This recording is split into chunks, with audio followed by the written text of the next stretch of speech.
juggling in the air with the new job promotion. Sure, and thank you guys for having me on again. Yeah, as the warning coordination meteorologist, my job is that I'm now the primary liaison with our external partners, and that means the TV meteorologists, emergency managers, you guys out there in the other parts of media world. I'm also in charge of all of our outreach and preparedness programs. So when you hear about Severe Weather Awareness Week or Winter Weather Preparedness Week or whatever it might be, I'm the one that has to coordinate all of those different issues. And I work very closely with our surrounding offices. As part of the transition, I'm no longer actually in the shift rotation, but I still cover shifts because I'm still a meteorologist, and I have not lost my love for the geeky part of meteorology. I absolutely love it. That's why I got into this. But now with the promotion and my title as the warning coordination meteorologist, getting to work with the partners and establish those relationships and working with the media and helping to bridge the gap between what we do in the Weather Service and what you guys and the TV meteorologists do in taking the message to the public. It's the whole weather enterprise needs to work together really well in order to effect the proper response from the public. And I really enjoy being that liaison and working with all these different facets of the weather enterprise. You know, forecasting is a big deal, but communicating is another big deal. And you about put half and half now these days with the various ways that we can communicate. And one of those ways that we really want to communicate is winter weather. And it's one that we don't get a lot of storms here in the Carolinas, but when we do, they're pretty impactful. So Trish, talking about the winter weather products, we kind of start with a winter storm watch, and then it kind of builds from there. Talk to us about these different products and what each product, the criteria is for each of those. Okay, so for a watch, just like any other watch that we might issue, a severe thunderstorm watch, a tornado watch, tropical storm watch is what we had this year as well. A watch means that conditions are favorable for these hazardous weather types to occur, and you need to have a plan in place. You need to be thinking about what you would do or where you would go if that weather event were to impact you. So a watch is basically, we're keeping an eye to the sky, we're watching the weather. Again, have a plan, make sure you're prepared for whatever happens. So in the case of winter weather, we like to issue a watch anywhere from 36 to 48 hours in advance of the onset of wintry precipitation. And the watch timing with that, we're really looking at about a 50% confidence level, that we're 50% confident that this hazardous weather will occur. As we get closer to the event, we can transition the watch to a warning or an advisory. And the difference there is that with the warning, we're looking at 80% confidence that hazardous winter weather will occur. And with an advisory, it's still 80% confidence, but it's more like nuisance winter weather. So the difference would be if you consider snow. Right now, for the Piedmont of the Carolinas, our criterion for winter storm warnings for snow is 3 inches. So if it's below that, that would be more of a nuisance event, which would warrant an advisory. And if it's 3 inches or above, you'd get a warning. Now, we do have flexibility with our forecasters because we all know that, say, 2 inches of snow in Charlotte at 2 o'clock Sunday morning is very different from 2 inches of snow in Charlotte at 7 o'clock Monday morning, right? So we are able to take the societal impacts into account when we're issuing those warnings. So for 2 inches of snow at 2 o'clock Sunday morning, probably an advisory. 2 inches of snow at 7 o'clock Monday morning, you're talking about rush hour, school buses, that's where we would have that flexibility to go ahead and issue a warning, even though the objective, the number criterion, isn't quite met. So we have that flexibility there. We have different criteria for sleet and freezing rain too. For a warning for sleet, we're looking at 1/2 inch. For freezing rain, for a warning, we're looking at 1/4 inch. But again, there's a little bit of flexibility there depending on the impacts that we might be experiencing. And so, Trish, one thing is an advisory really isn't a step down. It's still impactful. It just, the accumulations are different than what a warning is. And, you know, some folks may see advisory as, it'll be okay, when in fact it's still going to be impactful to people. Right, especially when you're talking bridges and overpasses. You could still have dangerous areas on the roads, dangerous travel conditions, even with an advisory. Again, going from a watch to either a warning or an advisory, we're going from 50% confidence to 80% confidence. So we're confident that something is going to happen. It's just the scale of whatever that is.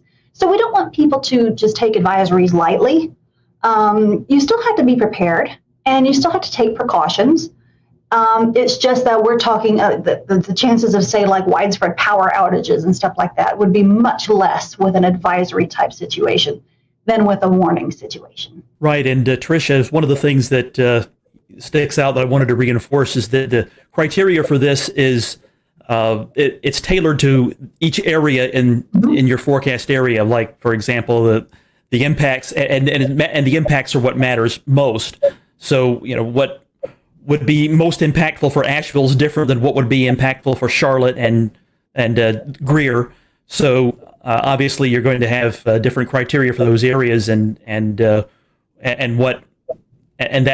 what matters, and that's the thing you need to be thinking about, is whether you get this lower level advisory but still important, or the higher level warning, which is even more important, that would be issued for your area. Right, exactly. And we all know that the mountains get more snow than the Piedmont does, right? So our criteria for the mountains for snow is 4 inches, whereas the Piedmont gets 3 inches. And the further north you go, the higher that gets. You go for places like New York, you're looking at 6 or 7 inches, maybe even 8 inches before they get to a warning, because they know how to handle it. They have the resources. The impact isn't as great up there as it is down here. Again, just partially based on climatology. Right. And something else to think about if you're traveling outside this area is that criteria will be different elsewhere. If you go into Raleigh, if you go to Philadelphia, if you go to Chicago, those criteria are going to be different still. Think about the level of impact when you hear about these advisories or warnings being issued. It indicates how serious the event's going to be. Right, and we have the exact opposite in the summer. Down here we can handle the heat a little bit better than people can up north. So if somebody down here may go up north in the summer and it's a heat advisory, whereas down here we're expecting heat indices of 105 for a heat advisories, but up north it might be more like 95 or 100. And we Southerners are like, what? They can't handle 100 degrees. But it's different. It's based on climatology and what your body is acclimated to. Trish, the National Weather Service also issues wind products year-round, but during the wintertime, it gets especially breezy across the western half of the Carolinas, and specifically in NWS GSP's forecasting area. That's maybe not a winter weather type that most people think about, but it can definitely drive wind chills down and cause widespread power outages. So can you talk a little bit about the criteria for wind products in general? Sure. Well, we've got the wind aspect, and we've got the wind chill aspect. And then, of course, we have the winter weather aspect. So when we have a winter event, lots of times we roll them all into one product rather than issuing a whole bunch of different products, because as you guys are probably aware, a wind product is handled by one set of products. It's called a non-precipitation warning, whereas the winter storm and wind chill products are handled by the winter storm products. So it can get very confusing. So we often wrap these in together. And so we can sometimes tweak our criteria to make it match what the weather is looking like. And again, just to make more sense to the residents across the Western Carolinas and Northeast Georgia. So for example, when we issue a high wind warning, that's when we're expecting frequent gusts over 50 knots or 58 miles per hour. That's not uncommon in the northern mountains in the middle of the winter, because we have the jet stream coming down. We've got some really tight pressure gradients that set up often. And anybody who's watched the weather at Grandfather Mountain knows it can get very, very, very windy up there. So you'll see those products a lot. The step down from there is a wind advisory. And that's really when we're expecting winds, 30 to 39 miles per hour with frequent gusts over 40 to 45 miles per hour. Again, we have the flexibility to adjust that. It's been kind of a wet season, so maybe we might issue a wind advisory at wind speeds just a little bit lower. We also know that once we get to wind speeds that are over 35 miles per hour, school buses have a real hard time driving in that. So we're trying to line up our products a little bit more with what the schools are needing from us. And that's part of the communication between us and those decision makers. So they let us know what they need. And we tell them what the weather is going to be. And sometimes it's just easier for us to issue a product based on those more widespread impacts. So when we take the wind and the temperatures into account, then we get the wind chills on top of that too, right? So once we're looking at wind chills below 0 Fahrenheit, that's when we're going to start looking at wind chill advisories, wind chill warnings. Again, it's going to be a little bit lower in the mountains than it would be in the Piedmont. But again, we're not going to, during a winter weather event, we're not going to issue a winter storm warning for 4 inches of snow and then a separate product for -5 wind chills and then a separate product for 40-mile-per-hour winds. We're going to all roll them into one product and then just outline it there in the text. And so, Trish, one more thing, and we'll kind of transition out of the warnings. There is a few more that we've not talked about. That's the ice storm warning, and we've had those occasionally here in the Carolinas. Can you tell us a little bit about that product? Okay. Well, again, gets kind of complicated with all these different types of products. But we have a winter storm warning and we have an ice storm warning. The difference is that a winter storm warning is considered, either a mix or a mostly sleet or snow event, whereas an ice storm warning is mostly freezing rain. The difference is, again, in the impacts. When we have snow, we don't have quite as many widespread power outages as we might with a freezing rain event, because the freezing rain is accumulating on the power lines, whereas snow doesn't always accumulate on the power lines. The difference is, like, if we could look back to December of 2018, that was pretty kind of an earlier snow event. So there were still some leaves on the trees that hadn't fallen off. And so we had more widespread and prolonged power outages just because, the leaves were brown, but they hadn't all fallen off. So there are some, again, impact-based issues that we're dealing with there. But freezing rain can often be a bigger hazard for travel than snow can, because if we can get the roads treated for snow, lots of times the road crews can keep up with it. But ice is a totally different beast, because you've got the power lines, you've got the tree issues, you've got bridges and overpasses. Sometimes you can't even walk, whereas with snow, you get a little bit of traction just based on the snow itself.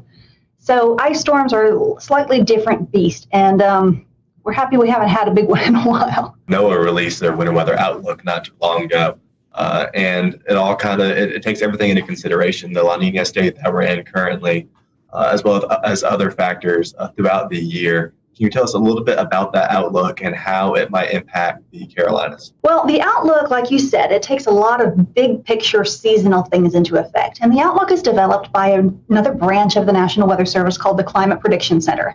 And these are folks who are climatologists by training. They have a lot of experience in seasonal forecasting, and they look at all of this stuff and they produce this outlook. Now, for us, partially because we're looking at a La Nina year, we're looking at more likely we are going to have above average temperatures through the winter season and below average precipitation. Now, I want to be clear that that doesn't mean we're not going to get any big events. If anybody remembers back in 2011, January of 2011, here at GSP, we had 6.5 inches that year, and that was a strong La Nina year. So it doesn't mean we're not going to get any big events. We actually had somebody call the office and said, well, we're going into a La Nina winter. Does that mean we're not going to have any flooding? No, that doesn't mean that at all. It just means on a seasonal basis, the average temperatures will likely be above normal and the average precipitation will likely be below normal. But here on the local level, we look out 7 days and we're forecasting for these high impact weather events. And we're going to issue watches and warnings no matter what the seasonal outlook is, because you could still have an extreme event any time of year. Very important to consider when we live in the South here that one snowstorm can bring you double your normal snowfall in a year. So even though on average we're likely to see a warm and dry winter, it only takes a 1 week long cold pattern to give you above normal snowfall. So keep that in mind, because what's normal is actually not much. So you can actually get a lot well above normal snowfall for a year just because you got one big snowstorm. Yep. And it's really important for your viewers, your listeners, to understand that they need to be prepared for all types of high impact weather. Don't take a seasonal outlook of above normal temperatures, below normal precipitation, and say, I can let my guard down. No. You always need to have an emergency kit ready. You always need to be prepared. And so, Trish, talking about that, the forecast, it seems like, with tropics, we get a little sector of that. But with winter weather, we get a bigger sector, seeing these fantasy weathercasts that go out 10, 15 days in advance and kind of show these big monster winter storms developing. But honestly, tell us how hard it is to forecast winter weather here, and how those Fantasyland storms that some people like to post, hardly ever verify. You can find a model run that'll say basically anything you want it to say. And what's the saying that even a broken clock is right twice a day, or even a blind squirrel catches a nut every now and then.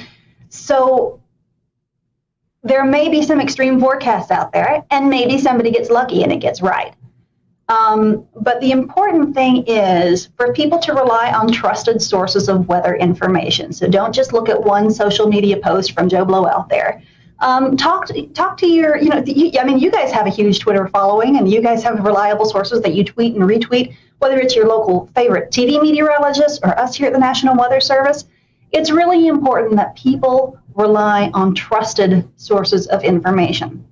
And in the end, when it comes to watches and warnings, we in the National Weather Service are congressionally mandated to issue those products. And then we rely on you guys on the media side of things, whether it's TV media or internet media or whatever, to get the word out there to the public. I mean, some people will get it through our website. But our interface is more working with the media and emergency managers. So we really rely on you guys to be the go-between between us and the public. So again, we're the ones that are issuing the watches and warnings, but often it's you guys in the media that are communicating that to the public. So that back and forth interaction is really important. And when it comes down to some random social media post with some random forecast, anybody can be right every once in a while. And a lot of that is just clickbait. They want people to click on them to get likes or followers or whatever. And there's really no point in scaring people with crazy forecasts all the time. Again, go to your reliable, trusted sources of weather information. Absolutely. Know your meteorologist. Or if you're finding weather information from someone you don't know who is actually posting it, it's some anonymous type of weather site, you may want to take that with a grain of salt. Exactly. If it's the National Weather Service, a company like the Weather Channel or AccuWeather, or a local meteorologist, those are the ones you can trust, especially if you're hearing the same or similar message from all of them. Trish, we were talking about that. Obviously, winter weather gets everyone excited. But there's also some aspects here in the Southeast where we could see severe weather in the wintertime. We have seen, severe weather aspects. And even when you mention La Nina, you in the back of your mind, late winter, early spring, you think of potential of an active fire season. So there's other things that we're looking at in the wintertime besides snow, sleet, freezing rain, and high winds. Yes. We live in a very active portion of the country. We don't really get a break here. There's not really much of a down season. Sometimes October, early November can be kind of quiet. It's actually kind of quiet out there this week. But certainly recently it hasn't been. We've had a lot of rain and some big flooding events. So there's always something that could be happening. So like you said, winter, we're going into winter weather. That doesn't mean that there's not going to be tornadoes at some point. February 6th of last year, we had a pretty big event back then, this past year. We had tornadoes back in January of 2020. So tornadoes can happen any time of year. And again, that's why people need to be watching the forecast, be prepared for anything. And you mentioned fire weather. We've been lucky in the fire weather aspect, and that we haven't had much of a fire weather season in the past few years. It's been 2016 since we've had a really big one, and that was a bad one. To avoid fire weather, we've got to have a lot of water, right? So you get 6 of one, half dozen of the other. But that is certainly an issue before the leaves start greening up, the big spring green up. As we get into late winter, we still got leaves on the ground. It's not quite as wet anymore. We've still got some big wind systems that are coming in that'll continue to dry us out. So yeah, fire weather in the early part of the spring is a big issue. This time of year also, in the late fall, it's also a big issue because all the leaves are falling down. So it's also always important to be monitoring fire weather conditions as well, especially if you need to do some outdoor burning. Check with your local officials to find out if there's a burn ban. Please do not burn a brush pile without checking the forecast. I have personal experience with this. A few years ago, our neighbors did not check the forecast and went to burn a brush pile. And they left, there was one guy there with a tractor to watch it, and it got out of control. And we noticed more and more smoke. We all happened to be home that day. There was more and more smoke coming by our windows. Our baby girl was up taking a nap. And so my husband goes, he looks, and there's a fire in our yard. So we actually had to call 911, and there were 2 different units that had to come out. We had a 2-alarm brush fire around our house. And then they're first concentrating on a propane tank. And, you know, in the heat of the moment, you don't think about it. But looking back, if I had realized that if I had put the 2 and 2 together, fire, propane tank, I would have completely panicked. In that case, they got the fire out, but it could have been a devastating situation because our mulch was on fire. It was very scary. Our little boy was terrified. Little baby slept through it all. But you just got to be careful. You've got to watch what you're doing and pay attention to the forecast. So, Trish, what are some of the sensible safety precautions that the public can take? We talk about putting together a kit so that you can be prepared, but what would go into that and really tailored towards winter weather? Well, it'll depend on what you're doing and what you need to be doing and your life situation.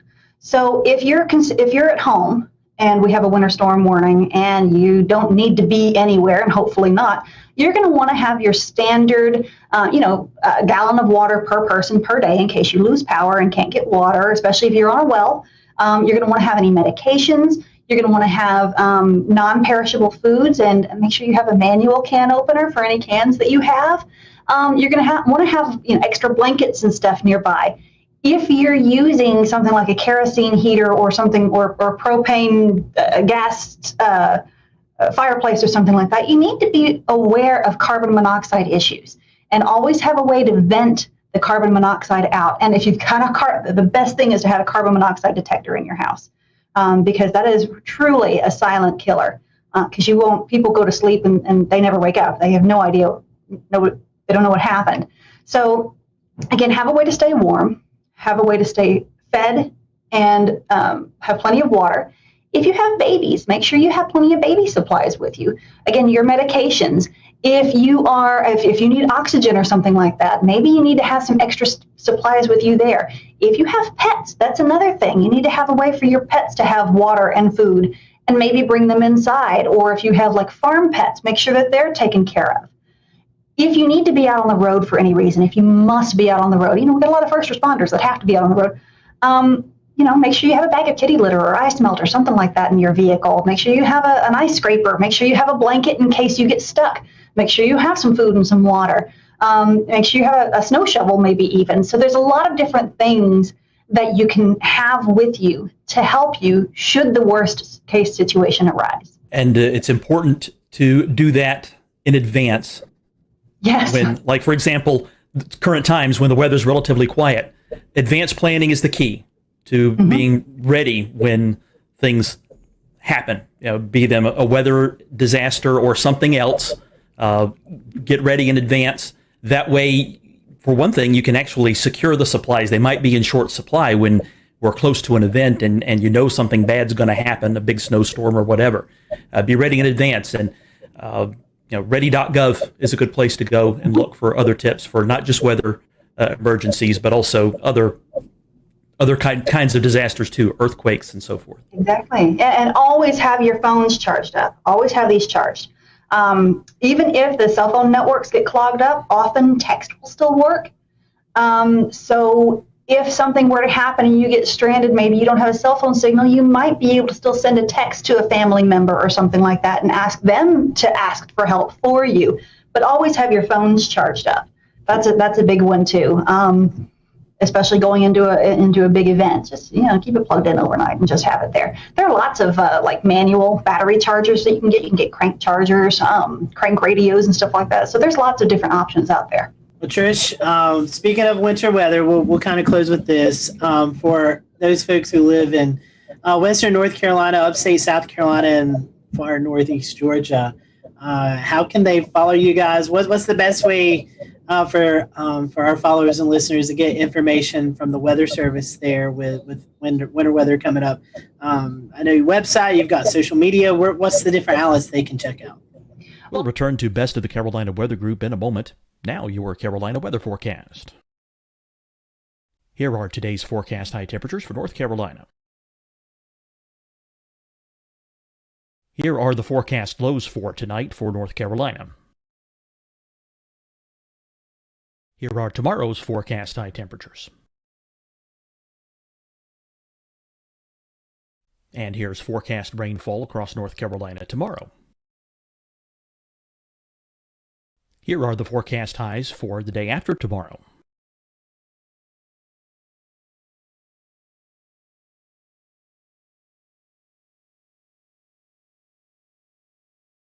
And here's the forecast rainfall across North Carolina for the day after tomorrow. This is the total rainfall forecast across North Carolina for the next 3 days. Here's the severe thunderstorm outlook for today from the Storm Prediction Center.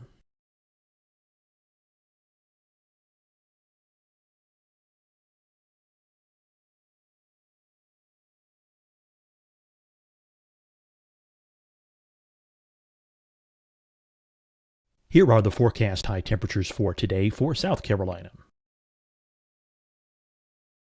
Here are the low temperatures for today for South Carolina. Here's the probability of precipitation forecast across South Carolina today.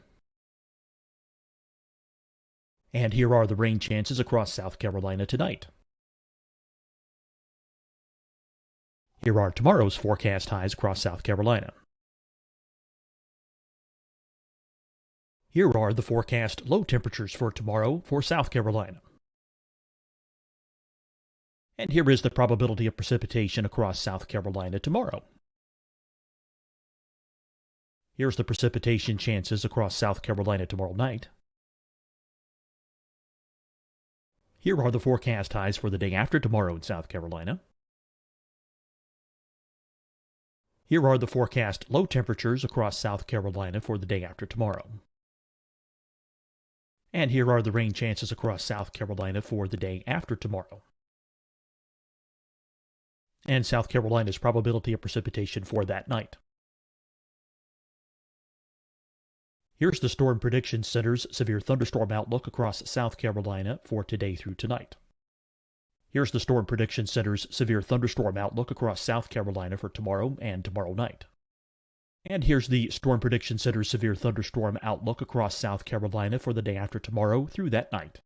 Here's the severe thunderstorm outlook for today from the Storm Prediction Center.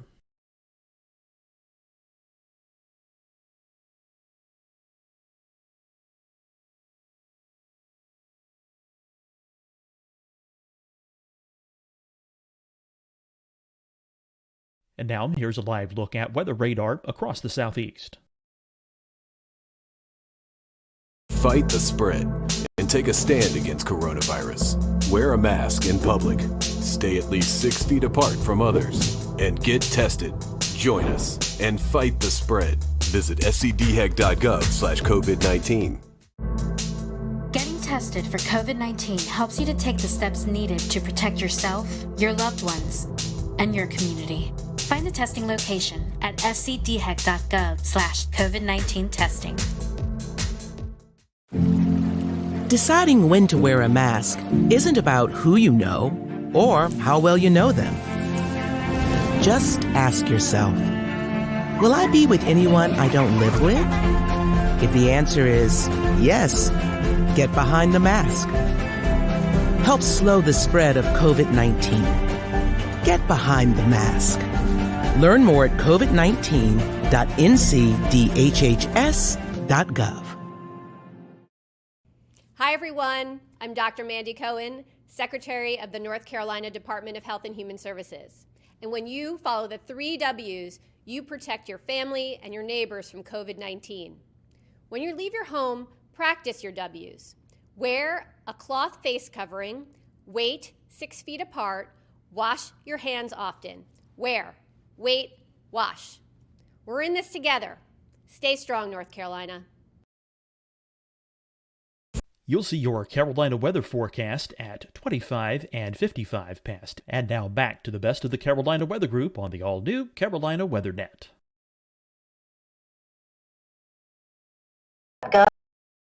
.gov/GSP for Greenville, Spartanburg, weather.gov/GSP. That's going to have all of our latest information, the most official information. We do have Facebook and Twitter at NWSGSP. Facebook and Twitter, social media is not an official source of warning information, okay? Because sometimes that can go down. Sometimes our meteorologists get overwhelmed and we can't always keep some of that updated. A lot of that auto posts. The other thing is that Facebook algorithms sometimes don't always show you the most recent posts. So we have stopped posting warning information on Facebook because we've had a lot of complaints from people getting old warning information instead of new warning information. So we'll use Facebook more to post precautionary and preparedness activities and actions.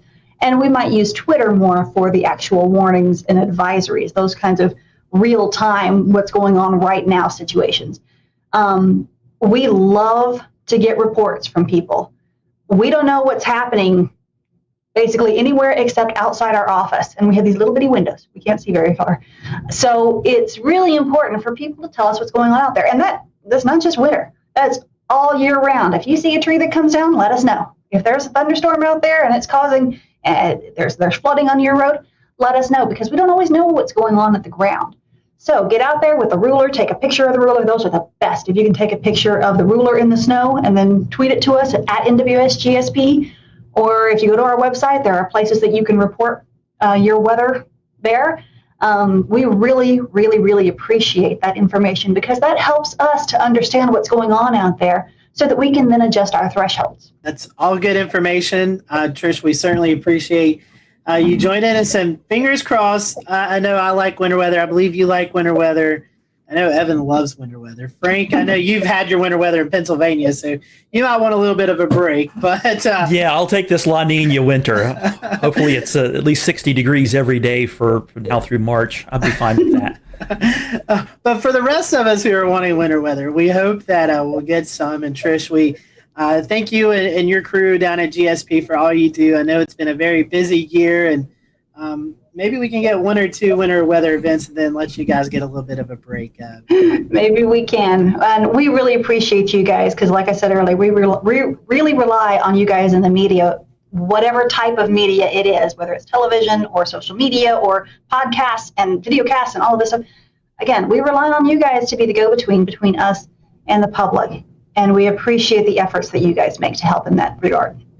We're honored to do and honored to help you all out any way we can. And we thank you guys, our followers. Give us a like on this podcast. Let us know if you found this information valuable to you. And be sure to follow GSP on Facebook and Twitter and let them know what you are seeing this winter season. So for everyone here at the Carolina Weather Group, hope you have a great evening, and we will talk to you soon.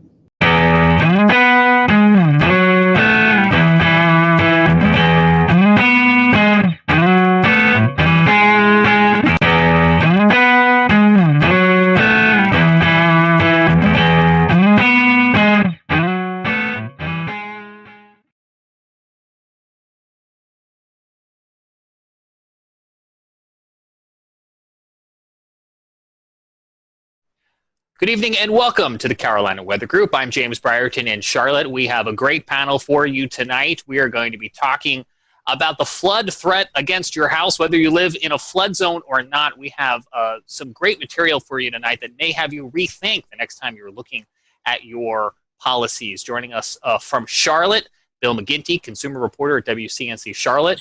And in full disclosure, I work with him during the day, so I feel like I need to throw that out there as I will be interviewing him in a moment.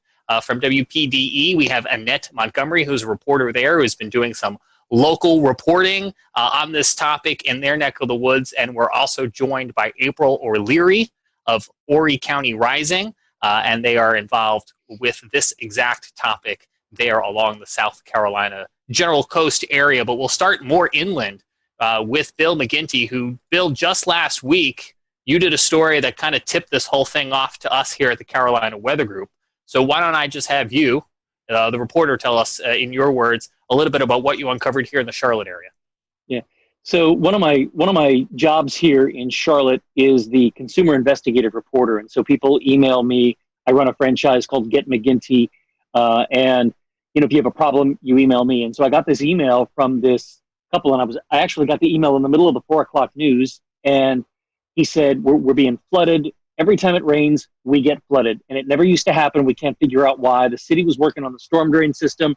We're wondering if that maybe had something to do with it or not. So I replied back and said, just send me a couple of photos if you wouldn't mind. I'd like to see what you're talking about. He sent me back some photos.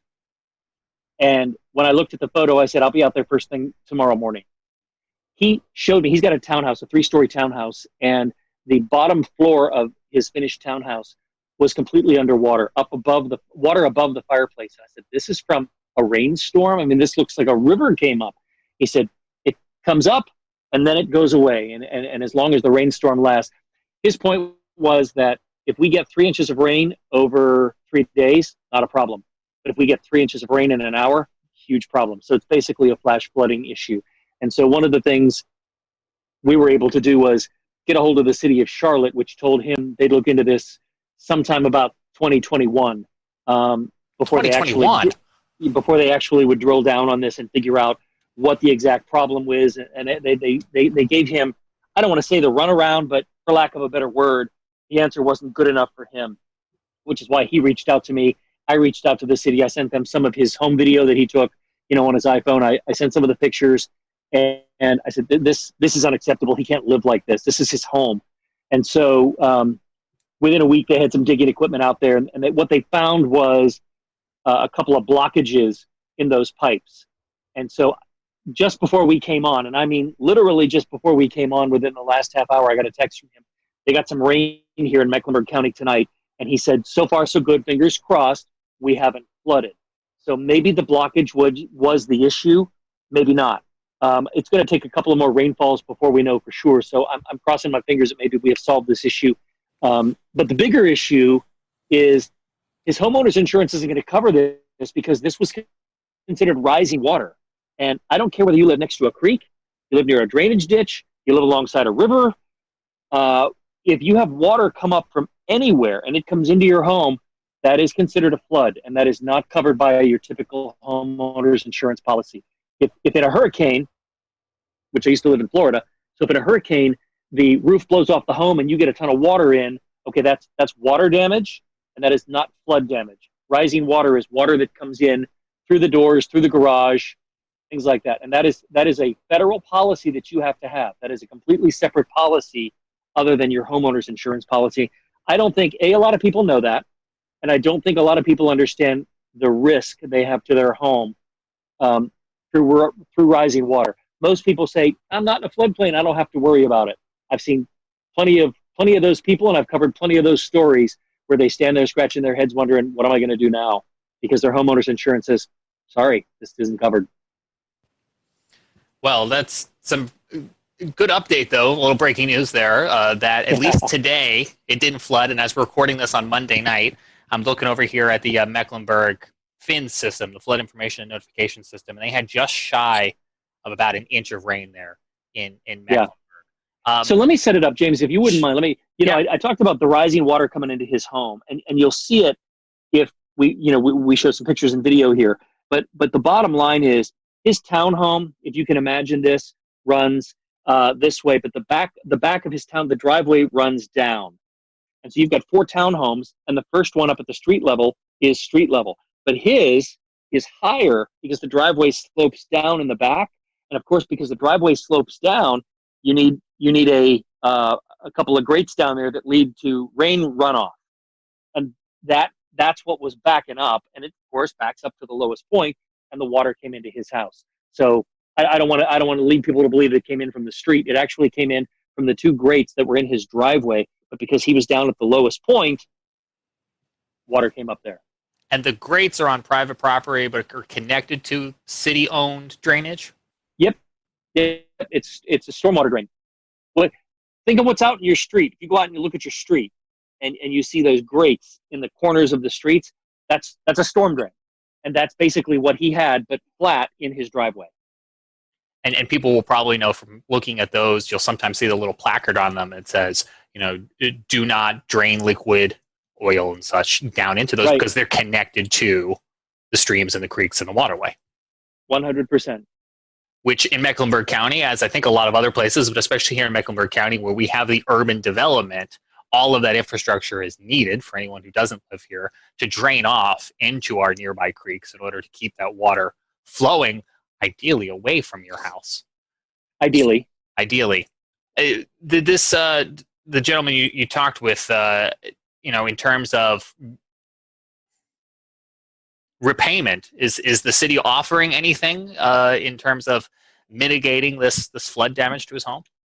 Well, that's the next part of the story. Step number one was to get the flooding stopped and to get them out there and to dig into the ground and find out what was the problem. Was it a blockage? Was it pipes that were too big flowing into a pipe that was too small and it just couldn't handle it, backed it up? So step number one was getting the flooding stopped. But to answer your question, that's where the lawyers get involved, and that's where the city's legal department gets involved. And they're having conversations with him that right now I'm not privy to.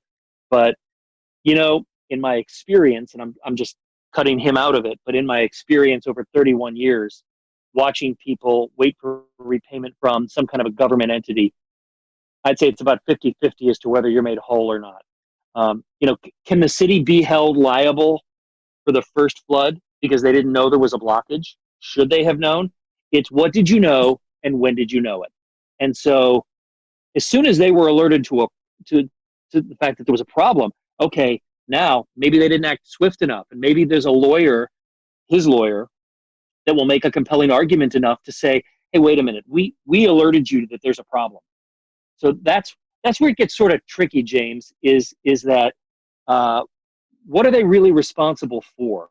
The first flood or the following 7? And that's a good question. And, I'm looking forward to following it. I'm curious to see where it's going to go. But all of it could have been avoided in terms of waiting for the city to reimburse and whatnot if there'd been a flood policy. It really struck me. When I first heard this story pitched, I thought, he must live along a river or a creek or a stream, and he doesn't. Nope. Yeah. Right in the middle of the city. Bill, I want to come back to you in a few minutes because I know there's some more that you have to share, tips and tricks for folks wherever they live, things for them to consider on their homes. I want to bring in Scotty Powell, who's going to expand the scope and continue our conversation. Yeah, thank you, James. Much like the Charlotte-Mecklenburg area, another metropolitan area that's really growing a lot of urban development is the Horry County area. That's Myrtle Beach, Conway, South Carolina. Tonight we have Annette Montgomery and April O'Leary with us. Annette, you cover this story a lot for WPDE. I came across some of your reports there. You guys see flooding maybe a little bit different than what Bill was talking about. Obviously, flash flooding, a big concern. But a big concern for you all in Horry County is when we see these heavy rain events occur. And this doesn't necessarily have to be tropical rains or tropical storm activity. This could just be heavy rain that's developed over North Carolina, anywhere between 3, 4, 5 inches of rain, and it kind of travels down the river system. Annette, you unfortunately have been covering these stories of folks who've been affected by also this water runoff and affecting many homes and many communities that are being flooded. Yes, I actually know a lot of homeowners that are selling their homes just simply because of the flooding. I actually did a story last week with a woman who she moved into the house less than a year ago and wasn't told by the owners that it floods just from small rain events. And she said it's flooded so many times since she's been there that she wants to move closer to the beach, which is insane because where she lives is a lot further, but it seems like this community keeps seeing flood events. And the unfortunate thing, like Bill was saying, is that she doesn't have flood insurance. And she bought this home with inheritance money. So she says she really feels like she's at her wit's end. And the county's telling her that, to wait for this buyout program, but she knows she's not going to get 100% of the value of her home. So she says, she feels like she's going to lose a lot of money, but she doesn't have another option at this point. And I've covered so many stories with similar families. Just another man, he's selling his home. But the concern that people have is when their homes flood, it's sewage water, it's things like that that's also in the water.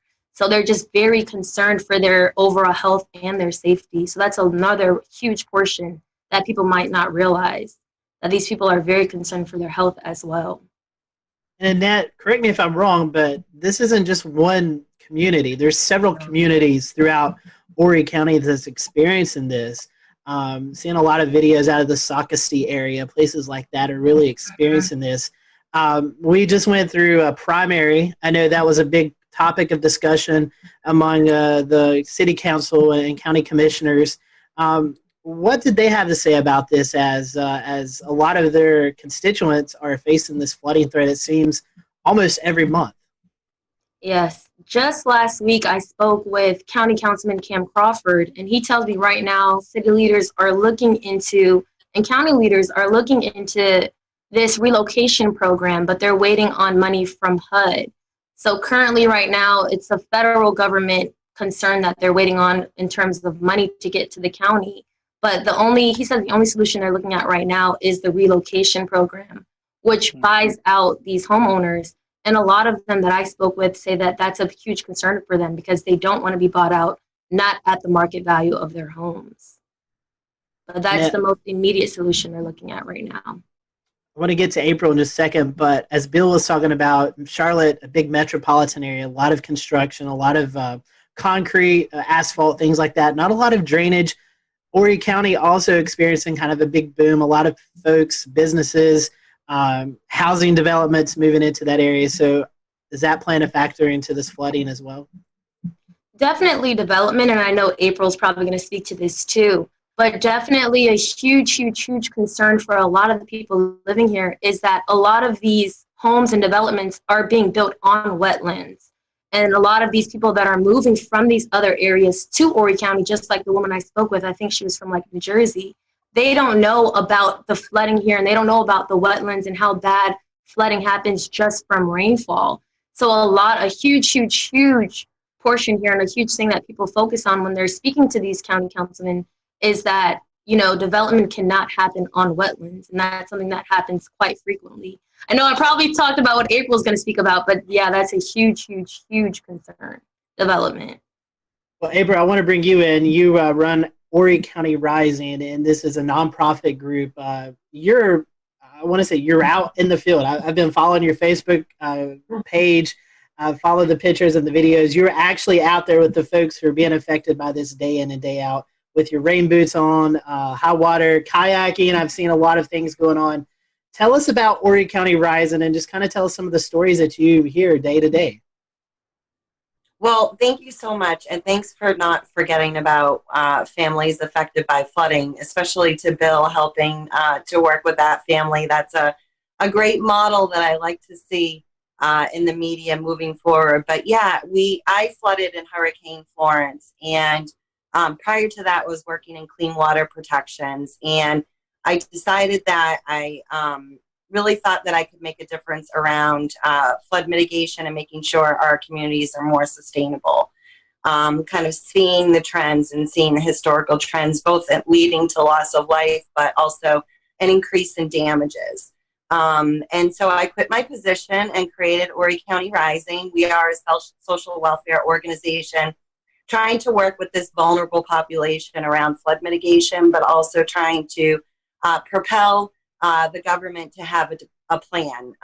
You know, we really believe that there's some good components of a good flood plan, and we're really frustrated and concerned at this point, given that this is such a significant hazard mitigation issue, but also a public health concern, that we really need to have a plan that kind of defines what our priority projects are, you know, a timeline for how to fulfill those, a funding source, a responsible entity, and really trying to explore all of the options that we have available to help reduce that exposure and reduce the catastrophic damages caused by flooding.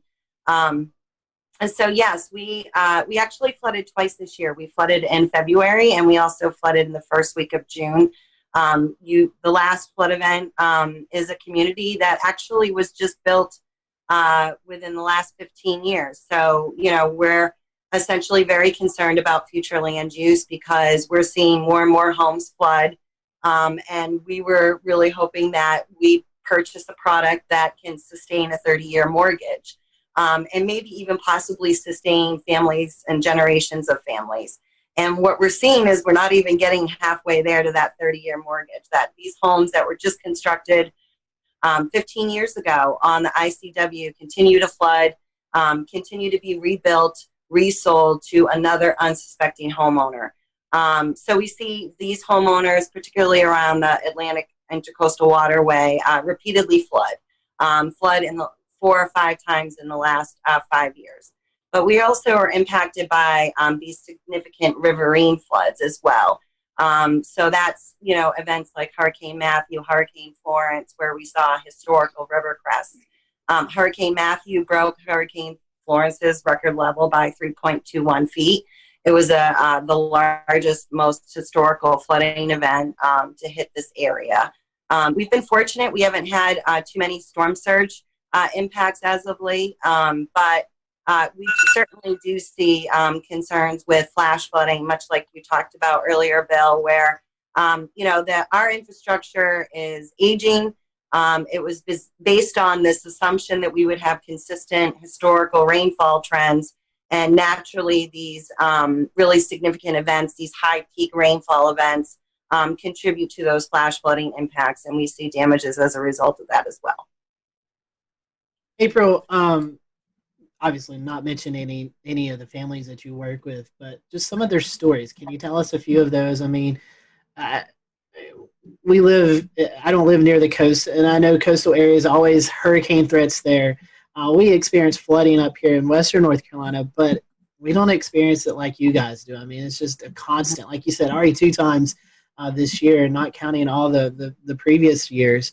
What's their stories like? What are they telling you? I mean, I know you're the advocate for them, that you're going out and trying to spread the word. So what do you hear from these families? The first initial response, I think, to any kind of catastrophic flood event is, how do I control this water? But, we're really trying to focus and shift that perspective and really kind of explain that this isn't a water issue. So to speak. Yes, we're seeing high peak rainfall events, more flooding, obviously as a result of rainfall events being more frequent and more intense. But, this is a people problem. It's just a flood if there's no capital investment in that area. We won't see catastrophic damages. So it's really about understanding what your exposure is and understanding what your risk is, and doing all you can to mitigate that risk and reduce that risk. Annette touched on it. A lot of families, we have about 80 families that are interested in that flood mitigation buyout project that should be available, but we're competing with 10 other counties, and there's only 35 million. So we're going to have a serious unmet housing crisis in the middle of a huge growth and population boom. So a lot of this is just really smart future land use. I also think we're a particularly vulnerable county, so we're among the top 5 hazardous counties. We should probably exceed those federal standards and those regulations, given that we're particularly vulnerable to flooding.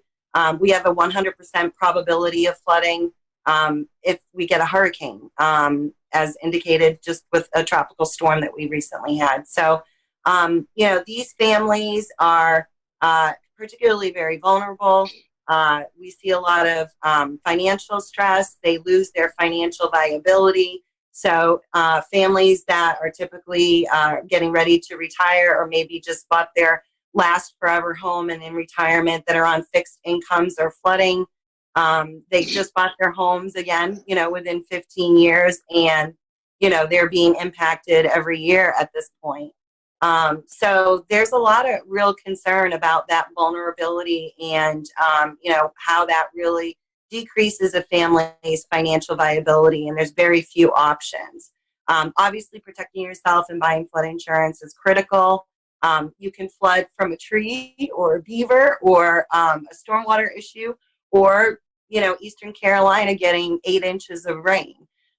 So, at this point, it's really crucial that we do all we can to educate the community about these issues, but also work with our elected leaders and our government to really take this very seriously and, do real common sense approach like have a plan. Annette, one more question for you. You had an article or a news story out last week, June the 15th. Some flooded homeowners in the Socastee area actually planned a protest to make their voices being heard to officials. Can you tell us a little bit about that? So I spoke with one of the women who helped organize the protest, and what she basically told me is these homeowners, like April knows, they're just tired of flooding and We'll return to Best of the Carolina Weather Group in a moment. Now your Carolina weather forecast. Here are today's forecast high temperatures for North Carolina. Here are the forecast lows for tonight for North Carolina. Here are tomorrow's forecast high temperatures. And here's forecast rainfall across North Carolina tomorrow. Here are the forecast highs for the day after tomorrow.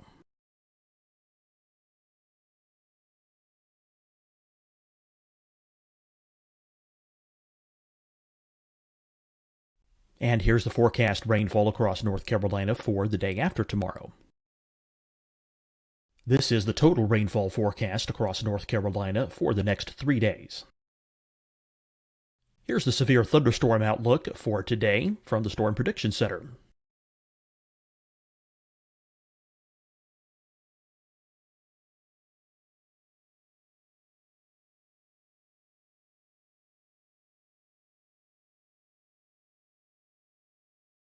Here are the forecast high temperatures for today for South Carolina.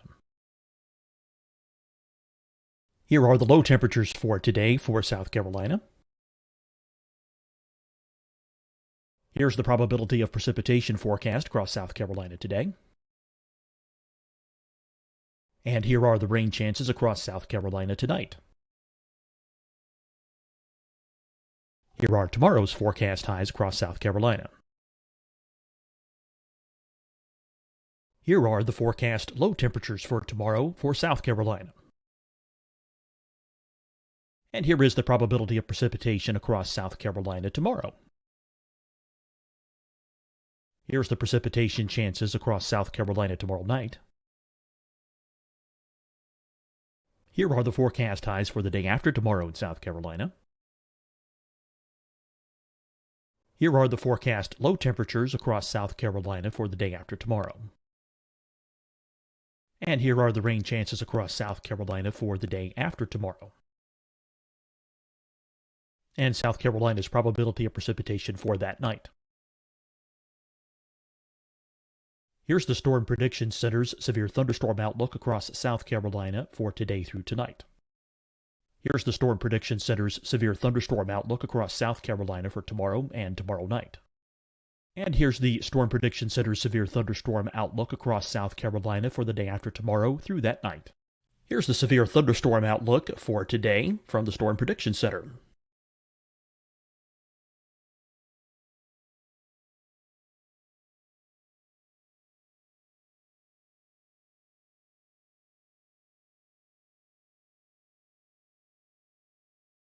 And now here's a live look at weather radar across the southeast. Fight the spread and take a stand against coronavirus. Wear a mask in public. Stay at least 6 feet apart from others. And get tested. Join us and fight the spread. Visit scdhec.gov/COVID-19. Getting tested for COVID-19 helps you to take the steps needed to protect yourself, your loved ones, and your community. Find the testing location at scdhec.gov/COVID-19 testing. Deciding when to wear a mask isn't about who you know or how well you know them. Just ask yourself, will I be with anyone I don't live with? If the answer is yes, get behind the mask. Help slow the spread of COVID-19. Get behind the mask.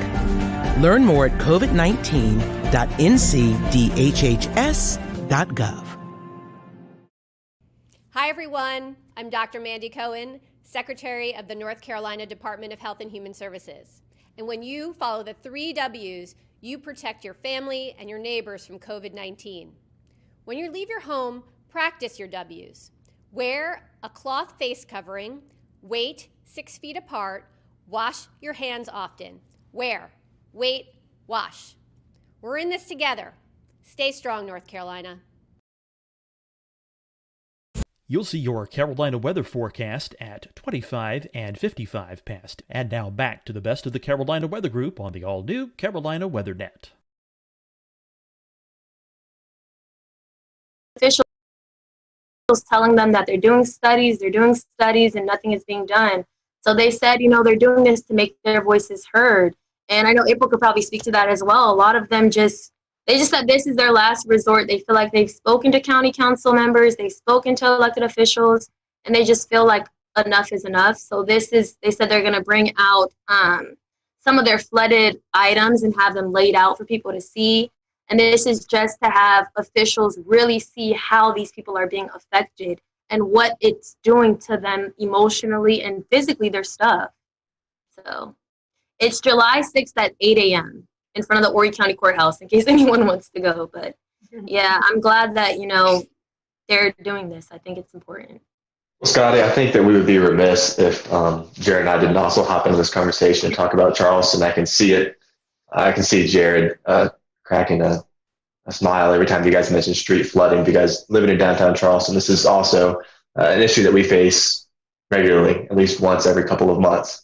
And it just like I said, it's a combination of water table issues, salt water getting into the pipes, as well as just freshwater flooding. So it's kind of a combination of everything, and blockages and sewers, and just it's a mess. But there's a real social problem where if you drive around downtown, you'll notice a distinct difference between higher and lower income portions of the area.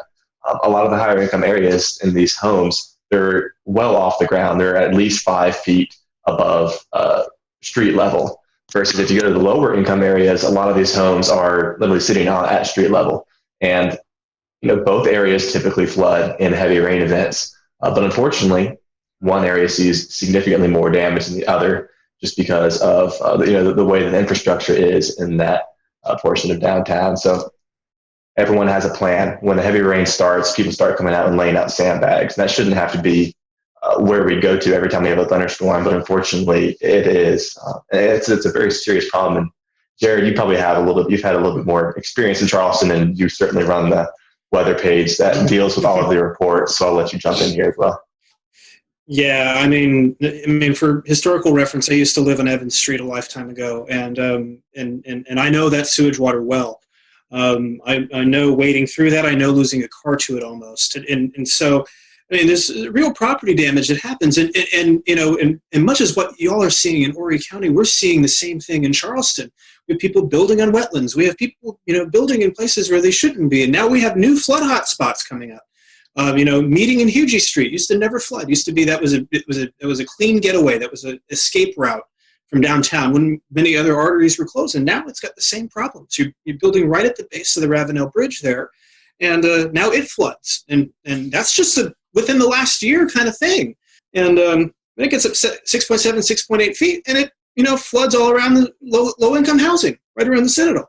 And it's just like, and this happens, there's, no advisories, nothing like that, and, you'll get a coastal flood statement at 6.8 feet because it doesn't affect a large enough area, but it affects those people. And so, we've got, Evan is dead on when he said we have an inequality issue when it comes to this. And suffice to say, these problems that you're seeing there are endemic up and down the coast. You have, and you can't help but wonder. There's been scuttlebutt in Charleston about them just not insuring these places anymore. Mm-hmm. and that is when you're going to finally start to see some change. Because when they won't insure them anymore, then you'll start, then people will be rethinking their views. We have got, we've got a major issue. Just a tide, just a thunderstorm. We had a thunderstorm about a month or so ago. We had a thunderstorm set up just off the coast, stalled out a little bit, had a and it had a water spout with it. But the problem is, on the north side of that storm, the rainfall rates had become so enhanced, it rained 5 inches in an hour. Wow. We're seeing more and more of those kinds of events. The Army Corps of Engineers is studying a seawall. They're going to build a wall in the battery, make the floodwaters pay for it, I guess. I don't know. But, but it's like, okay, well, that's all well and good, but that's not going to solve the problem, as Evan said, of the water coming up through the drains. And then you have the water coming up through the drains, so we have these things called check valves. And when their tide hits a certain height, check valve kind of clutches and fills the drain, and then no water comes in. But what if it rains on top of it? Then that has nowhere to go. So when you're trying to fight the laws of physics, generally speaking, it's not going to go well for you. And we're learning some very expensive lessons in Charleston right now. I mean, they're pumping millions and millions and millions of dollars into this, but sea level keeps going up. We keep getting these heavy rain events. I mean, us, Charleston, Beaufort, those areas, Horry County, Myrtle Beach area, all the way up, Wilmington, we've got problems. I mean, we've got big, big problems. I don't know if people who listen to this show on a regular basis are thinking, I haven't heard Jared that much in like a year. Jared is really passionate about this, and some great points there, Jared. And but that's what I was. I don't know, Jared, if in the years we've been doing this show, I've ever seen you that fired up. I love it.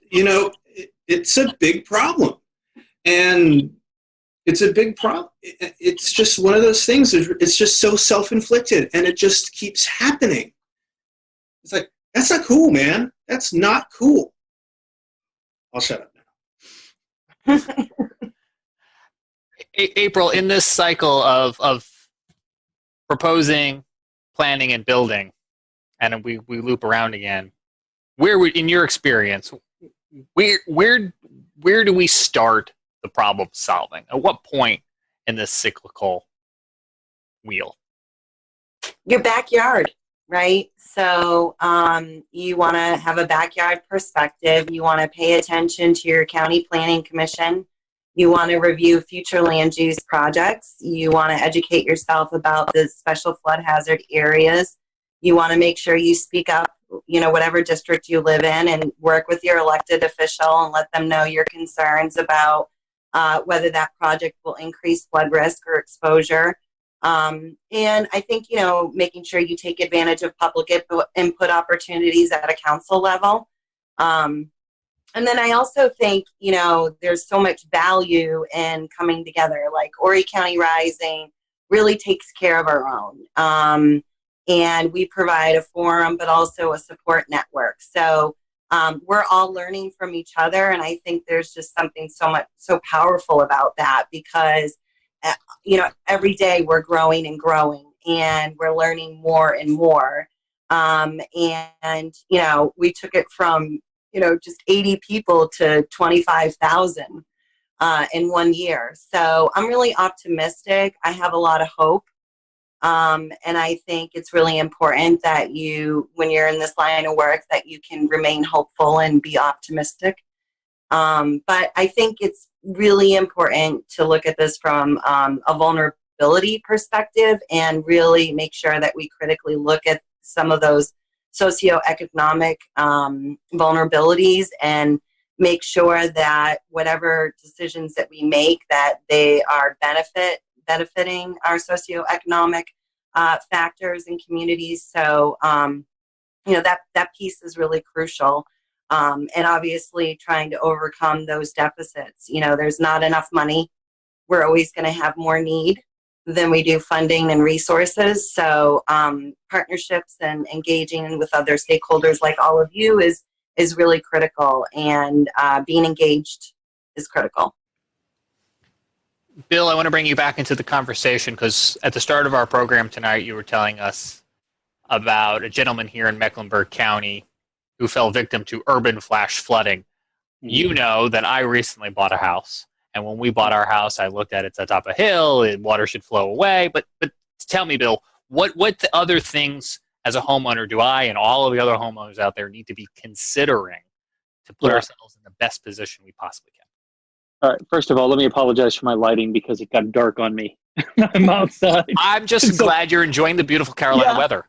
Yeah, I'm not telling ghost stories, although it may look like it. But okay, so I don't care where you are, you should entertain the idea of a flood policy. They are not that expensive, and I will tell you, it's the first thing people tend to cut out of their budget. Now, I'm going to circle back around to something I think what Scotty said before about when are they just not going to insure? Well, you know what? People need mortgages to buy some of these places. And so if insurance won't insure it, then you can't buy it. And so I think he raised a very good point there that when insurance gets tired of paying for these bailouts and gets tired of, we used to say the same thing. When are these people along the beach going to quit building homes along the beach? When we know this area gets hit by hurricanes all the time. Well, they're going to keep rebuilding as long as insurance pays for them to rebuild. And so it's sort of the same problem here. I lived in Tampa. I lived in flood zone 3, so I lived at the very top of Tampa Bay, literally the bay. And so I was in flood zone 3, which meant A, B, C, so C. I was not going to flood. It had to get like 2 miles inland. But a Category 4 hurricane would push that water inland, no problem. So I thought, you know what? I'm going to be proactive. I was young. I had flood insurance. But as soon as our firstborn came along, I thought, all right, I got to slash the budget. What's going to go? And it was my $200 a year flood policy that went. And I thought, you know what? I'm not going to need it. And as it turns out, I didn't need it, but I rolled the dice. And now that I'm older and wiser, I would tell people that even if your real estate agent who's trying to sell you something, or the buyer who is trying to sell you something tells you you don't need a flood policy, don't listen to them. You make that decision as to whether or not you need a flood policy. I've got a creek nearby here where I just bought this house a few months ago. I don't think it's anywhere near anything I need to worry about, but I'm going to get a flood policy. It's just good protection. I think as long as people want to live near the water, and Charleston is a beautiful area, you know what? People are going to continue to build near the water because it's tax revenue. It's a lot of money for the county and for the city. And so to put up those opulent properties and then sell them for megabucks, you bet. They're not going to be around when the floods come up, but they're going to have their hand out when they want the tax revenue. So I think as long as people are willing to buy those properties and live in those areas, even with the risk, they're going to continue to do it. It's not anything that's going to go away anytime soon. The only thing you can do to mitigate this for yourself is to buy a federal flood insurance policy, and it's under $200 a year. Now, if you live right on the coast, it might be more, but I'm talking for myself here in Mecklenburg County. It's somewhere between $100 and $200. The other thing that April and I think both of you mentioned is that these homeowners that are selling these properties to people, knowing that they flood, not disclosing that, I mean, that's a legal issue right there. Now, if your home's flooded, what am I going to do? Fix my house, or am I going to file a lawsuit against the former owner? It comes down to how much resources do you have, how much money do you have in the bank, and where do you want to put those resources? A lot of people would just choose to fix the home and then get out of it again. But you just really can't rely on. You should be able to, the seller and the real estate agents involved, but you have to protect yourself. And the only way, again, going back to, is a flood insurance policy. Are there different tiers or different versions of this flood insurance that different people should be considering? Yeah, I'm not in the insurance business, so I won't pretend like I am. But having looked at a lot of insurance policies over the years, just through the eyes of a consumer reporter, yes, there are. If you live along the coast, you're going to pay a higher premium to live there. And a lot of people are willing to do that. But if you live inland, if you live just anywhere near a creek or a river, and I'm not saying so that you have riverfront property, but if you live anywhere near it, and I think it's reasonable to ask, what's the 500-year flood plan? Most people don't think, 500 years, that'll never happen. Well, look what's happened in the last few years. Yeah. And I know here in Mecklenburg, and I can't speak for Horry County or any other municipality in the Carolinas because I think it varies. There are maps out there that hopefully you can get your hands on. You can here in Mecklenburg. You can go on to, I want to say county, could have been city. Yeah, yep. And your you county can and see, city government. Yep. They'll make it all available to you, and you have to then take the ball and put it in your court and decide whether or not you want to spend a couple $100 a year for a flood policy. And it is worth it. It is worth it. And I'm going to be getting one here. We just moved in here a few months ago, and we're coming into the rainy season now. It is definitely something that is worthwhile.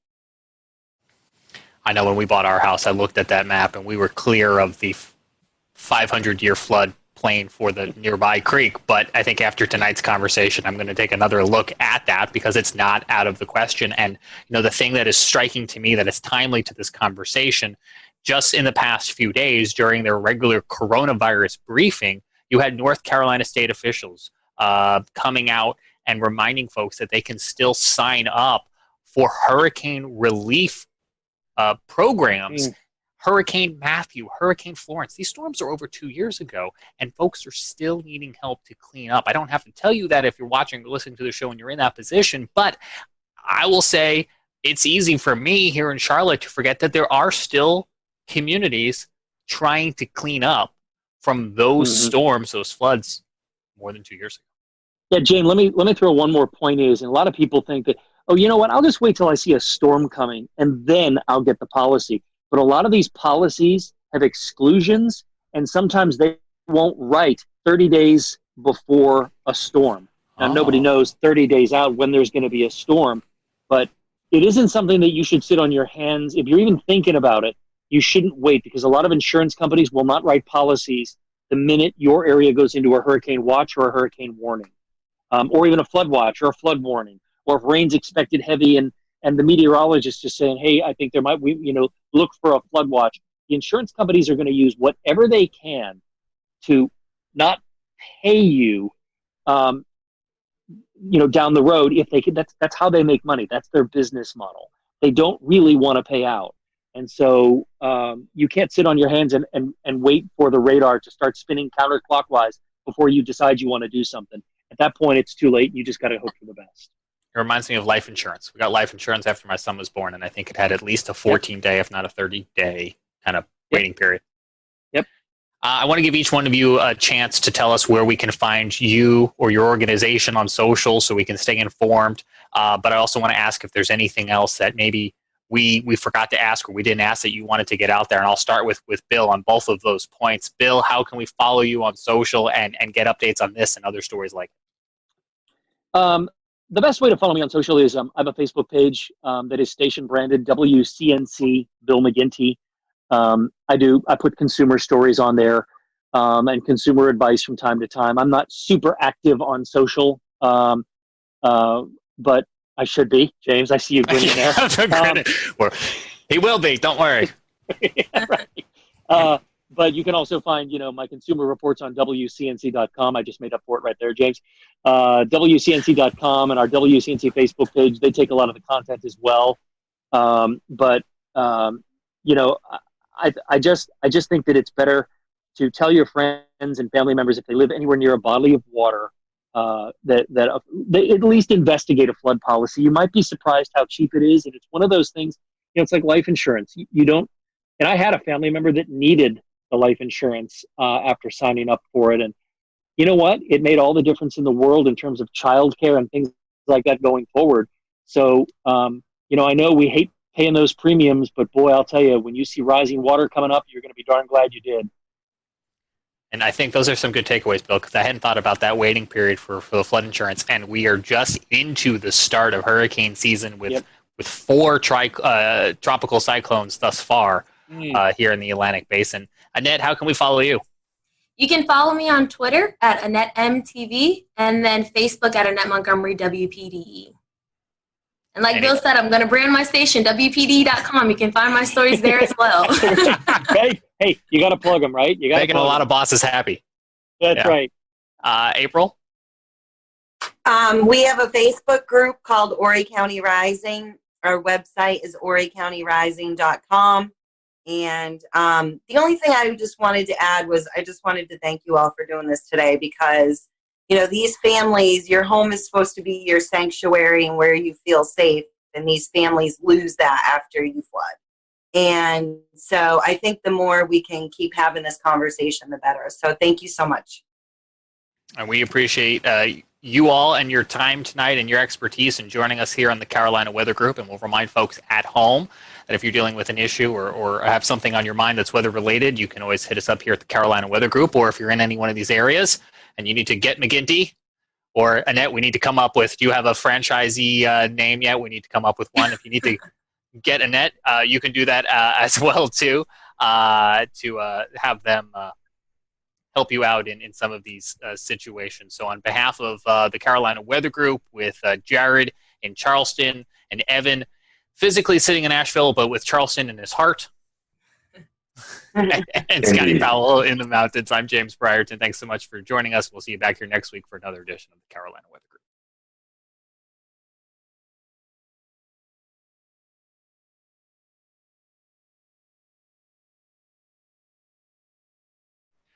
Good evening and welcome to the Carolina Weather Group. I'm James Brierton in Charlotte. We have a great panel for you tonight. We are going to be talking about the flood threat against your house, whether you live in a flood zone or not. We have some great material for you tonight that may have you rethink the next time you're looking at your policies. Joining us from Charlotte, Bill McGinty, consumer reporter at WCNC Charlotte. And in full disclosure, I work with him during the day, so I feel like I need to throw that out there as I will be interviewing him in a moment. From WPDE, we have Annette Montgomery, who's a reporter there, who's been doing some local reporting on this topic in their neck of the woods. And we're also joined by April O'Leary of Horry County Rising, and they are involved with this exact topic there along the South Carolina General Coast area. But we'll start more inland with Bill McGinty, who, Bill, just last week, you did a story that kind of tipped this whole thing off to us here at the Carolina Weather Group. So why don't I just have you, the reporter, tell us, in your words, a little bit about what you uncovered here in the Charlotte area. Yeah. So one of my jobs here in Charlotte is the consumer investigative reporter, and so people email me. I run a franchise called Get McGinty, and if you have a problem, you email me. And so I got this email from this couple, and I actually got the email in the middle of the 4:00 news, and he said we're being flooded. Every time it rains, we get flooded, and it never used to happen. We can't figure out why. The city was working on the storm drain system. We're wondering if that maybe had something to do with it or not. So I replied back and said, just send me a couple of photos if you wouldn't mind. I'd like to see what you're talking about. He sent me back some photos. And when I looked at the photo, I said, I'll be out there first thing tomorrow morning. He showed me, he's got a townhouse, a 3-story townhouse, and the bottom floor of his finished townhouse was completely underwater, above the fireplace. And I said, this is from a rainstorm? I mean, this looks like a river came up. He said, it comes up, and then it goes away, and as long as the rainstorm lasts. His point was that if we get 3 inches of rain over 3 days, not a problem. But if we get 3 inches of rain in an hour, huge problem. So it's basically a flash flooding issue. And so one of the things we were able to do was get a hold of the city of Charlotte, which told him they'd look into this sometime about 2021, before they actually would drill down on this and figure out what the exact problem was. And they gave him, I don't want to say the runaround, but for lack of a better word, the answer wasn't good enough for him, which is why he reached out to me.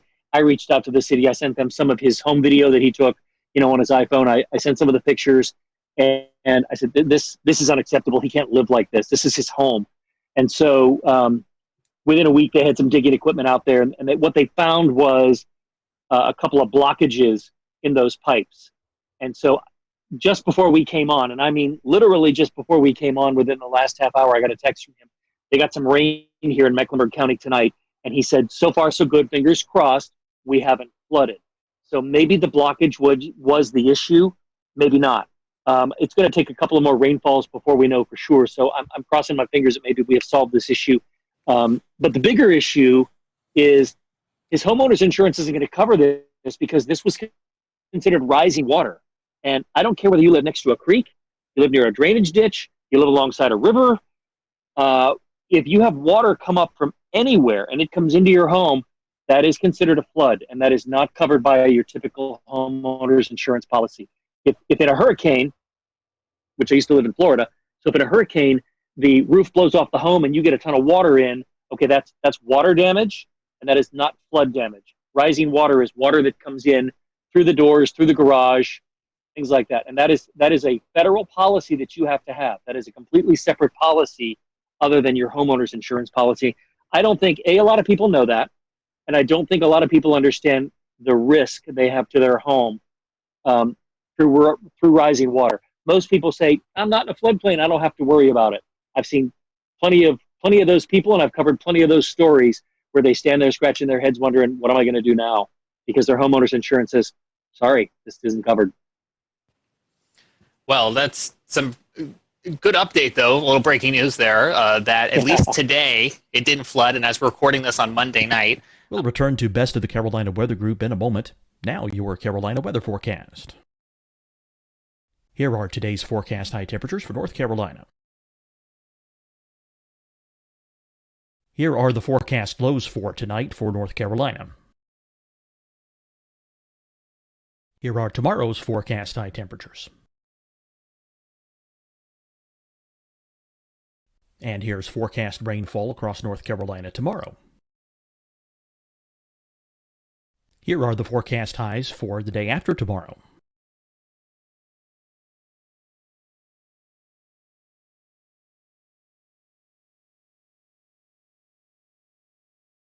And here's the forecast rainfall across North Carolina for the day after tomorrow.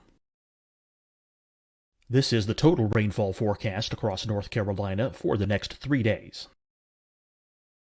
Here's the severe thunderstorm outlook for today from the Storm Prediction Center.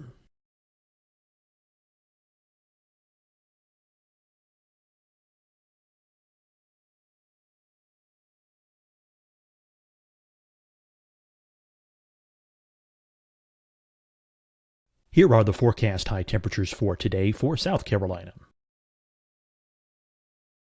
Here are the low temperatures for today for South Carolina. Here's the probability of precipitation forecast across South Carolina today. And here are the rain chances across South Carolina tonight. Here are tomorrow's forecast highs across South Carolina. Here are the forecast low temperatures for tomorrow for South Carolina. And here is the probability of precipitation across South Carolina tomorrow. Here's the precipitation chances across South Carolina tomorrow night. Here are the forecast highs for the day after tomorrow in South Carolina. Here are the forecast low temperatures across South Carolina for the day after tomorrow. And here are the rain chances across South Carolina for the day after tomorrow. And South Carolina's probability of precipitation for that night. Here's the Storm Prediction Center's severe thunderstorm outlook across South Carolina for today through tonight. Here's the Storm Prediction Center's severe thunderstorm outlook across South Carolina for tomorrow and tomorrow night. And here's the Storm Prediction Center's severe thunderstorm outlook across South Carolina for the day after tomorrow through that night. Here's the severe thunderstorm outlook for today from the Storm Prediction Center.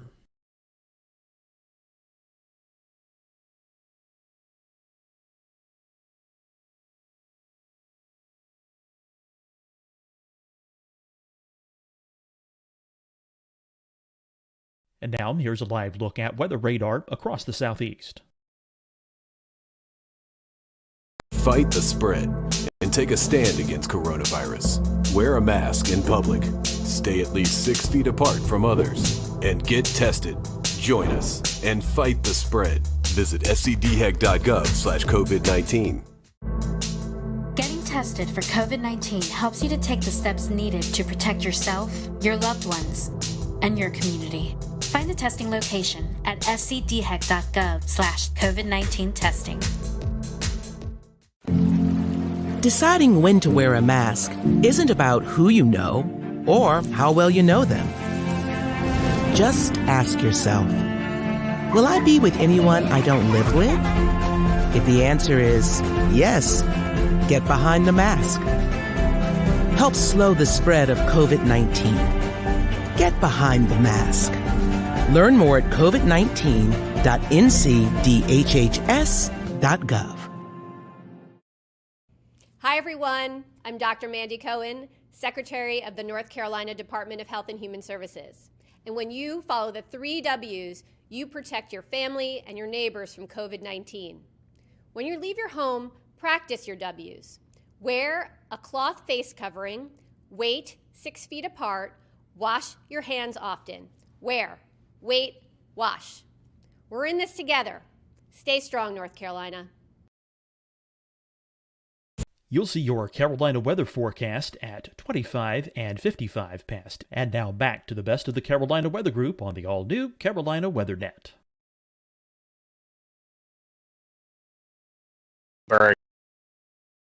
FIN system, the Flood Information and Notification System, and they had just shy of about an inch of rain there in Mecklenburg. So let me set it up, James, if you wouldn't mind. Let me, I talked about the rising water coming into his home, and you'll see it if we show some pictures and video here. But the bottom line is his townhome, if you can imagine this, runs this way, but the back of his town, the driveway runs down. And so you've got 4 townhomes, and the first one up at the street level is street level. But his is higher because the driveway slopes down in the back.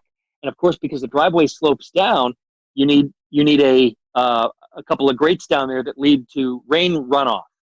And that's what was backing up. And it, of course, backs up to the lowest point, and the water came into his house. So I don't want to lead people to believe it came in from the street. It actually came in from the 2 grates that were in his driveway. But because he was down at the lowest point, water came up there.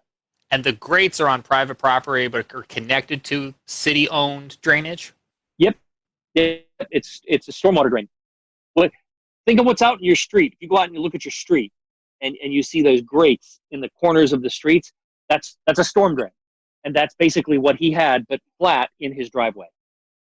And people will probably know from looking at those, you'll sometimes see the little placard on them that says, do not drain liquid oil and such down into those, because they're connected to the streams and the creeks and the waterway. 100%.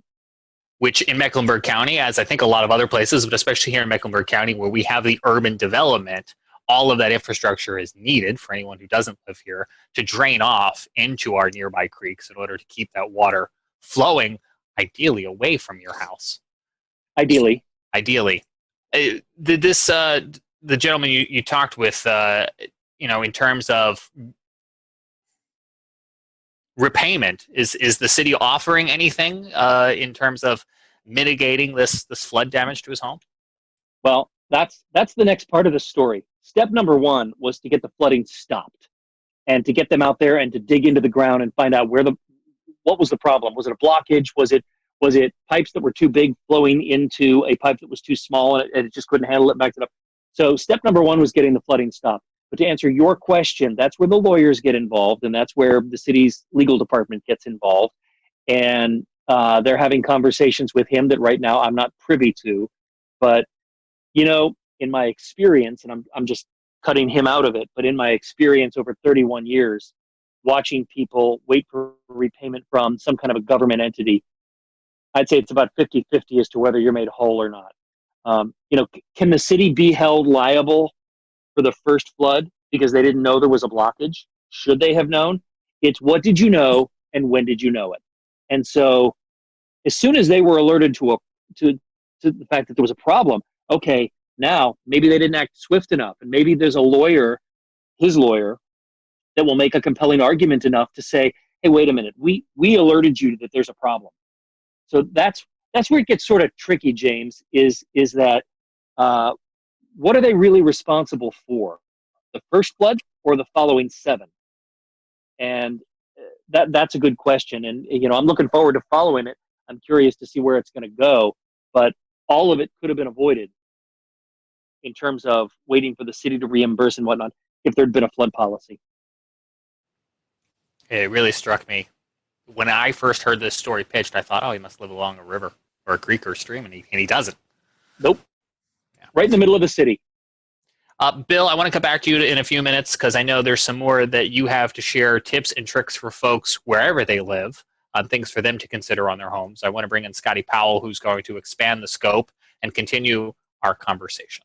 Yeah, thank you, James. Much like the Charlotte-Mecklenburg area, another metropolitan area that's really growing a lot of urban development is the Horry County area. And that's Myrtle Beach, Conway, South Carolina. Tonight we have Annette Montgomery and April O'Leary with us. Annette, you cover this story a lot for WPDE. I came across some of your reports there. You guys see flooding maybe a little bit different than what Bill was talking about. Obviously, flash flooding, a big concern. But a big concern for you all in Horry County is when we see these heavy rain events occur. And this doesn't necessarily have to be tropical rains or tropical storm activity. This could just be heavy rain that's developed over North Carolina, anywhere between 3, 4, 5 inches of rain, and it kind of travels down the river system. Annette, you unfortunately have been covering these stories of folks who've been affected by also this water runoff and affecting many homes and many communities that are being flooded. Yes, I actually know a lot of homeowners that are selling their homes just simply because of the flooding.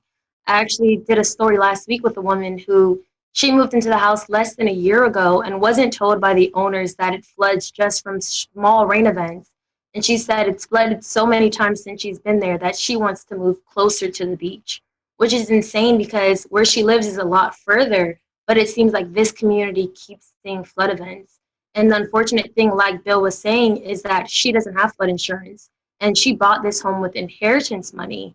So she says she really feels like she's at her wit's end, and the county's telling her that, to wait for this buyout program, but she knows she's not going to get 100% of the value of her home. So she says, she feels like she's going to lose a lot of money, but she doesn't have another option at this point. And I've covered so many stories with similar families. Just another man, he's selling his home. But the concern that people have is when their homes flood, it's sewage water, it's things like that that's also in the water. So they're just very concerned for their overall health and their safety. So that's another huge portion that people might not realize, that these people are very concerned for their health as well.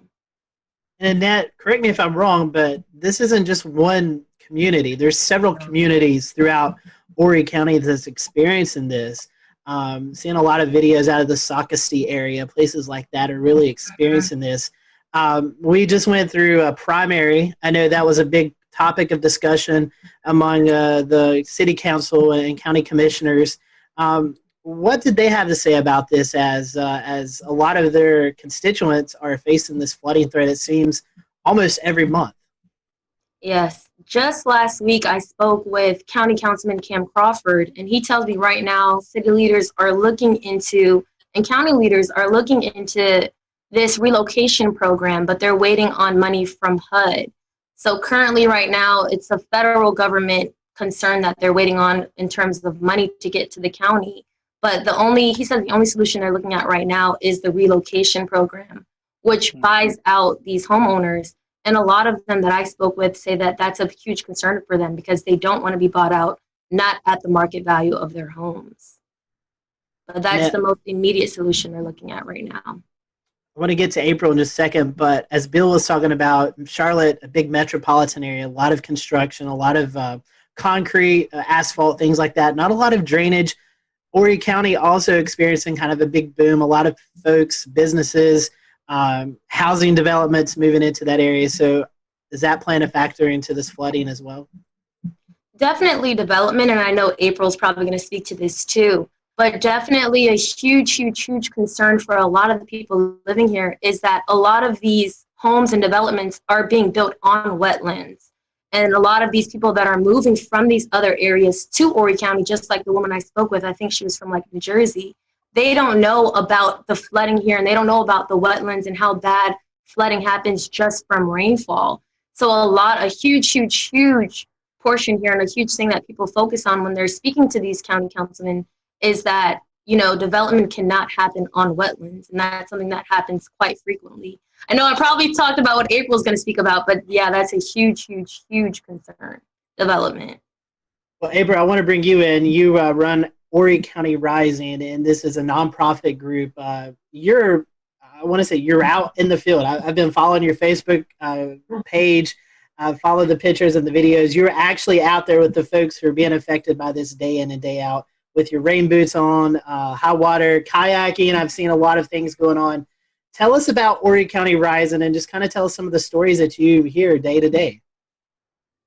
Well, thank you so much, and thanks for not forgetting about families affected by flooding, especially to Bill helping to work with that family. That's a great model that I like to see in the media moving forward. But yeah, I flooded in Hurricane Florence, and prior to that was working in clean water protections, and I decided that I really thought that I could make a difference around flood mitigation and making sure our communities are more sustainable. Kind of seeing the trends and seeing the historical trends, both leading to loss of life, but also an increase in damages. And so I quit my position and created Horry County Rising. We are a social welfare organization trying to work with this vulnerable population around flood mitigation, but also trying to propel the government to have a plan. We really believe that there's some good components of a good flood plan, and we're really frustrated and concerned at this point, given that this is such a significant hazard mitigation issue, but also a public health concern, that we really need to have a plan that kind of defines what our priority projects are, a timeline for how to fulfill those, a funding source, a responsible entity, and really trying to explore all of the options that we have available to help reduce that exposure and reduce the catastrophic damages caused by flooding. And so, yes, we actually flooded twice this year. We flooded in February, and we also flooded in the first week of June. The last flood event is a community that actually was just built within the last 15 years. So, we're essentially very concerned about future land use because we're seeing more and more homes flood. And we were really hoping that we purchase a product that can sustain a 30-year mortgage, and maybe even possibly sustain families and generations of families.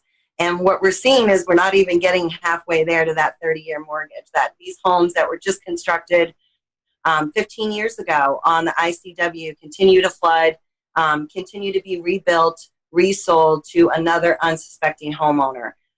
So we see these homeowners, particularly around the Atlantic Intercoastal Waterway, repeatedly flood in the 4 or 5 times in the last 5 years.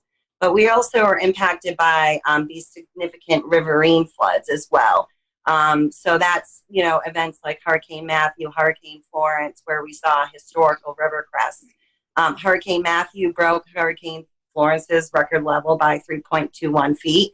It was the largest, most historical flooding event to hit this area. We've been fortunate. We haven't had too many storm surge impacts as of late, but we certainly do see concerns with flash flooding, much like you talked about earlier, Bill, where our infrastructure is aging. It was based on this assumption that we would have consistent historical rainfall trends, and naturally these really significant events, these high peak rainfall events, contribute to those flash flooding impacts, and we see damages as a result of that as well. April, obviously not mention any of the families that you work with, but just some of their stories. Can you tell us a few of those? I mean, I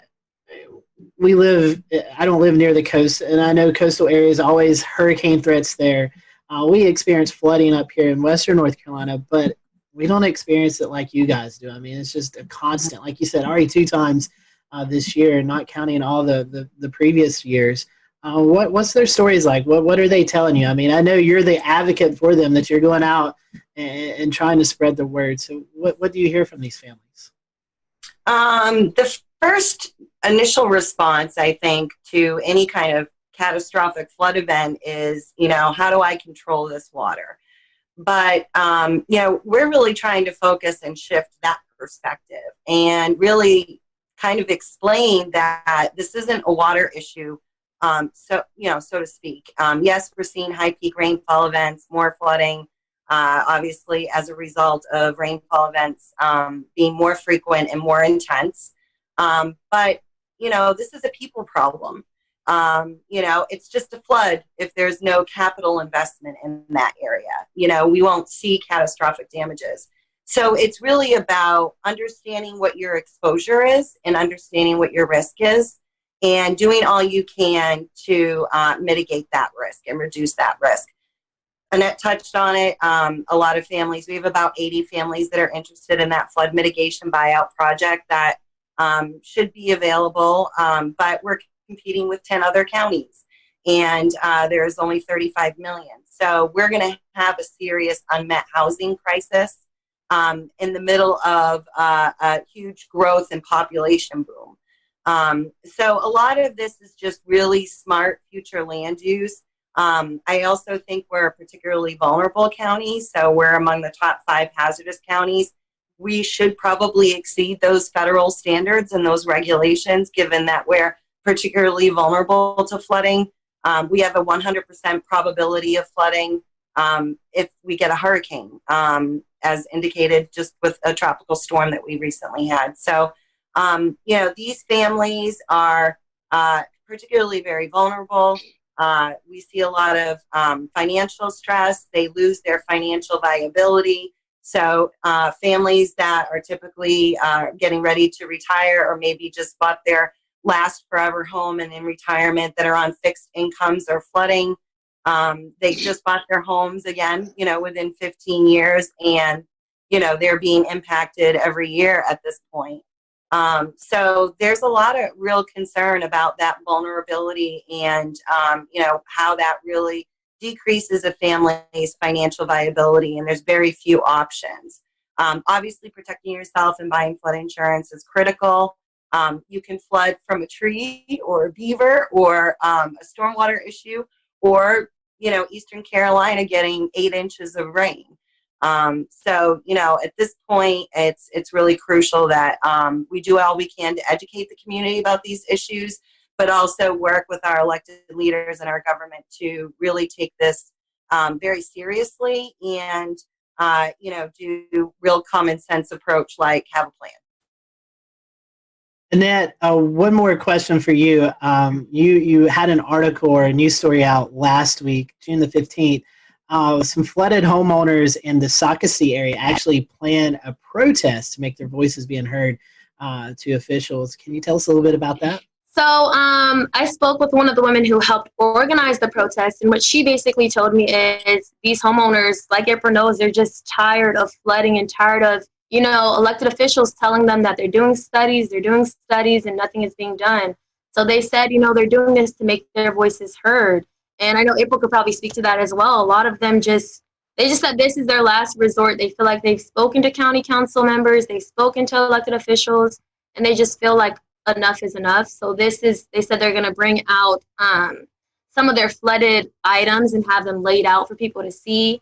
And this is just to have officials really see how these people are being affected and what it's doing to them emotionally and physically, their stuff. So it's July 6th at 8 a.m. in front of the Horry County Courthouse, in case anyone wants to go. But yeah, I'm glad that, they're doing this. I think it's important. Well, Scotty, I think that we would be remiss if Jared and I didn't also hop into this conversation and talk about Charleston. I can see it.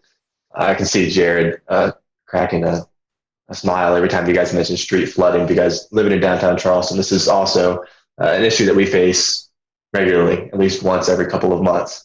And it just like I said, it's a combination of water table issues, salt water getting into the pipes, as well as just freshwater flooding. So it's kind of a combination of everything, and blockages and sewers, and it's a mess. But there's a real social problem where if you drive around downtown, you'll notice a distinct difference between higher and lower income portions of the area.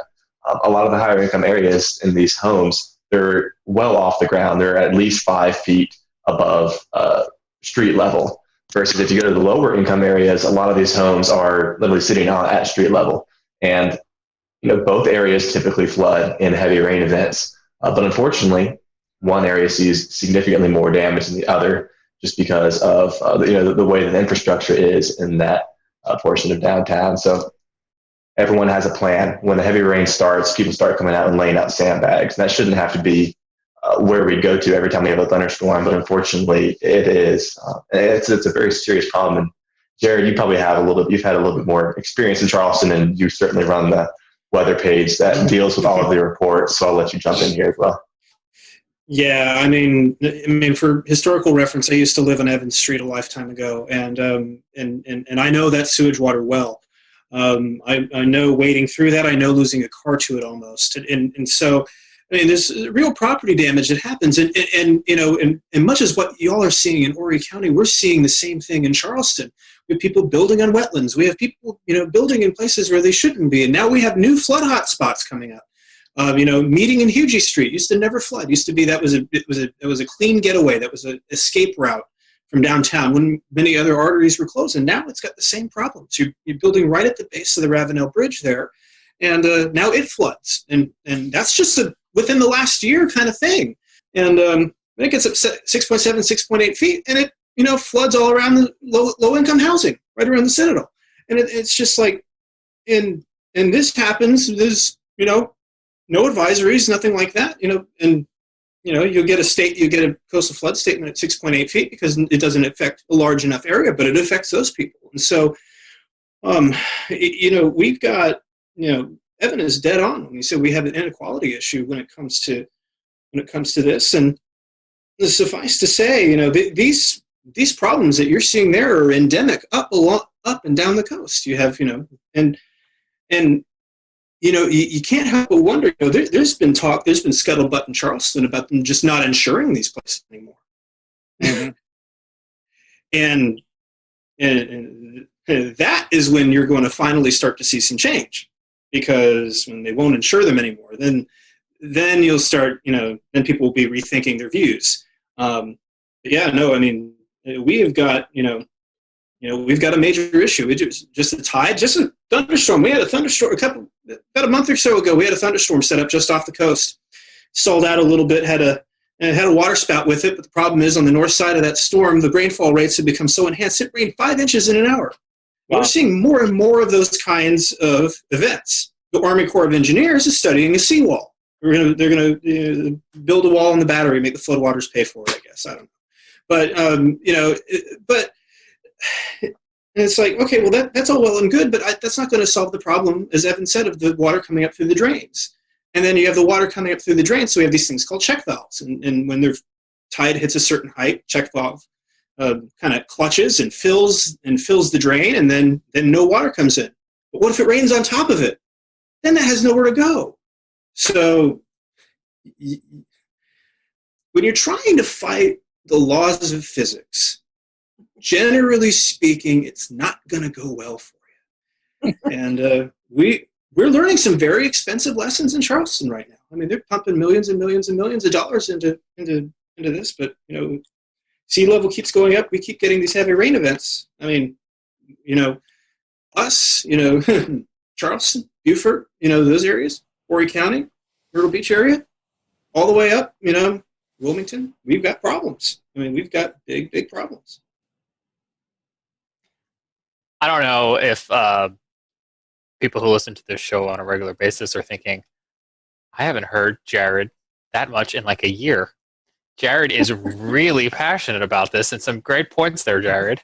And but that's what I was. I don't know, Jared, if in the years we've been doing this show, I've ever seen you that fired up. I love it. It's a big problem, and it's a big problem. It's just one of those things. It's just so self-inflicted, and it just keeps happening. It's like, that's not cool, man. That's not cool. I'll shut up now. April, in this cycle of proposing, planning, and building, and we loop around again, in your experience, where do we start the problem solving? At what point in this cyclical wheel? Your backyard, right? So you want to have a backyard perspective. You want to pay attention to your county planning commission. You want to review future land use projects. You want to educate yourself about the special flood hazard areas. You want to make sure you speak up, whatever district you live in, and work with your elected official and let them know your concerns about whether that project will increase flood risk or exposure. And I think, making sure you take advantage of public input opportunities at a council level. And then I also think, there's so much value in coming together. Like Horry County Rising really takes care of our own. And we provide a forum, but also a support network. So we're all learning from each other. And I think there's just something so powerful about that because, every day we're growing and growing and we're learning more and more. And we took it from, just 80 people to 25,000 in 1 year. So I'm really optimistic. I have a lot of hope. And I think it's really important that when you're in this line of work, that you can remain hopeful and be optimistic. But I think it's really important to look at this from a vulnerability perspective and really make sure that we critically. We'll return to Best of the Carolina Weather Group in a moment. Now your Carolina weather forecast. Here are today's forecast high temperatures for North Carolina. Here are the forecast lows for tonight for North Carolina. Here are tomorrow's forecast high temperatures. And here's forecast rainfall across North Carolina tomorrow. Here are the forecast highs for the day after tomorrow.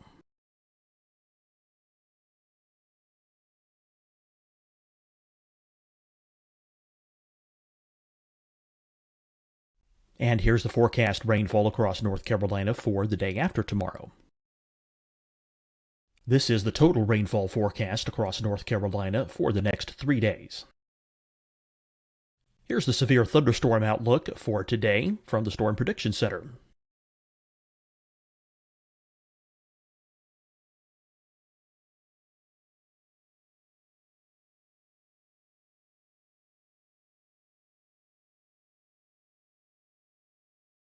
Here are the forecast high temperatures for today for South Carolina. Here are the low temperatures for today for South Carolina. Here's the probability of precipitation forecast across South Carolina today. And here are the rain chances across South Carolina tonight. Here are tomorrow's forecast highs across South Carolina. Here are the forecast low temperatures for tomorrow for South Carolina. And here is the probability of precipitation across South Carolina tomorrow. Here's the precipitation chances across South Carolina tomorrow night. Here are the forecast highs for the day after tomorrow in South Carolina. Here are the forecast low temperatures across South Carolina for the day after tomorrow. And here are the rain chances across South Carolina for the day after tomorrow. And South Carolina's probability of precipitation for that night. Here's the Storm Prediction Center's severe thunderstorm outlook across South Carolina for today through tonight. Here's the Storm Prediction Center's severe thunderstorm outlook across South Carolina for tomorrow and tomorrow night. And here's the Storm Prediction Center's severe thunderstorm outlook across South Carolina for the day after tomorrow through that night. Here's the severe thunderstorm outlook for today from the Storm Prediction Center.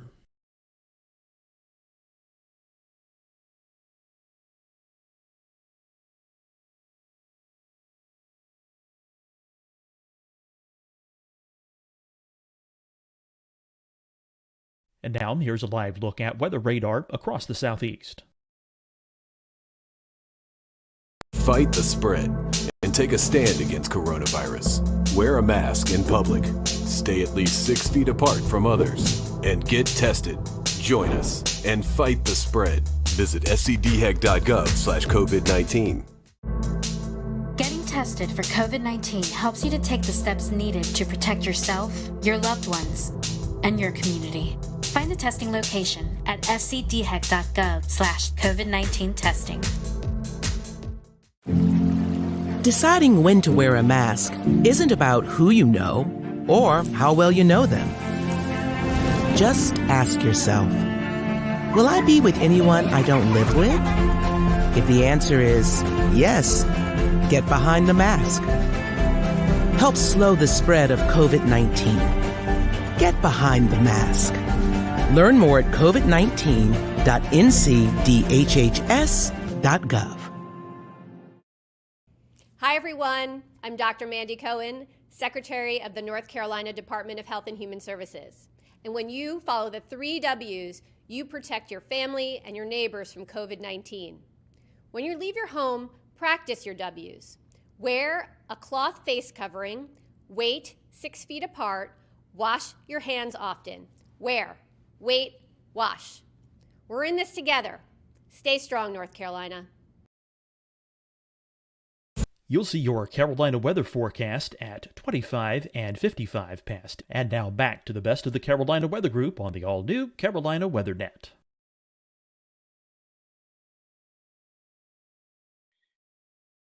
Socioeconomic vulnerabilities, and make sure that whatever decisions that we make, that they are benefiting our socioeconomic factors and communities. So that piece is really crucial, and obviously trying to overcome those deficits. There's not enough money.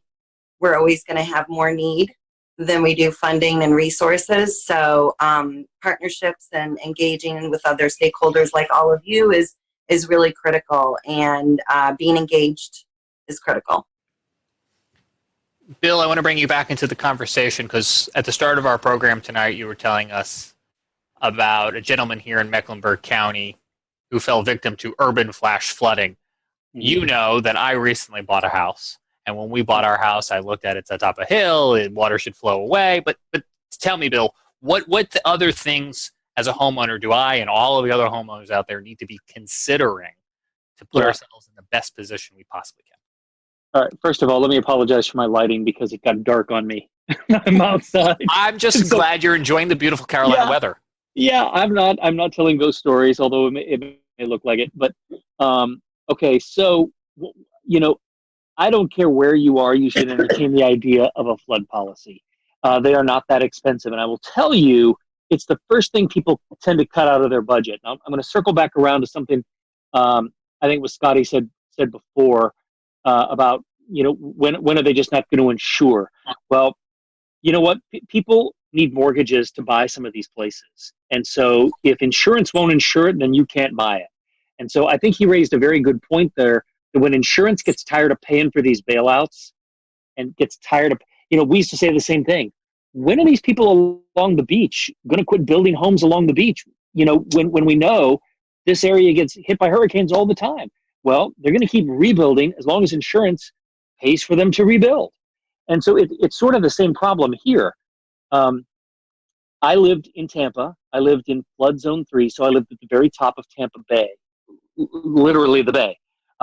And so I was in flood zone 3, which meant A, B, C. So C. I was not going to flood. It had to get like 2 miles inland. But a Category 4 hurricane would push that water inland, no problem. So I thought, you know what? I'm going to be proactive. I was young. I had flood insurance. But as soon as our firstborn came along, I thought, all right, I got to slash the budget. What's going to go? And it was my $200 a year flood policy that went. And I thought, you know what? I'm not going to need it. And as it turns out, I didn't need it, but I rolled the dice. And now that I'm older and wiser, I would tell people that even if your real estate agent who's trying to sell you something, or the buyer who is trying to sell you something tells you you don't need a flood policy, don't listen to them. You make that decision as to whether or not you need a flood policy. I've got a creek nearby here where I just bought this house a few months ago. I don't think it's anywhere near anything I need to worry about, but I'm going to get a flood policy. It's just good protection. I think as long as people want to live near the water, and Charleston is a beautiful area, you know what? People are going to continue to build near the water because it's tax revenue. It's a lot of money for the county and for the city. And so to put up those opulent properties and then sell them for megabucks, you bet.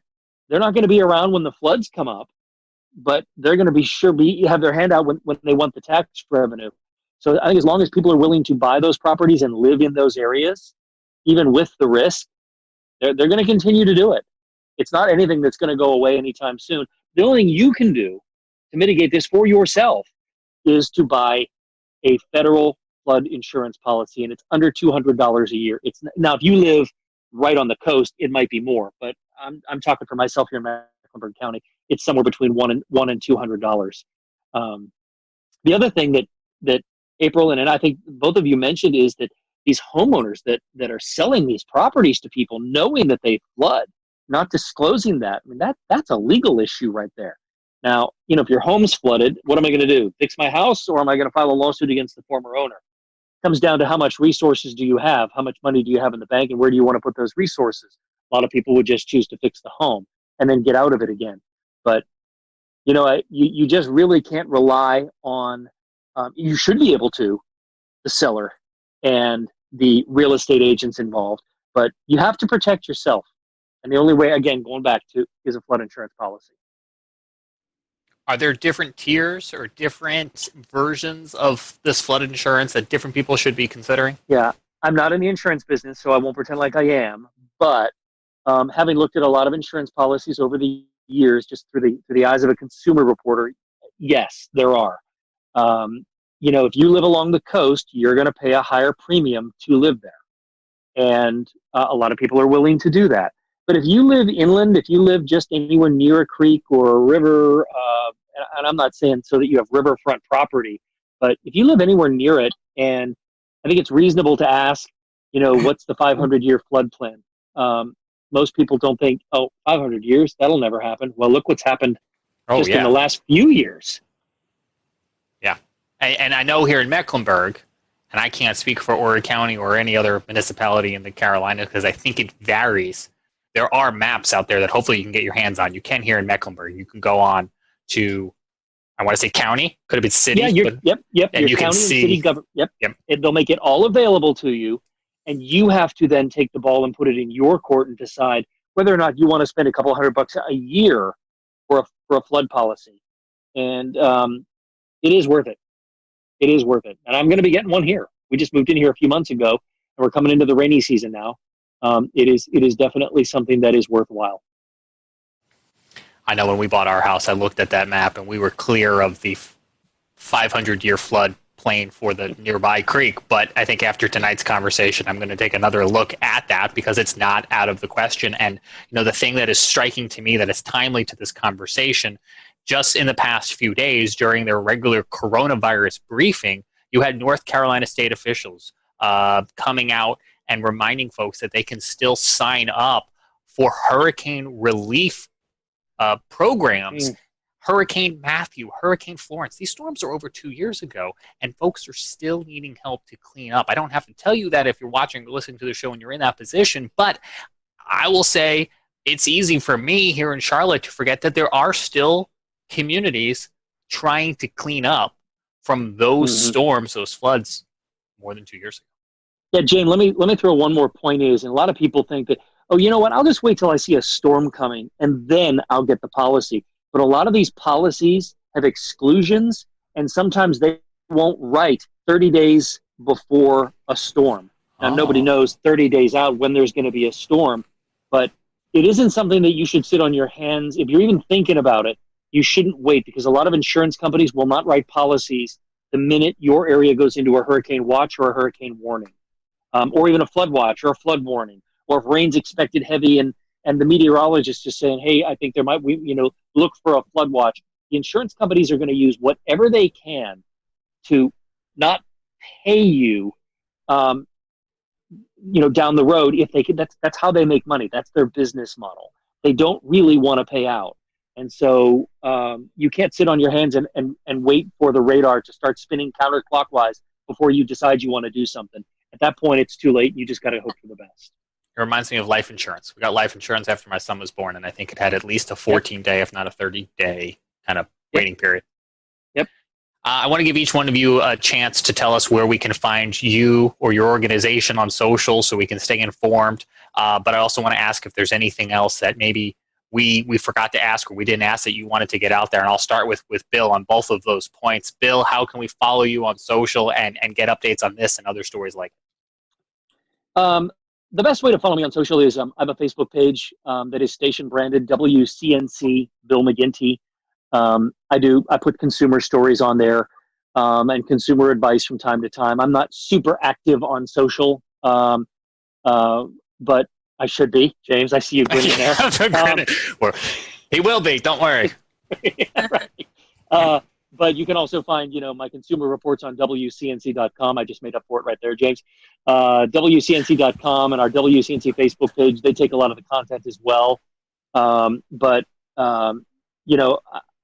just think that it's better to tell your friends and family members if they live anywhere near a body of water that they at least investigate a flood policy. You might be surprised how cheap it is, and it's one of those things.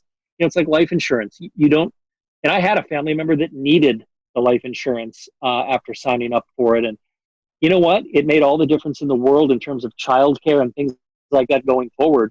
So, I know we hate paying those premiums, but boy, I'll tell you, when you see rising water coming up, you're going to be darn glad you did.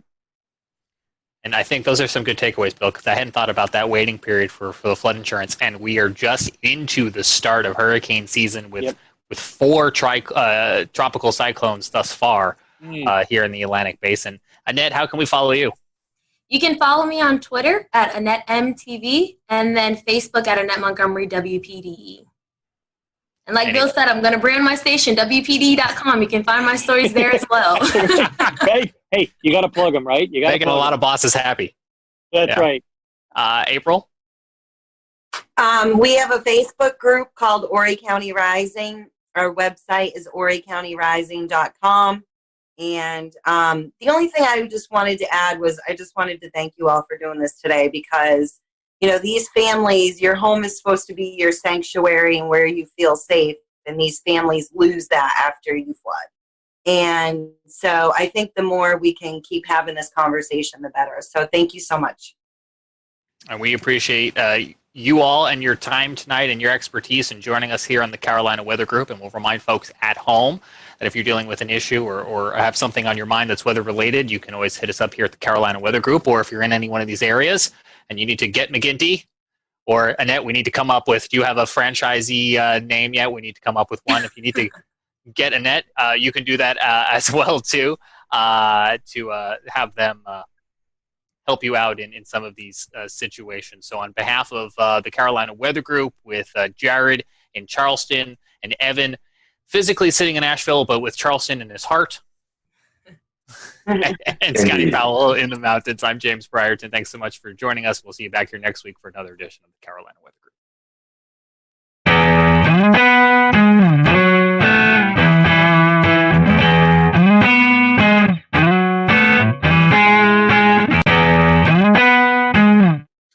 Good evening, everyone. Welcome to the Carolina Weather Group. This is the April 1st, 2020 edition of the Carolina Weather Group. We hope that you're doing well on this Wednesday evening, hoping that you and your family are safe and sound during these crazy times that we're experiencing, and that's kind of the topic of tonight. We're going to be talking about coronavirus, COVID-19, and weather. We still have weather going on during this crazy time that we're experiencing throughout the country. And in fact, tonight, we're going to be talking to Ryan Vaughn, who was covering a EF3 tornado that struck in Jonesboro, Arkansas this past weekend. So we're looking forward to that. We are streaming live right now on our many streaming platforms.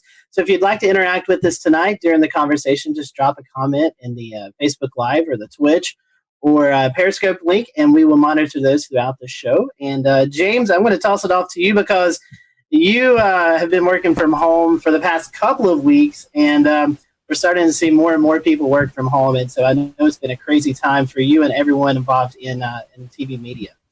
It's been a very interesting time indeed, Scotty, because everyone has kind of moved very quickly, whether they liked it or not, real fast into the cutting edge technology of 2020.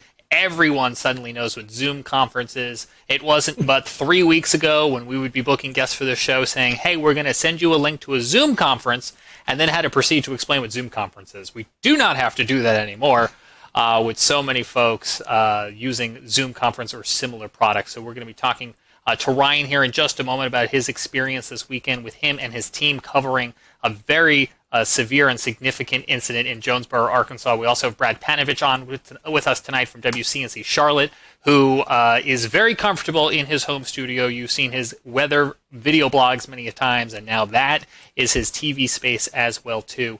And we're also going to be talking with somebody here in Mecklenburg County who does some paramedic work about what this means, the coronavirus means for their line of work, too, because, as Scotty mentioned, the weather is still continuing to happen. We had a line of storms roll through South Carolina yesterday, prompted numerous severe thunderstorm warnings down in the Charleston area. Luckily, we didn't have any tornado warnings to account of, despite having a tornado watch, but it was a much different story this past weekend in Arkansas. Let's bring in Ryan. You were actually working from home, and you had your other meteorologists back in the station. Just bring everybody up to speed if they're not familiar with what took place this past weekend. Okay, so typically in a severe weather situation, we would all be in the studio. We were going into this, we were low wind severe weather threat. We knew tornadoes weren't out of the realm of possibility, but we were kind of thinking gusty winds, and I think everybody, even the Storm Prediction Center, kind of had northern Illinois pegged for the hot spot. Well, tornado warning comes out for one of our southern counties.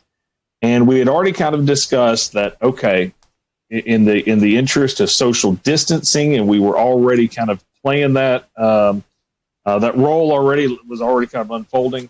I said, well, we've got a solid system here. How about I go here and you guys stay back there, and we wouldn't be there, and hopefully we wouldn't go into long form programming. And so the tornado warning came out for Woodruff County a little bit after 4:00. And at that point, you could draw a line and see that there was a chance that this was going to come into Jonesboro. We have some video from your coverage. We're going to pop up here in a double box. Oh, man. Walk us through. This must be the moment that tornadic cell started producing in Jonesboro, if I'm correct. Hold on one second. I just now lost. There we go. I'm back, I think.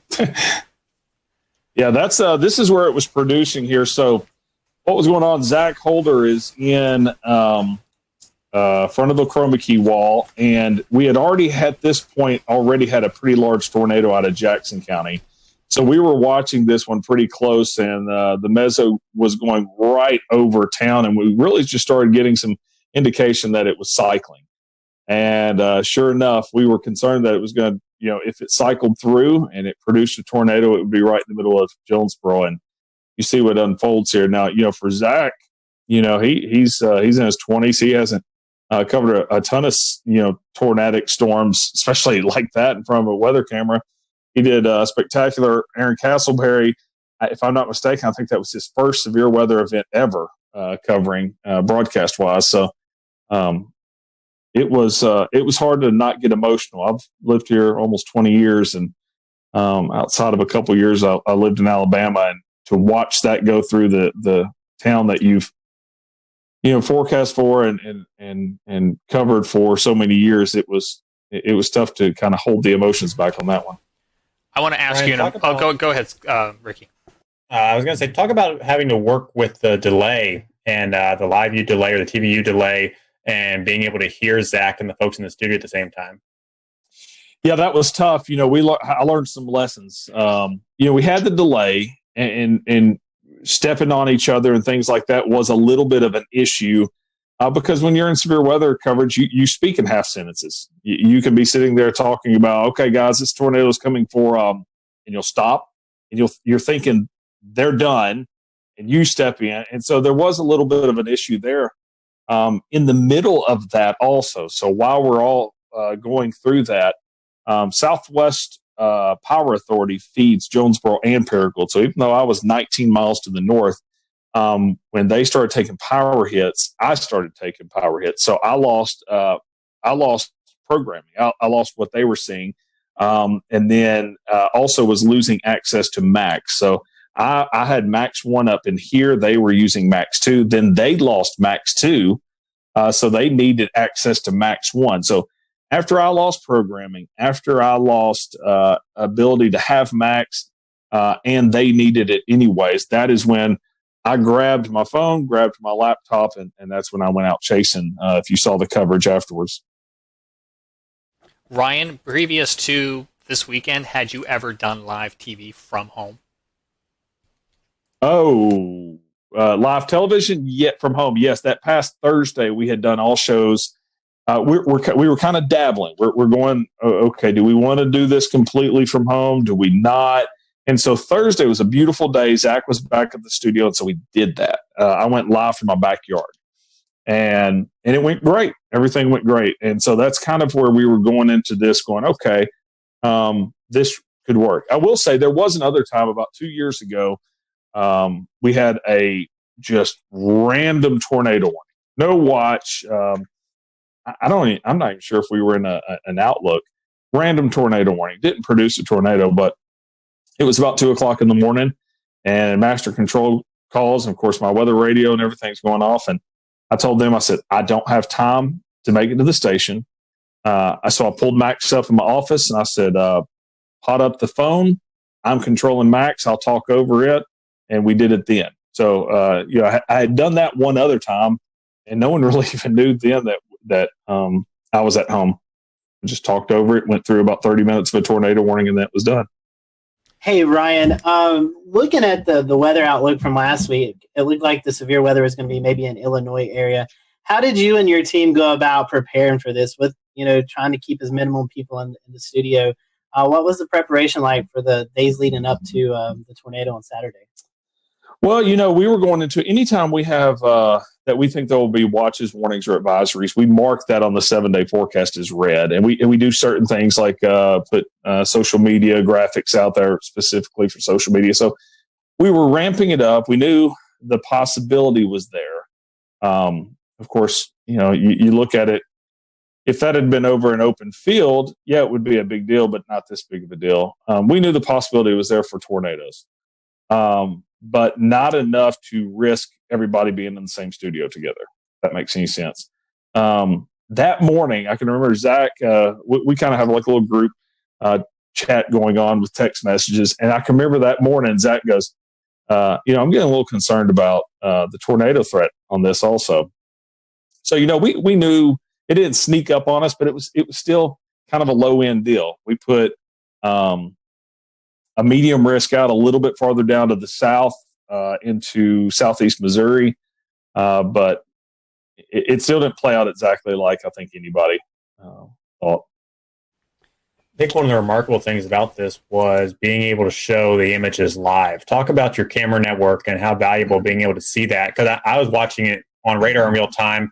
I'll tell you what, if I didn't have that camera at the same time, I would have thought for sure it was producing it on the ground, but it wasn't yet. No, it wasn't. I kind of thought that also when we have 8 cameras. I think 9 cameras across our viewing area. And that goes back to, that's a James Spann thing. I worked for 2 years down in Montgomery, Alabama, and of course got to know all the stations down in that area. And, James was really big on cameras back then. And it did just make sense. It's like, man, if you can get eyeballs in every single county, especially when you live in as flat of an area as we are in, it's going to be really hard for a tornado to sneak by us. So we have several cameras in Jonesboro. We have some to the west down in Batesville. We've got some up here in Paragould. I say one in Paragould, one up in Pocahontas, one in Walnut Ridge. We've got almost every county around us covered. Now after this, I want 2 or 3 more. But I've always been a big fan of cameras. This is actually our second tornado in about a year that we've caught on camera. So, and the other one was heading right from my house also. So. Ryan, you talked a moment ago about the emotional impact of being able to see this tornado. Is that one of the roles that the Skycam network plays as opposed to just colorful imagery on radar? Well, I had so many people. One thing that I always do is I go out to the damage path as soon as possible afterwards. And that night and that next day, over and over again, people said, man, we watched it and we knew it was serious. You can say all day long until you're blue in the face, hey, this tornado's on the ground, this tornado's on the, you can tell them, and they're still going to run out there and look at it. But showing it like that, everybody was taking cover. You're not going to be out looking about for it. You also, as you just mentioned, went down to look at the tornado path after the storm. And you mentioned on James Spann's Weather Brains earlier in the week that that's one of the things you do. You are actually a community responder. Talk to me a little bit about the importance of having that dual role that you play as both a broadcast meteorologist and a community responder. Yeah, I'm part of the rescue squad here in the county that I'm in. So if you listen to the coverage, at one point I turn on the radio and I'm trying to communicate to our guys and emergency management and dispatch in this area. And then I was thinking, as we were driving down there, my son was going with me, and he said, "Are you going to put your turnouts on when you get down there?" And turnouts, if you're not familiar with that, that's all of your gear that you put on when you start to get in the rescue and extrication for vehicles or rescue of tornadoes. And I really, for the first time, was thinking, I don't know. I don't know what I'm doing. Am I getting... We'll return to Best of the Carolina Weather Group in a moment. Now your Carolina weather forecast. Here are today's forecast high temperatures for North Carolina. Here are the forecast lows for tonight for North Carolina. Here are tomorrow's forecast high temperatures. And here's forecast rainfall across North Carolina tomorrow. Here are the forecast highs for the day after tomorrow.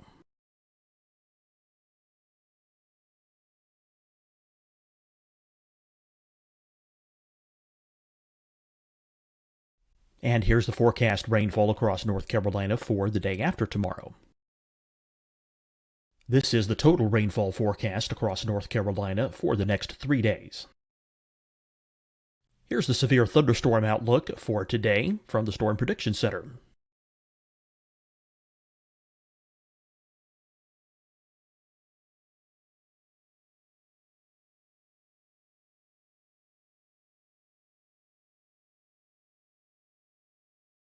Here are the forecast high temperatures for today for South Carolina. Here are the low temperatures for today for South Carolina. Here's the probability of precipitation forecast across South Carolina today. And here are the rain chances across South Carolina tonight. Here are tomorrow's forecast highs across South Carolina. Here are the forecast low temperatures for tomorrow for South Carolina. And here is the probability of precipitation across South Carolina tomorrow. Here's the precipitation chances across South Carolina tomorrow night. Here are the forecast highs for the day after tomorrow in South Carolina. Here are the forecast low temperatures across South Carolina for the day after tomorrow. And here are the rain chances across South Carolina for the day after tomorrow. And South Carolina's probability of precipitation for that night. Here's the Storm Prediction Center's severe thunderstorm outlook across South Carolina for today through tonight. Here's the Storm Prediction Center's severe thunderstorm outlook across South Carolina for tomorrow and tomorrow night. And here's the Storm Prediction Center's severe thunderstorm outlook across South Carolina for the day after tomorrow through that night. Here's the severe thunderstorm outlook for today from the Storm Prediction Center.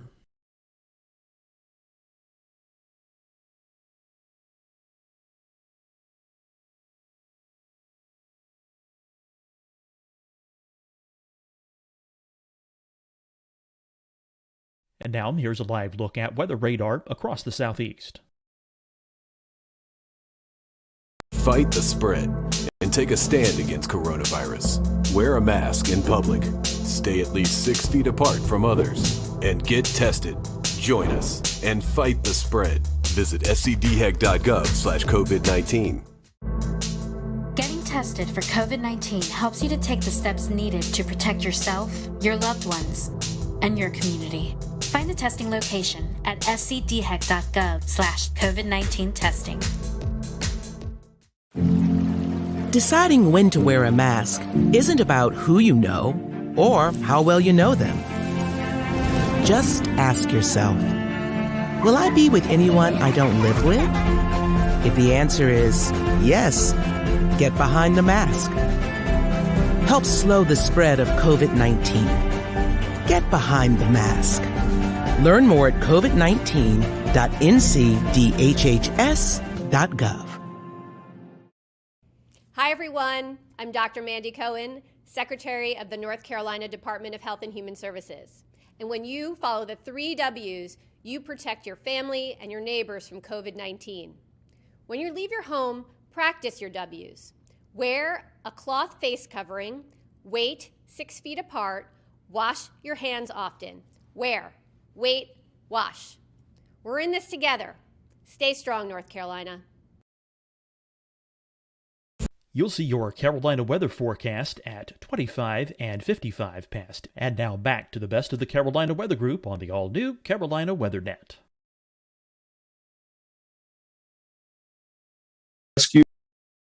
I'm getting down here and telling the story of the tornado aftermath. Am I doing a little bit of both? So I was confused. It was one of those first times where I was thinking to myself, what are we going to be doing when we get down here? And of course, our news folks were already on the scene. Zach and Castleberry were continuing the coverage from a weather side of point of view. And I really did. I mean, you look at that, I thought we were going to be pulling dead bodies out all night. And we weren't. So we had Damon Lane from KOCO in Oklahoma City on our show 2 years ago, and he talked to us about what it was like one day to be on television at the studio tracking a storm as he knew it was coming into his neighborhood. What was it like to be home with your family within earshot and having a tornado in your community while also trying to be a broadcaster? Well, a lot of people have laughed about hearing the snapping. I was going, and what I was doing, I was trying not to go, hey, Jennifer, yell into the other room, or hey, George and Avery and Kate, get downstairs. I was trying not to do the yelling at your family, get the dog out of here, get the dog downstairs, that thing. So I was kind of meaning get in here so I can, lip sync to your, and so Jennifer comes in here and I said, get downstairs. And I point over at the television, and I wasn't sure if they were watching it in there. And judging by my wife's eyes, I don't think they were. And she looks over at the television, and by that point, it was tearing stuff up, and they moved real fast and went down there. But our wives do this, without us here all the time. In severe weather, they get tornado warnings here, and her job is already to get all the kids and pets and go downstairs. So I don't really know what I was doing, saying, hey, like I'm going to step in and be the leader of this, because they've done this in the past. And so I realized that after the fact. I'm like, you don't need me to tell you to go downstairs. You probably already knew. But it was wild. And then when I was leaving here, we were having flash flooding in our neighborhood.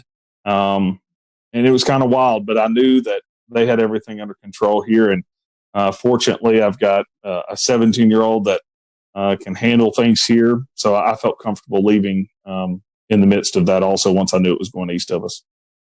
Ryan, the tornado EF3, 140 miles per hour winds. I think this happened right around the 5 o'clock time frame.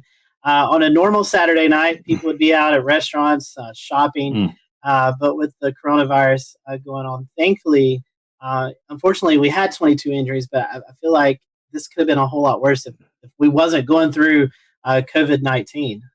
Oh, we would have been pulling bodies out. Of those 22 injuries, only 2 of those were hospitalized. So you got to think of a large part of those were probably just scratched up arms and things like that.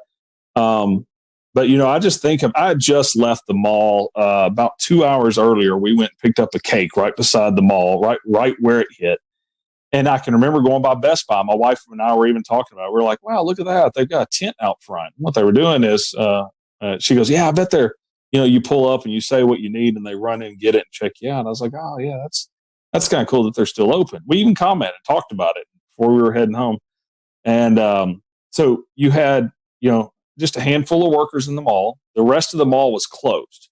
So if you look at the aerials, I mean, it just tore up the mall.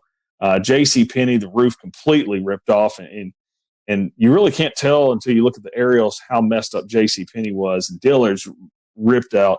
A Saturday at 5 o'clock, all those places would have been busy. You think of Cheddar's. I think that's a national chain that you guys may know about. But Cheddar's is a restaurant that would have been completely packed with probably about an hour wait with people sitting all around it on a normal Saturday at 5 o'clock. Instead, they had a couple of workers that were cooking to-go orders.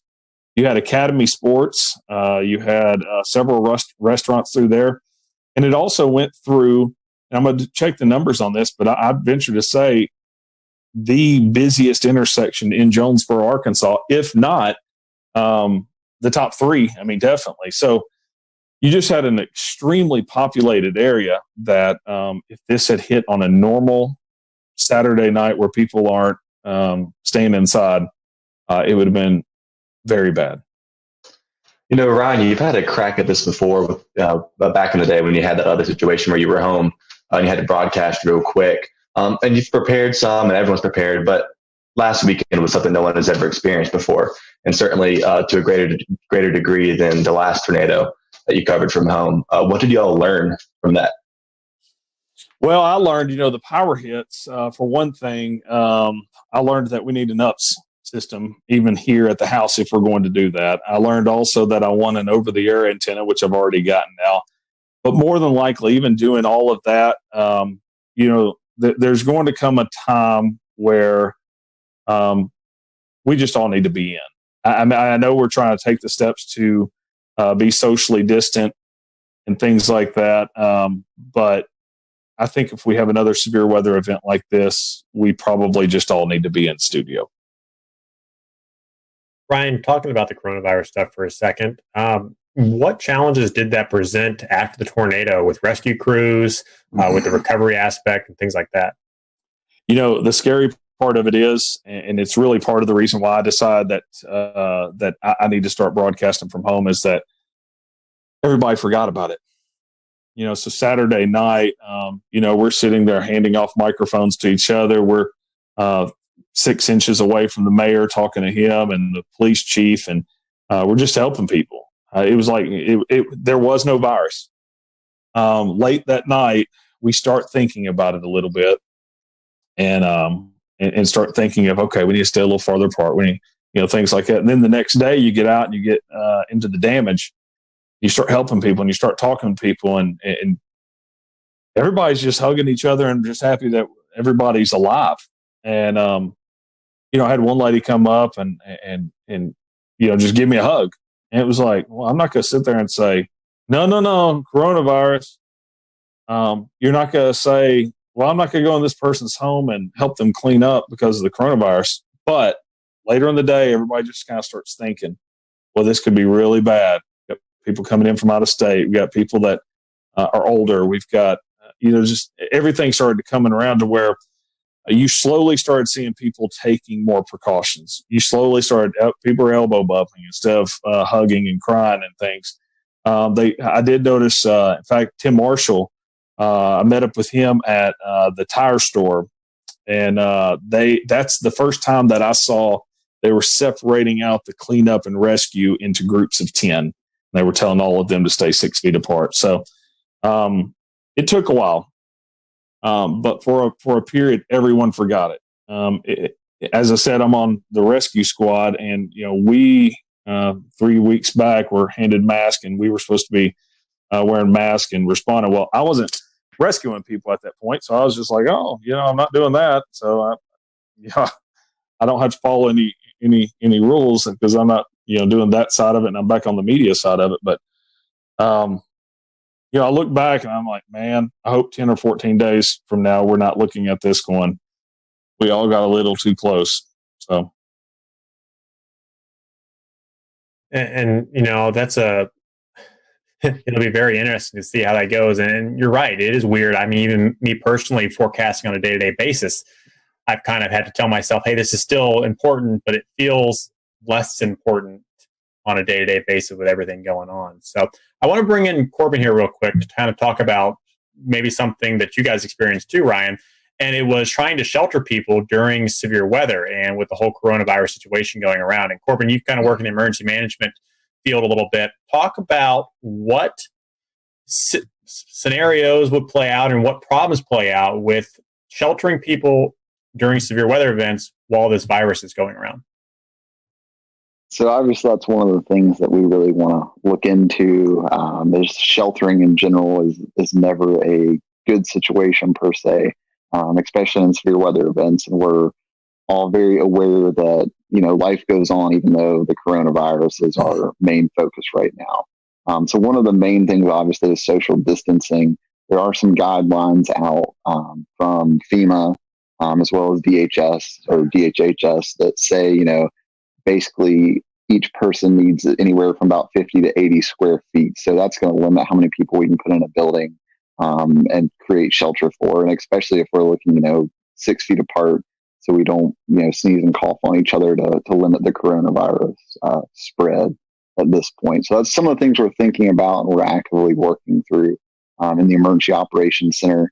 I think in North Carolina, currently at the last count, there are 46 emergency operations centers active. So it's definitely something that's on the forefront of our mind. What about masks and stuff like that? Has that been given any thought? I know CDC's been reconsidering some of their thoughts, and Los Angeles tonight recommended their citizens wear masks when going out and about. Is there any benefit to that? Is there any downside to that? So that's obviously another one of the hot topics from the CDC. It's one of those things that's changing every 12 hours. For emergency responders, the protocols in North Carolina just changed to where we were only wearing masks on suspected COVID-19 patients. Now we're wearing masks on every patient encounter.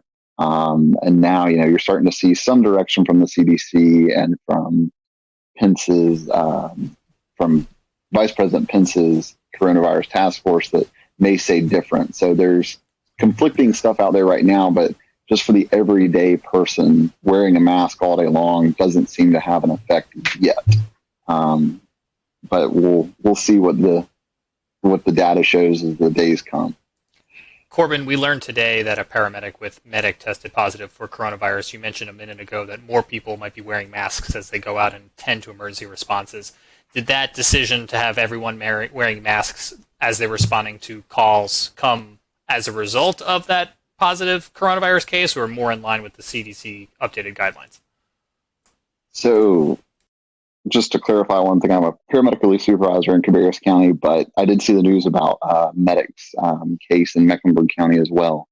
And that was actually put out yesterday by the North Carolina Office of OEMS prior to, I'm assuming, that case testing positive. But you got to remember, so an N95 is to protect the provider. A surgical mask also protects the provider, but it's better to kind of put on the patient because it's going to prevent them from spreading their germs, just like a surgeon in surgery. Patty, I think you had something. Yeah, I was wanting to ask Corbin. I'll ask you and Ryan both. Ryan, you live in Tornado Alley per se, the Arkansas area, kind of prone to tornadoes, especially this time of the year. As the CDC and as we hear about the doctors, we're talking about we're going to continue to kind of see that spike happen over the next 2, 3, 4 weeks. Do you think this will become more of a concern, Ryan, when you're talking to your folks? I know I'm not sure about your particular area, but I know places like Kansas and Oklahoma, they have these public storm shelters. How do you think I don't want to say you guys have fear of tornadoes because you're more used to them than we are here in the Carolinas, but how do you think preparing for severe weather days as well as dealing with the coronavirus, how do you think the psyche is going to play on people out in your area, Ryan? That's a great question because we have had some of the public shelters closed. And because a lot of them are, some of them are in basements of hospitals and stuff. And you say we're used to them. Saturday night has scared a lot of people, and the storm anxiety is going to be really, really high. And I don't really know how that's going to go. As far as far as public shelters, even some that are open, it'll be interesting to see. Or even, there's a lot of places where, like our house, we have a basement here. Not everyone around us has basements. So we've always just, hey, come on over, take shelter. Will we all continue to do that? I think in a tornadic situation, I think you throw it out. I know that may not be the right answer, and I'm sure my doctor friends may say, I don't know, but I don't know. Corbin, to you guys are dealing with the COVID-19. We're getting into the Carolina severe weather season where maybe not as many tornadoes, but we still have this threat of severe storms. And you're trying to message the threat of severe weather, but also trying to communicate about the COVID-19. So how are you guys in the emergency management spectrum are dealing with the preparation of severe weather and dealing with the ongoing virus? So one of the things we have set up in Mecklenburg County, the Emergency Operations Center there, is we have a decision support services line set up with the National Weather Service, which we set up in all of our special events and things like that. We do have the ability to have the National Weather Service in the EOC with us, just a phone call away, a request away. But it's something that our Joint Information Center that deals with all the public information is looking at as well as we progress into our summer season, our storm season per se. We're going to start messaging, obviously, coronavirus, COVID-19, but also our severe weather messages as well. Before the coronavirus hit, we did participate in the nationwide tornado drill day at fire headquarters and everything like that. So we're still trying to do our normal stuff as well as focus on COVID.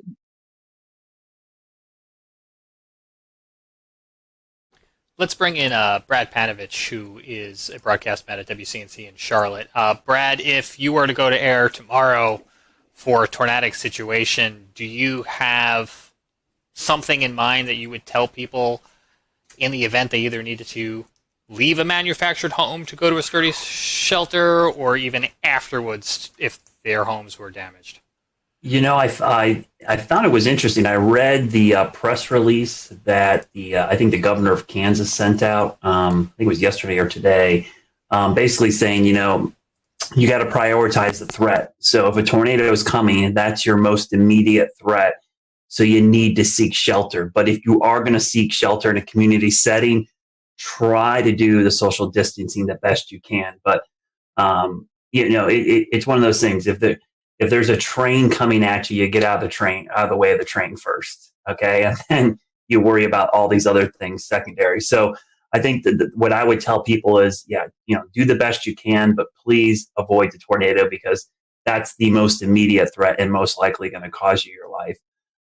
But I was glad to see Ryan's work, which was spectacular because it kind of gave me a little relief that, hey, we could do this remotely from a broadcast standpoint as well. But just like Ryan, I think if we knew a couple days ahead of time that we might have a moderate threat day, that we probably are going to send one of us into the studio, likely me, and we'll keep everybody else out of there. But the fact that we can do this remotely with somebody in studio is great. The whole reason I have this monitor behind me was I was thinking ahead, like if I have to track storms at home, I wanted some kind of graphic behind me where I could be in front of it. So I think that potential is there as well. But it's the first time in a long time, as a meteorologist, I'm like, I hope we have a super quiet spring. I'm just like, I do not want to have the added worries of severe weather. And I've already been thinking about hurricane season as well. I don't want to have to deal with any hurricanes. I just want it to be quiet because I think it's the last thing people need to worry about right now. But we know, it's April. For us, April's the peak of severe weather season. Hurricane season's around the corner. So at some point in the next couple months, we're going to be dealing with severe weather and coronavirus at the same time. And hopefully we'll be a little more prepared by then. The thing else to think about, guys, through all this is I wonder what the viewership numbers are, and I wonder what the connected people numbers are. Are people using Netflix more? Are people watching these streaming services more? And maybe not watching actual television. My cable box will override with the EAS if something happens, but Netflix and things like that won't. So it'll be interesting to see if, more people pay attention, less people pay attention. You're not at work, so maybe you're more connected. Well, it's a good point, Ricky, but I think one of the thing, what happened in Jonesboro is a good example. I think the fact that everybody's in a home already is a good start. I mean, at least they're there. One of the things that I love what Ryan did during this event was, tell people to call people. I mean, the thing is, as a broadcast meteorologist, you can never assume everyone's watching you. They're not. So, but you can connect other people to the people that are watching you by telling them to call people, DM them, text them, do whatever, amplify your message, and that will wake people up and get them, away from Netflix and maybe flip on the broadcast network. But this is where digital and social media is really important to us as broadcast meds. It's a way for us to reach people when they're not watching us. And so hopefully they'll flip us around. The thing I worry about, Ricky, honestly, is that, and we've already seen this, our internet and digital systems overwhelmed with so many people at home. Are the WIAs going to be bogged down? Are the cell networks going to be clogged up? Are we going to be able to push out this information because there's so many people using all this bandwidth right now? Yep, good point. James, I think you had something. Yeah, I had a question for Ryan. And, so often in interviews, we end the interview by saying, what else did you want to share? What did we not ask you? And while that's exactly what I want to pose to you now, because we are trying to think of everything, but inevitably we're not. And unfortunately, you had a situation where you've now experienced one of these scenarios that we're still fearing. So let me ask you, what did you learn that we're not even thinking of? Well, two things. This wasn't my first time to have a tornado in front of us on live television, but it was the most populated. And you just have to remind yourself to keep your emotions in check. It's tough, and you can say it a million times, I would. But you really have to keep, stay calm, because it's going to continue moving forward. And so that's one thing that, for every broadcaster, as Brad said, telling people to call people. And that was huge. There was a lot of people that I didn't run into anyone that said they didn't know it was coming. It was either I was watching you guys, your app went off, or my mother or sister or whoever called me and said it was coming. So nobody knew it wasn't coming, but you got to spread out the tentacles and get everybody working for you, more or less. But from the side of this whole new thing with social distancing and everything, is in the cleanup process. Even though we're all wanting to hug each other for all being alive and making it through it, we just got to be smart through this whole thing. Corbin, what about you guys from an emergency response paramedic scenario in your experience? Do you think if we got into a weather situation, the response might look slightly different, or the advice coming out from officials to the public might look slightly different? It may look slightly different, but obviously we're going to prioritize life and safety first before everything. So everything we do is to save life. And if that means, that we have to put people at risk of getting COVID-19, then it's probably something we're going to do in that situation. Whereas if it's a sheltering situation, it's a little different. We can, open more shelters per se for less people. Instead of a shelter we put 300 people in, we may just put 100 people in and then open 2 additional shelters, something to that effect. So it's something that, it's taken into consideration, but ultimately that life and safety is the priority of every first response agency out there. Yeah, it's certainly a lot to weigh. Brad mentioned a minute ago in an analogy with the train, and Ryan, you mentioned it as well too, in that, in some sort of silver lining, not having people out at the restaurants and the malls and the supermarkets may have done you guys some good. It was. That is a huge lifesaver. Not having the people on the road. We still had people on the roads, but not having large numbers of people out there was it saved lives. What other agencies? We're talking a lot about weather and medical and first response, but the hospital systems as well too, I think, could be a concern. Brad, what's on your mind, I guess, when you think of this strain on the entire system? Well, when you have so many people in the healthcare, emergency management, everybody working on this COVID-19 pandemic, if we have a mass casualty event or some kind of huge, you worry about how the resources are stretched so thin. already. And I even think about it from a health standpoint. It's like, this is not the time to have a broken arm or leg, because you are not a priority at the hospital when you go in there. And in fact, going to the hospital puts you at more risk than, treating yourself maybe outside of the hospital. So that's what I worry about. If we have a big event in a populated area, and I'm sure that's what Ryan was worried about on Saturday, is like, this thing's plowing through his main metro. It's like, man, how are we going to handle this with all this other stuff going on? So I think that's a big concern. And that's why I think just people in general have to be very cautious over the next couple of months. We don't need to have unneeded visits to the ER for things that, we could prevent. Like, I've even talked to my kids like, hey, let's not jump out of the tree, okay, for the next month or so.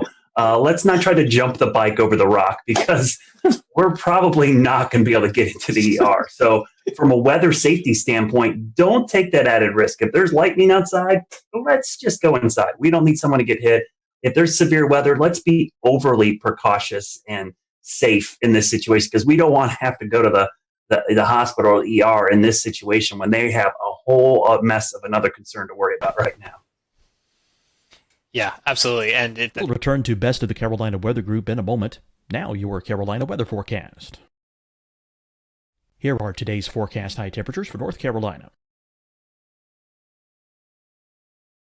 Here are the forecast lows for tonight for North Carolina. Here are tomorrow's forecast high temperatures.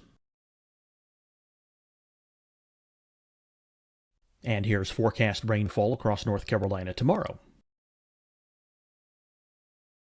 Here are the forecast highs for the day after tomorrow.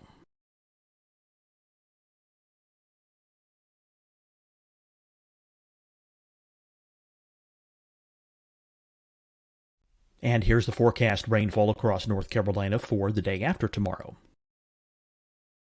This is the total rainfall forecast across North Carolina for the next 3 days. Here's the severe thunderstorm outlook for today from the Storm Prediction Center.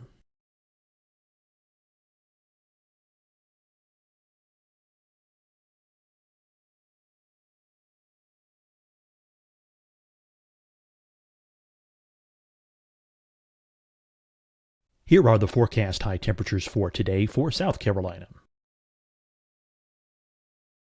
Here are the low temperatures for today for South Carolina. Here's the probability of precipitation forecast across South Carolina today. And here are the rain chances across South Carolina tonight. Here are tomorrow's forecast highs across South Carolina.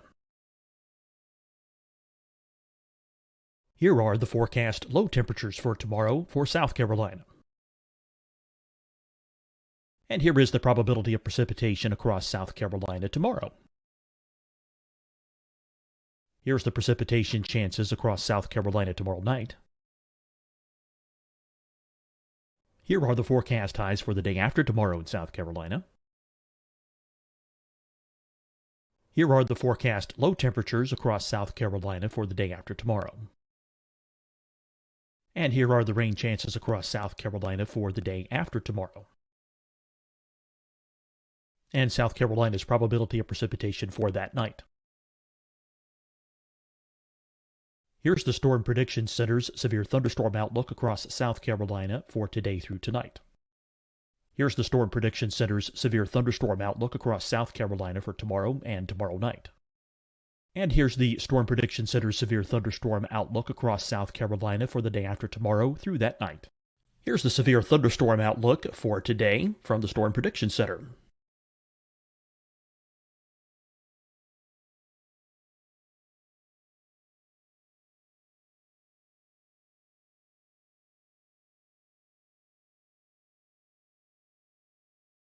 And now here's a live look at weather radar across the southeast. Fight the spread and take a stand against coronavirus. Wear a mask in public. Stay at least 6 feet apart from others. And get tested. Join us and fight the spread. Visit scdhec.gov/COVID-19. Getting tested for COVID-19 helps you to take the steps needed to protect yourself, your loved ones, and your community. Find the testing location at scdhec.gov/COVID-19 testing. Deciding when to wear a mask isn't about who you know or how well you know them. Just ask yourself, will I be with anyone I don't live with? If the answer is yes, get behind the mask.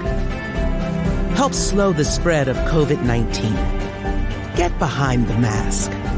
Learn more at covid19.ncdhhs.gov. Hi, everyone. I'm Dr. Mandy Cohen, Secretary of the North Carolina Department of Health and Human Services. And when you follow the 3 W's, you protect your family and your neighbors from COVID-19. When you leave your home, practice your W's. Wear a cloth face covering, wait 6 feet apart, wash your hands often. Wear, wait, wash. We're in this together. Stay strong, North Carolina. You'll see your Carolina weather forecast at 25 and 55 past. And now back to the best of the Carolina Weather Group on the all-new Carolina Weather Net. People to maintain that attitude for a prolonged period of time.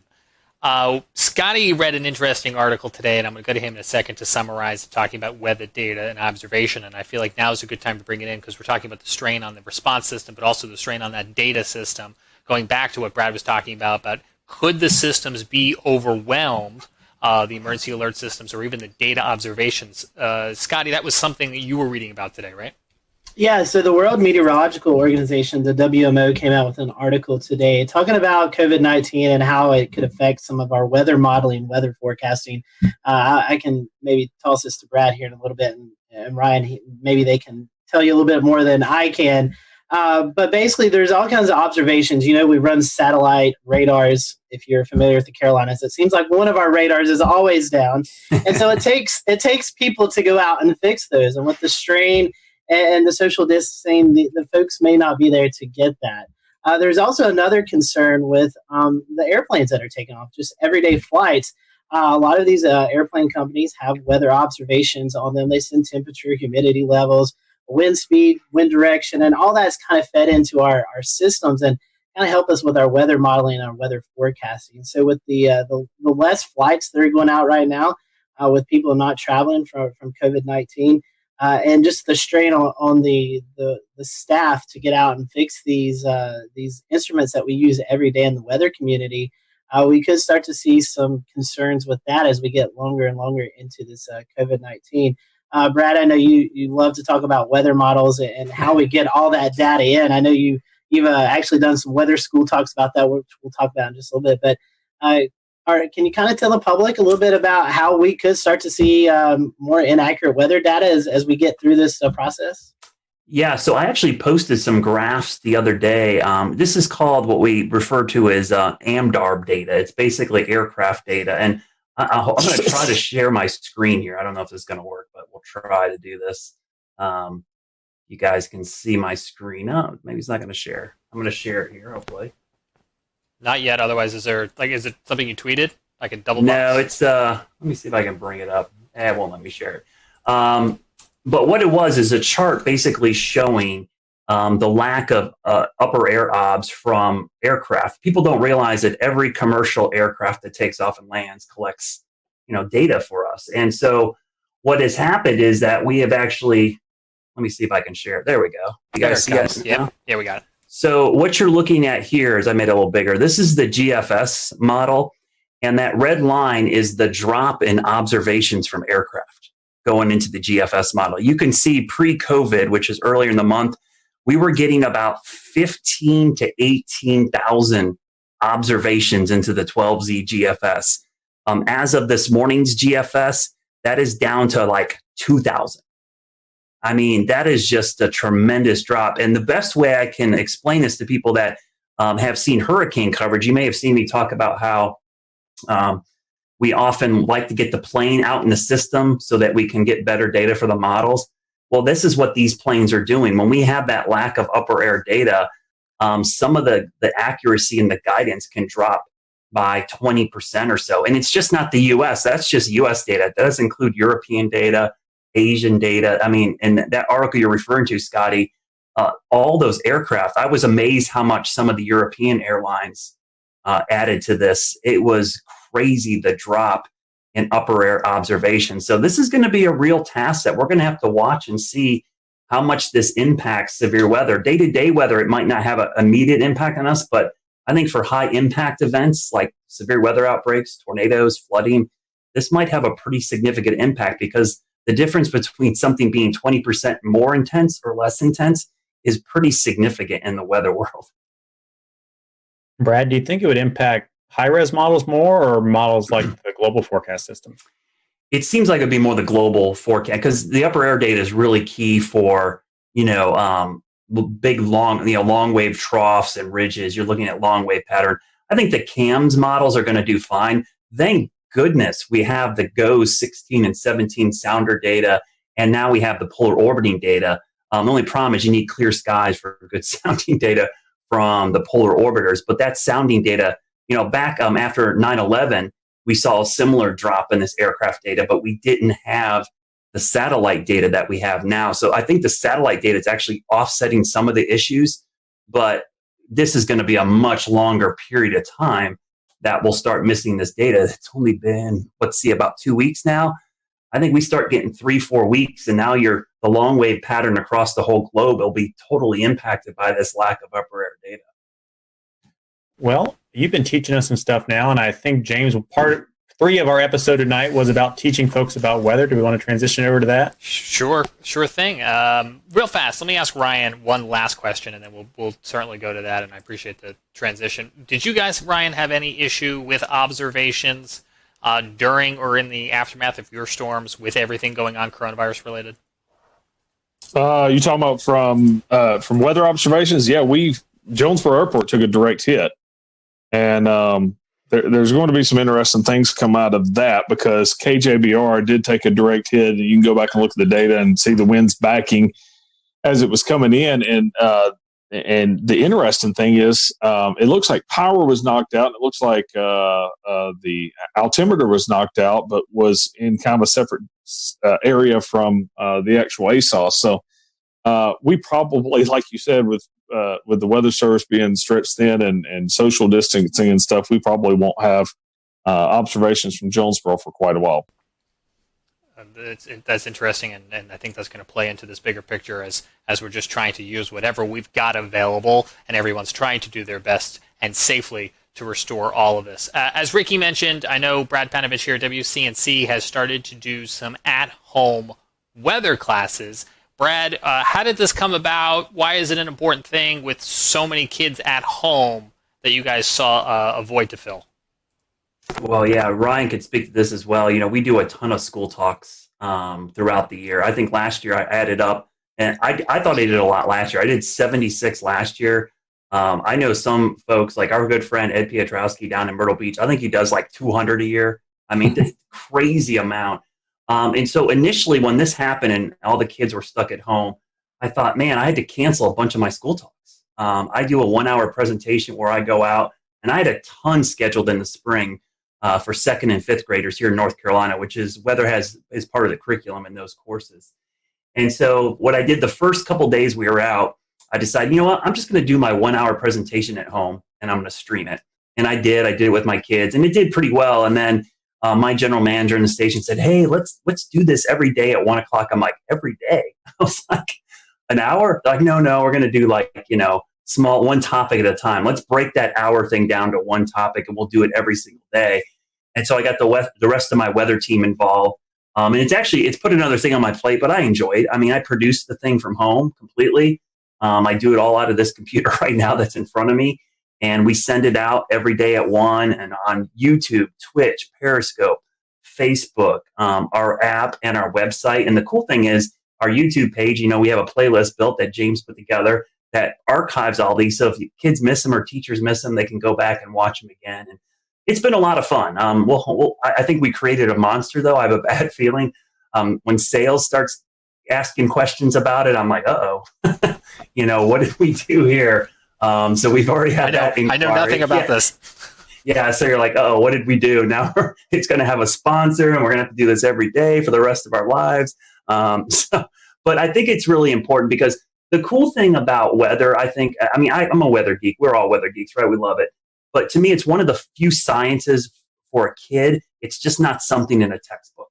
You can teach it to them, and they can immediately go outside and apply the principles of atmospheric science to what they actually see every day. So for a lot of kids, this is their first real science that they see, because a lot of times, physics and chemistry just looks like something in a book, but atmospheric science is actually something they can see, touch, and feel. So I think it has a real big impact on them. And in these tough times, it's actually been kind of a nice thing to be able to do and have the kids like tweet pictures at me of them in front of their TV, watching it on YouTube or watching it. The funny thing I'll say, the Twitch stuff has been great. I've had so many kids on Twitch reach out to me who, don't normally watch the weather, like, hey, this is pretty cool. What games do you play?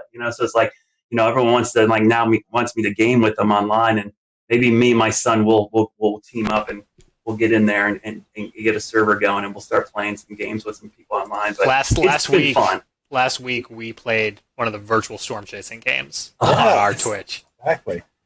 Yeah, I think that'd be fun. I would like to play like NBA 2K with like some other anchors at the other stations. I think that'd be cool to have a little like tournament in the market. Broadcast Met iRacing. What's that? Broadcast Met iRacing. Yeah, or something. I think that would be cool. I think viewers would eat that up. We could stream it online. It would be great. You're giving those sales folks some more ideas. We'll get our sports guys to do commentary. It would be awesome.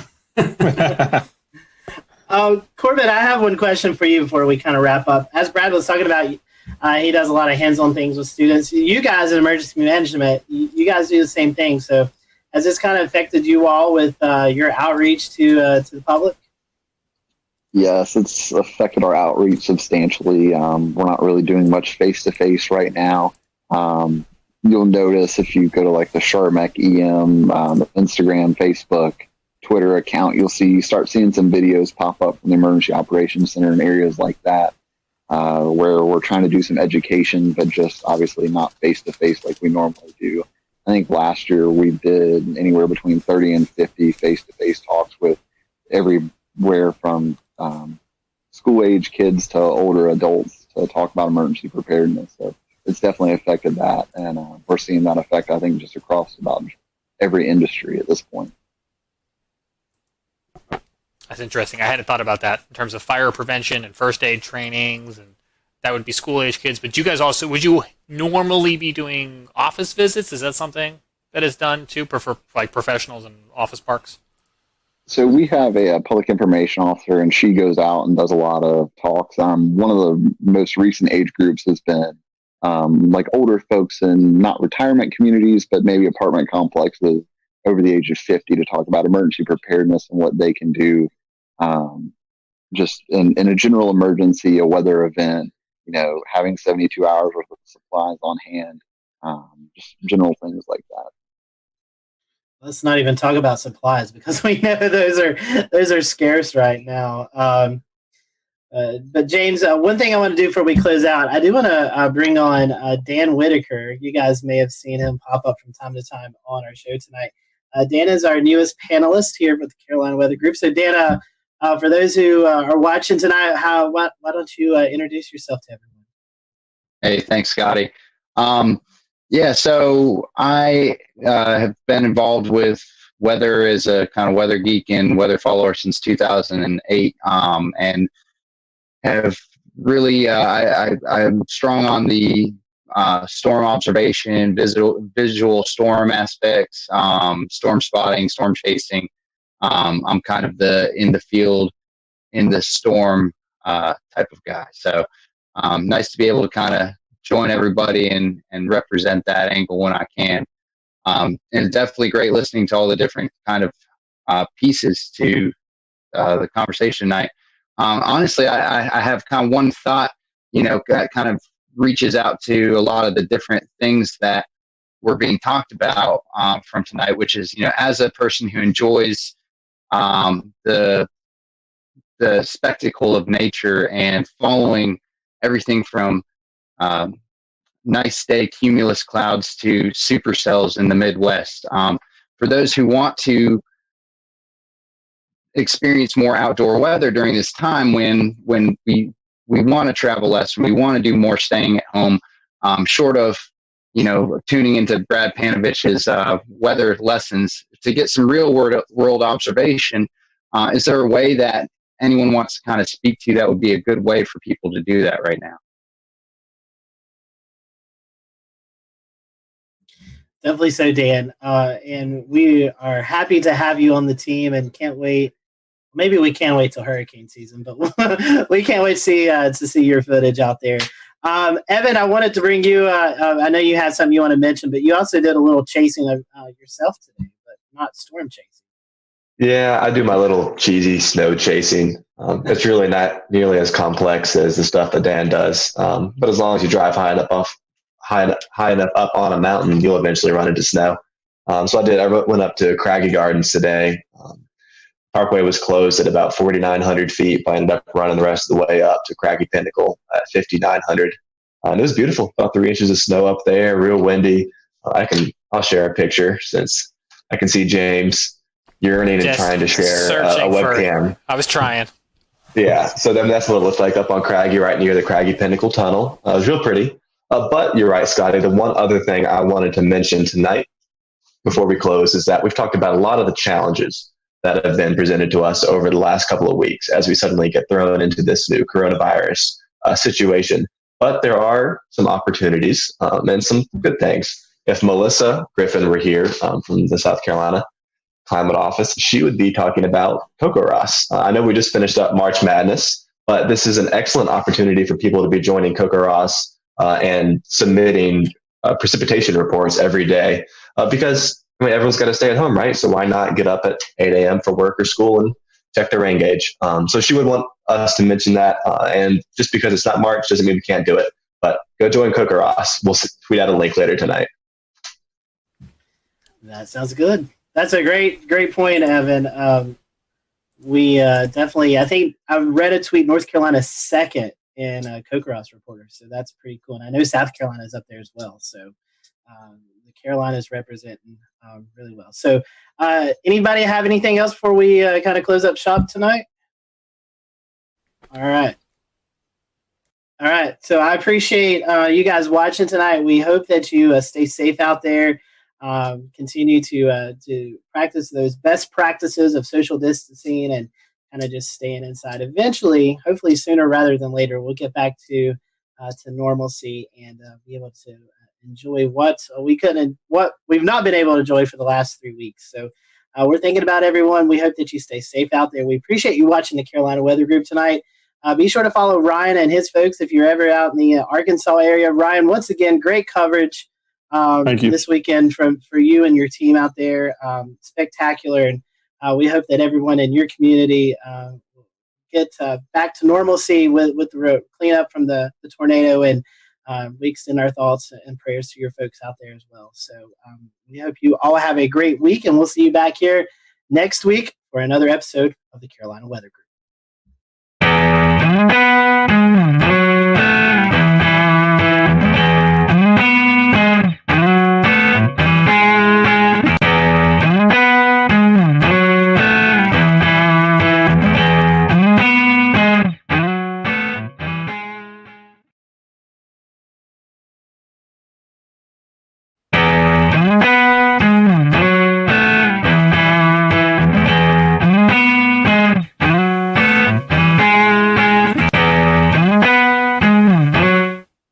And good evening from a very warm Charlotte. Happy Wednesday to you. It is March the 11th, 2020. I am James Brierton.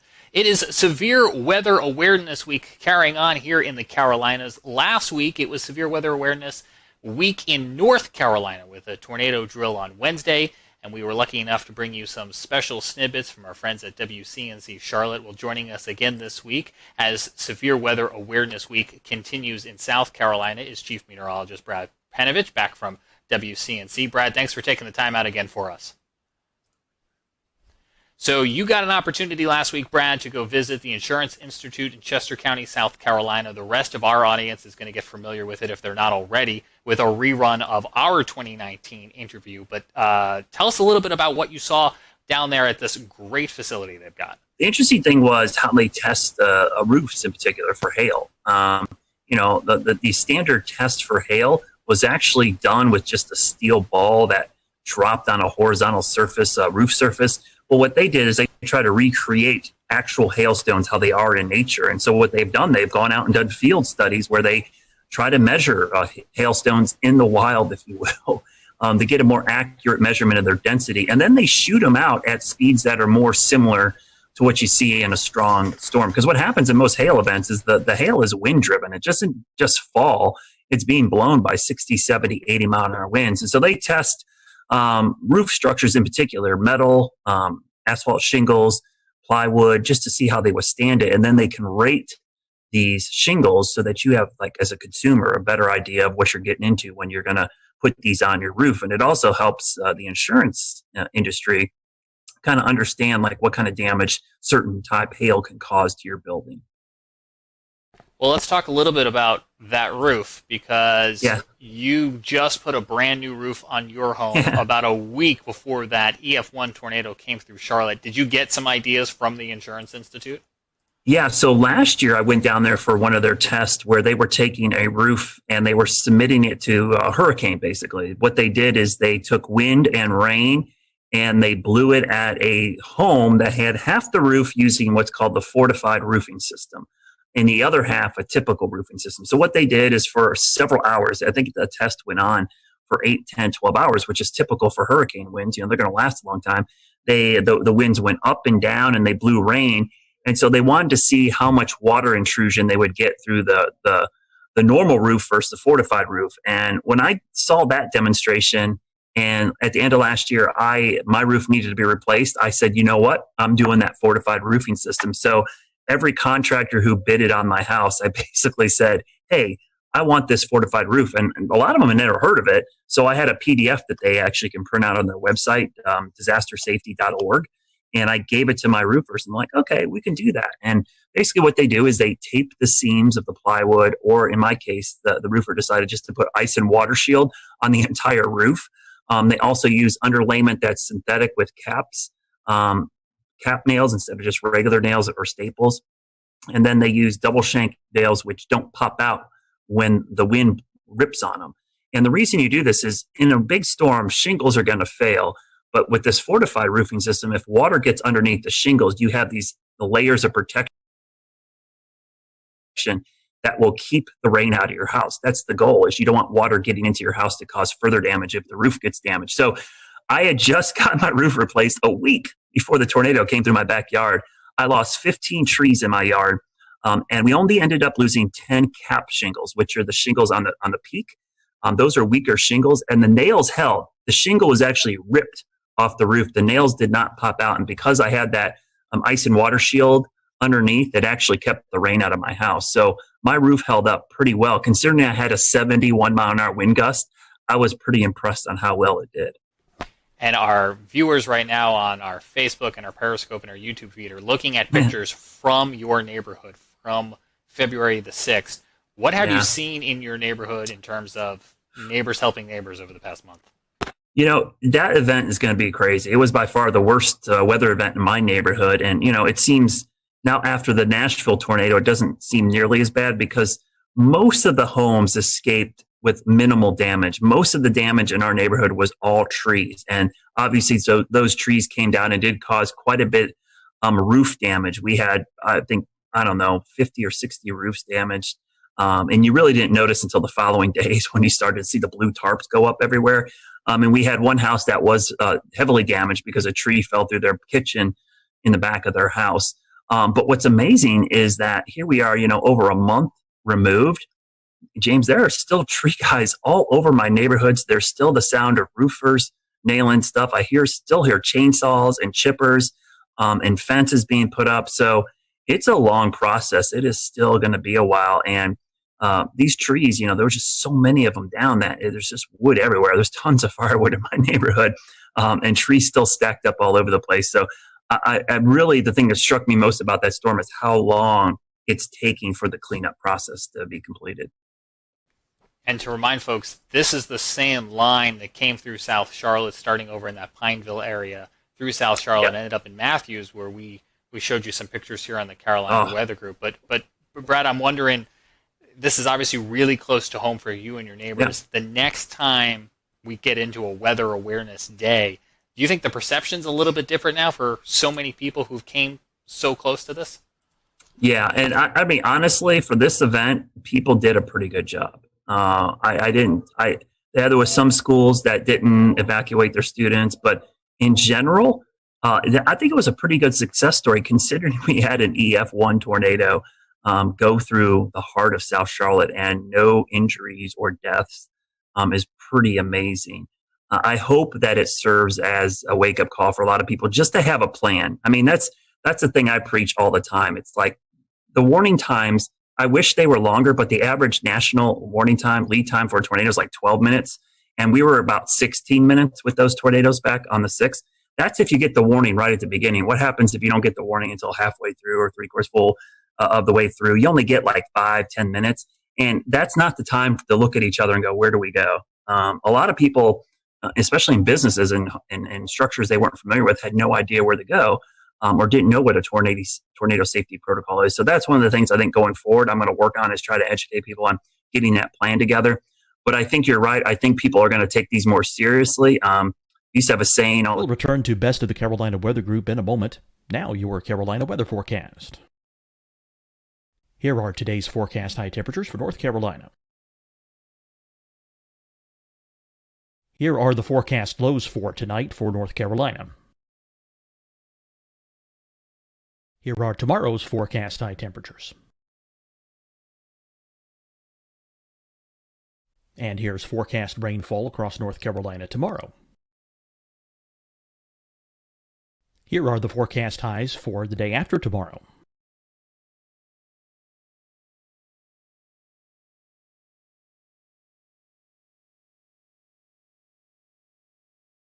And here's the forecast rainfall across North Carolina for the day after tomorrow.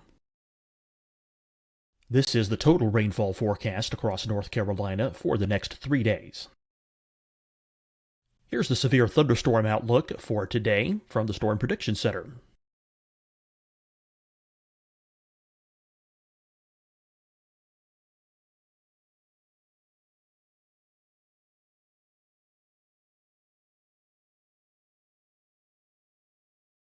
Here are the forecast high temperatures for today for South Carolina. Here are the low temperatures for today for South Carolina. Here's the probability of precipitation forecast across South Carolina today. And here are the rain chances across South Carolina tonight. Here are tomorrow's forecast highs across South Carolina. Here are the forecast low temperatures for tomorrow for South Carolina. And here is the probability of precipitation across South Carolina tomorrow. Here's the precipitation chances across South Carolina tomorrow night. Here are the forecast highs for the day after tomorrow in South Carolina. Here are the forecast low temperatures across South Carolina for the day after tomorrow. And here are the rain chances across South Carolina for the day after tomorrow. And South Carolina's probability of precipitation for that night. Here's the Storm Prediction Center's severe thunderstorm outlook across South Carolina for today through tonight. Here's the Storm Prediction Center's severe thunderstorm outlook across South Carolina for tomorrow and tomorrow night. And here's the Storm Prediction Center's severe thunderstorm outlook across South Carolina for the day after tomorrow through that night. Here's the severe thunderstorm outlook for today from the Storm Prediction Center.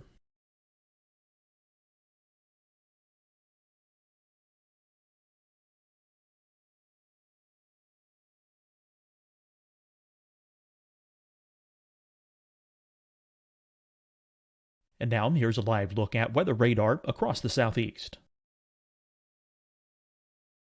Fight the spread and take a stand against coronavirus. Wear a mask in public. Stay at least 6 feet apart from others. And get tested. Join us and fight the spread. Visit scdhec.gov/COVID-19. Getting tested tested for COVID-19 helps you to take the steps needed to protect yourself, your loved ones, and your community. Find the testing location at scdhec.gov/COVID-19 testing. Deciding when to wear a mask isn't about who you know or how well you know them.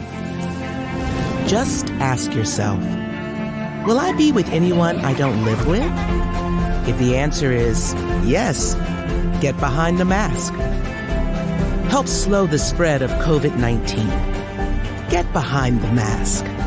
Learn more at covid19.ncdhhs.gov. Hi, everyone. I'm Dr. Mandy Cohen, Secretary of the North Carolina Department of Health and Human Services. And when you follow the 3 W's, you protect your family and your neighbors from COVID-19. When you leave your home, practice your W's.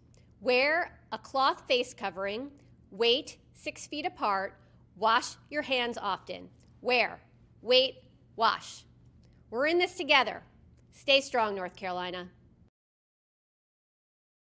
You'll see your Carolina weather forecast at 25 and 55 past. And now back to the best of the Carolina Weather Group on the all-new Carolina Weather Net.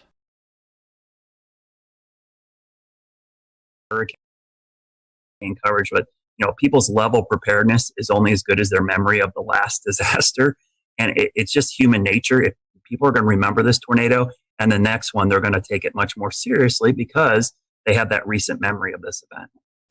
And we unfortunately had another incident last week in Nashville that will be on a lot of people's mind, with a deadly late night, overnight tornadic event that came on through, playing out right in the middle of what was North Carolina's severe weather preparedness week. So for Brad, so anyone who may have missed some of the material that went out last week, what are some of the items that you would recommend that people have on hand to be informed and be prepared? The most important thing, first and foremost, is have at least 3 ways to get a warning. And I mean 3 minimum. That would include watching us on WCNC. That would include weather apps, text alerts, social media, radio, a weather alert radio. Have at least 3. And the reason I say that is because often in these cases, 1 or 2 of those might fail. So you need some redundancy. So first and foremost, think about, do I have 3 ways to get a warning? And the WCNC Charlotte weather app is great. Our news app is great. Text alerts are awesome. The WIA, which is a wireless emergency alerts, are great. But also, Twitter notifications from me is pretty good. I have a lot of people that actually have done that. And I'm kind of shocked how many people actually do that. They have my notifications turned on when they think there's going to be severe weather. And I push out all our tornado warnings. The next thing is to have a plan. So once you get the alert, you got to know what to do. So whether it's your home, your business, your school, or your place of worship, you need to know where to go for severe weather safety in all of those structures. So think about it when you're at work or school the next couple of days. Where would I go in this building? And it's got to be in an interior room away from the outside walls and windows on the lowest floor possible. So make sure you have that plan in place. And those 2 things are really the most important things that you can do, because those are universal. Those work with, hurricane season. It works with earthquakes. It works with just about any natural disaster to have a way to get the alerts, but also a way and a plan of what to do. And then obviously we talked about flash flooding, severe thunderstorms, and lightning, which from a hazard standpoint, lightning, severe thunderstorms, and flooding are much more frequent than tornadoes. I did a graphic in my class the other day about risk perception. Tornadoes have a very high risk perception, but the actual hazard is small. And it's just because the tornado is actually pretty small compared to the map. But severe thunderstorms, lightning, and flooding have a small risk perception, but the threat is actually very large. You're most likely going to encounter one of those than you would a tornado. So it's important that you prepare for all types of severe weather, because we have a saying in our business: wind is wind and water is water. It doesn't really matter what causes those. If you get enough of either, it's going to cause problems. And for anyone who missed any of those explainers, you can find them at wcnc.com/prepare. There's the plug. You can also find them here in the Carolina Weather Group feed by scrolling up or checking out some of our latest posts. So, Brad, appreciate you coming on. So happy that you were able to get that work done on your home just before those storms, and hopefully other people will follow that lead. As we mentioned at the beginning of our broadcast, we want to revisit our 2019 interview when we had a chance here at the Carolina Weather Group to learn about the Insurance Institute. They've got one of the coolest jobs in the Carolinas, and it's so great that we get to call this place home and that they constantly are welcoming you guys on down there, Brad. Yeah, and I would highly recommend go to disastersafety.org. They have a great site of all the things you can do to make your home weather ready, and a way to talk to contractors, because some of these things, James, they're super cheap. Like the things I had done to my roof, it only added an additional couple $100. When you're talking about, a 6-figure roofing job, a couple $100, it could save you a long history of having issues. And the other thing is, my insurance company actually offers a discount for having a fortified roof installed. So really a good way to get a discount on premiums. And I should ask you before we go, Brad, tomorrow, Thursday. Yep. Slight chance of seeing some storms? Yeah, I think Tennessee, unfortunately, looks to be the area that's going to get hit the hardest, but that line of storms is going to move into the Western Carolinas late tomorrow at some point. So a wind and hail threat certainly possible, especially along and west of I-77. So and we're getting in that time of the year, James, where, March, April, May for us is big severe weather season. So we're kind of entering that, and it's a good time to use those severe weather safety tips we just gave you to kind of put them into action over the next couple of weeks.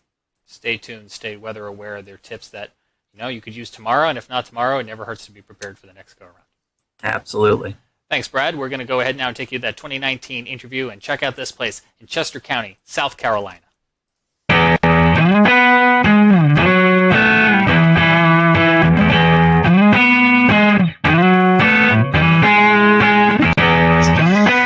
Hello, everyone. Welcome to the Carolina Weather Group. This is the Wednesday, July 24th, 2019 edition of our little weather get-together. Tonight is show number 285, and tonight we have with us Dr. Ian Giametco.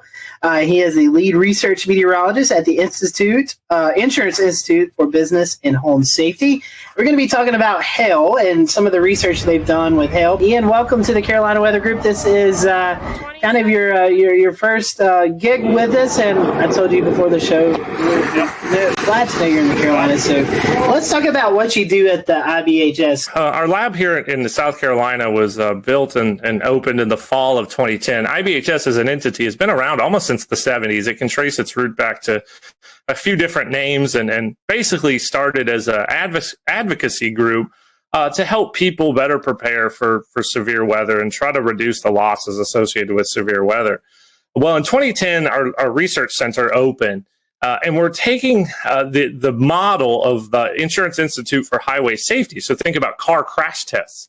It's been highly successful. The property insurance industry wanted to apply that to severe weather. And so $40 million later, in the midst of our economic recession, trying to bring that facility to life, we have our lab. And it is a pretty neat place. Our centerpiece is a full-scale wind tunnel. We call it our large test chamber. We have 105 6-foot diameter fans that can take winds up to about 120, 130 miles per hour. We can do full-scale hail simulations. We can do wildfire ember attack scenarios in there. Basically, anything the weather's out there, we can throw at it.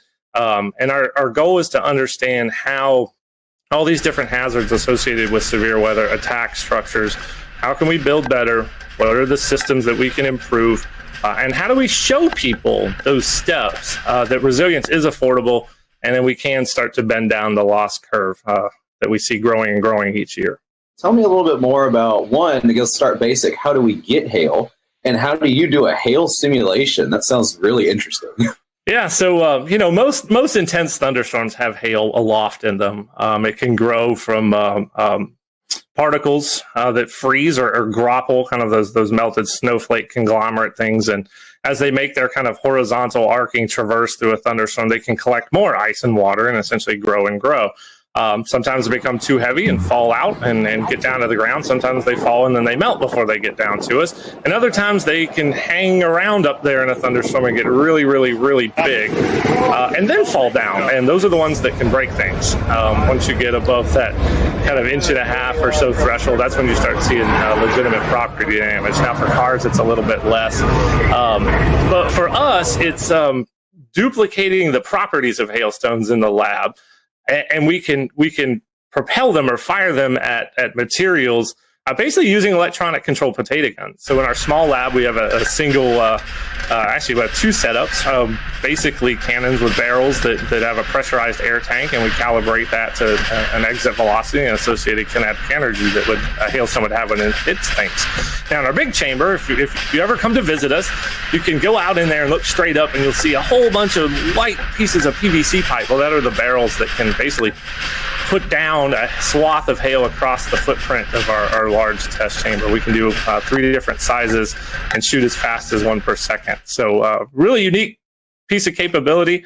I do a lot of work both in the small lab, very meticulous scientific testing, but we can also test the full roof system on a building. You have a job destroying things with hail. That sounds really fun. That's a little bit of what we do. We try to break things in the lab so it doesn't happen out in the real world. That was really interesting. I can't wait to tell my friends and family that you guys shoot hail out of potato guns for testing. So that's kind of cool. Talk about some of the hail studies that you do in the lab. You mentioned something earlier about recreating hail crystals, and you're actually building hail in the environment in which it forms. What we found out, because of the strength, it can do about 3 different things when it hits your roof. It can bounce off. That's really hard hail. It can shatter. That's kind of the hard to medium. Or it can just become really slushy.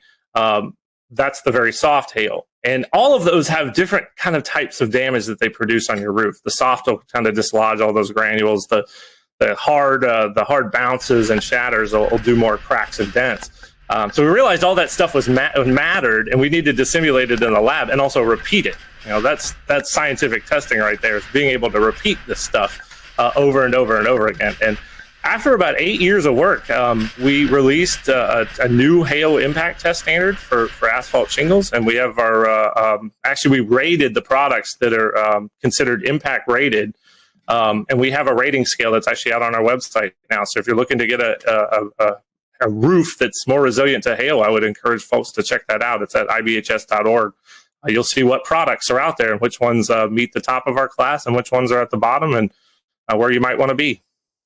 Talk about the size and how much damage hail creates while we're on the topic. I'd love to hear your take on that. Yeah, so a lot of people don't realize hail, we kind of joke, is the Rodney Dangerfield of the severe convective storm hazards. It doesn't get any respect, but in any given year, it's about 60 to 80% of the dollar damage from severe thunderstorms. That's a lot. And we're in probably what will be the 12th straight year of damage totaling over $10 billion. So it's a big piece of the damage that comes from severe thunderstorms every year. Now, when you start talking about damage thresholds, of course, we have the National Weather Service severe criteria of 1 inch. That's when we really start to see some issues, dents and things with auto. On the building side, if you start looking at roofing materials, once you get close to that 1.5 inch mark, that's when you can potentially see some damage. Now, there's a lot of things at play, age of roofs, age of materials, all that, the wind-driven aspect. Now, we can go all the way out to the extreme size, and once you get to about 3.5, 4 inch hail, that will puncture the plywood roof deck that you have. So you're thinking fall speeds close to 100 miles an hour, pretty intense hail. That I hope we never have to see here in the Carolinas. I'm sure it's happened before, but that size hail, very rare here. So I don't know what's more interesting, the work that y'all do in the lab or the fact that you also have field work. Tell us a little bit about your field work and what y'all have done over the years. Yeah, so way back in 2012, we decided there was all this hail data we needed to go get about strength. And a lot of the tests and how we test buildings were all rooted in information going back all the way to the 1930s. So nobody had looked at this stuff for a while. Plus, we didn't know what strength actually did. There was no data on it. So like any good scientist, we just, hey, let's go to the field and let's go measure it. Let's go look. We kind of use the motto, you can learn a lot just by looking, and we kind of took that approach with hail. So we started out back then going out to the field, collecting hailstones after a thunderstorm, doing crush tests, basically measuring the amount of force to crush the hailstone. That's how we get to the strength. Making very detailed measurements of them, weighing them all. And we did that for about really 4 or 5 years. That was our focus, to collect this really big data set, which is now somewhere over, near 4,000 different hailstones that we've tested. And to guide how we did the lab work that we just talked about. We needed that guide to be able to give us that information. Now we've switched a little bit. We now go to mapping hail swaths using deployable instruments. I come from a background at Texas Tech where we built a lot of deployable weather instruments. So I took that and applied it to hail. So we have a network of about 18 impact sensors that can measure the impact energy of hail, and we can actually deploy them ahead of a thunderstorm and look at what the size distribution is within that particular storm and how it varies and changes within the swath. It's really, really important for how we look at radar hail detection, even looking into how numerical weather prediction manages hail. And how did it go this year? Oh, two good missions for us. Spent about I think we spent about 12 days total in the field. Ended up, my target was somewhere, I think 5 to 7 total cases. I think we were right there at 7, which is really, really good for us. So yeah, that's usually the case. We spend about somewhere 10 to 14 days each year in the field, and we'll continue this going into 2020. Yeah, and talk about some of the more memorable cases that you guys have covered, maybe some of the more interesting field tests that you guys have done over the past couple of years. Yeah, for hail, couple of years ago, intercepted a supercell near Eric, Oklahoma, that produced just this really narrow swath of just really big 3-inch hail with the concentration maybe 10 to 12 or so per square foot. That's a lot for big hail. It was the first time we got our instruments into hail that size, so that was kind of a unique experience for us. Now, a memorable case, and this goes back all the way back to, I think, 2013 or 2014 when we were doing a lot of those crush tests. We encountered some hail. This was in Montana. What we kind of think of as low-density spongy type hail, that when you crushed it, it actually deformed almost like a sponge, but held its shape. It actually didn't fracture. And there's some literature out there that talks about how these hailstones can come about. But talk about kind of blow your mind of how complicated hail can be. That the fact you could get this spongy kind of hail that you could compress, it basically just did that and then held its shape even after you took the load off of it. It never broke. I'm guessing those are rare.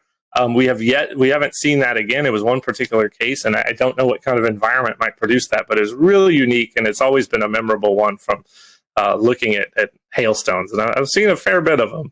We got a hail threat, right? So how do we tell businesses and homeowners how to better protect their property? One of the things you can do, make sure you can get your car in your garage if you have one. If you're like me, you got all sorts of stuff in the garage. I couldn't get my truck in there if I tried. But that's a step you can take, is make sure you can get your car under cover. And maybe, say we're under a higher risk for a particular day. If you can find a way to keep that vehicle covered, that's one way to reduce your auto damage. Now for homes, it's a lot trickier. If you're in an area that sees a lot of hailstorms, think about the folks in Tornado Alley. If you live in Dallas, Oklahoma City, Wichita, we saw how sick of people were of hail in Dallas this year by their putting pool noodles on cars and inflatable mattresses. And I'm sure they're tired of getting new roofs every 2 years. So I'd encourage people to look at our impact rated shingle test results and look for those good performing products. There are impact rated shingles that do perform, and we tested up to 2-inch. And those top performers really do perform very well. So there are products out there from a roof perspective that I would encourage homeowners to look at, and talk to your insurance agent too, because in a lot of cases you can get a discount for some of these things. You own a business, you have a building, you have roof, you have items up on the roof, you have your HVAC units, you have satellite dish. I mean, whatever instrumentation you have up there. Is there anything we can tell business owners? For HVAC, that's a very good point, because there are some shields that can be made that actually surround HVAC units. That, from what we've been able to tell, looking at their performance, they do a decent job. And HVAC, just the damage to the fins and coils in an HVAC system can be very, very expensive. So there are a few steps you can take if you're a business owner there. You guys are located here in the Carolinas, and many folks may not know that. How did you guys choose the Carolinas? The lab came about in the Carolinas. There was kind of a little bit of a bidding process, and this is before my time at IBHS. We wanted to be away from the immediate hurricane coastline. That's having a facility like that could be damaged by a significant hurricane was a concern for our membership. So that's one reason why we're a fair bit away from the coast. We had a power requirement, and we wanted to be within a certain distance, basically an hour's drive from a hub airport. So what was settled on was essentially kind of the general Charlotte area. And we had two sites that were the original ones. One was closer to Gastonia, just across the South Carolina border up on I-85. and then there's the site that we currently had. And we ended up with really, really nice package from the community down here in Chester County. Our plot size was a lot larger. We did have some noise concerns, so that also played a role. And they had the power requirements they need. We're right next to a transmission line, and we had a substation on site. So 105 electric medium voltage drives power the fans, and we need some juice. So it all came to fruition, and there we are out in Chester County. And so talk about, you were talking about hurricanes. Talk about some of the wind studies that you guys do there. You have this big wind tunnel, and you actually have some model scale homes, and you can do all kind of testing in this facility. A very unique thing about our facility is that we can do full-scale home testing. We can look at a full home system, and that's really important from a wind perspective to understand how the wind forces are essentially transferred through all the different connections that are within your home, roof to wall, through the walls, wall to foundation, and all the connections in between. You have to really look at it in a system perspective to understand how wind essentially attacks structures and what you can do to mitigate it. So we do a bit looking at garage door vulnerabilities.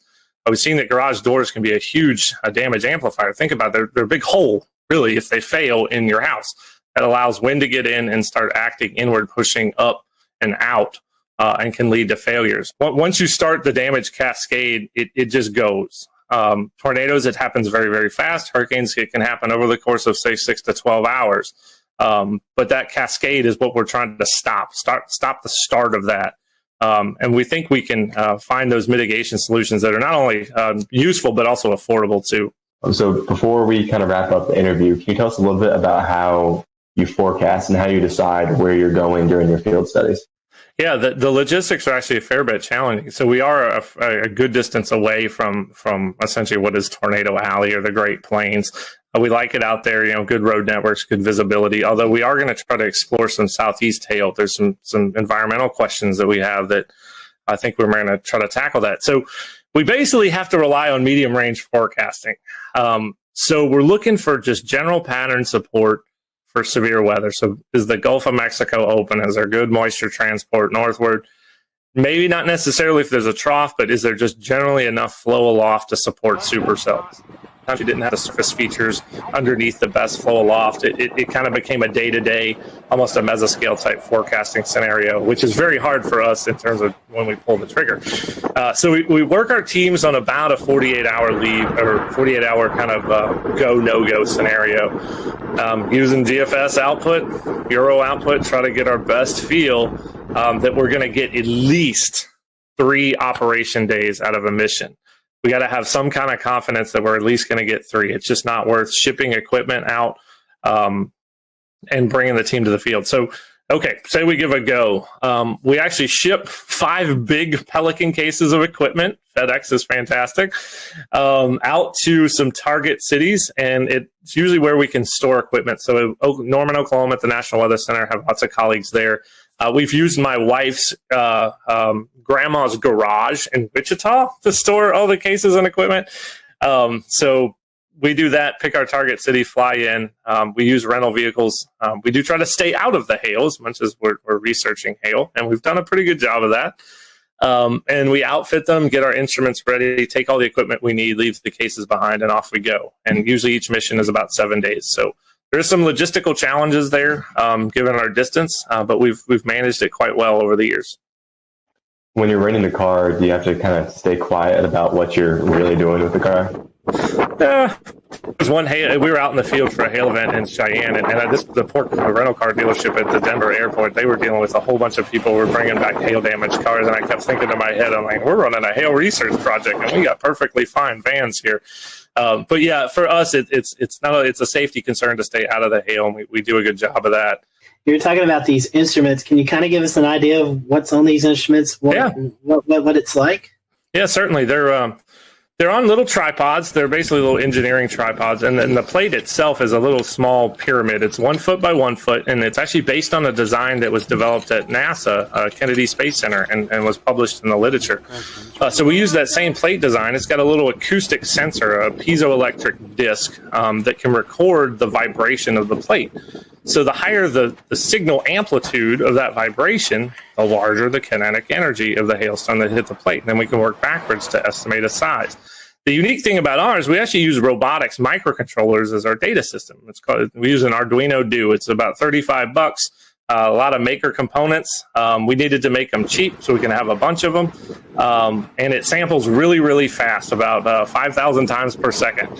So we can actually resolve impacts at 5/100ths of a second. So that's pretty neat. And it's got some switches for on, off, and data control to make it easily user-friendly. I think we set a record for deployment time of one of these this year in under 20 seconds. I'm going to give out a shout out to Hank Pogorzelski, who's in our Tampa office, who's been with us in the field every single year since we started. Hank went out the door, set the probe up, and was back in the car before I could log the information of where the actual instrument was. So it had to be somewhere in the 15 to 20 second range. So big old tip of the cap to Hank. I think he set a time speed record there. Well, Ian, we've certainly appreciated you giving us some of your time tonight. If our followers want to continue the research you guys are doing or follow along, how can they do that? Yeah, so we got a couple ways. So first of all, if you're a consumer out there and you want to see some of these DIY resilient type solutions and things you can do for your home, go to disastersafety.org. That's our kind of front-facing consumer website. For some of the research work, you can go to ibhs.org. We'll return to Best of the Carolina Weather Group in a moment. Now your Carolina weather forecast. Here are today's forecast high temperatures for North Carolina. Here are the forecast lows for tonight for North Carolina. Here are tomorrow's forecast high temperatures. And here's forecast rainfall across North Carolina tomorrow. Here are the forecast highs for the day after tomorrow.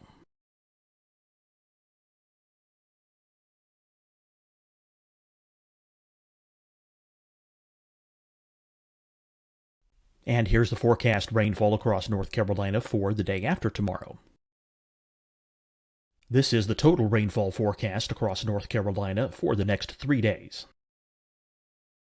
Here's the severe thunderstorm outlook for today from the Storm Prediction Center.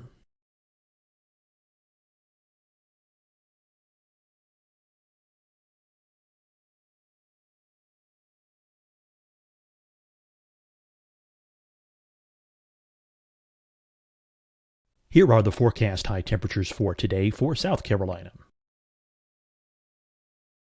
Here are the low temperatures for today for South Carolina. Here's the probability of precipitation forecast across South Carolina today. And here are the rain chances across South Carolina tonight. Here are tomorrow's forecast highs across South Carolina. Here are the forecast low temperatures for tomorrow for South Carolina. And here is the probability of precipitation across South Carolina tomorrow. Here's the precipitation chances across South Carolina tomorrow night. Here are the forecast highs for the day after tomorrow in South Carolina. Here are the forecast low temperatures across South Carolina for the day after tomorrow. And here are the rain chances across South Carolina for the day after tomorrow. And South Carolina's probability of precipitation for that night. Here's the Storm Prediction Center's severe thunderstorm outlook across South Carolina for today through tonight. Here's the Storm Prediction Center's severe thunderstorm outlook across South Carolina for tomorrow and tomorrow night. And here's the Storm Prediction Center's severe thunderstorm outlook across South Carolina for the day after tomorrow through that night. Here's the severe thunderstorm outlook for today from the Storm Prediction Center.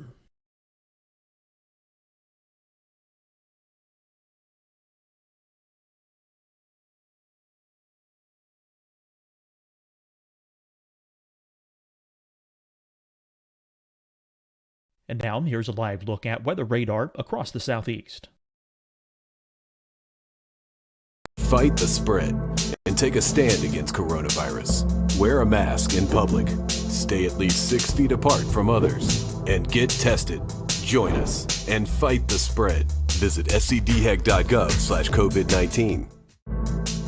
Getting tested for COVID-19 helps you to take the steps needed to protect yourself, your loved ones, and your community. Find the testing location at scdhec.gov/COVID-19 testing. Deciding when to wear a mask isn't about who you know or how well you know them. Just ask yourself, will I be with anyone I don't live with? If the answer is yes, get behind the mask. Help slow the spread of COVID-19. Get behind the mask. Learn more at covid19.ncdhhs.gov. Hi, everyone. I'm Dr. Mandy Cohen, Secretary of the North Carolina Department of Health and Human Services. And when you follow the 3 W's, you protect your family and your neighbors from COVID-19. When you leave your home, practice your W's. Wear a cloth face covering, wait 6 feet apart, wash your hands often. Wear, wait, wash. We're in this together. Stay strong, North Carolina. You'll see your Carolina weather forecast at 25 and 55 past. And now back to the best of the Carolina Weather Group on the all-new Carolina Weather Net.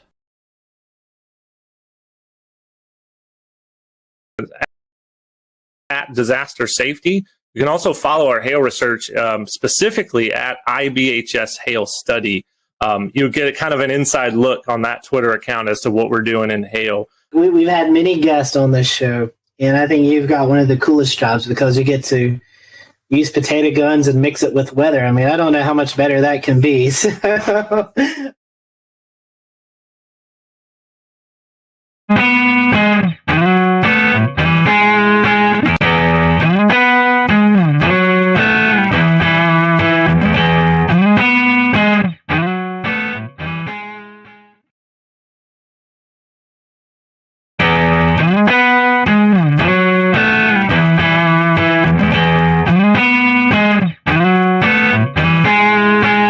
Everyone, welcome to the Carolina Weather Group. We're happy to have you, and we're going to continue our fun interview segment that we do with local meteorologists throughout the Carolinas. And today we have on Jason Boyer and Ryan Coulter from WLOS in Asheville, North Carolina.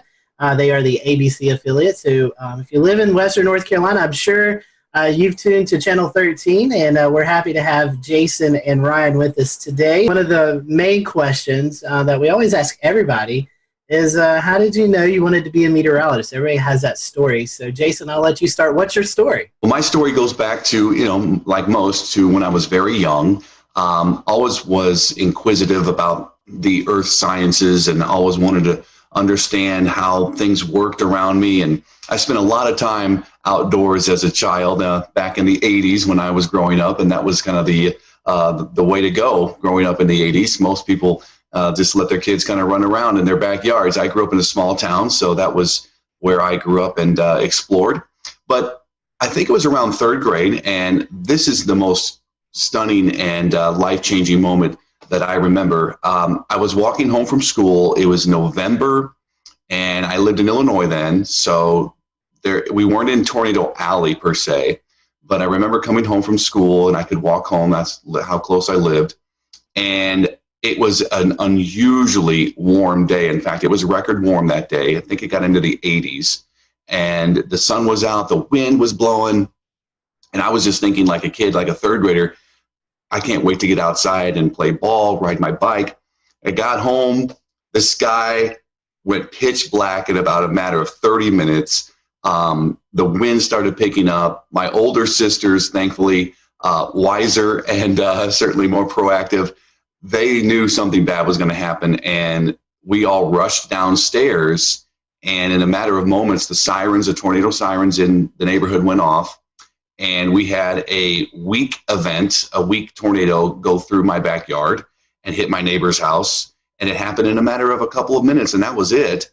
And it was a life-changing moment when I walked outside. The birds were no longer chirping, and you could see the destruction of my neighbor's house in the backyard across the street. His entire roof was peeled off. You could see into the house, and the insulation was gutted out. And that was amazing. I mean, frightening, but also to me, an amazing display of what Mother Nature could do. And I think from there, I was really hooked. I knew I always liked science. And then from there on, I kind of just built on that, and had a great teacher in 5th grade, Mr. Morris, that set me on the right path too, and inspired me to continue to study science. So that's how it started for me, and I just pursued it. What about you, Ryan? Yeah, I mean, thank you guys for having me, first of all. Yeah, I mean, my story is really not unique from anyone else who does this either.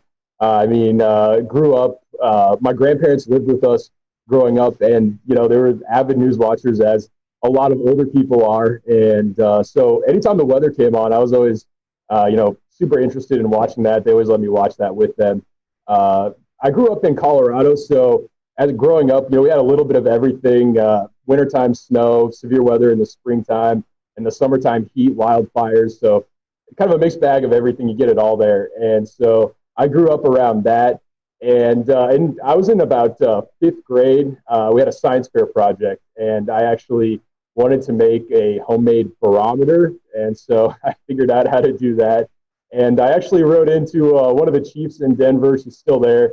And she actually responded to my email. So, you know, as a 5th grader, that was pretty exciting. But I knew, you know, kind of like a lot of other people who do this, you know, I knew that from the time that I was a little kid that, you know, this is what I want to do. It's a fun job, and you get to study science, the weather, all of the above. And it's a great, it's ended up being exactly what I wanted it to. Those are great and very classic weather stories, I feel like. Super interesting. So keeping on kind of the same track of weather before we deviate off to some more unique conversations. Did you guys ever have a meteorologist that you looked up to as a kid or as you were coming up through school? Brian, I guess we can start with you. Yeah, you know, interestingly enough, there was a meteorologist in Denver, and he was really cool. He ended up being on both the stations. I grew up watching him on TV. And when I got to school, he ended up actually being my advisor at school when I got into the university. So I learned so much from him, and it was really cool. You know, of course, I always told him, you know, I grew up watching you, and that doesn't go over very well when you say that to him. But no, it's true. He truly helped me along the way a lot, and you know, then I got to learn from him, so even better. I did have a role model as well, and growing up, I would watch Channel 4, the CBS affiliate in my market, St. Louis, and yeah, I grew up watching a particular meteorologist there, and he was the chief, and kind of wanted to mirror him and grow up to be like him as well. So it was a unique situation, but I got to meet him actually in person.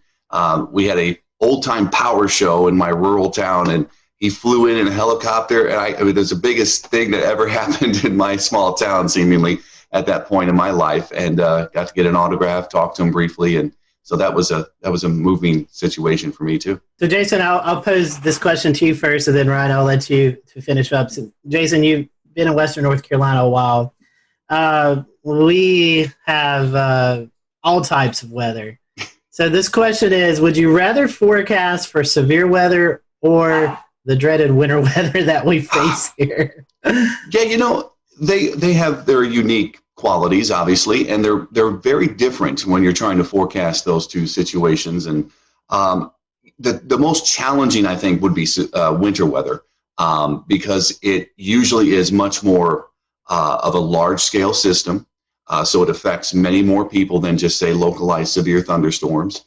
So you're dealing with everybody's topography too, and it's very topographically driven by elevation and location in relation to the mountains. So that is the challenging forecast. I look forward to that. It's the most stressful one, but it's part of the job. You know, you come into this situation here in Western North Carolina, and you quickly realize how big of a deal winter weather is. You know, most would categorize our severe weather as flash flooding, a big risk. I think flash flooding is certainly one of the bigger risks here, living in the mountains. But when it comes to winter weather, that is usually the memorable severe weather for most when they think back to when they were younger, or maybe even the older folks. They'll say, look, I remember the big snow of certain year, certain month, and it sticks in their mind. So that would be the bigger challenge, and also the more exciting, I guess, forecasting that. Ryan, I think your career was in Texas for a while, so you had to deal with forecasting winter weather and severe weather there. So tell us, which one do you prefer? Yeah, I guess it's kind of a similar answer. I mean, there's definitely a lot more challenges with winter weather than there is severe weather. Where I was at in Texas, we would get severe weather. We would be, wall-to-wall coverage for, sometimes 6 hours at a time, or even longer than that. I don't even remember what our longest stretch was on air. I would say, though, there is more challenges in winter weather, and I would say there's more that can go wrong when we're forecasting for winter weather as well. So, we can say we think we might get 2 to 4 inches for Asheville, for example.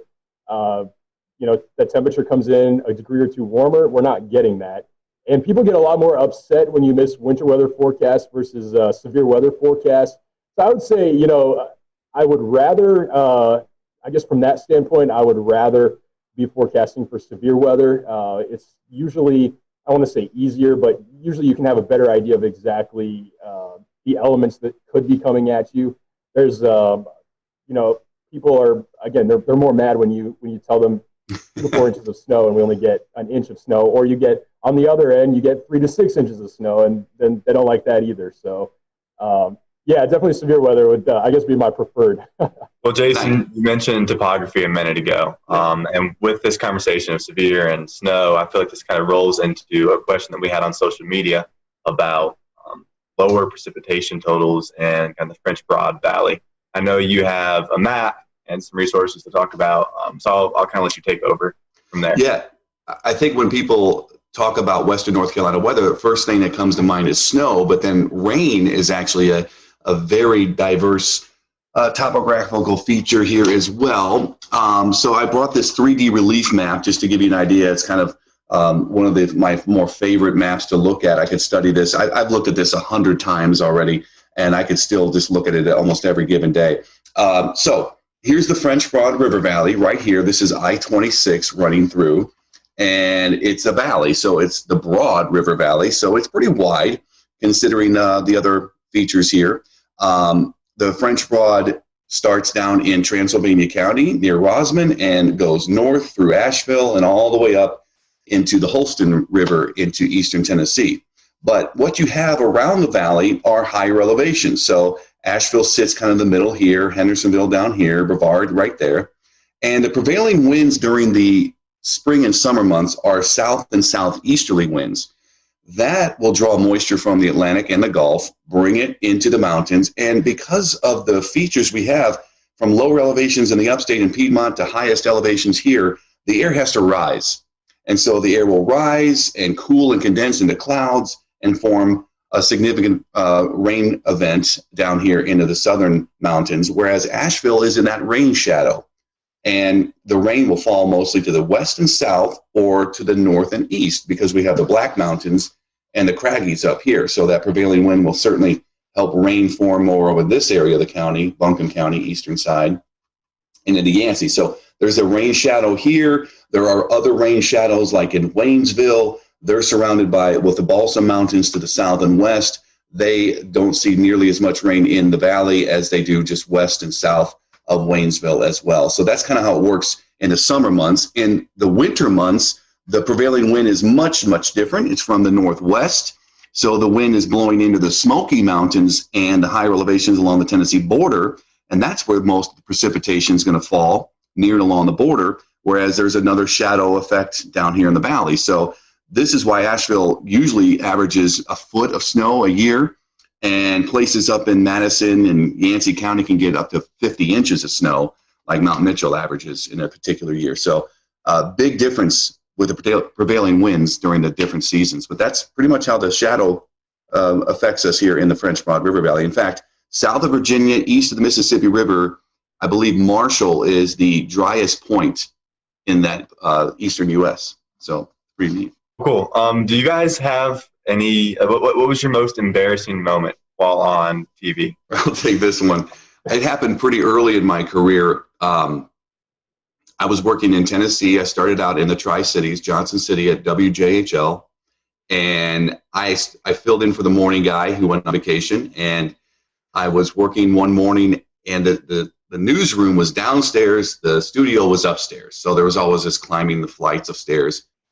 And one morning I was filling in, and I remember being down in the newsroom, and I looked up and I saw the national weather cut in. And I knew that there was going to be a local cut in shortly after. And I remember it was Tony Perkins. He was the meteorologist at the time. I believe he's in DC right now.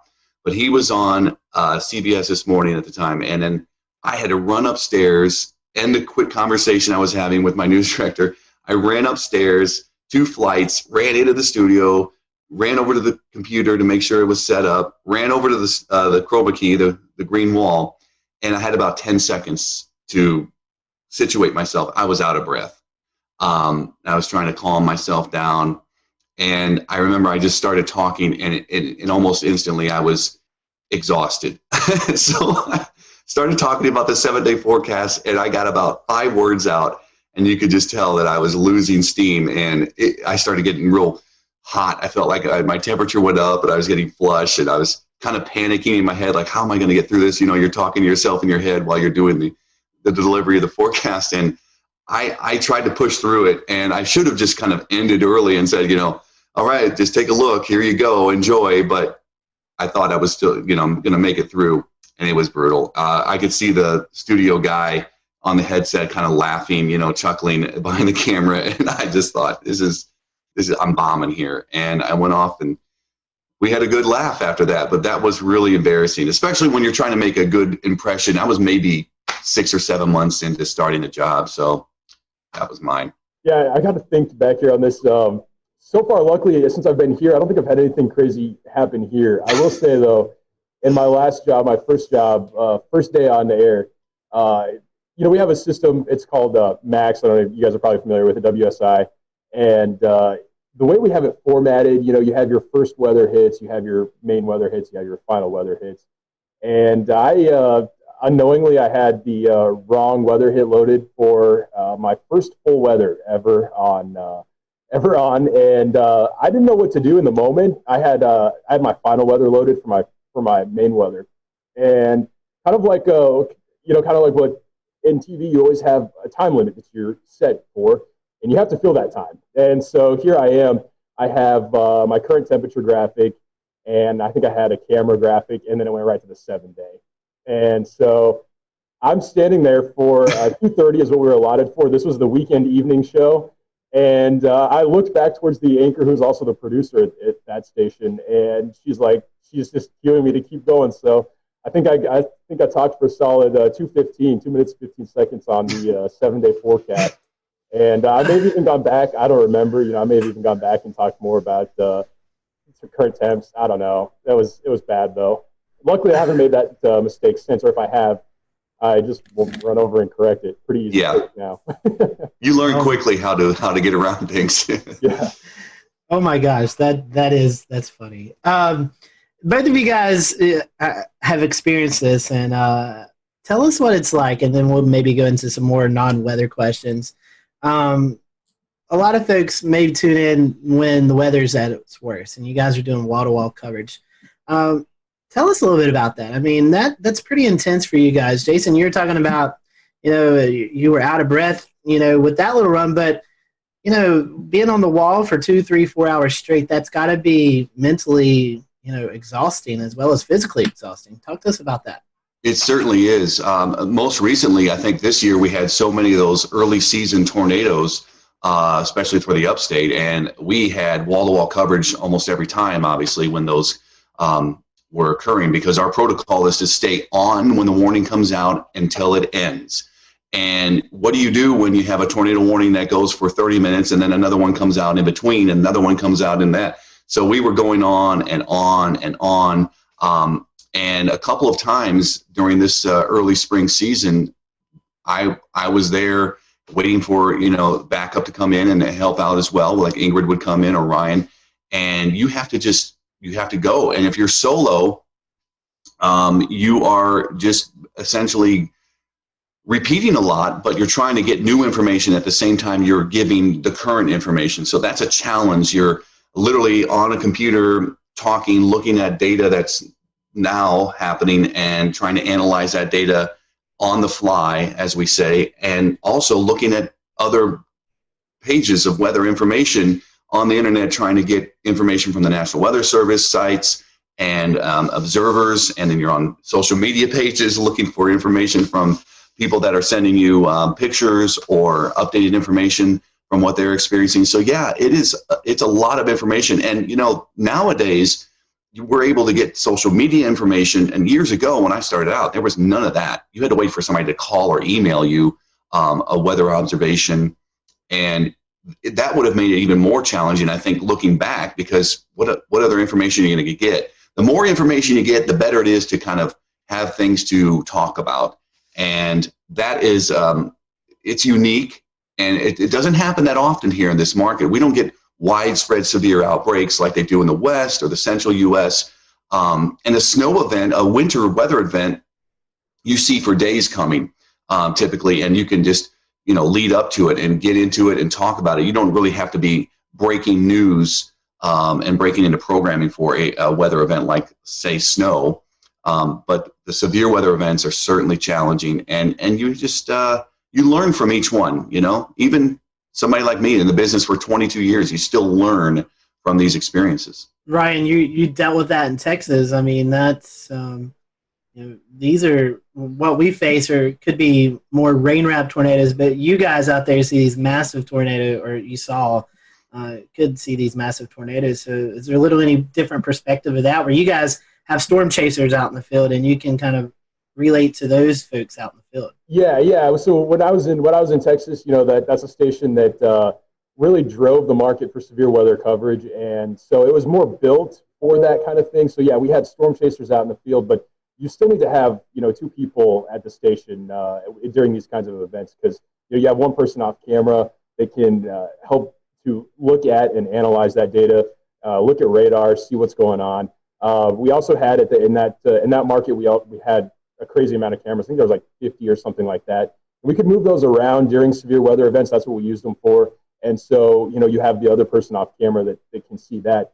But yeah, I mean, you're going for hours at a time. And I think, well, you know, Jason already mentioned it, but the biggest challenge is trying not to be repetitive.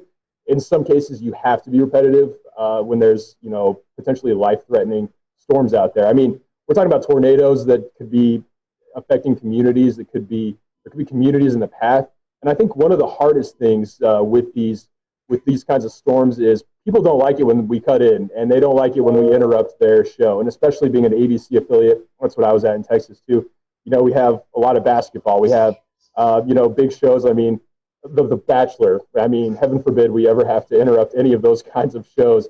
But, you know, we don't want to interrupt them, but at the same time, we have a job to do, and, you know, we have to. It's important that we get that information out, because, you know, you never know when that information could be helping someone who is in the path of that storm. And so I think when you're in the midst of all of that coverage, you don't realize all the time that's actually going by, especially when you get into that rhythm.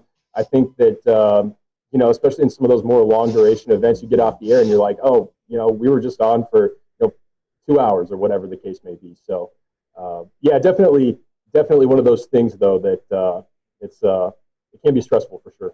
Well, we promised that we would stop talking about the weather at some point, so we can go ahead and do that now. You guys can take a little breath and a break from your everyday work. So do you guys have a favorite genre, a favorite type of music that you like to listen to in your everyday life? Ryan, I'll go to you first. I'm not too picky. I'll listen to anything. I will say I grew up listening to country, so I mean, that's still my go-to.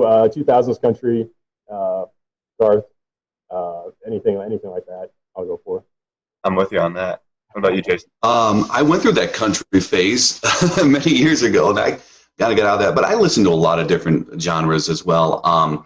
You know, I grew up in my high school days were in the 90s, so alternative music was big then. So people probably remember Stone Temple Pilots and all that, Pearl Jam. But I don't really listen to that music as much anymore. I've gotten older and a little more subdued with my music choices. But I'll listen to a lot of modern music, pop or rock, and I just don't spend as much time listening to the radio or actually picking out songs anymore.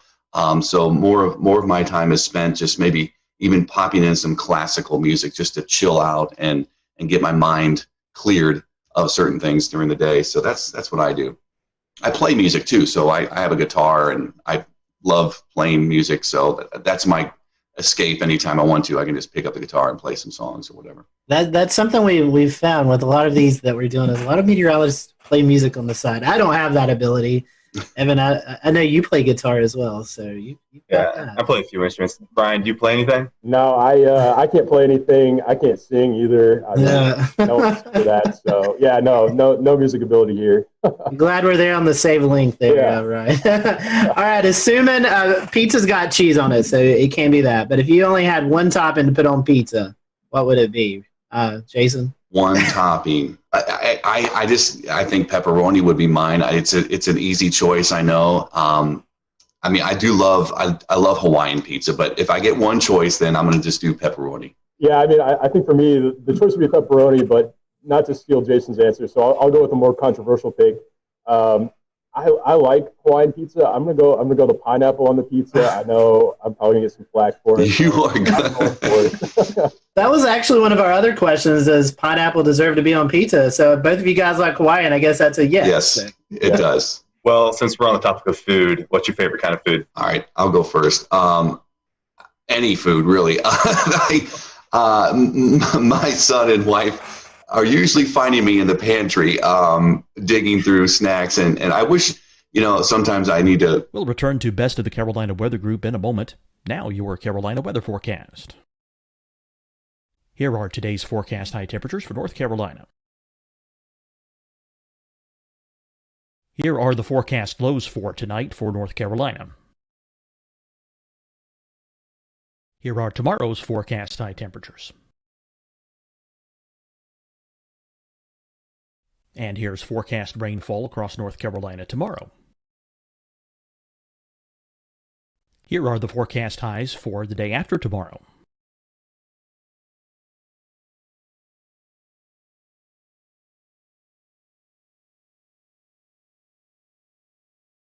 And here's the forecast rainfall across North Carolina for the day after tomorrow. This is the total rainfall forecast across North Carolina for the next 3 days. Here's the severe thunderstorm outlook for today from the Storm Prediction Center.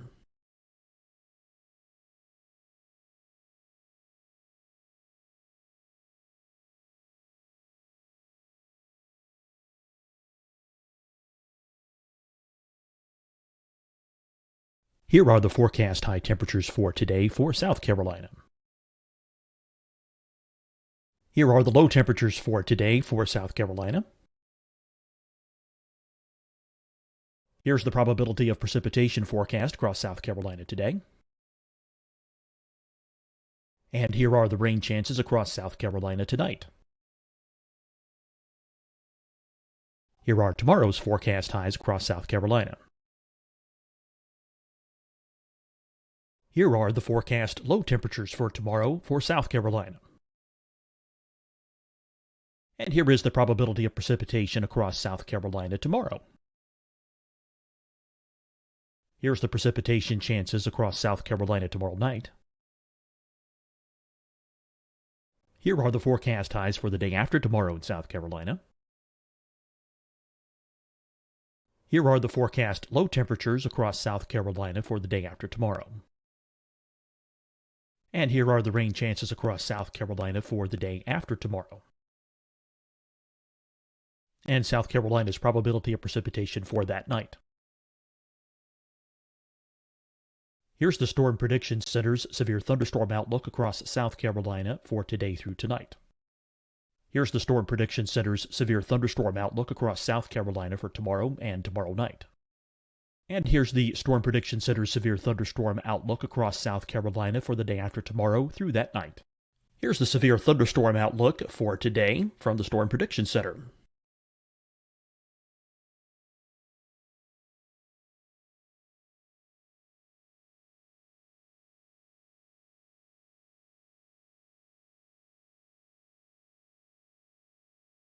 And now here's a live look at weather radar across the southeast.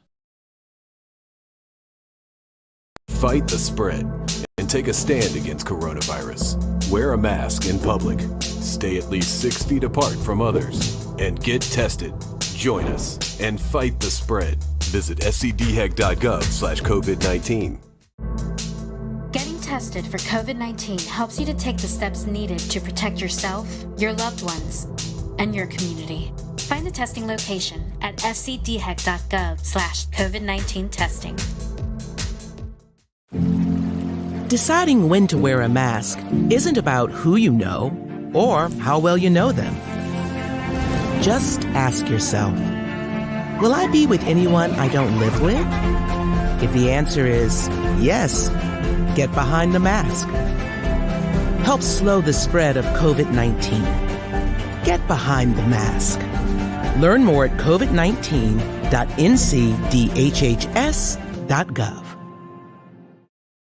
Hi, everyone. I'm Dr. Mandy Cohen, Secretary of the North Carolina Department of Health and Human Services. And when you follow the 3 W's, you protect your family and your neighbors from COVID-19. When you leave your home, practice your W's. Wear a cloth face covering, wait 6 feet apart, wash your hands often. Wear, wait, wash. We're in this together. Stay strong, North Carolina. You'll see your Carolina weather forecast at 25 and 55 past. And now back to the best of the Carolina Weather Group on the all-new Carolina Weather Net.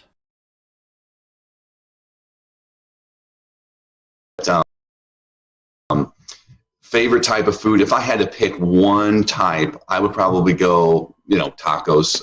I love Mexican food. I love Italian food, but I love Mexican food. So, man, this one's hard. I like all kinds of food also. Really not too picky. The things I don't like, the one thing I am picky on, I don't like a lot of seafood, but I have a major sweet tooth, and it doesn't matter the time of day. I can go for, you put candy in front of me, I will eat it. It doesn't matter what it is. I'm not picky. Amen to that. Either. So in order to try to keep myself out of trouble on that stuff, I do like, I like Mexican food too. I hate to go with the same answer again, but we see why Jason hired you now. Just similarities here. I would say though, I do like Mexican food as well. Enchiladas, definitely probably one of my top choices. Ice cream would be number one, but besides that, we'll go for a healthier option there. Here's a controversial question. Is a hot dog a sandwich? I've never thought of hot dogs as being sandwiches. I mean, I wouldn't, but again, it's bread, it's meat. I mean, that's what a sandwich is. I don't know. But I don't know why we have to categorize it as a sandwich. I think they're kind of by themselves, hot dogs. I don't know. By the way, there's I guess I lied a second ago. I said I'm not that picky. There's one more food. You don't. I will pass on the hot dogs. I don't know. I mean, I've never considered it to be a sandwich. It's kind of in its own category. I feel like it's a hot dog. Bread. I mean, yeah, it is tricky though because again, you have your bread, you have your meat. Mustard on a hot dog, I guess. Whatever people like. Have the top. I mean, I don't know. That's a good one. I'm gonna go with no though. It's not a sandwich. I agree. We're going to have to start keeping track of these answers. We have gotten yeses on this. Yeah. So we have to keep track and see what the Carolina meteorologists actually think of hot dogs. So coming back to the Asheville area and away from food, you guys have a favorite location to go visit or hike, something like that in Western North Carolina? Gosh, so many. Convenience-wise, we love the Arboretum. It's close to our house, and we could just jump on there with the bikes and ride. It's pretty easy trails for Hudson, my son, and that's a good go-to. Just hopping on the Blue Ridge Parkway, that's also very convenient. We love going to Grandfather Mountain. It's a little more out of the way, but we love going up there. I love the uniqueness of the rockscapes and the swinging bridge, and seeing off to the east, you have this completely drop off in the elevation, and then you have your mountains around. So those are my two big places, but I could go almost anywhere, and really be happy as long as there's a trail or hiking or biking trail and some vistas. I'm good to go. Yeah, and I'm still new to the area here. I haven't had a lot of time to explore a whole lot, but I will say the close place for me that I could go to any afternoon would be DuPont State Forest. It's kind of crowded this time of the year, I've found, but a little bit of everything there. You can get some elevation. You got the waterfalls, so a lot to do there.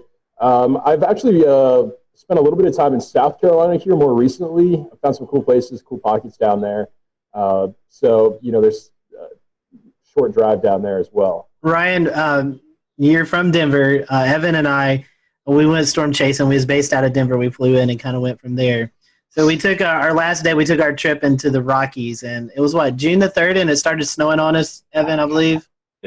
Yeah. So, what's your favorite place to go in the Rockies? Oh man, it depends on the time of the year. Rocky Mountain National Park is such a stereotypical answer. That's a great place to go in the summertime. In the wintertime, I'll take any of the ski resorts. Love skiing, so I'll take any of them any day in the wintertime. Probably not Loveland. I would say more of the Copper Mountains, maybe Keystones of the state. Steamboat Springs is another great place, but even Denver. Man, I know I'm not narrowing this down very well, but Denver's great. Love Denver as well. So I don't know. Amen. Well, guys, I know we're nearing our kind of end time, so I'm going to ask one more quick question, and Scotty will close this. So the last one for me is going to be, do you have a favorite weather disaster movie? It can be super cheesy. Well, Twister immediately comes to mind. My wife loves Twister. My son loves Twister. I love Twister. That would be the number one, but The Day After Tomorrow is good. My son loves weather disaster movies, of all things. Can you imagine? He's the perfect son. So he loves any kind of disaster movie related to weather. So I've seen all of them. But yeah, I still think Twister ranks at the top. Oh, that's a tough one. I don't watch a lot of movies. Immediately, A Day After Tomorrow came to mind for me. Great movie. That's one that, you can stay involved in the entire movie. Yep. No chance of losing focus on that one. But yeah, I have a short attention span, so not a lot of movies. Twister, of course, is great. It's the all-time classic answer, but yeah, I'll go with Day After Tomorrow for sure. I think those have been our most popular answers when we've asked this question. Well, gentlemen, final question here. For those folks maybe who are getting ready to leave high school or are in college and thinking about maybe changing their degree and they're interested in weather, what would be your advice to these folks?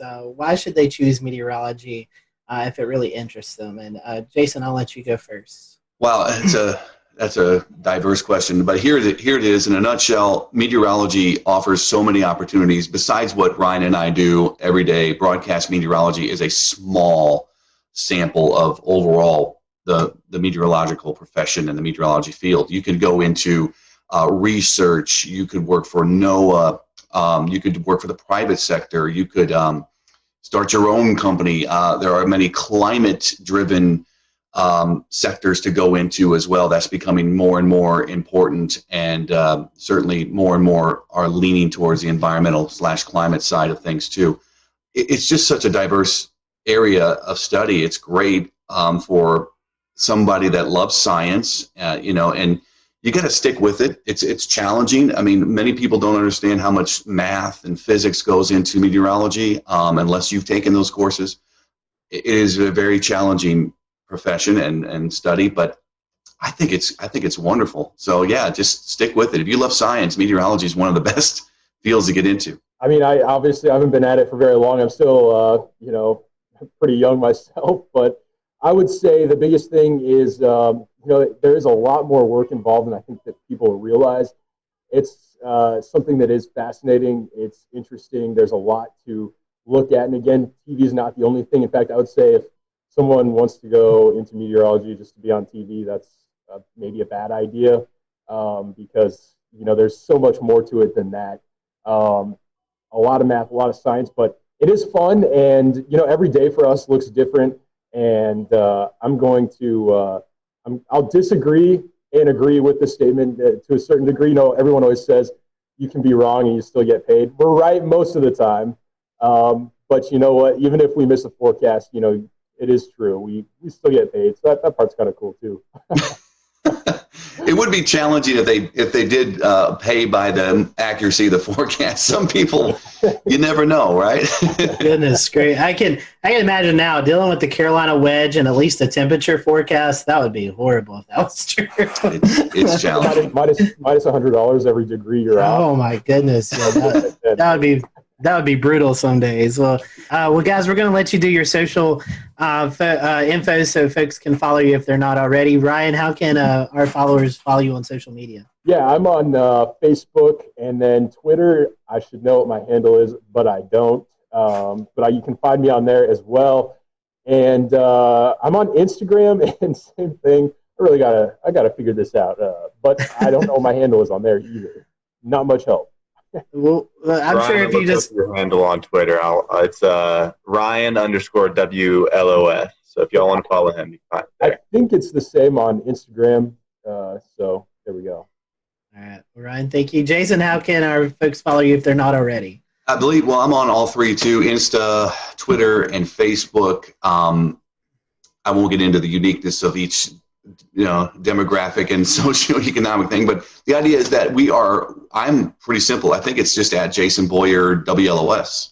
We appreciate you guys joining us, and for you guys who are watching, thank you for watching. Until next time, we hope you have a great evening.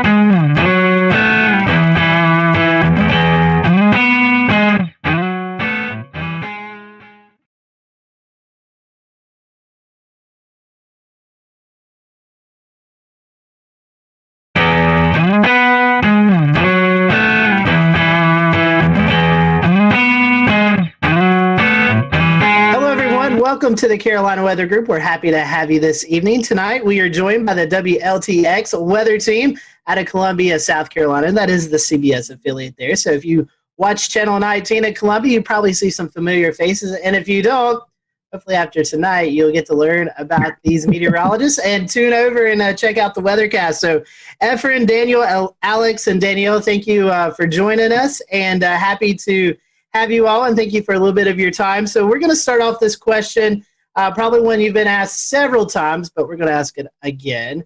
How did you guys, how did you know you wanted to be a meteorologist? What persuaded you to do that? And Everett, I'll start with you, and I'll just let the team continue after that. The interesting thing is that when I went to school, I actually wanted to be an aeronautical engineer. Then I had an interest in weather, but I never had an interest in meteorology as far as a study. And I took one class, and it was an orientation to professional meteorology. There was one credit class, and I got hooked. It came down to really the same thing. I'm always talking to kids, high schoolers, college students, and come down to the one word I always say when I talk to people about meteorology. It's why. Why is it sunny? Why is it hot? Why does that cloud look like it's cut in half from the bottom? Why is it raining at my house, but my neighbors who are just a quarter mile down the road, they're not getting a lick of rain? Why? And that's where my interest really came in. Why is the weather the way it is? And every time I ask the question, and still today, it's that passion of wanting to know why it is. And even finding out why it is, I just still wanted to know more. It's like those little kids who, when I was 8 years old and sitting on the lawn and looking straight up and going, that cloud looks like a dog, and that cloud looks like a tree. Those are the things that, really got my interest peaked when I was a kid, but it wasn't as an adult that I realized that there's a very big interest and I just want to know more.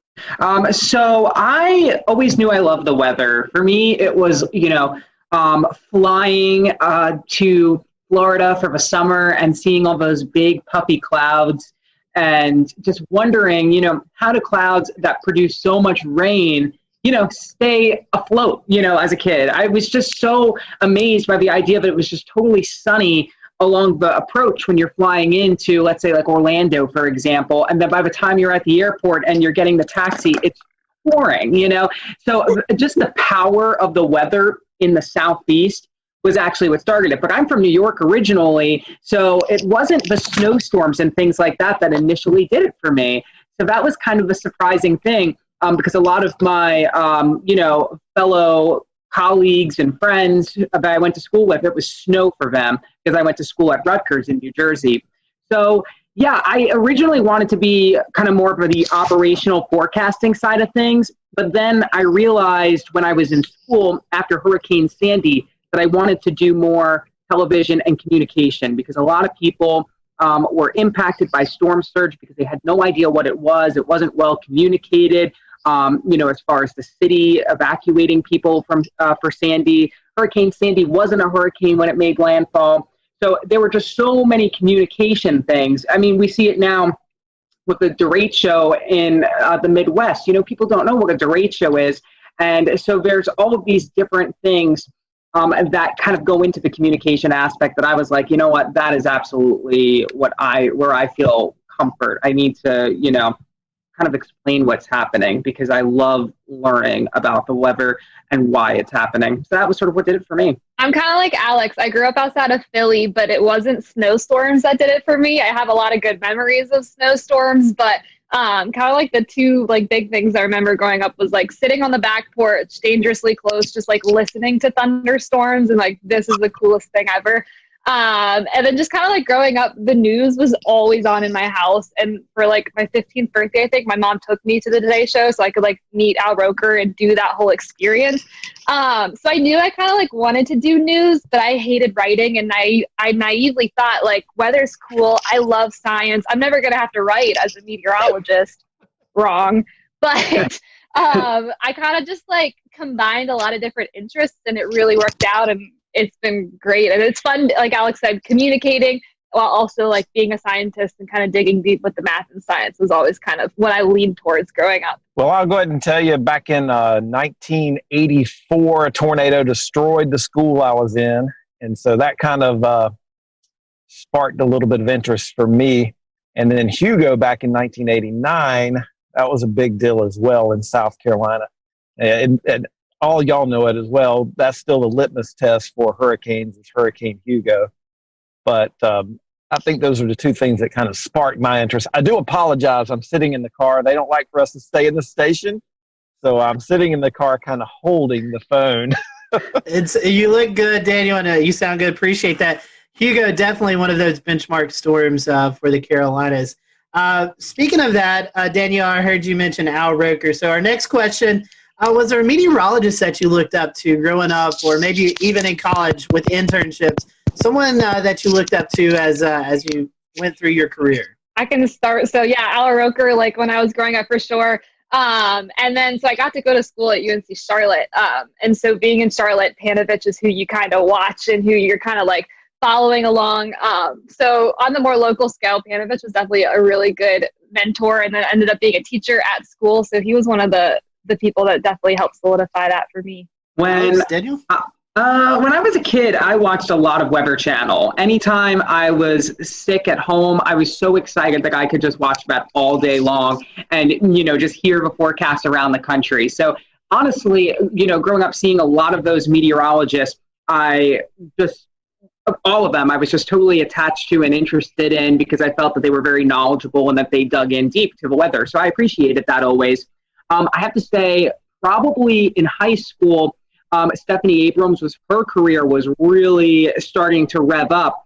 And I probably looked up to her the most because she was just so, her personality was just what it was. She wasn't really afraid to hide it on air. And I was always, in high school, the kind of person who just said whatever came to mind. So I felt like I could kind of relate to her. And she also, was big on the science and on the math. She was from Florida. I loved Florida weather, so there was that connection I always felt with her whenever I would watch her on TV because she was really into the science, but she also had this personality where she was unapologetically herself, And so I think Stephanie Abrams was definitely a person during my formidable years that I looked up to. Well, I'll jump in.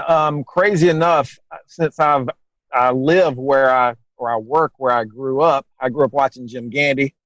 So that was kind of a guy that I always enjoyed watching. And crazy enough, he came to my school when I was in third grade. That was like seeing a rock star. And then luckily, I was able to work with him for, I don't know, almost 14 years. So that was kind of cool.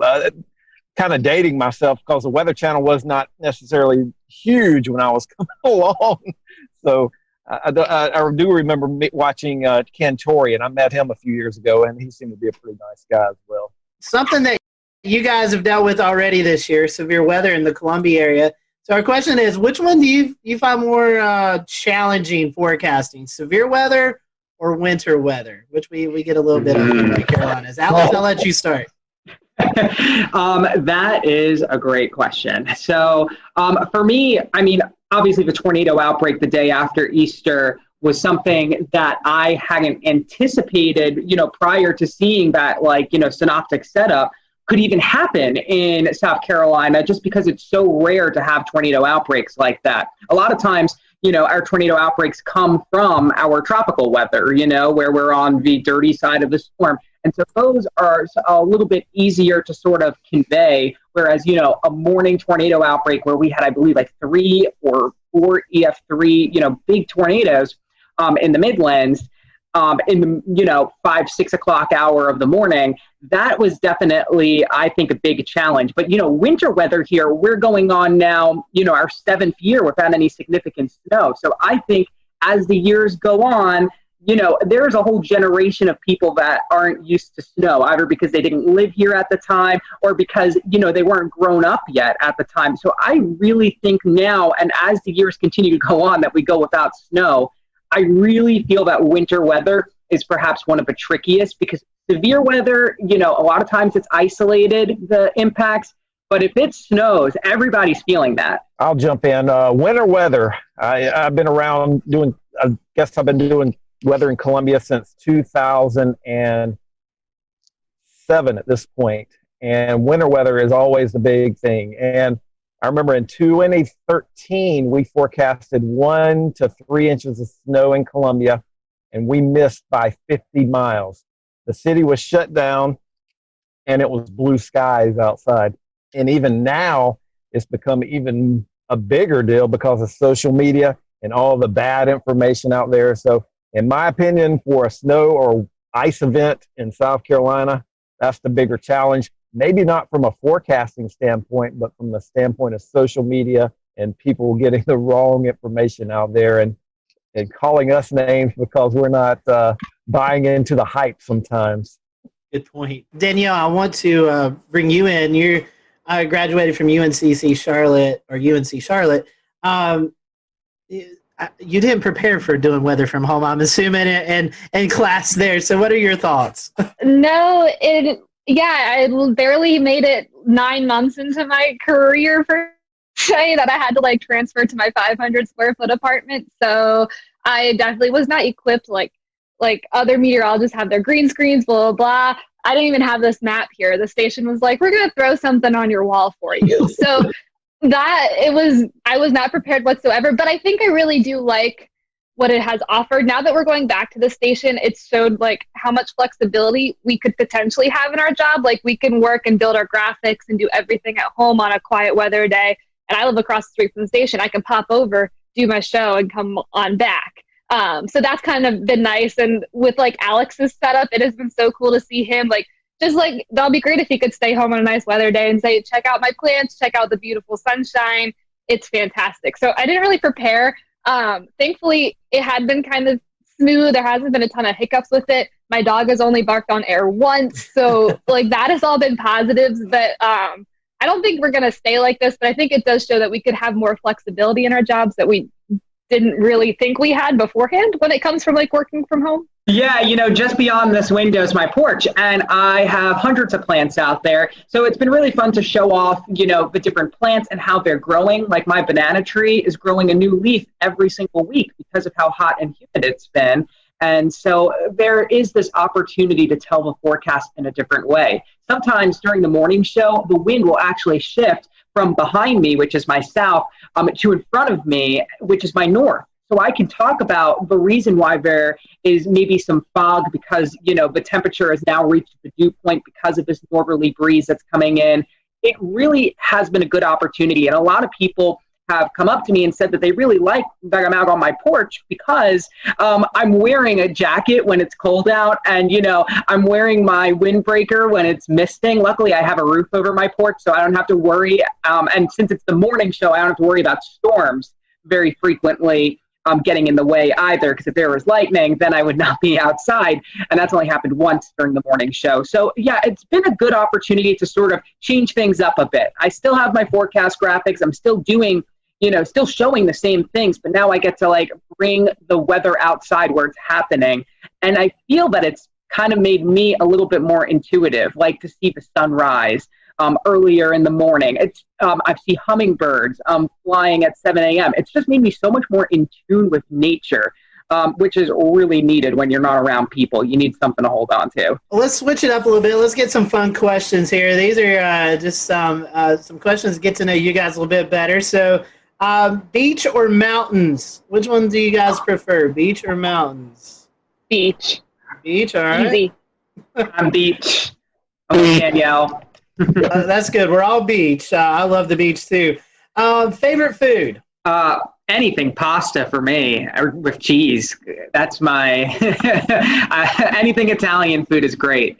Pizza and everything pizza. I really like just a good baguette and some nice cheeses, a little charcuterie spread. That's what I'm gonna say. Everyone's talking about pizza, so we had a few questions about pizza here.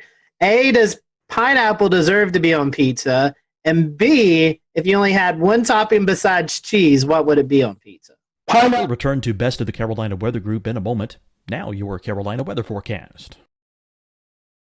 Here are today's forecast high temperatures for North Carolina. Here are the forecast lows for tonight for North Carolina. Here are tomorrow's forecast high temperatures. And here's forecast rainfall across North Carolina tomorrow. Here are the forecast highs for the day after tomorrow.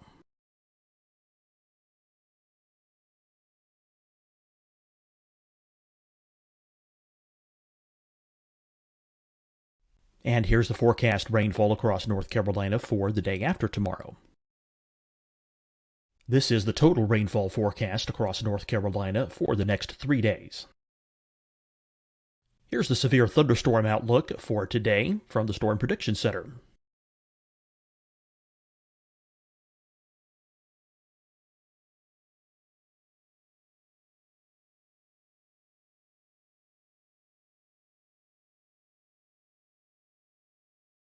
Here are the forecast high temperatures for today for South Carolina.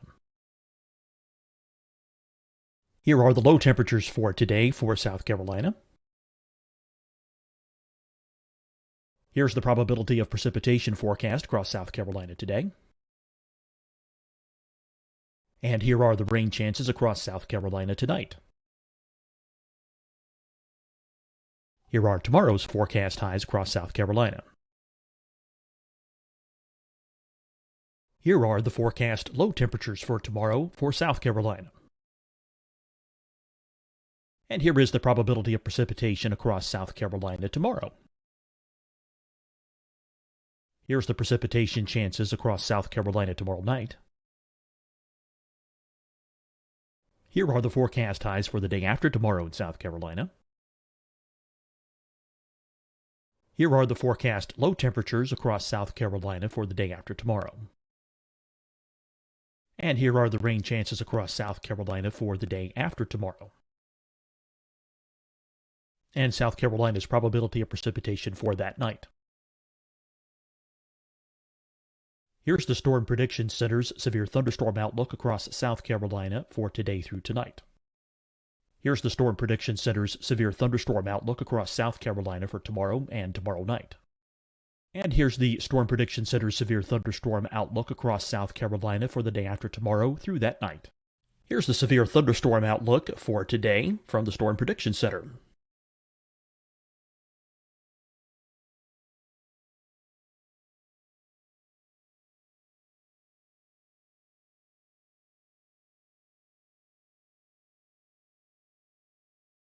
And now here's a live look at weather radar across the southeast. Fight the spread and take a stand against coronavirus. Wear a mask in public. Stay at least 6 feet apart from others. And get tested. Join us and fight the spread. Visit scdhec.gov/COVID-19. Getting tested for COVID-19 helps you to take the steps needed to protect yourself, your loved ones, and your community. Find the testing location at scdhec.gov/COVID-19 testing. Deciding when to wear a mask isn't about who you know or how well you know them. Just ask yourself, will I be with anyone I don't live with? If the answer is yes, get behind the mask. Help slow the spread of COVID-19. Get behind the mask. Learn more at covid19.ncdhhs.gov. Hi, everyone. I'm Dr. Mandy Cohen, Secretary of the North Carolina Department of Health and Human Services. And when you follow the 3 W's, you protect your family and your neighbors from COVID-19. When you leave your home, practice your W's. Wear a cloth face covering, wait 6 feet apart, wash your hands often. Wear, wait, wash. We're in this together. Stay strong, North Carolina. You'll see your Carolina weather forecast at 25 and 55 past. And now back to the best of the Carolina Weather Group on the all-new Carolina WeatherNet.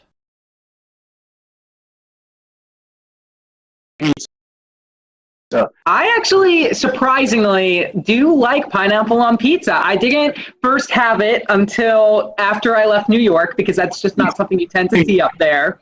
But I love the sweet salty. So, and I'm like not afraid of, some odd and unusual kind of toppings. So on the topic of toppings, I think the one that I would really like to keep is basil. I know it's simple, but I just love that little herby kind of feel that it gives. I think pineapple can stay on pizza. I'm okay with that. We can leave it there. My topping would be black olives. Like growing up, my sisters and I would have like extra double black olive pizzas, and that was it. So I'll keep the black olives with the pineapple. Favorite type of music? What do you listen to while you're preparing your forecast, or just kind of out every day? What's your favorite type of music? Oh, I go for all the decades personally. And I do listen to music in the morning. A lot of times I'll listen to our other sister stations to see what they were talking about because we have sister stations across the country. But when I'm not doing that, I'll listen. I think this morning I was listening to Fleetwood Mac. I was listening to the Supremes last week. It's just like all over the place. I love it. But generally my favorite music is kind of like that alternative rock kind of thing. Like I still listen to like the Foo Fighters and the Killers, like all those bands that were popular in the 90s and 2000s. They're still releasing pretty good music, so I like them.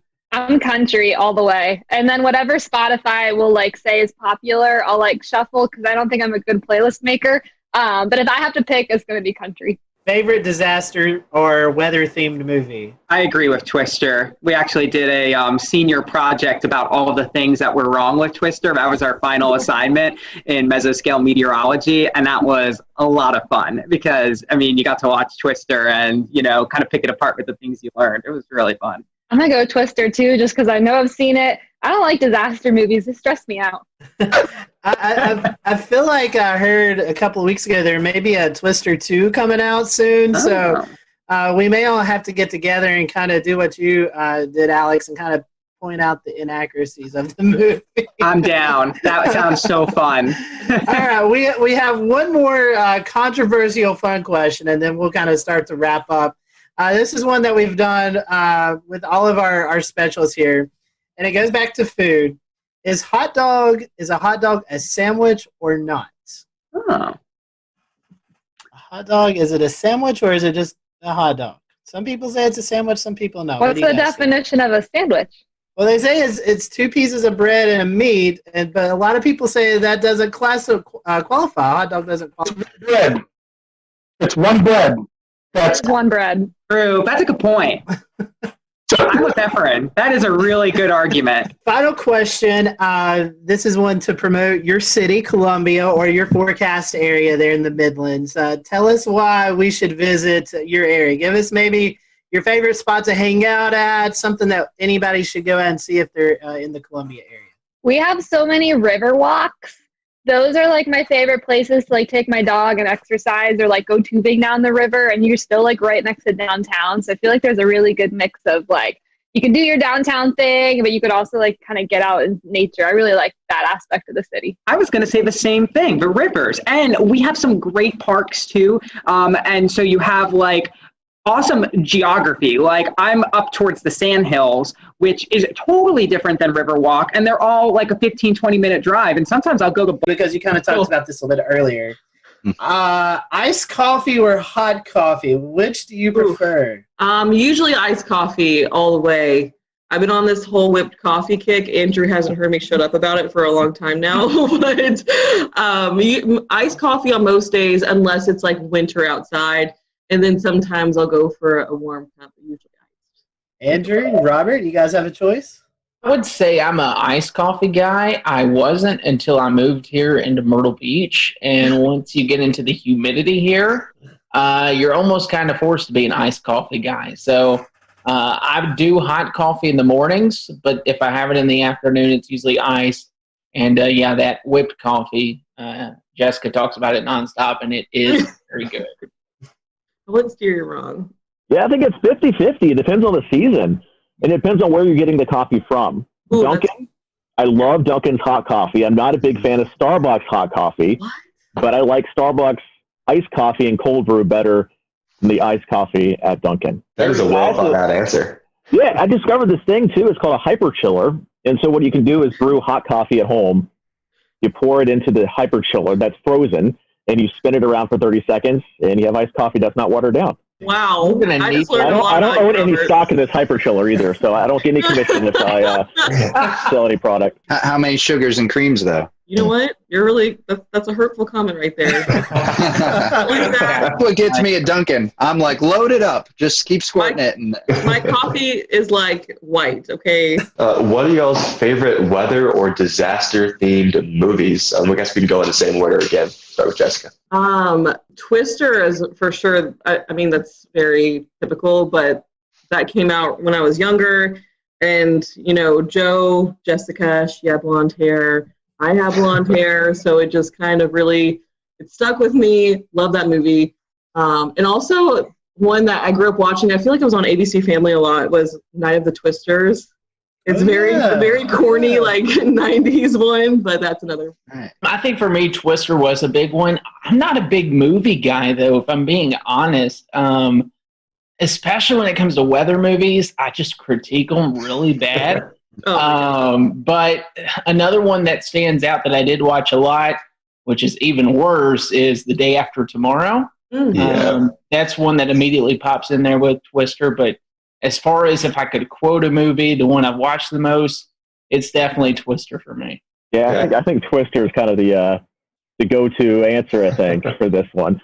I loved it growing up. I used to watch it all the time. I get a little more frustrated watching it now. Like, maybe that's not where we want to be during a tornado. I don't know. Maybe not in a shed tied to a water pipe coming out. I think it's funny that I love Jo so much, but I didn't really understand the whole backstory that she was like kind of crazy and was refusing to divorce her ex. Like that didn't really register with me until honestly I watched it like a couple of years ago, and I was like, man, this is kind of messy. So next question on our list here, and to kind of stick with the same kind of weather-related stuff, do you have like a favorite type of music just in general, or maybe it's something that helps you kind of get in the mood for doing live broadcasts or weather-related stuff when weather's happening? I'll let Andrew go first for this one because Andrew's our music buff, I feel like. I'll have opened a can of worms. We could be here. We could be here for 40 minutes on this topic, no doubt about it. Music is my passion. I'm probably behind weather, so I'm a big music junkie. With that being said, I love every type of music. Anything kind of gets me in the mood. I usually do something that's not super upbeat in the morning since we're on the morning show, but something that'll just like all right, this is a good feel, kind of like a acoustic indie vibe, maybe. But I can listen to anything from Fleetwood Mac to George Strait to Tom Petty, Bruce Springsteen, you name it. I love it. I am a big component, though, of playlists. And I think I told Jessica this yesterday. I made a hurricane playlist. I might have to make it public one day. And it's all these songs about hurricanes. And I'm a big runner, too. So, like, right before Dorian arrived, I was just, like, rocking out to all these songs that had hurricane references in there, from Jimmy Buffett to Luke Combs to all kinds of music. And it was fun. But yeah, music is a big passion of mine. So we might have to get your hurricane playlist there to put out when we put out the show, right? Oh, for sure. Heck yeah, I can gladly do that. I don't really, I listen to a little bit of everything, but I don't really listen to music much when I'm forecasting. I think it distracts me a little bit. Honestly, so on the weekends, I'll do mornings and evenings. And honestly, it really depends on the morning show or the evening show, which one I'm doing on my mood. Because if it's the evenings, like I'm already like mostly awake and I've probably had a lot of caffeine in my system. So I'm like ready to go. And I'll listen to, honestly, like I love throwback playlists. Like whether that's like throwback R&B and hip hop from like the early 2000s or like the early 2000s hits or like late 90s hits, like those always put me like in a really good mood. But when it comes to mornings, I kind of like, what is it? I have like a couple of different ones on Spotify. Like my Spotify is so disorganized, it's not even funny. I'll like think of a band and I'm like, oh, I want to listen to that kind of music today. But mostly like things kind of more chill, probably like Mumford and Sons or Neon Trees or Kings of Leon too. I listen to them a lot in the mornings. It really depends. Like my mood changes also throughout the morning. Sometimes I'm like, no, I need something a little more somber. Like, so it really depends too for me. But I like all music too. Like I'm the worst when I'm driving in a car with someone else and a song comes on and I start singing it and it's not, it goes down from there. Like the Spotify playlist used to work great for me until I had a daughter, and now it'll go from Luke Combs to the Frozen 2 soundtrack. Moana. Then back to Aladdin and Moana, and then back to some sort of rock song. It really brings you all over the place. Yeah, that sounds honestly kind of great though. Like kind of throw in a Disney song every once in a while just to kind of bring things back down. Yeah, I gotta humble you. All right, weather question, kind of a two-part question. When did you know you wanted to be a meteorologist? And was there someone that you looked up to when you were younger, going through high school, college, that kind of also pushed you into that direction? So for me, I don't think there was ever really a moment in time where I just knew. I honestly just kind of always knew. Like even when I was looking at colleges, I was like, okay, well, I'm going to do meteorology. But I didn't know I wanted to do broadcasting because I used to be really shy. I don't really know what happened. Something happened, so now I can't shut up. But that kind of evolved throughout college. But in terms, I watched a lot of the local meteorologists. I think someone who pushed me a lot, though, who I met in high school, didn't realize how important it was to meet him, though, was John Gordon. He really pushed me to just kind of like take on my own personality when it came to weather. He works with, I don't know if you guys are familiar with him. He used to actually be a hurricane hunter. Now he's the MIC at the National Weather Service in Louisville. And I volunteered with him one summer and like it totally changed everything for me. But I always grew up watching the meteorologists on air. There weren't always a lot of females though, so it was kind of hard for me to kind of, I never really had one specific person I looked up to. Because I kind of watched them all. So, yeah, long story short. I think for me, I was in 5th grade. I grew up terrified of thunderstorms. Couldn't stand them. And I turned to the people on TV to kind of guide me through the storm, as corny as that sounds. My mom was in TV her whole life. She's behind the scenes. So she is a research director. She's been doing that for years. And I kind of had a firsthand like experience into what broadcast meteorologists do. So I would go to work any chance I got with mom and shadow all these meteorologists and be like, hey, listen, I don't like storms.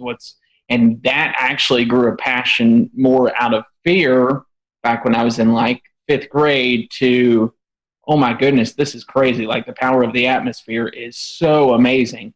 So I think the big mentor for me was Kevin Harnick growing up. I met him in elementary school. I kind of went with him. He's in Louisville. Jessica and I are from the same town, same city, went to the same college. But I got to shadow him all the way from elementary school through middle school, through high school, through college.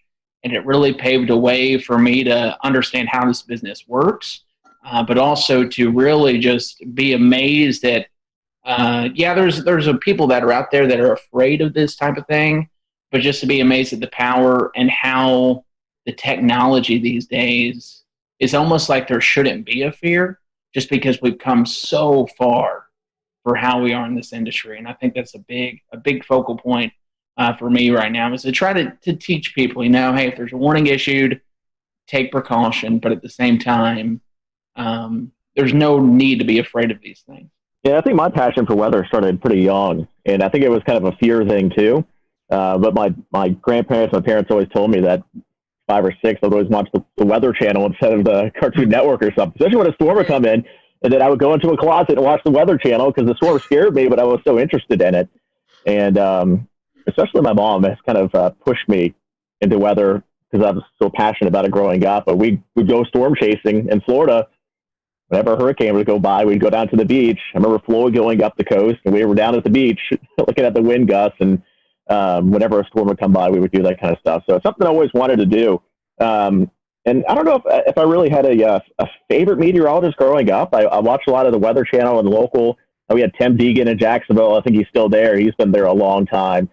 John Gahn there as well. So I think growing up in Florida, hurricanes was kind of my passion, and that's always been still my passion. That's why I'm still in the Southeast. So this is maybe a question that's been a little bit controversial in the past. We've had some interesting answers. But model websites, you see model output all over Twitter and Facebook and anywhere that social media exists. Do you have a favorite website?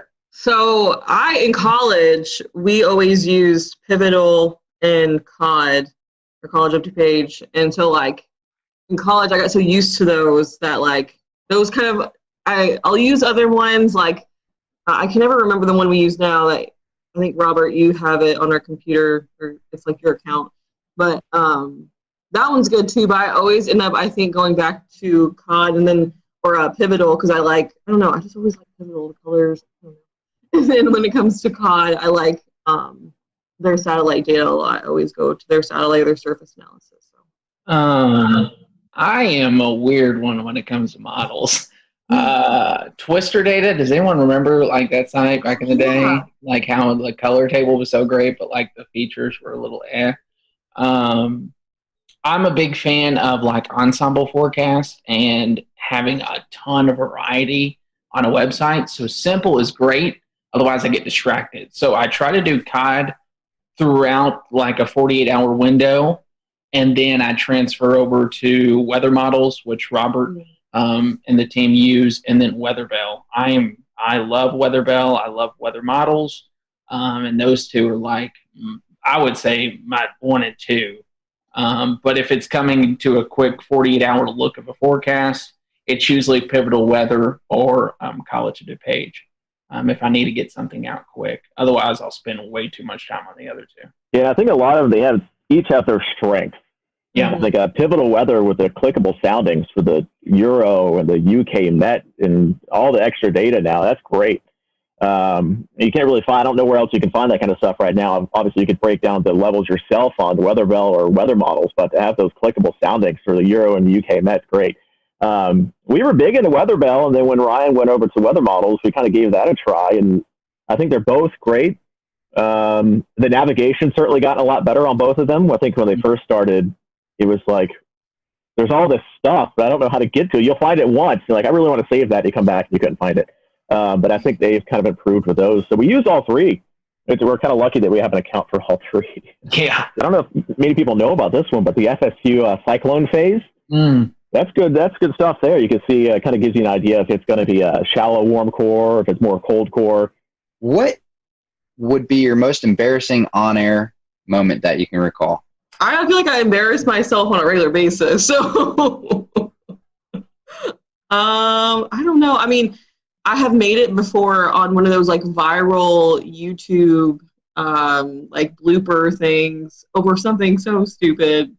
I like just stumbled over my words and then I couldn't stop laughing afterwards, and it was just 20 seconds of me like doing the whole where you don't breathe or say sounds, you just like sitting there laughing without making any noises.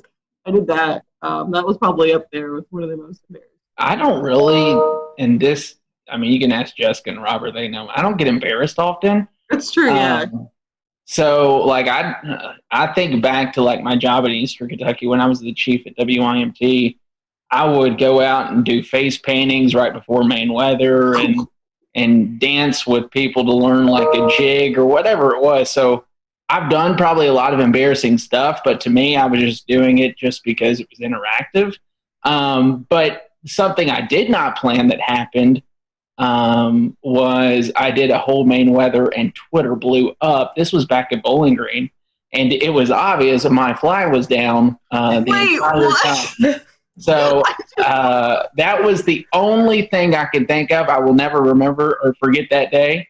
But other than that, everything else it takes a lot to embarrass me, but that day certainly did. This isn't a bad one, but we have a Hurricane Expo we do every year. And I went to a little girl who was with her dad and a live interview. And I asked her, hey, are you having a great time here? And she looked at me and said, no.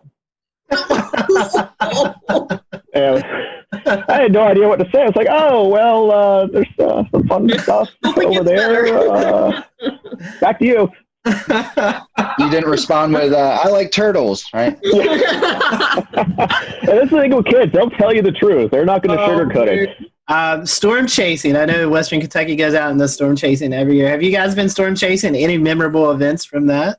Oh my gosh. Storm chasing. I went twice.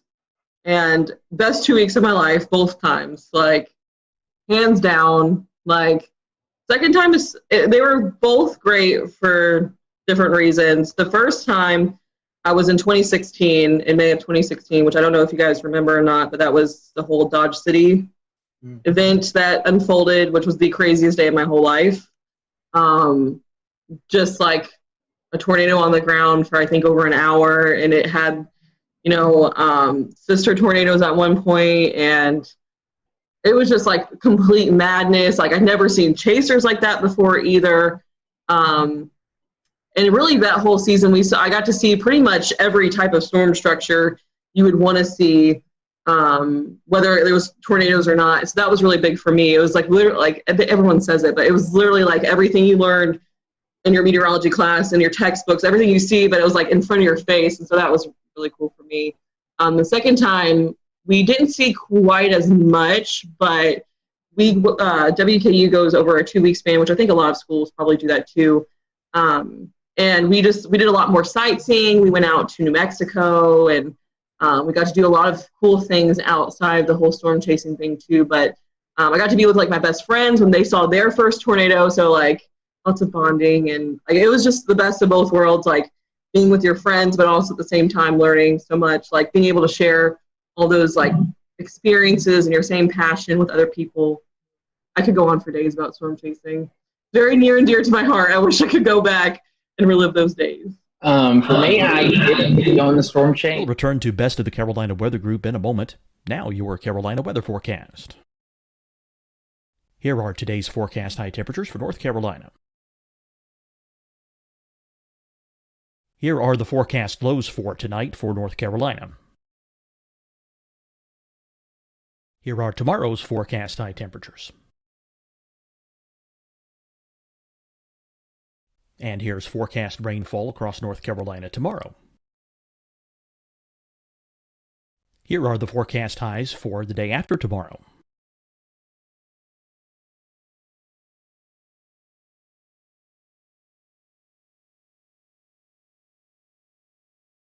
And here's the forecast rainfall across North Carolina for the day after tomorrow.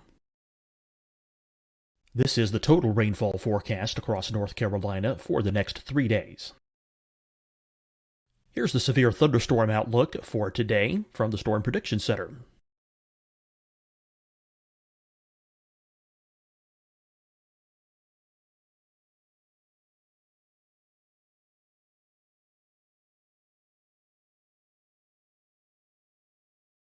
Here are the forecast high temperatures for today for South Carolina. Here are the low temperatures for today for South Carolina. Here's the probability of precipitation forecast across South Carolina today. And here are the rain chances across South Carolina tonight. Here are tomorrow's forecast highs across South Carolina. Here are the forecast low temperatures for tomorrow for South Carolina.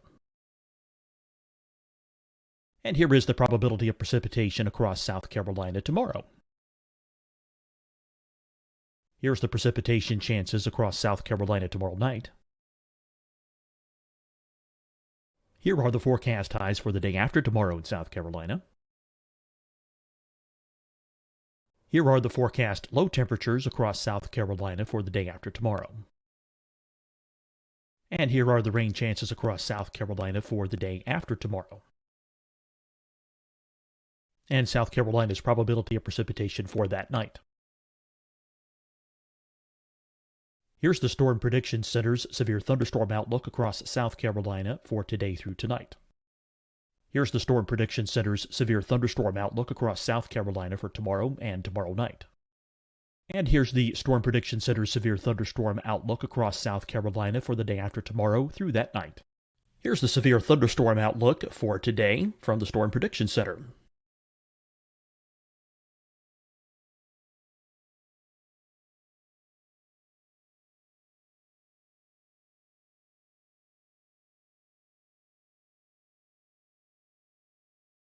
And now, here's a live look at weather radar across the southeast.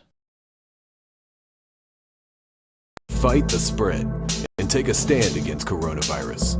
Wear a mask in public. Stay at least 6 feet apart from others. And get tested. Join us and fight the spread. Visit scdhec.gov/COVID-19. Getting tested for COVID-19 helps you to take the steps needed to protect yourself, your loved ones, and your community. Find the testing location at scdhec.gov/COVID-19 testing.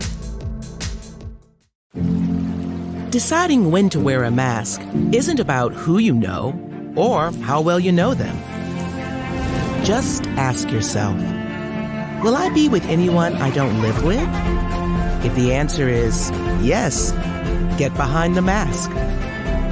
Help slow the spread of COVID-19. Get behind the mask. Learn more at covid19.ncdhhs.gov. Hi, everyone. I'm Dr. Mandy Cohen, Secretary of the North Carolina Department of Health and Human Services. And when you follow the 3 W's, you protect your family and your neighbors from COVID-19. When you leave your home, practice your W's. Wear a cloth face covering, wait 6 feet apart, wash your hands often. Wear, wait, wash. We're in this together.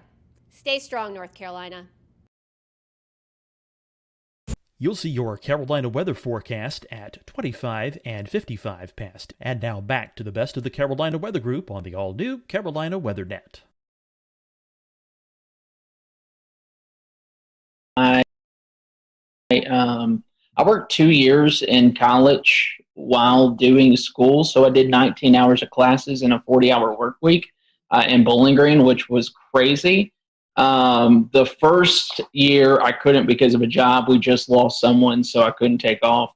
The second year I just accepted a job in Hazard, so I was already moving out when it was going up.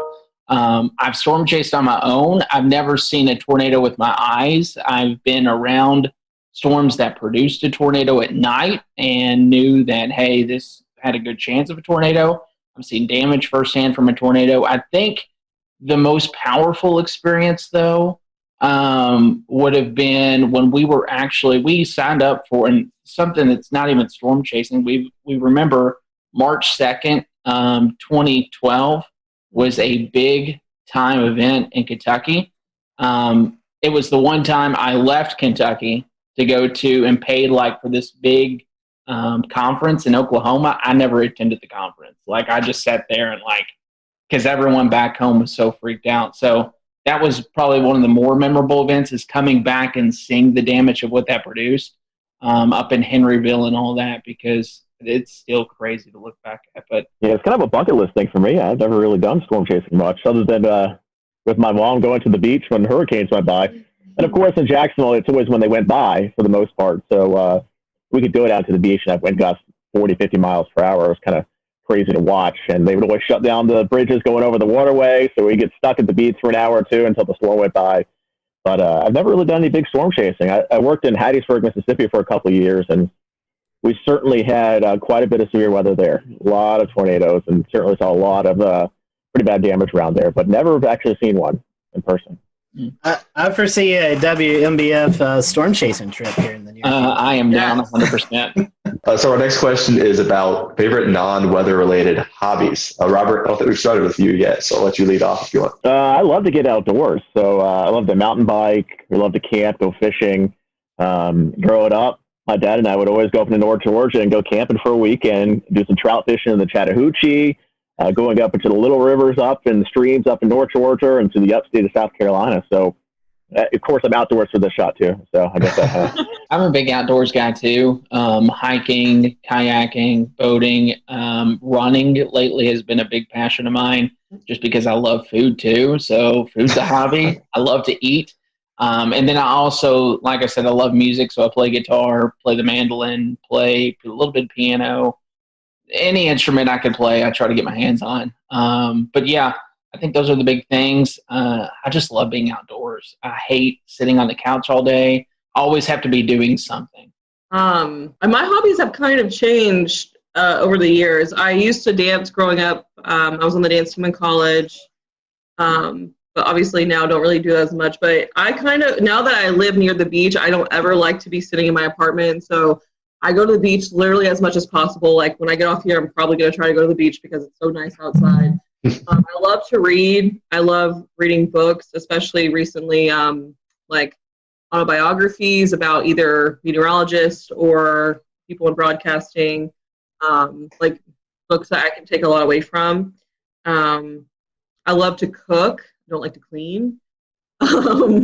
But I like to cook pretty much any chance I get. And I like to experiment and try to, like, if I can't, like, recreate, like, really good dishes from places I like, so I'm not as tempted to eat out as much. But it's really hard in Myrtle Beach. I plan on eating my way through this place.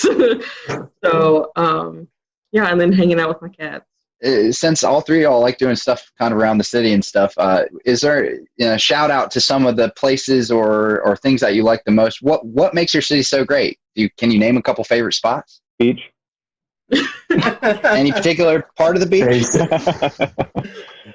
Yeah, I mean, there's a couple spots here. I mean, everybody kind of, when they come to visit, they go to downtown Myrtle Beach, and it gets a little busy, a little crazy. I think the locals go a little farther north or a little farther south, and it gets a little quieter, and you can actually relax a bit. So maybe that's if you're going to come to visit Myrtle Beach, try to branch out from just downtown Myrtle Beach. There's a lot to offer up and down the coast. And that's the thing with Myrtle Beach. They want to stay as close to the beach as possible, the buildings and the homes. So instead of going inland, everything here is built up and down the coast. You have to kind of go quite a bit to see everything. But it's worth a visit from North Myrtle Beach all the way down to Merrill's Inlet. Pawleys Island's beautiful, a little farther to the south of Myrtle Beach. Yeah, I will agree with that. And the food is great too. You can go all the way up into North Myrtle Beach and hit up Flourishes up near downtown North Myrtle down to Barefoot Landing. I think a Flying Fish is a great seafood place there. Highly recommend that. It's a 48 catch to plate rule, so everything is super fresh, 48 hours. And then I'm a big South Strand guy. So what we say about South Strand, south of downtown Myrtle Beach, Surfside, Garden City, Merle's Inlet, the marsh walk is beautiful. And then you go even further south, Huntington Beach State Park, Brook Green Gardens, Pawleys Island. It's just a beautiful area down there that I would highly recommend anyone to come check out. Come to Myrtle Beach, check out downtown, and then go south would be my recommendation. And then if you have another day, go north, because you could eat your way through this city in the Grand Strand. No doubt about it. I have not had the chance to really explore that much. I'm just now starting to be able to with all the Corona stuff going on. But I will say I have not been to a single place that I have not like loved so far. All the beaches I've been to, as far south as, you know, I recently went to Surfside the other day, and that was really nice. Like, and there, every little spot I feel like has a different feel to it. It has like different character to it, and so I really like that so far.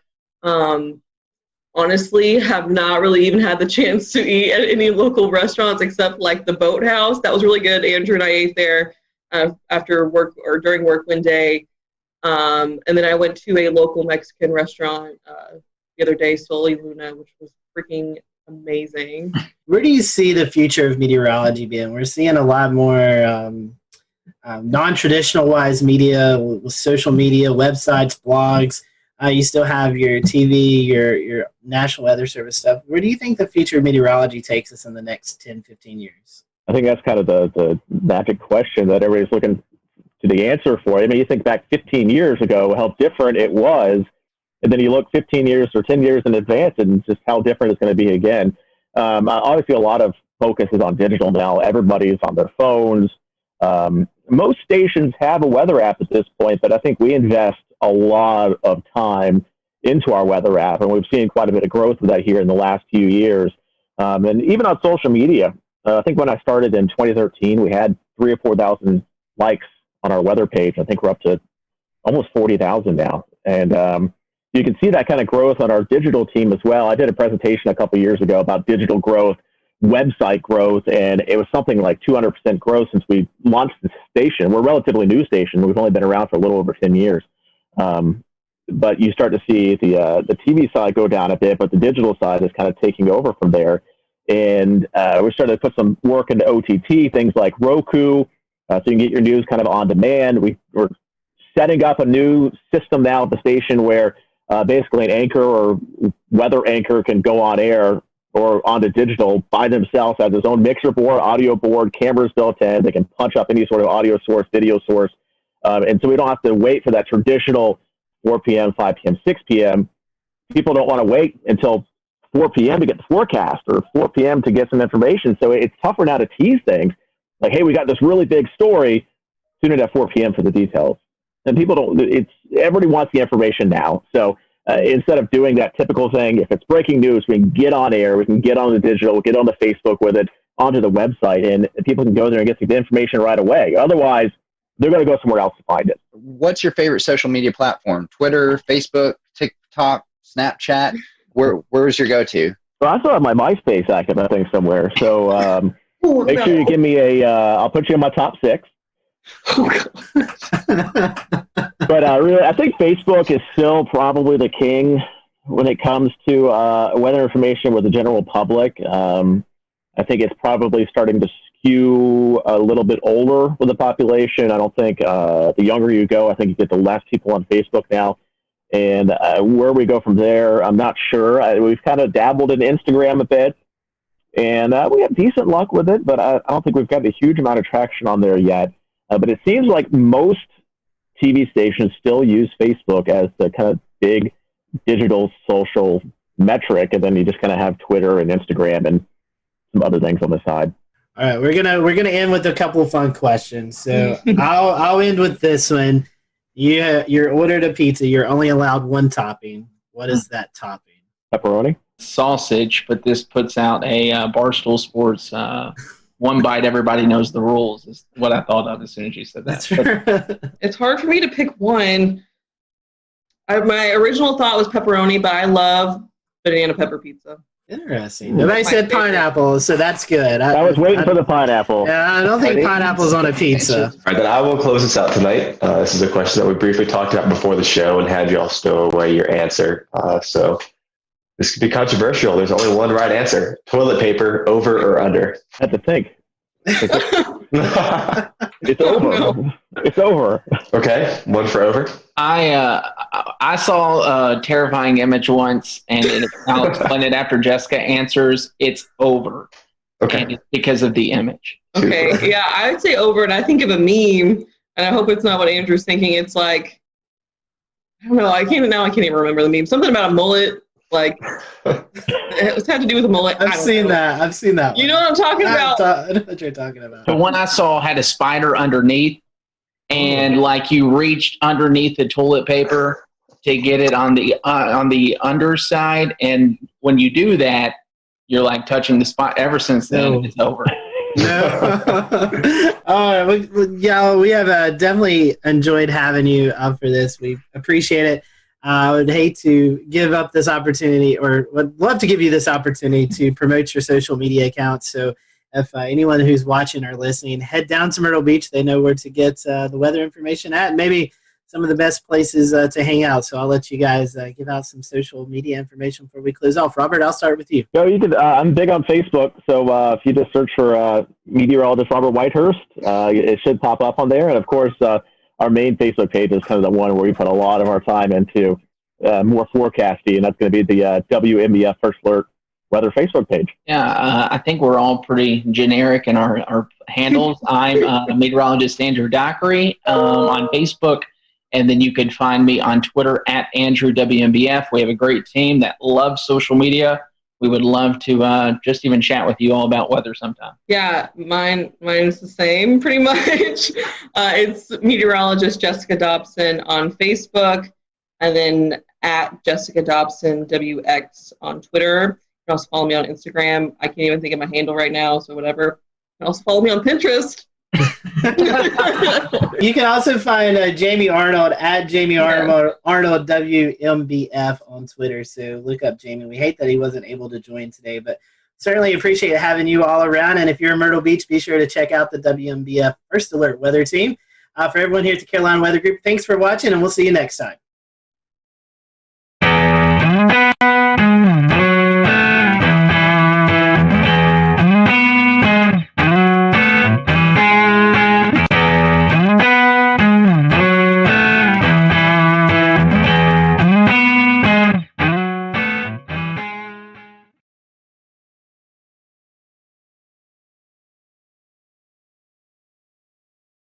When we found ourselves doing severe weather coverage for Brunswick, Columbus counties, along the coastal areas of North Carolina, just outside the Wilmington area, what we didn't know until after the fact was that we were tracking a EF3 tornado. This is a absolute monster of a tornado that impacted that area and unfortunately did result in some deaths.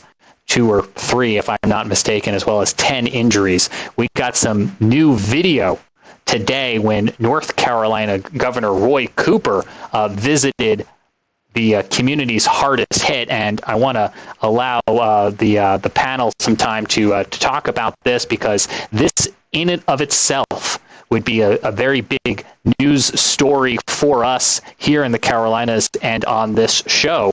And it's just yet, unfortunately, another piece of a very busy weather week that has been playing out. But you can see here the communities still trying to clean up after this storm rolled on through. Let me pop up again for you if I can, and I'm going to ask our group to kind of weigh in and on it well too. Is, you know, we look at radar scope imagery from that night. You can see it there on the right-hand side of your screen, the velocity, the measuring of the winds in the atmosphere circling here where the tornado crosses Highway 17, where some of this video was captured just outside Ocean Isle, and then continues for about 25 miles, going 45, 50 miles an hour, at times almost trying to outrun the polygon. The Weather Service working very hard to keep this very fast-moving supercell inside that tornado-warned polygon to try to give people as much lead time as possible. Brad, let me bring you back in. I know you had just finished the 11 o'clock news, but I saw you tweeting about this. What were you thinking at 11:45 at night when you were looking at this on radar? So I had seen that storm offshore in the special marine warning because I was impressed with the signature, but wasn't thinking much about it. Went on to finishing up some emails, and I have all alerts turned on for North and South Carolina. So I heard the tornado warning pop up on my computer, and I looked down and I was like, "Holy cow!" Right away, I was like, I could see the debris signature, and I knew it was bad. And then immediately, with some of my emergency manager contacts, started getting messages about some serious damage and, requests for search and rescue crews. So I knew it was pretty bad. And when I looked quickly at the map, I knew that area quite well. I actually played that golf course several times. Tiger's Eyes right there, Ocean Isle. It's a beautiful area. So I'm very familiar with that. And I knew, hearing the damage reports, those weren't small homes. Those were well-built, I wouldn't say mansions. Those are nice houses. So for those to be leveled and destroyed, I knew it was a significant hurricane tornado. I'm thinking of hurricane because that area was hurt by Isaias as well, almost the exact same location. But what was interesting is, that was EF3. That's the only second EF3 I could find in the database in the month of February in North Carolina's history. The other one was in 1971. So EF3 tornado in the month of February is incredibly rare for North Carolina, and in that area, period, any time of the year. Brad, I have to echo. I was going to say I was asleep when this happened. When I woke up in the morning, I saw your text in our internal chat. But along with Brad, I played golf at this golf course that actually got hit, and vacation, there a lot. And like Brad said, it's a well-built community. I mean, these homes were well-built, and to see the video of just some of these just being completely demolished just shows you the sheer size and strength of this tornado. And, it was a nocturnal tornado again, at 11:45 on a February evening, something you just don't really anticipate. So the loss of life is never good, and just our thoughts and prayers go out to those folks. But just seeing some of the damage out there, you could tell it was a pretty massive tornado.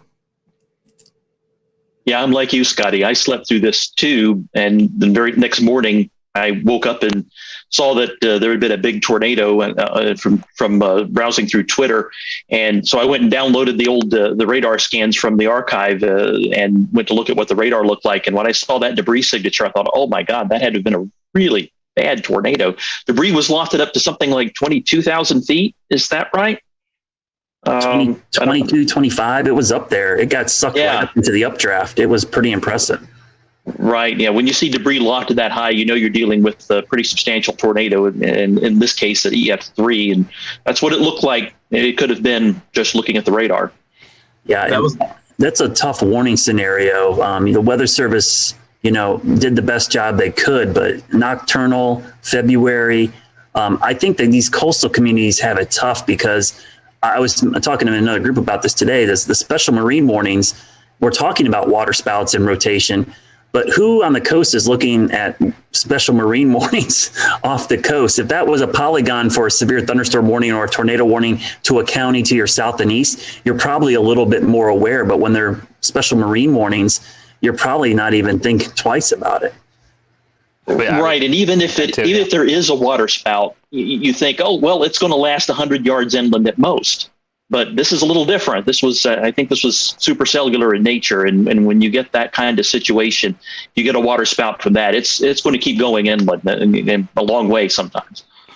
I remember when we were streaming this, just looking at it going, this is textbook. You could see the hook echo. You could see it on velocity. 160 mile per hour winds. Christian Morgan, WFMY in Greensboro. I want to ask you for your advice for folks who hopefully never find themselves in this situation. But if you find yourself in any tornado polygon, what do you do, especially if it's midnight?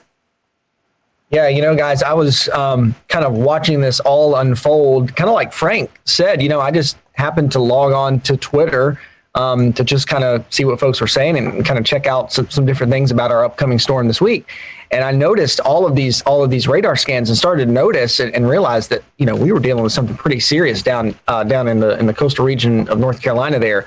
And what I was saying on Twitter, I wasn't an active meteorologist following along in those areas, but I was saying, if you have family and you have friends that in this area, who cares if you got to wake them up? Call them until they wake up and let them know what is going on, that they have to find somewhere safe to get.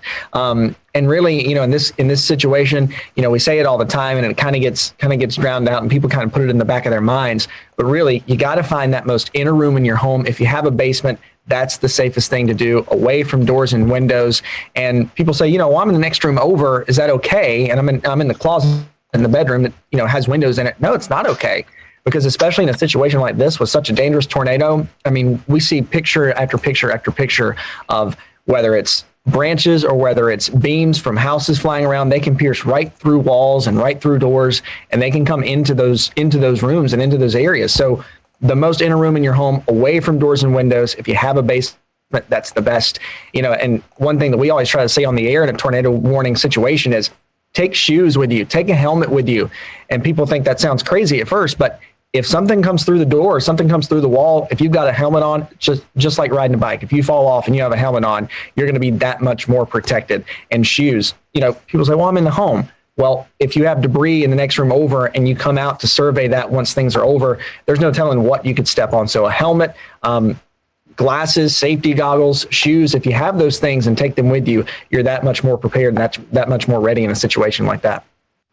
Hey, Christian, I think you guys did the story today. Wasn't there someone whose home was damaged by the ice storm and went down to their beach house because of the damage and then was impacted by the tornado? Yeah, that is a series of really bad luck. They left here, their home was damaged on Saturday with the ice. And so they went to their beach house. I think they left earlier this week to kind of get away while crews were cleaning up their yard, and then found themselves in that situation the other night. And it's like, what do you do at that point? And I think, if I remember right, I didn't watch the story in full detail yet, but if I remember right, I still think some of the family was either en route or was going to be traveling down to the beach house later. And so they had a really hard time getting in contact with those folks. And that, of course, is scary in itself when you're in one place going somewhere to be safe and your other family and your other party there knows what's happening and they can't get a hold of you. It's really, really sad. That is absolutely incredible. That story had another thing worth mentioning. Go ahead, Frank. Yeah, another thing worth mentioning with all that Christian said earlier, do these things that you can do in advance. Decide where to go when the sky's blue. Make the plans on that day. Share them with your family. Make sure everyone knows where to go, so that when the tornado warning is issued, you can just do that and not have to think about what to do. You just do what you've decided to do, and it saves you time. That way, if you don't get a lot of lead time, and sometimes you don't, then you know what to do and you can do it and get there faster, and having less lead time matters less. Yeah, that lead time is so critical, and the Weather Service does as best of a job as they can, and it's frankly a really good job, and it's improving each and every year to give people more and more lead time. But, an excellent amount of lead time is, what, guys, 7, 8, 9, 10 minutes, and in this case, it might have been even less because of how fast this cell was moving. Yeah. And another thing, I'm just reviewing the radar again right now, and I just noticed why this was kind of sneaky. I understand why it is. The radar near Charlotte, it looks like it has some obstructions to the radar beam to the southwest. And that was clouding what was going on with this storm. And it made it that much more difficult for the Weather Service to warn, because it was kind of in a dead spot for radar. And it just approached from the southwest, and the thing was over Sunset Beach before they realized what was going on, I think. Yeah, I'll just do a shameless plug here. If you're interested in this, we're going to do a show with this with Gannon Medwick. He had a really good write-up today about the situation. So, a lot of weird things going on at that time. So sorry about that. We'll return to Best of the Carolina Weather Group in a moment. Now your Carolina weather forecast. Here are today's forecast high temperatures for North Carolina.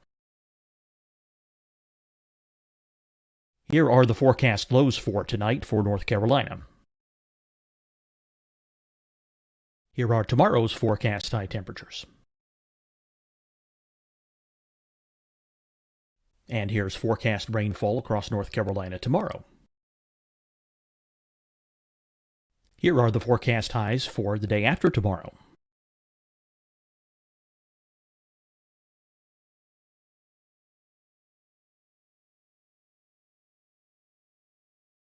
And here's the forecast rainfall across North Carolina for the day after tomorrow. This is the total rainfall forecast across North Carolina for the next 3 days. Here's the severe thunderstorm outlook for today from the Storm Prediction Center.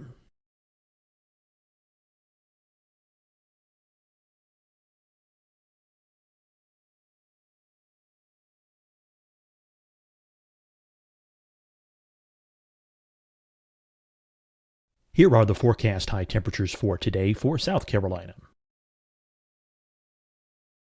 Here are the low temperatures for today for South Carolina. Here's the probability of precipitation forecast across South Carolina today. And here are the rain chances across South Carolina tonight. Here are tomorrow's forecast highs across South Carolina. Here are the forecast low temperatures for tomorrow for South Carolina.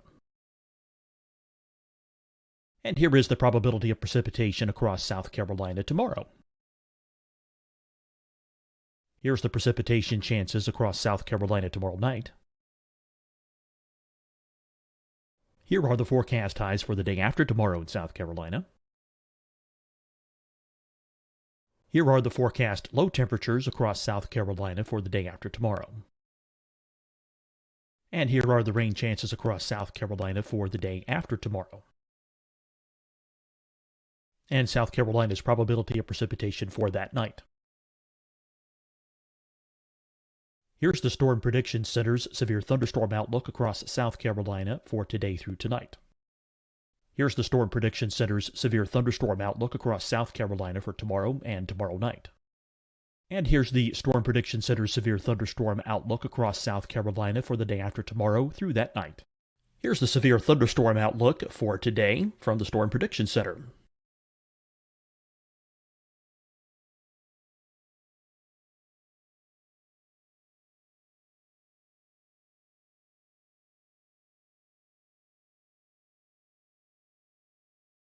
And now here's a live look at weather radar across the southeast. Fight the spread and take a stand against coronavirus. Wear a mask in public. Stay at least 6 feet apart from others. And get tested. Join us and fight the spread. Visit scdhec.gov/COVID-19. Getting tested for COVID-19 helps you to take the steps needed to protect yourself, your loved ones, and your community. Find the testing location at scdhec.gov/COVID-19 testing. Deciding when to wear a mask isn't about who you know or how well you know them. Just ask yourself, will I be with anyone I don't live with? If the answer is yes, get behind the mask. Help slow the spread of COVID-19. Get behind the mask. Learn more at covid19.ncdhhs.gov.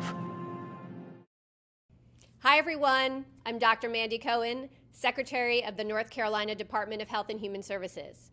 And when you follow the 3 W's, you protect your family and your neighbors from COVID-19. When you leave your home, practice your W's. Wear a cloth face covering, wait 6 feet apart, wash your hands often. Wear, wait, wash. We're in this together. Stay strong, North Carolina. You'll see your Carolina weather forecast at 25 and 55 past. And now back to the best of the Carolina Weather Group on the all-new Carolina Weather Net.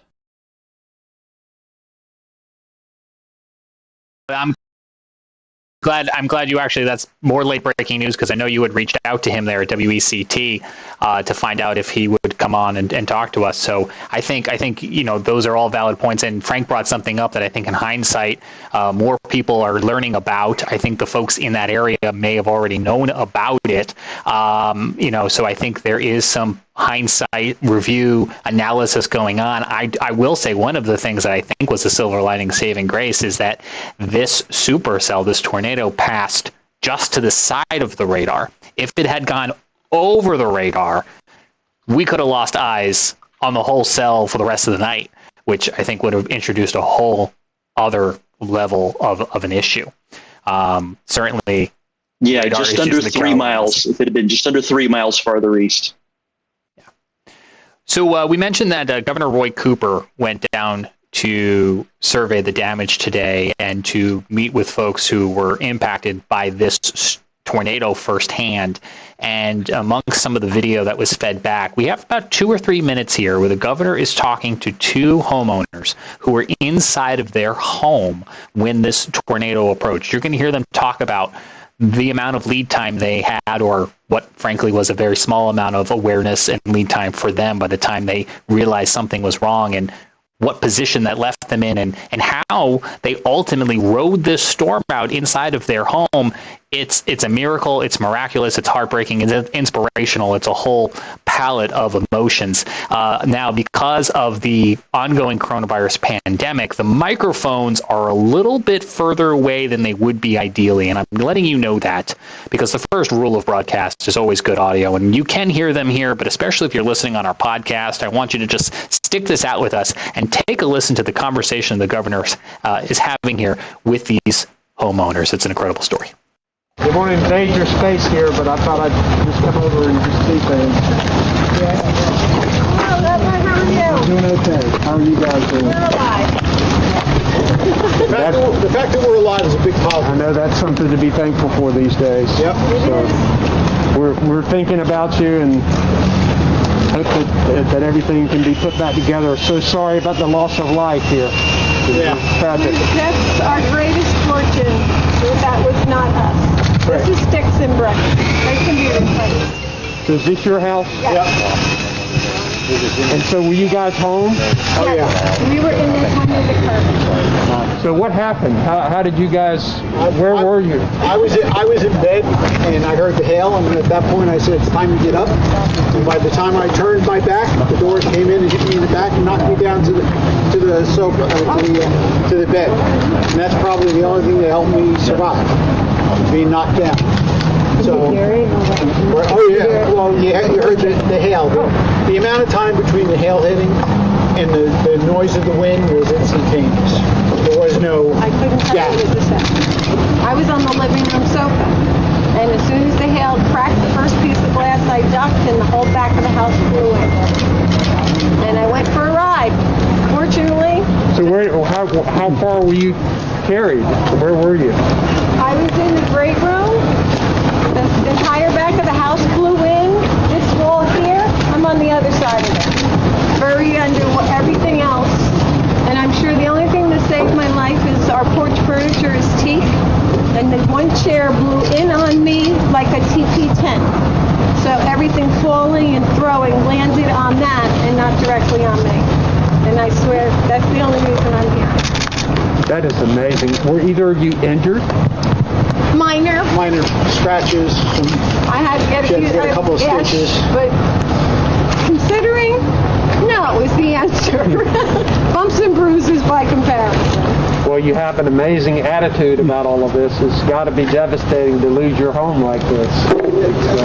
It's devastating, but you got to maintain a positive attitude. So we're here. We have something to deal with. There are others across the street and across the golf course that don't have that good fortune. Do you have a place to stay? We do. Yes. The neighbors here are families. The generous, phenomenal offers have been endless. So. Yeah, we have a place to stay. There are several people that had empty homes because they're not full-time residents. They offered the homes to us. I've had offers from New Jersey to Florida to help. So we've been fortunate. Absolutely an incredible story. Those folks, as they expressed, lucky to be alive. Again, 2 fatalities, 10 injuries, and as you can see, multiple homes damaged by this EF3 tornado there in Brunswick County, North Carolina. We will have more, as Scotty mentioned, on future shows here on the Carolina Weather Group, talking more about an event that is clearly going to be now marked on our calendars and our history books. 160 mile-per-hour winds. That is practically unheard of in this part of the country.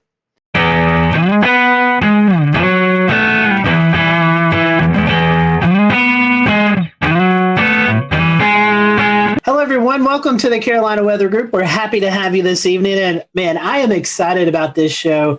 We have featured Pan Tower, Frying Pan Shoals, out off the coast of North Carolina several times during our hurricane coverage that you most likely have tuned into from one time or another. And I've been wanting to get Richard on the show, and Shay worked his magic and was able to get Richard Neal on the show. Richard is an engineer and the director of Frying Pan Shoals Tower out in the Atlantic Ocean, where he currently is right now. And it's just hard to believe that technology's come so far along that we can actually talk to Richard, who's out in the middle of the ocean right now. So, Richard, welcome to the show. We are happy to have you. And, I just want to talk a little bit. Our first question for you is more of a just kind of getting to know you question. And normally it's how did you get hooked into the weather world? And I know weather plays a little bit into what you do, but how did you get involved in this project? I mean, this is just such a fascinating story about you guys. Well, like a lot of guys, after work, I still have my hands on the keyboard and I'm working on things and I'm surfing the web. And this is back in 08, 09. And I was like, well, there's got to be great things that are giving away because we're in a recession and everything's so discounted. And let's search for government surplus in North Carolina. And the first thing that popped up on screen was this big old warehouse. And I'm like, no, that's crazy. Swipe right or left, whichever it is. Next one was a whole bank building, and then some FEMA trailers, then some strange big metal box out on legs in the ocean. And that was kind of the fish hook that caught me. So ended up getting it. Won the auction. A little bit about you, assuming you was looking up stuff in North Carolina. Are you originally from North Carolina, or how did you get here? Well, I was born and raised in Oklahoma, which is not exactly a land of oceans or mountains. And so I had a chance to come do a job interview over here back in the previous couple decades. And I was like, the trees are tall, the ocean's beautiful, so it hooked me. I moved into the Charlotte area where I've been since 99. I've got to ask you, I personally love Oklahoma. I go out as much as I can to storm chase. So did you have any close encounters with tornadoes in your time out there? In Oklahoma, it was pretty normal to just, there's the tornado and it's only yay big. And so you drive a little slower so it can stay ahead of you, or you drive a little faster because it's behind you. The one time riding in my dad's pickup truck, banged on the rooftop because back then we could ride in the back. And we were following one about 2 miles ahead of us. And I asked him to hurry up because there was another one behind us, about 3 miles behind us. So we just stayed right between the two as we went home that day. Just a normal day. Did not understand the magnitude of the difference between a tornado and hurricanes. Hurricanes are a whole different ball of wax, aren't they? Yes, they are. We'll talk a little bit about that. So engineering, I know you got some engineering out there. Tell us a little bit about that and what all engineering-wise you do out there right now at the tower. Well, when I got the tower, when we first came out here, we opened the doors and all the windows were sealed up and there was thick junk all over the floor. It was incredibly filthy. And, of course, nothing worked. There was no electricity. There was no running water, you name it. Obviously, no internet. And so the name of the game was basically, how do we reestablish? And so if you can think of walking into a garage that people had walked out of 2 decades before, leaving most of the tools in there, almost like a put-it-together puzzle, figure it out, and you can make it work, that sort of thing.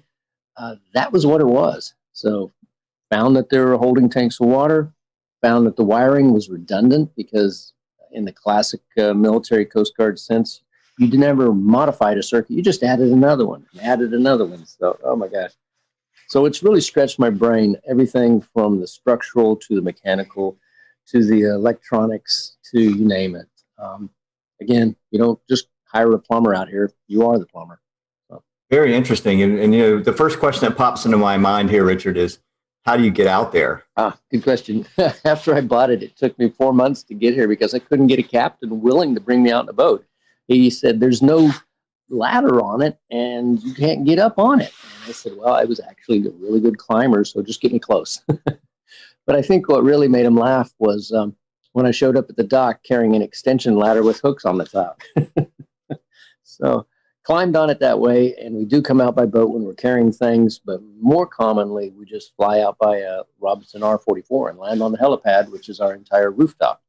So I was here a couple times today dropping off researchers. Very interesting. So no Jacob's ladder. I mean, you're just strictly helicopter at this point? Helicopter and boat, because one of the legs does have a reestablishment of handholds.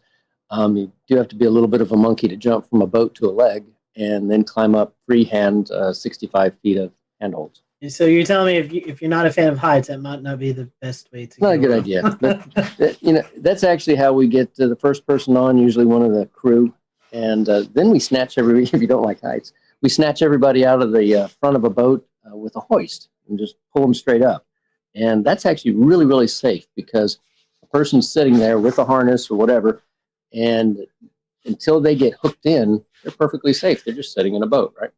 Then we grab them, pull them right up, roll them inside, just tell them to stand up. That's all there is to it. And haven't dropped anybody yet. It's probably a good record, 10 years. So why was the tower built in the first place? I'm the old one out of probably all of us. And I remember when we didn't have cell phones and we rolled this little circle on the phone to make it work. So back in the 1960s, there was still the frying pan shoals, and the shoals were shallow and then deep, and then who knows.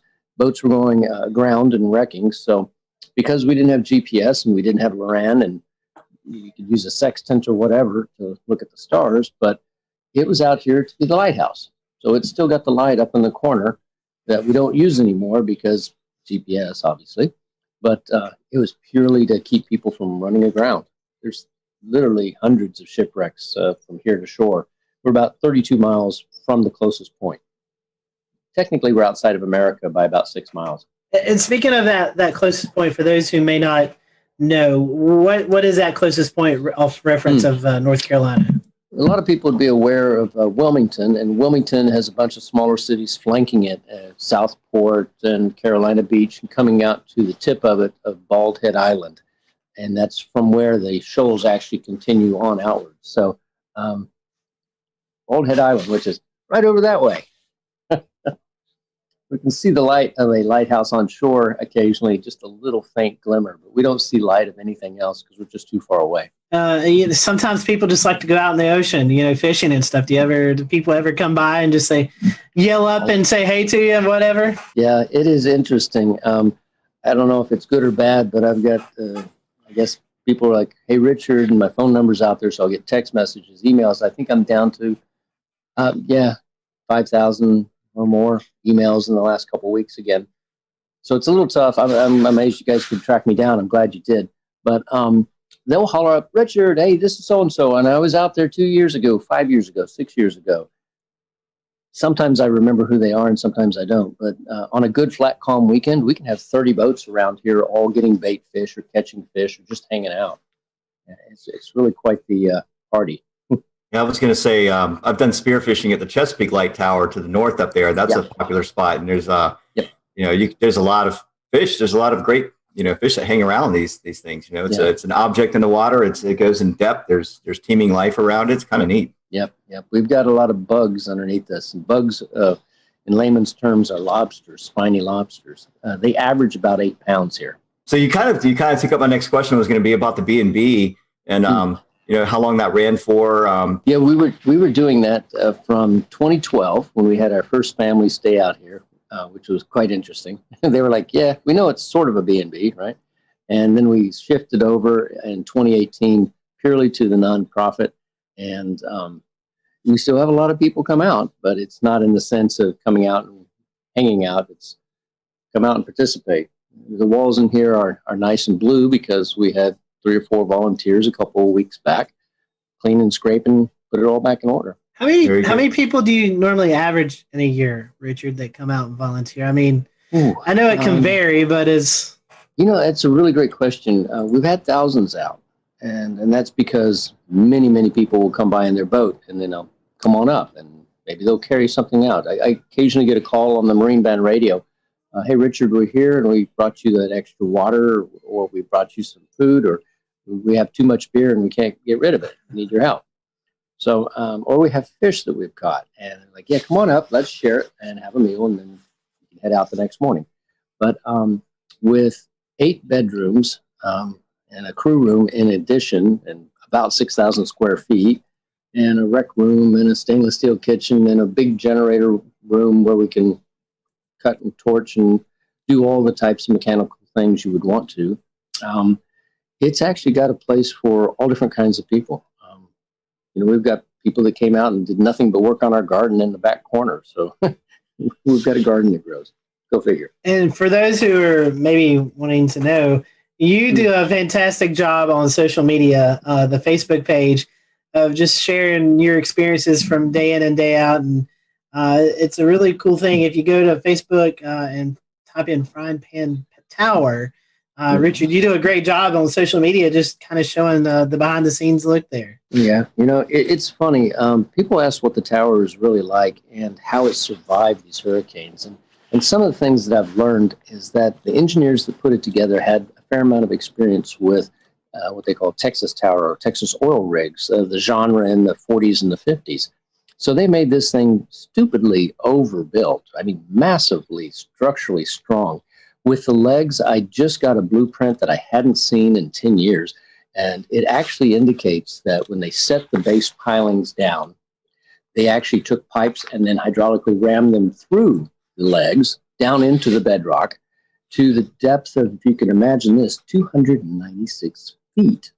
Wow. That's incredible. It's a football field of steel down into the bedrock and then filled up with cement. So, and the casing on the pipe that actually is water level down is multiple layers, so it's approximately 3.5 inches thick. We just, we have to worry more about anything above water and just keep welding on parts there. So, yeah, I've gotten a chance to become a more proficient welder. And, since I don't have OSHA looking over my shoulder, it's like, yep, I'll do it. I'll do it right, but I don't have to get it inspected. So, again, being outside the country does have some perks, right? Next question is, it's kind of like just everyday life that we have here, the luxuries of plumbing and power, internet. Mm-hmm. I've seen you were watching the football game a couple of nights ago. You cook up these really nice looking dinners. So how do you get all of that 32 miles out in the Atlantic Ocean? That's this is truly a working environment along the lines of, we don't just say, hey, stick a solar panel up there, it'll be great, and you'll love it for 25 years. No, we actually know that they will hold on during a hurricane. We've had solar panels up for 3 or 4 hurricanes now. We know the flags don't last quite as well, but that's another story. And with those solar panels, we still are on conventional solar batteries. So we don't have lithium yet because we work off of a very tight donated budget, obviously. And then if we need to augment it, like tonight when everyone's using all kinds of things, I will run a small little 3K generator by Honda or something like that. But the good news is that we did also resurrect life back into the 40 kilowatt Detroit diesel that has been sitting here ever since the 1960s. And when we took it apart and looked inside at the pistons, everything was put back in almost perfect order. And then they closed the doors and walked away.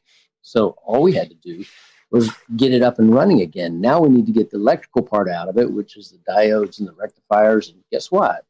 I'm getting to learn something else. But once I do that, then we'll reach out to our audience and say, be nice to have some resistance heaters bolted back on the wall, and then we'll run that and be warm while we're out here working. So 99% of the time, we're just solar and wind. So we have a couple turbines, and we've got a couple dozen panels and a battery room full of batteries that we watch very closely and monitor. And everything that we do out here, we can also look at and monitor from shore. So, and that was a 5.2 gigahertz microwave dish that we set up, shot to shore, 56 miles, talked to TV station into letting us put a dish up on their tower at 1,300 feet. And, it's one of those, I can't believe they let us do this sort of stuff, but, we get really smart people and then they're excited about it. And then they tell other people and then we get a phone call. And a gentleman just got on a helicopter today that left that made a donation, and he spent a day or two out here. I didn't make him work, but he worked anyway. Couldn't stop him. Jordan, I know you've got the big fun question for us meteorological nerds. Yeah, so as the Carolina Weather Group, I'd be remiss if we didn't talk a little bit of meteorology while we're here. So what are some of the more memorable storms that have come by in recent times? I mean, I know I'm thinking about Florence and Matthew are probably the obvious ones, but maybe you have one that's maybe not quite so obvious. Well, Arthur was an amazing thing. I actually was out here with 3 of my kids and 1 volunteer, and we planned on flying back by helicopter on a Tuesday with an upper limit of the wind speed of being around 45 miles an hour or so for the helicopter. I think it was a Bell Jet Ranger. And we woke up that next morning to 55 miles an hour constant. So we weren't going anywhere. Surprise, surprise.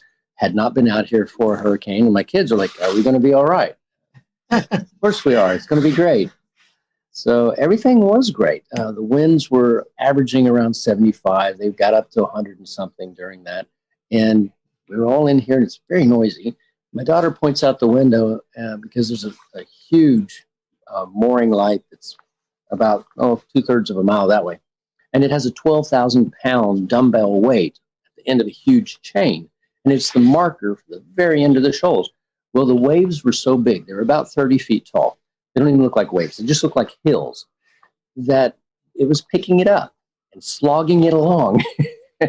And she says, Dad, is the buoy supposed to be traveling? So it marched off towards Wilmington. And then as the hurricane spun around, we got to the backside of it, and the winds were blowing from the other side. We just finished dinner, and it blew in one of the back windows, just shattered it. And wind is going everywhere, and the rain's pouring in, and we're back there trying to hold a piece of metal against it and get it all put back together. And my daughter's a little upset about this. And I said, it's okay. We were fine. She goes, I'm not worried about the tower, Dad. It made my cake in the oven fall. Unbelievable. So, we've been out, and I've since found that hurricanes can be really pleasant to watch when there's nothing in the air to hit you but rain. When you're on shore, you have to worry about all kinds of things. You have to worry about trees falling on your houses and that sort of thing. Out here, it's just rain. You wear safety goggles so that it doesn't sting your face too bad. And anything under 100 miles an hour, it's not going to blow you off the top. Over 120 miles an hour, it gets a little dicey. We had some gust to that during a couple of them. And the water kind of comes in everywhere. So it gets a good rinsing, but that's all right. Does the tower sway at all? Do you get a little bit of that rocking factor? I'll show you. During the worst hurricane, this is it. That's it. Just enough to make the water wiggle around in the Culligan jug. That's it. Puts you to sleep really good. And they are really loud. They are quite noisy. But, you asked the question really that I should answer more directly is about the weather and how and what do we watch and how do we know when we can go out here. It's only 30 miles out, but the weather here is very different than the weather on shore. On shore, we can have 30-degree days, and out here, because they have this enormous mass of water underneath us, we could be in, T-shirt and shorts, or like today, we had a 25-degree temperature drop out here. It was beautiful. It was 75, and then it went down to 55 for a while. I'm wearing a jacket because it's cool. So you kind of have to be aware that the ocean is what they would call an ever-changing, never-changing environment. So it's always going to be a little different, and you can only tell about 3 or 4 days in advance as to the true conditions in this one location. Being on top of a hill at the end of the shoals creates a Venturi effect. So the water goes much faster underneath us than it would maybe just a half a mile away. It's quite an interesting place to try and go scuba diving, that's for sure. I would imagine the waves, Yeah. We see storm surge on the coast with landfalling hurricanes, and we see these models that are predicting 20, 30-foot waves out in the ocean, but the normal everyday person doesn't get to see that, but you do. I mean, you were just talking about the experience with Arthur. We'll return to Best of the Carolina Weather Group in a moment. Now your Carolina weather forecast. Here are today's forecast high temperatures for North Carolina. Here are the forecast lows for tonight for North Carolina. Here are tomorrow's forecast high temperatures. And here's forecast rainfall across North Carolina tomorrow. Here are the forecast highs for the day after tomorrow.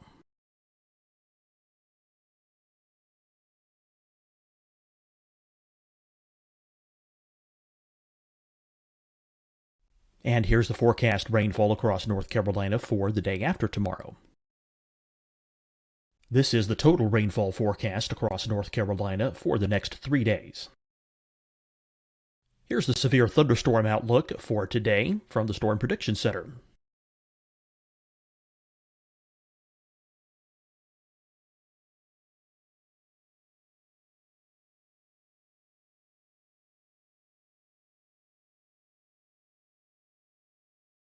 Here are the forecast high temperatures for today for South Carolina.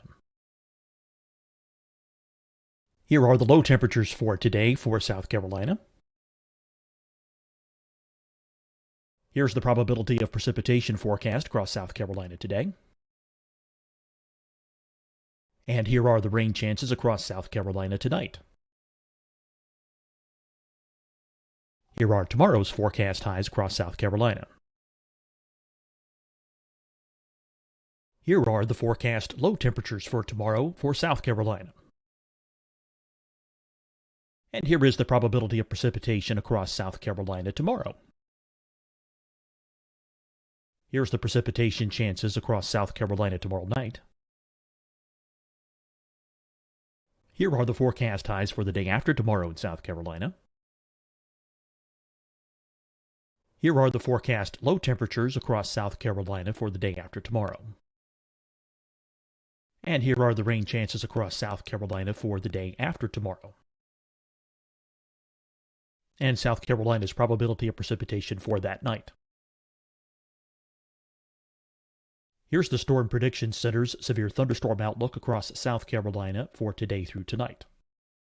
Here's the Storm Prediction Center's severe thunderstorm outlook across South Carolina for tomorrow and tomorrow night. And here's the Storm Prediction Center's severe thunderstorm outlook across South Carolina for the day after tomorrow through that night. Here's the severe thunderstorm outlook for today from the Storm Prediction Center.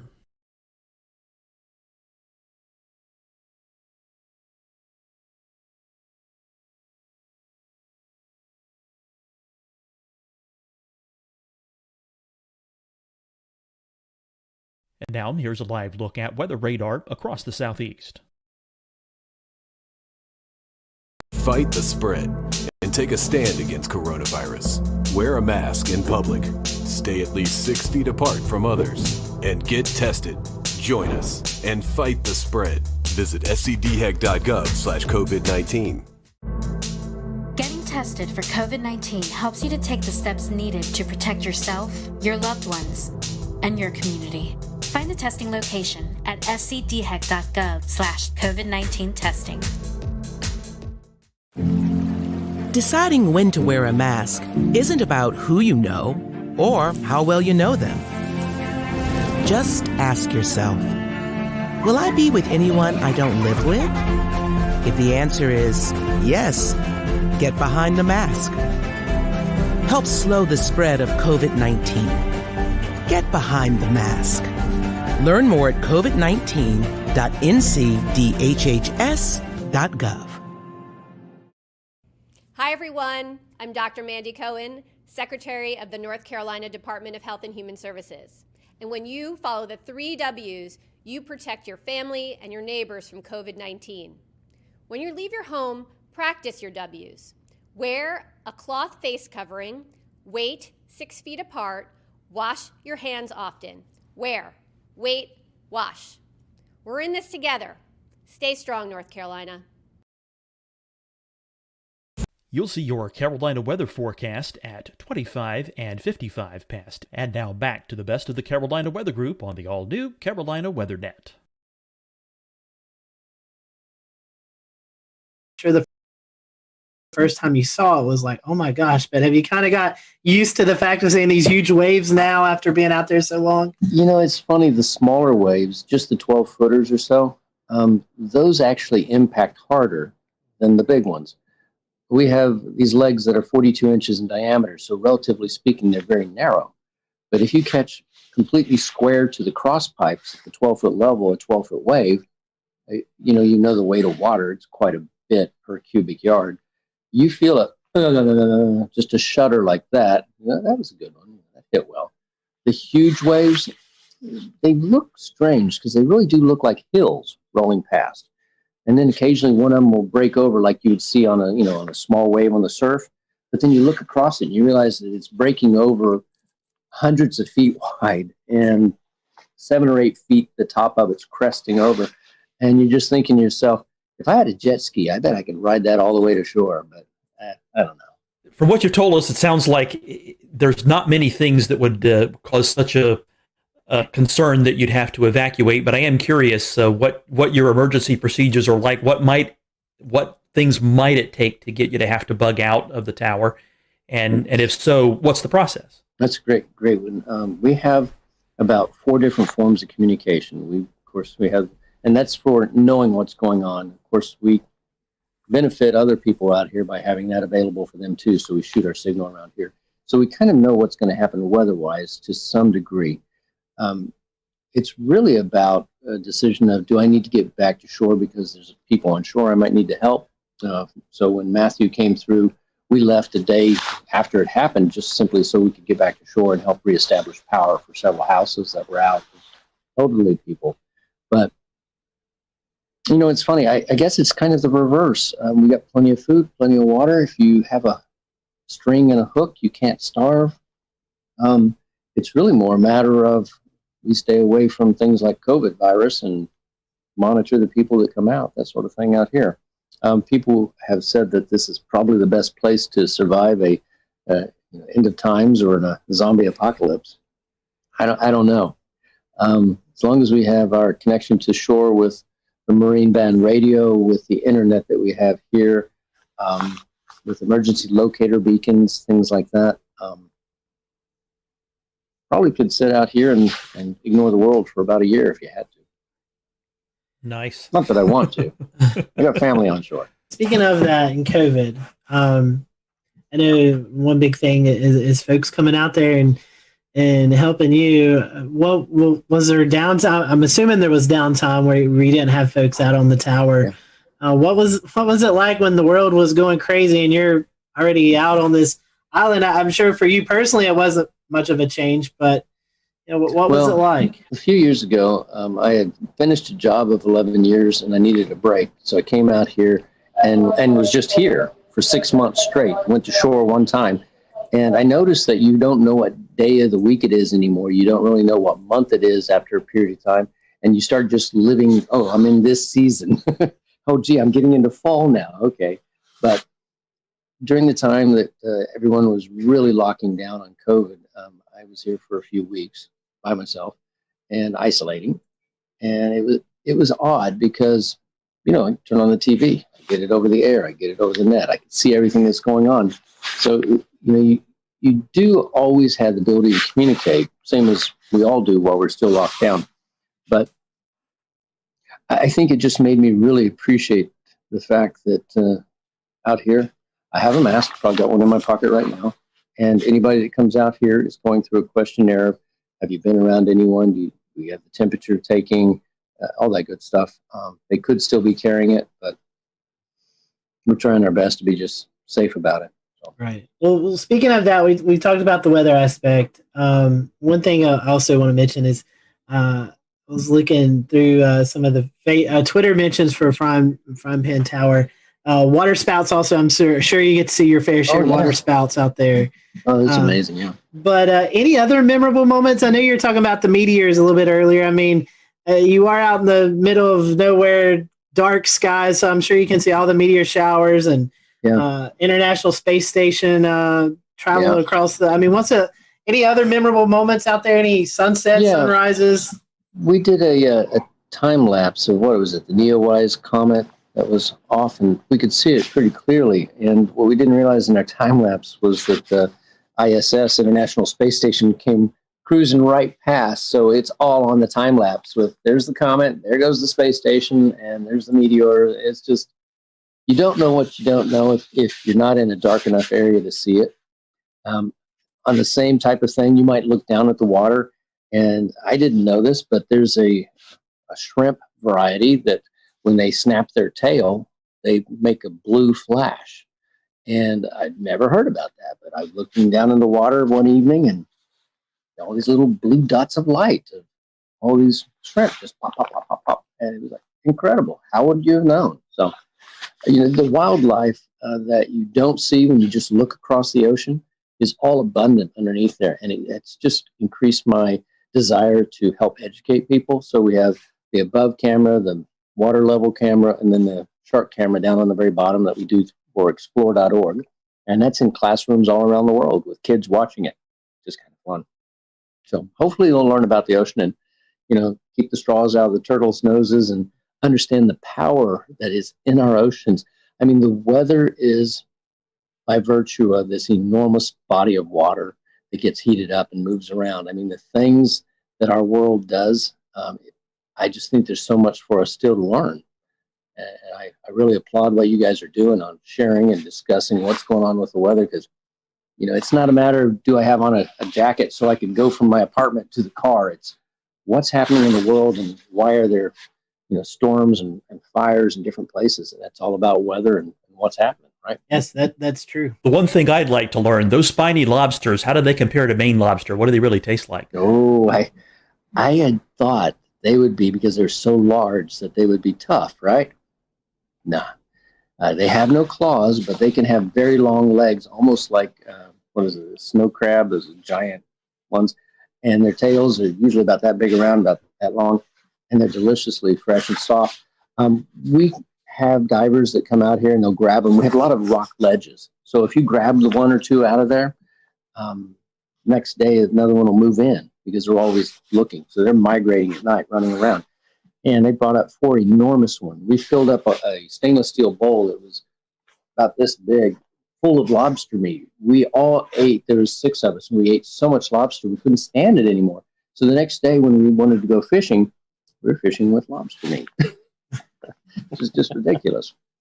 So it's really, really good. For those folks who are listening tonight and they may feel like, this is a worthy cause that I want to give to, I know looking at your website, I mean, you've got a shop with apparel that you can do. You have a list on Amazon that folks can purchase and send to you, all sorts of ways to help out the cause. So tell us about that. And I even see a signature coffee blend. So tell us about all the different ways that we can help you guys out there doing the research you're doing. It's really funny. A few times I would have a conversation and talk, people that would be watching about, having this cup of coffee or that cup of coffee. And I finally came across one. And mind you, if you're stuck out here, I'm not going to go and grab a Starbucks or a Pete's or a Dunkin' Donuts.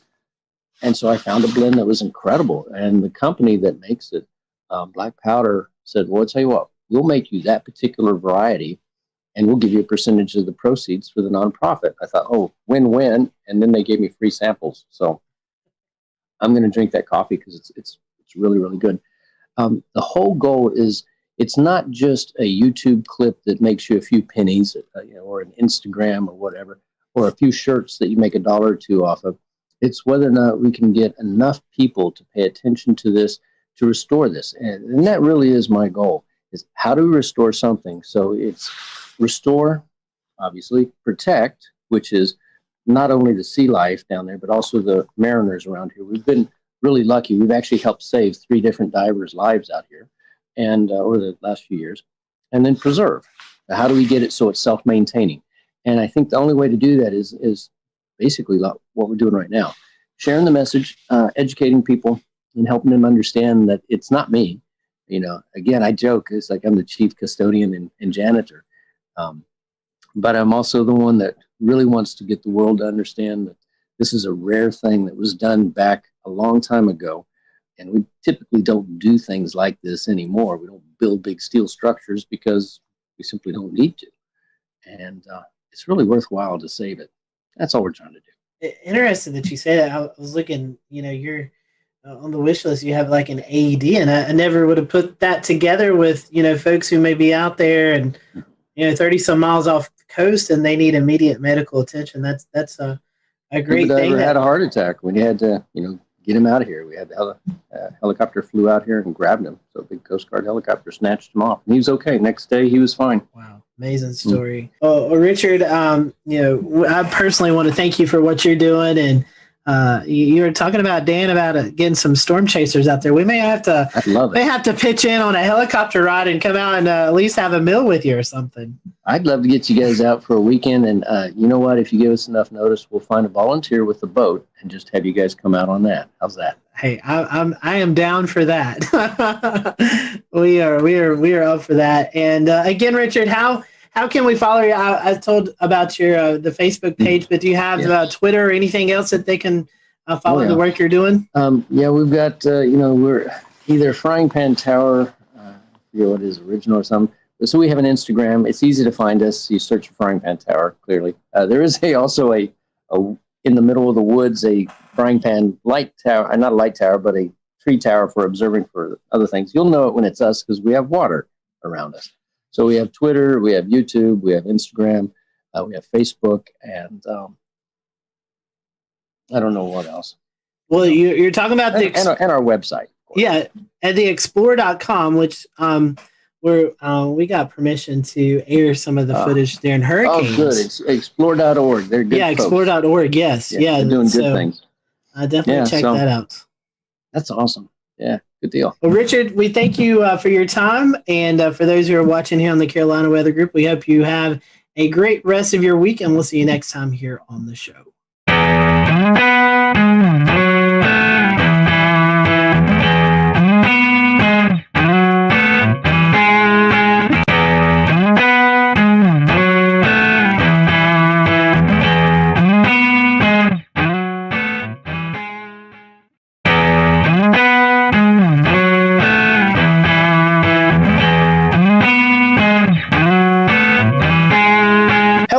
Welcome to the Carolina Weather Group. We're happy to have you this evening. An exciting show to talk about emergency management and weather and how the two kind of atmospheres come together. Pardon my pun there, but how they work together. The weather community and the emergency management community work together to make sure you all, either if you live in a big city or a small city, are prepared for severe weather, winter weather, whatever the case may be. Joining us tonight is a familiar face if you've been a longtime Carolina Weather Group fan, Miss Ashley Morris, Emergency Management Planner for Baltimore County in Baltimore, Maryland. So last we had Ashley on, she was in Texas, so she's moved closer to us. So that way, if we ever travel, we don't have to go out to Texas. We can just go up to Maryland. So Ashley, welcome back to the show. And we also have with us Felix Nance, who is the Emergency Manager for the city of Hominy, Oklahoma, just outside of Tulsa. So Felix and Ashley, welcome to the show. We're going to kind of give you, Ashley, I know you've probably answered this question a long time ago, but we'll give you the opportunity to answer again. It's a question we always start off our shows with. How did you get hooked up into this weather community, emergency management community? What kind of hooked you into wanting to choose this profession? So Ashley, I'll let you start and then we'll let Felix follow up. Sure. So I grew up being infatuated with weather, and really I got stuck in a thunderstorm when I was 6 or 7 years old and really scared. And my dad's friend who was with me, because we were outside, actually taught me how to count the seconds between the lightning and the thunder to kind of try to calm me down because I was just sitting there crying. And so after that, I remember just doing that during every single New Mexico thunderstorm that came around. And I would buy storm books, and I was just fascinated by weather. And so originally I wanted to do meteorology and do National Weather Service forecasting. And I went to Texas Tech University with that intent. So I got a bachelor's in geophysics and atmospheric science, and then got up into grad school. Have always been very passionate about kind of the warning systems and the watches and warnings part of weather. And so I kind of stumbled upon emergency management and found out that emergency management is really the field that we're able to make evacuation decisions and do a lot of that public safety stuff, which is what really fueled a lot of my passion with weather safety earlier. And so very much an emergency manager, but very much a weather enthusiast, but also have that background too, to where I can actually do weather forecasting for my office and provide a little bit of SME on the weather side. I got into it, years ago when I worked for the Red Cross, first job at a high school, and I was an emergency services specialist. Of course, one of the things Red Cross is known for is responding to disasters, and that's how I got interested in the weather back in the days of the weather wire, back when weather information came in on a teletype at something like 40 words a minute. So that was back very old school stuff, and it's just stuck. I've stayed with it, been a Skywarn spotter. It's just a natural progression, actually, from that point on. Questions for both of you here. I want to ask exactly what your role is like and your day-to-day life. What is the typical day in the life of an emergency manager? So it kind of depends on your location, your position, and what you're kind of designated to do. So as emergency managers, we're in the art of doing disaster preparedness, response, recovery, and mitigation for either a city, county, state, or the federal through FEMA. So from a local emergency management perspective, I've done 4 years in city and county emergency management. And so ours is very localized and hyper-focused on neighborhoods, communities, and things like that. And so a part of my role has been a majority of my career participating in writing emergency response plans, creating a lot of partnerships with like public safety, police, fire, EMS, dispatch, public works, and all of the other agencies in our government who would help us respond to disaster. Getting everyone in a room to do disaster scenarios, exercises, things like that. And then doing a lot of community engagement, outreach, messaging, trying to get people to be aware of what our risks are and what we kind of expect of them during disaster.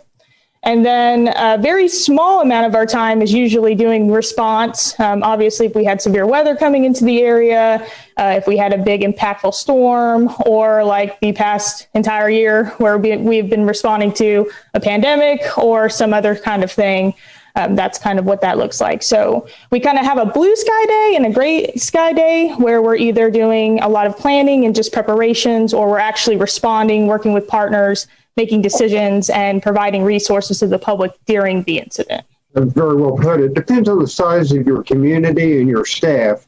In my case, I'm a one-man shop, so I'm doing a little bit of all of it. I'm kind of a generalist, and so it tends to keep one very busy. And as Ashley said, we've been dealt with the pandemic situation since March the 6th of last year in my shop on a daily basis, as well as all the other the disasters within the disaster.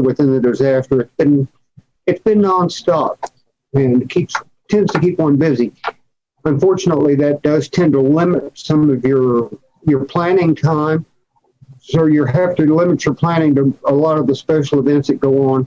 And in a small community like ours, a special event may be something as simple, if you will, as a Christmas parade or a festival at the lake, or it may be something much more involved. But ours are generally pretty small, but they also involve a lot of our community, so it does keep us busy. Kind of staying on the topic of, I guess at this point, the differences between, being in a more rural area versus being in a bigger city. So you explained you kind of wear a lot of different hats there, Felix, and you're kind of generalist. When a disaster response or emergency response actually happens, can you kind of tell us a little bit more about how that works in those scenarios, who you turn to, and the process there? When you're a small community like ours, and let me give you a little quick lay of the land. Osage County is the largest county in the state of Oklahoma, larger than the state of Delaware, 2,400 square miles. We have the county emergency management office that has a staff of 2. We have the Osage Nation, an Indian tribe, which has a staff of 2, and myself. So basically there's 5 of us in the county. And we kind of work together to make things happen because we can't be everywhere all the time. So it's not terribly uncommon for me to go to another city to assist, or to assist the county because of the lay of the land and the lack of personnel. You're dealing with mutual aid situations on a regular basis where you have multiple, the county has 57 volunteer fire departments. So you start, you get a wildfire, you're making notes of not necessarily just how many trucks, where they're from. It's a conglomerate affair, and it works pretty well because everybody works together, and that's the key. So you're drilling, you're practicing. The blue sky days are the days you make the big progress, because that's when you make the connections. Ashley, can you talk to us a little bit about how that works out kind of in a bigger city scenario? When an actual disaster or emergency happens, how is that delegated? And what's the response like? Yeah, so I'm lucky I have the background of both. So I came out of a tiny place out in Texas, and then I came over and did 9 months with Fairfax County before I just took this position. And so one of the biggest differences in kind of that would be your resources. So it was exactly what Felix was saying. Resources. Big cities, we have usually a bigger tax base.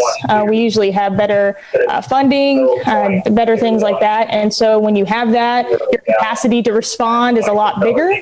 You don't have as many mutual aid needs or community needs. We can usually throw money or resources or whatever we need at it. And so something interesting about Fairfax was that we would have severe weather setups where in Texas, I would be a little concerned. I'd probably kind of do like a light EOC activation, or maybe I would just sit in the EOC just in case we got severe weather. And in Fairfax, you would think you would do that because you have a huge population. But because your police, your fire, and a lot of your public safety is so massive and they have so many resources, it takes a lot for them to get tapped out. So we would have those squall lines with the trees down and stuff, but it wasn't a problem for Fairfax because we have massive amounts of department resources. And so that was something that I had to learn that was a lot different. Just having those resources and those needs to actually be able to respond. Ashley, kind of piggybacking on that, Maryland's it's a pretty extensive urban area. Does your like territory go out to like Catonsville and Ellicott City where we see that major flooding over there, or do you handle that as well? We do from a first response perspective. So we do have like regional teams doing like swift water rescue, things like that. And so like our fire departments, even in the state, are very well linked to where they can deploy and do that mutual aid like they need to. From OEM and from Baltimore County, so I'm kind of back in one of those smaller roles being with the county. We're just establishing our program. So it's me as a planner and then a couple of fire personnel. And so depending on what the threat is and depending on what the threat would be to my county, we would probably sit back and make sure that Baltimore County would be okay. And then if they needed OEM support, we definitely would offer that. Luckily, we have a great state emergency management agency that keeps us all connected. We have EMAC, which is the emergency management agency compact where they send out a mutual aid and things like that. And so we have an ability in the state to help each other when we need to. Now enter the COVID-19, right? So we're getting the next topic here. Obviously, we're going to have to, ask about, the challenges, right? So 2020, you had a whole nother set of challenges every EMS entity across the country had to deal with. Now you've got social distancing and all kinds of things that you have to deal with. So I'll let you go first, Ashley, on what your efforts are, what in Baltimore, how you handle COVID-19, how you handle disasters with that layer of complexity. Yeah, so I'll speak again kind of on Fairfax County. So we're a bigger jurisdiction. We have a pretty big public health, and it is a county public health agency where that's a lot different from other counties in Virginia because they actually have a state program. So we have state public health and a county. So we were able to have more county resources to throw at it. Because it is a disease or an epidemic or a pandemic, that's all going to be related to public health. So they're going to be the lead agency. As OEM, we're just offering our support. So, we run logistics, maybe ordering PPE, maybe doing any other kind of needs. They needed a lot of testing site materials like tents, tables, and that stuff. So OEM played a really big role in setting up logistics for the EOC and actually ordering and deploying the stuff based on their needs. We would help them with planning efforts. Obviously, they are the subject matter experts, though, so they would lead a lot of what the plan would look like, but we would help kind of support that and offer them staff, offer them really whatever they needed. It was very interesting with Fairfax because, like I said... We'll return to Best of the Carolina Weather Group in a moment. Now your Carolina weather forecast. Here are today's forecast high temperatures for North Carolina. Here are the forecast lows for tonight for North Carolina. Here are tomorrow's forecast high temperatures. And here's forecast rainfall across North Carolina tomorrow. Here are the forecast highs for the day after tomorrow.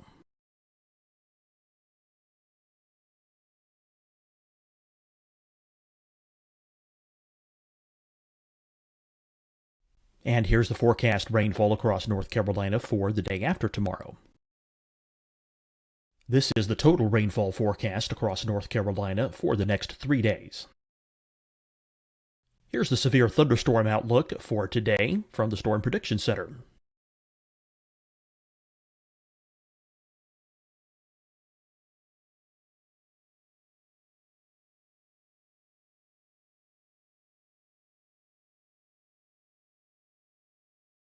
Here are the forecast high temperatures for today for South Carolina. Here are the low temperatures for today for South Carolina. Here's the probability of precipitation forecast across South Carolina today. And here are the rain chances across South Carolina tonight. Here are tomorrow's forecast highs across South Carolina. Here are the forecast low temperatures for tomorrow for South Carolina. And here is the probability of precipitation across South Carolina tomorrow. Here's the precipitation chances across South Carolina tomorrow night. Here are the forecast highs for the day after tomorrow in South Carolina. Here are the forecast low temperatures across South Carolina for the day after tomorrow. And here are the rain chances across South Carolina for the day after tomorrow. And South Carolina's probability of precipitation for that night. Here's the Storm Prediction Center's severe thunderstorm outlook across South Carolina for today through tonight. Here's the Storm Prediction Center's severe thunderstorm outlook across South Carolina for tomorrow and tomorrow night. And here's the Storm Prediction Center's severe thunderstorm outlook across South Carolina for the day after tomorrow through that night. Here's the severe thunderstorm outlook for today from the Storm Prediction Center.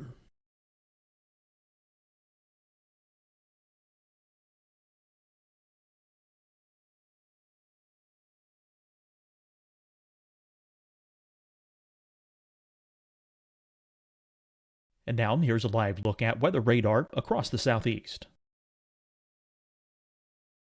Fight the spread and take a stand against coronavirus. Wear a mask in public. Stay at least 6 feet apart from others. And get tested. Join us and fight the spread. Visit scdhec.gov/COVID-19. Getting tested for COVID-19 helps you to take the steps needed to protect yourself, your loved ones, and your community. Find the testing location at scdhec.gov/COVID-19 testing.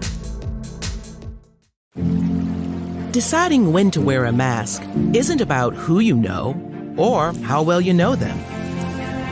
Just ask yourself, will I be with anyone I don't live with? If the answer is yes, get behind the mask. Help slow the spread of COVID-19. Get behind the mask. Learn more at covid19.ncdhhs.gov.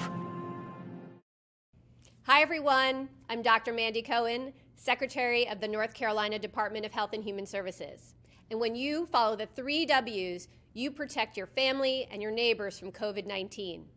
When you leave your home, practice your W's. Wear a cloth face covering, wait 6 feet apart, wash your hands often.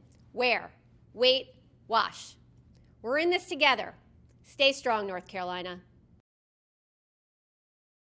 You'll see your Carolina weather forecast at 25 and 55 past. And now back to the best of the Carolina Weather Group on the all-new Carolina Weather Net.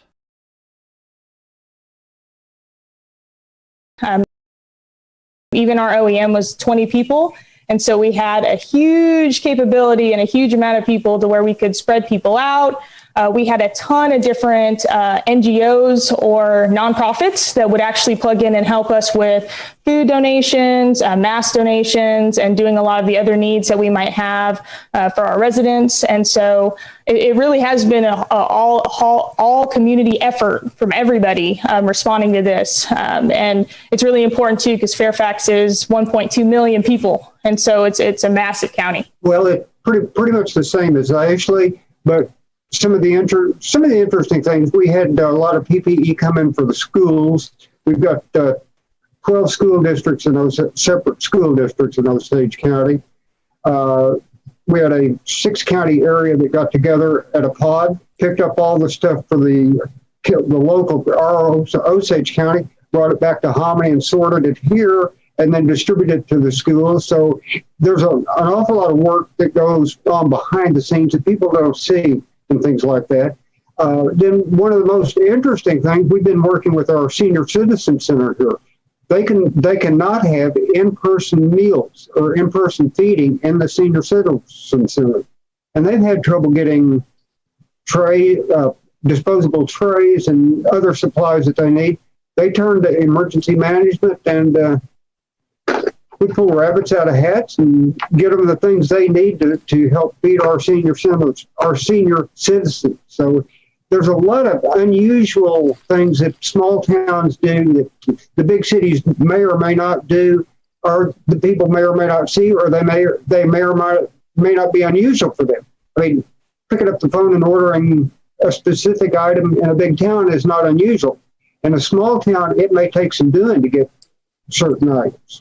Well, it certainly is not always the best scenario in every single severe weather setup or whatever weather setup you guys may be anticipating. Sometimes the worst happens. Between Oklahoma and Maryland, you guys certainly see the full gamut of every type of severe weather and threat that you need to be prepared for, short of perhaps volcanoes as a kind of geologic threat. When you guys have to make that hard decisions, which I'm sure you certainly do, what goes into that emotionally, and when you just have to make that decision, how do you do that? Ashley, I guess we'll start with you. If we're making response decisions, it's always going to be priority based, and typically we put lives as number one always. And so any kind of action that we're taking, whether or not it's even in preparedness, but even in response, we're going to try to do what we can to save as many people that we can, and then also stabilize. So it goes lives, and then property, and then economic recovery and economic stabilization. So it is really challenging. I think that there are some situations where, you might be faced with a really tough decision. Like, for instance, a dam. You might have a dam that could break, and if it breaks, it might flood 2,000 homes, or you might have to do the emergency release, and it might flood a neighborhood. That's a really hard decision to make, but I think that we tend to kind of err on trying to protect as many people as possible.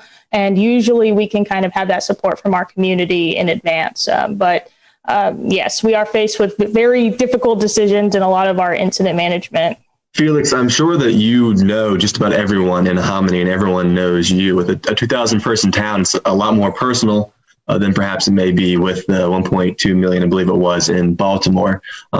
Does that sometimes weigh on you when you see disasters unfolding in your area? It absolutely does, because the chances are, if you don't know the people personally, your kids knew them or went to school with them. So yeah, they're not strangers by any stretch of the imagination. They're your friends and neighbors. But that's also part of the strength of the community, because they are friends and neighbors, and the community bands together.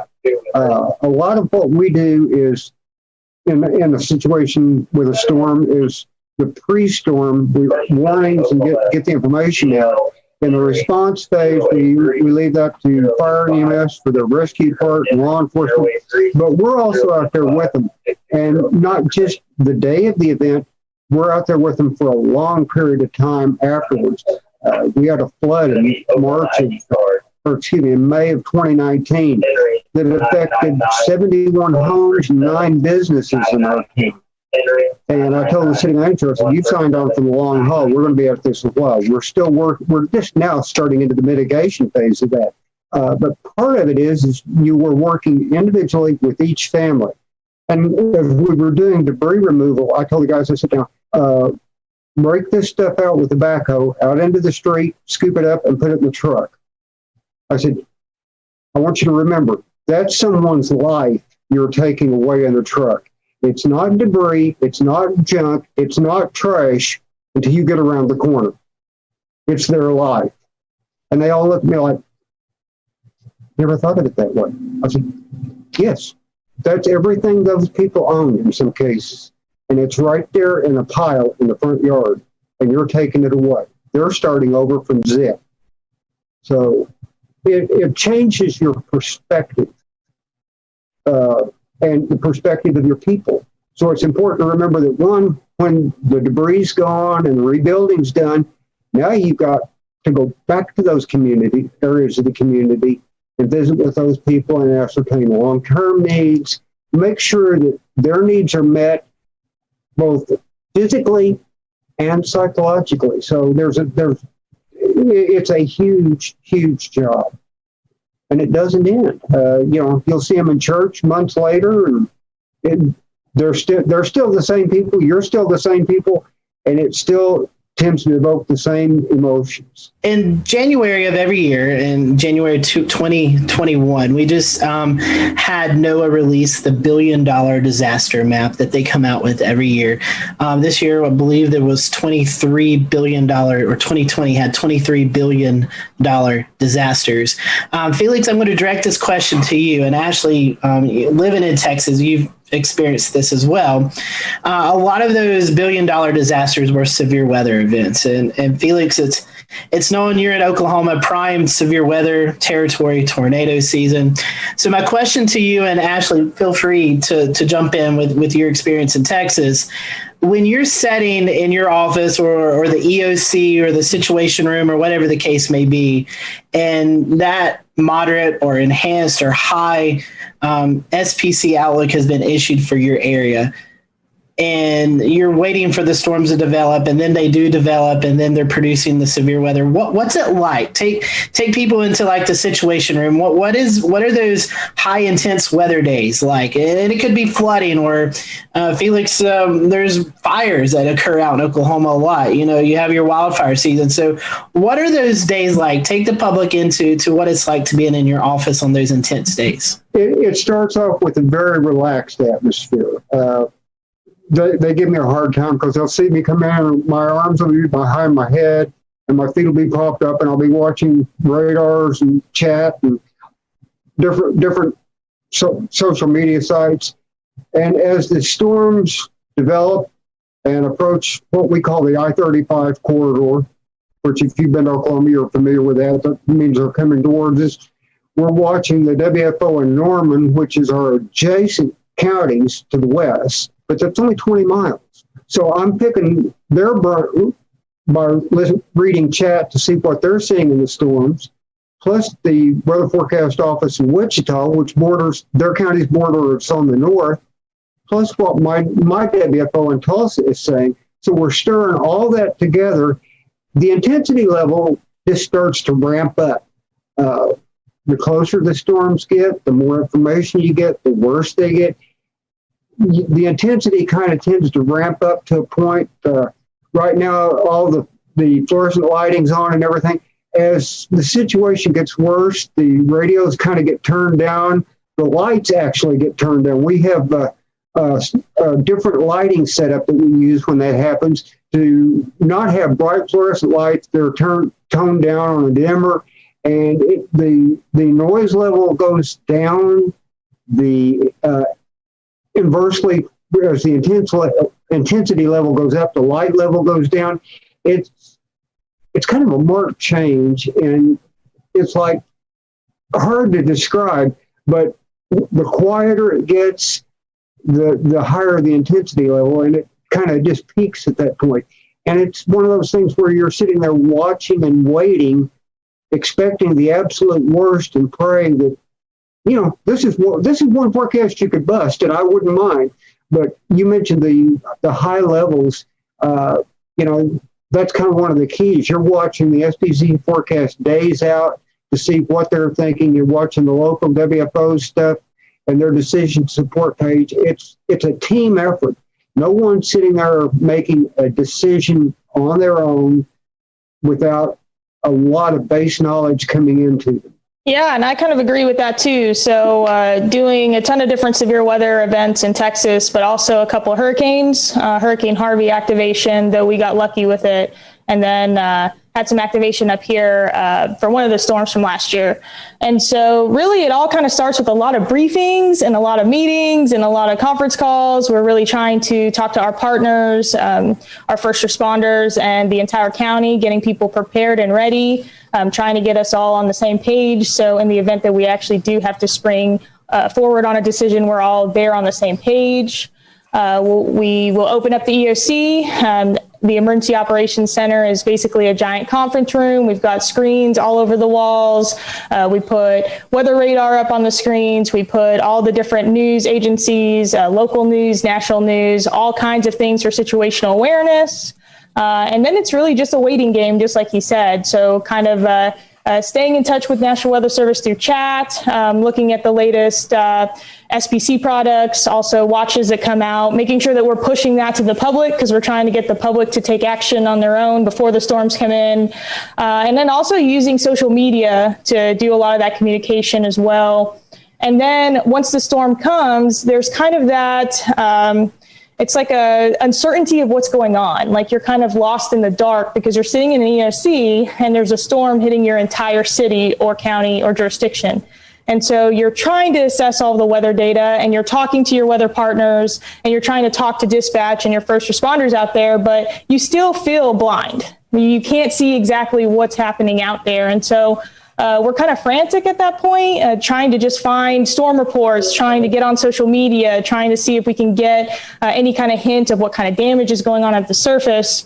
And then once we kind of have a better idea of that, we can start to make those decisions like damage assessment. But we had one storm that came in and we were able to collect all of those storm reports, but we had the media coming up from Austin. And so we had to peg our county PIO to get them prepared for interviews and different things like that. So there is quite a bit of adrenaline that comes with that. And then also somewhat of a lack of certainty of what decisions you're going to be making a short amount of time right after the storms. And one of the unusual things about it, we both talked about the physical bricks and sticks EOC. The other side of that coin is as you move into the response mode, someone once asked, where's the EOC? Like, wherever the emergency manager drops the tailgate of his pickup. Because in fact, the EOC may, as a sticks and bricks facility, may turn out to be the tailgate of your pickup next to the incident command post. When you have limited resources and your supervisors are working supervisors dealing with the issue, it may be more beneficial to have the event run from the field for a period of time than off-site. So it's a kind of an unusual type situation, and it sometimes runs headlong into the incident command structure and doesn't always meld well at points with that for a while. But it's one of those things we've done for years and have tended to make it work pretty well because of the nature of the community. Emergency management, besides terrorism and pandemic-wise, I want to keep this kind of weather centered. What is the one weather scenario that you just dread seeing coming your way?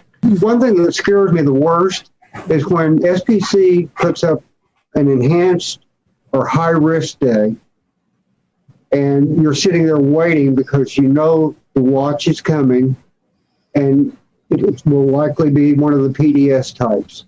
Because if they have that high a confidence level, you know they're expecting the absolute worst. So, when you're talking tornadoes, severe thunderstorms, tornadoes, that's kind of, that issue always crops up. The other one that worries me are the ice storms. And we talked before the show a little bit about the Sperry Collins Ice Index.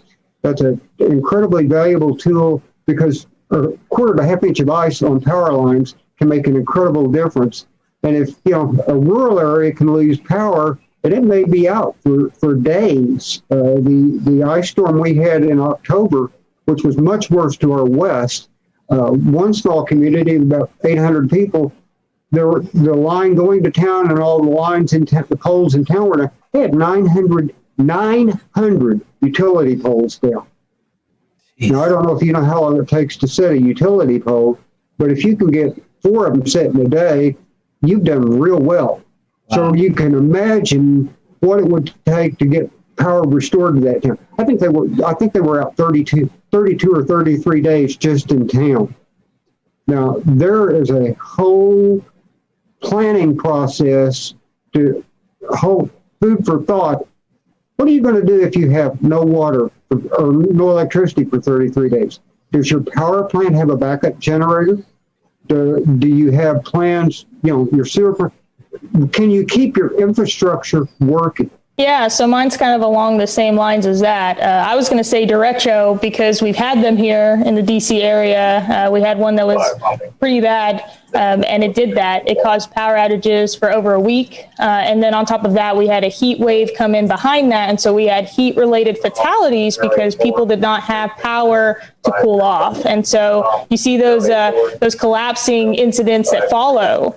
And so that's always kind of a concern. But I would say a derecho again with widespread outages, just like he was saying, losing communications because a lot of us are, really used to using social media to communicate to the public, even warning systems and cell phones.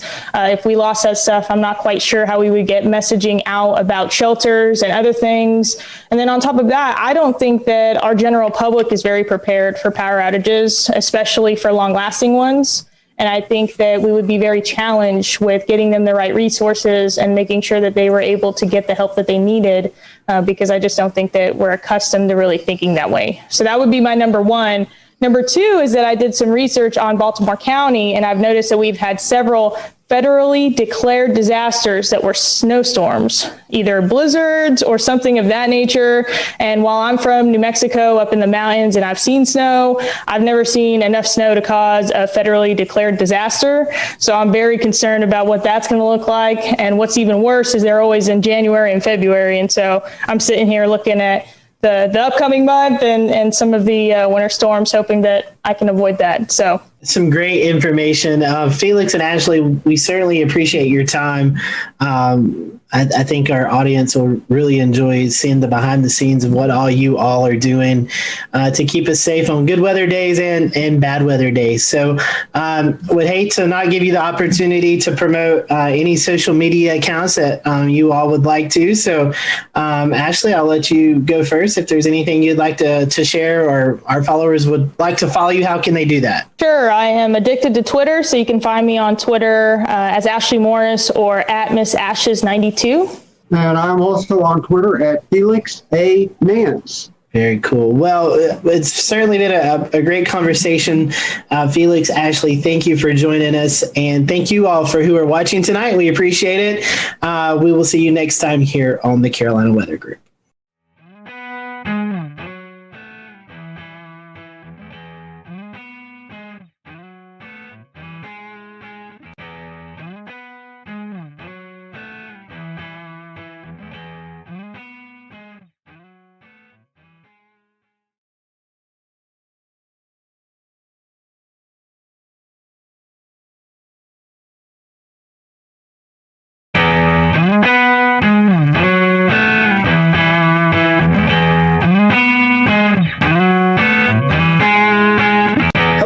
Welcome to the Carolina Weather Group. We continue looking back at some of the previous severe weather events that's not only affected the Carolinas but the Southeast. And this is the 10-year anniversary of the April 27, 2011 tornado outbreak, not only for the Southeast, including Mississippi and Alabama, but there's also some tornadoes in Georgia and South Carolina and North Carolina. So we want to focus our attention right now on the Alabama aspect of that. And we have with us Chief Meteorologist from ABC 3340, James Spann. James, appreciate you spending some time with us as we kind of look back at this. I think you categorize it as a generational tornado outbreak for the state of Alabama.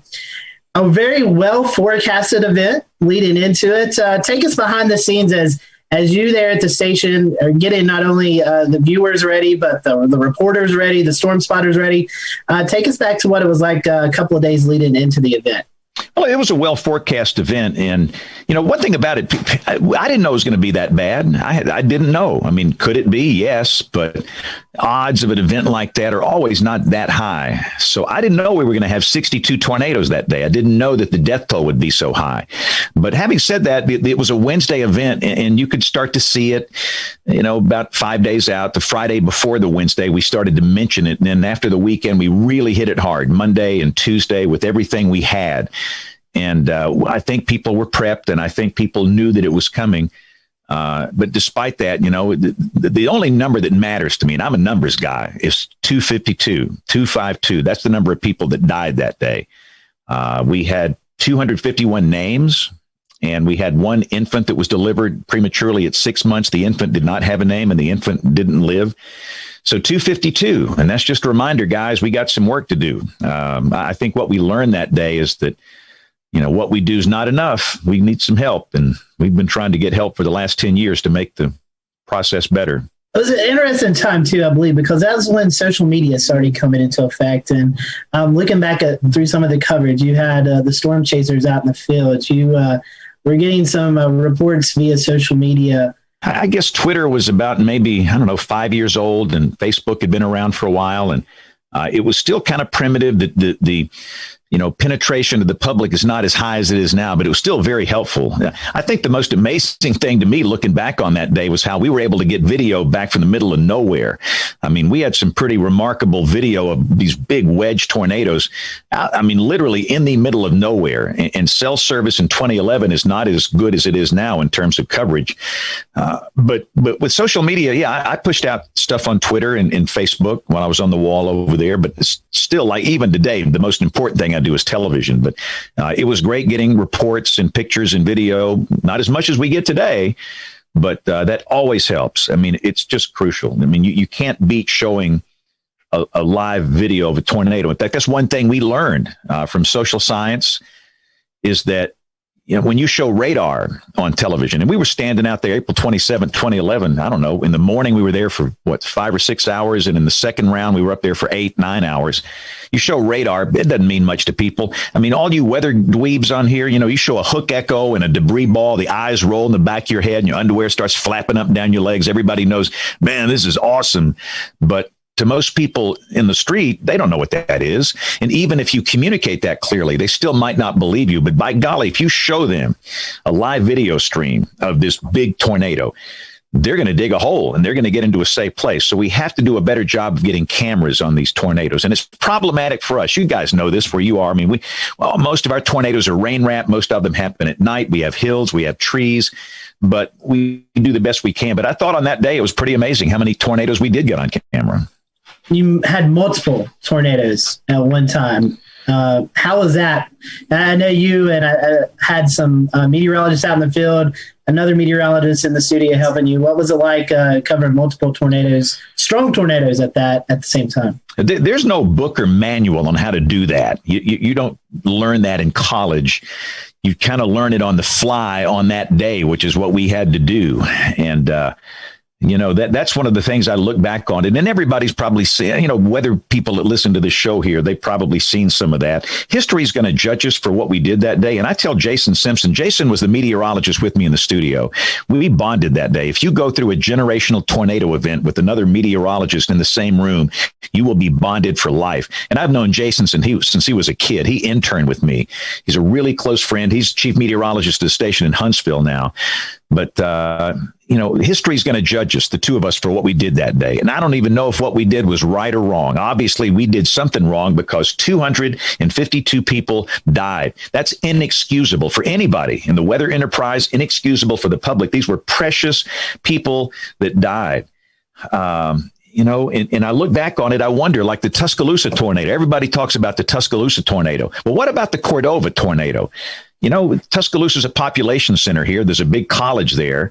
University of Alabama, and everybody knows about that, and everybody knows what happened. It was a horrible tragedy. I'm not trying to lessen the magnitude of that, but what about the same EF4 that was down at the same time in Cordova in Walker County, where 2,000 people live at that many? We'll return to Best of the Carolina Weather Group in a moment. Now your Carolina weather forecast. Here are today's forecast high temperatures for North Carolina. Here are the forecast lows for tonight for North Carolina. Here are tomorrow's forecast high temperatures.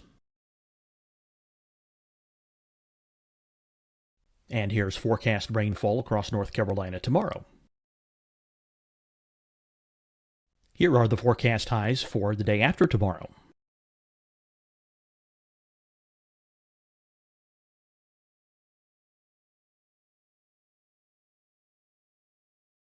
And here's the forecast rainfall across North Carolina for the day after tomorrow. This is the total rainfall forecast across North Carolina for the next 3 days. Here's the severe thunderstorm outlook for today from the Storm Prediction Center.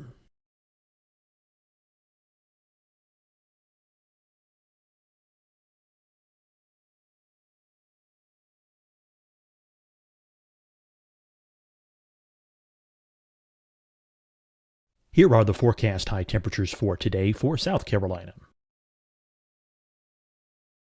Here are the low temperatures for today for South Carolina. Here's the probability of precipitation forecast across South Carolina today.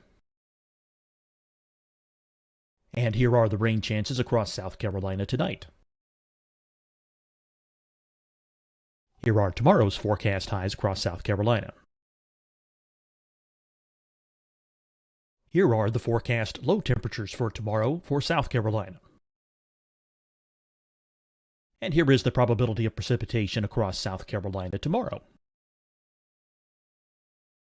Here's the precipitation chances across South Carolina tomorrow night. Here are the forecast highs for the day after tomorrow in South Carolina. Here are the forecast low temperatures across South Carolina for the day after tomorrow. And here are the rain chances across South Carolina for the day after tomorrow. And South Carolina's probability of precipitation for that night. Here's the Storm Prediction Center's severe thunderstorm outlook across South Carolina for today through tonight.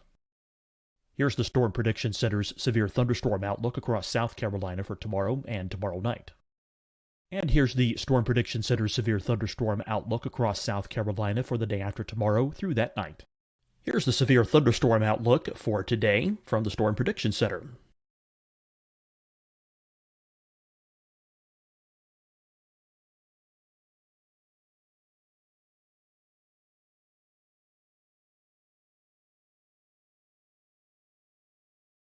And now here's a live look at weather radar across the southeast.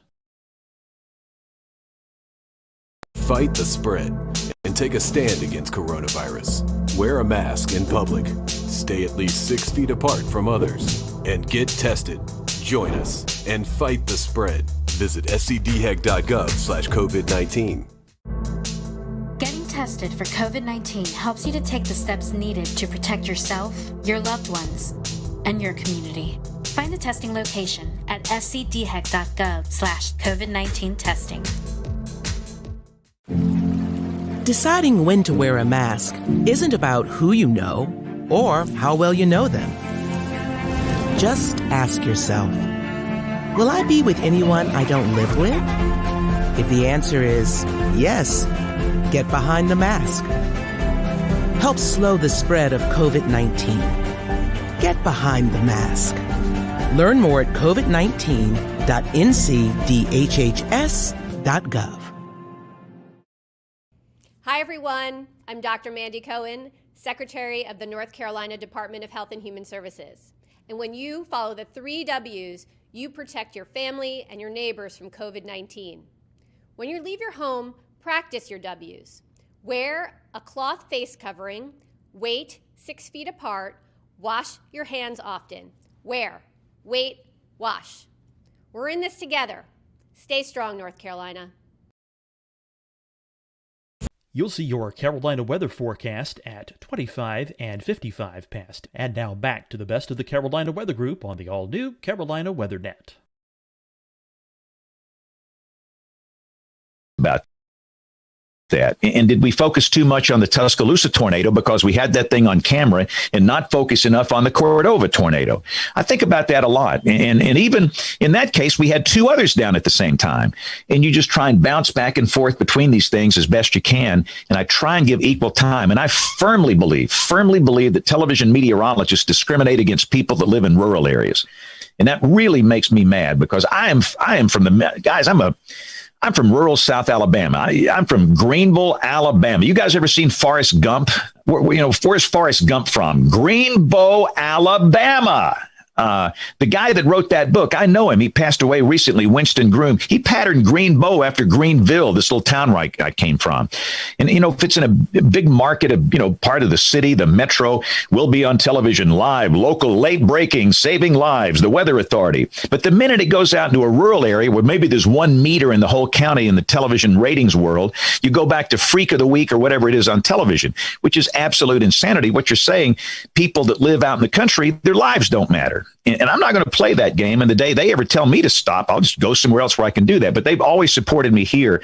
But I wonder if I didn't serve the people in rural areas enough with that. And I regret that. I can't go back and change it. I can't go back and fix it. But it was horrible dealing with multiple strong, violent tornadoes down at the same stinking time. The easiest tornado of the day was the Coleman tornado. That was the first one of the afternoon. It was an EF4. We had no other tornado at the time. We had it on camera. I didn't have to bounce back and forth between multiple storms, and we stayed with it. And it worked. Nobody died in that tornado. 20,000 people live in Coleman. So, but yeah, I don't know. I don't think I did it right, but I did the best I could do under the circumstances. I was actually in Coleman filming the Coleman tornado when that occurred.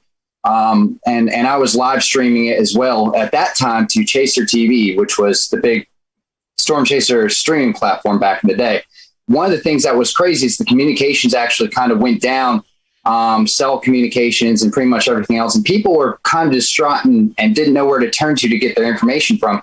That was one of the biggest things that stuck out to me that day was how communications failed at the very end of everything and kind of in the middle of the outbreak. So can you talk to us a little bit about in a position of trying to communicate to the public how that was affected? I think one thing people forgot about too that day, we had a morning round of storms. It was basically a QLCS and, some pinhead named a squall line, a QLCS a long time. I call them a squall line, quasi-linear convective system, whatever. It was linear.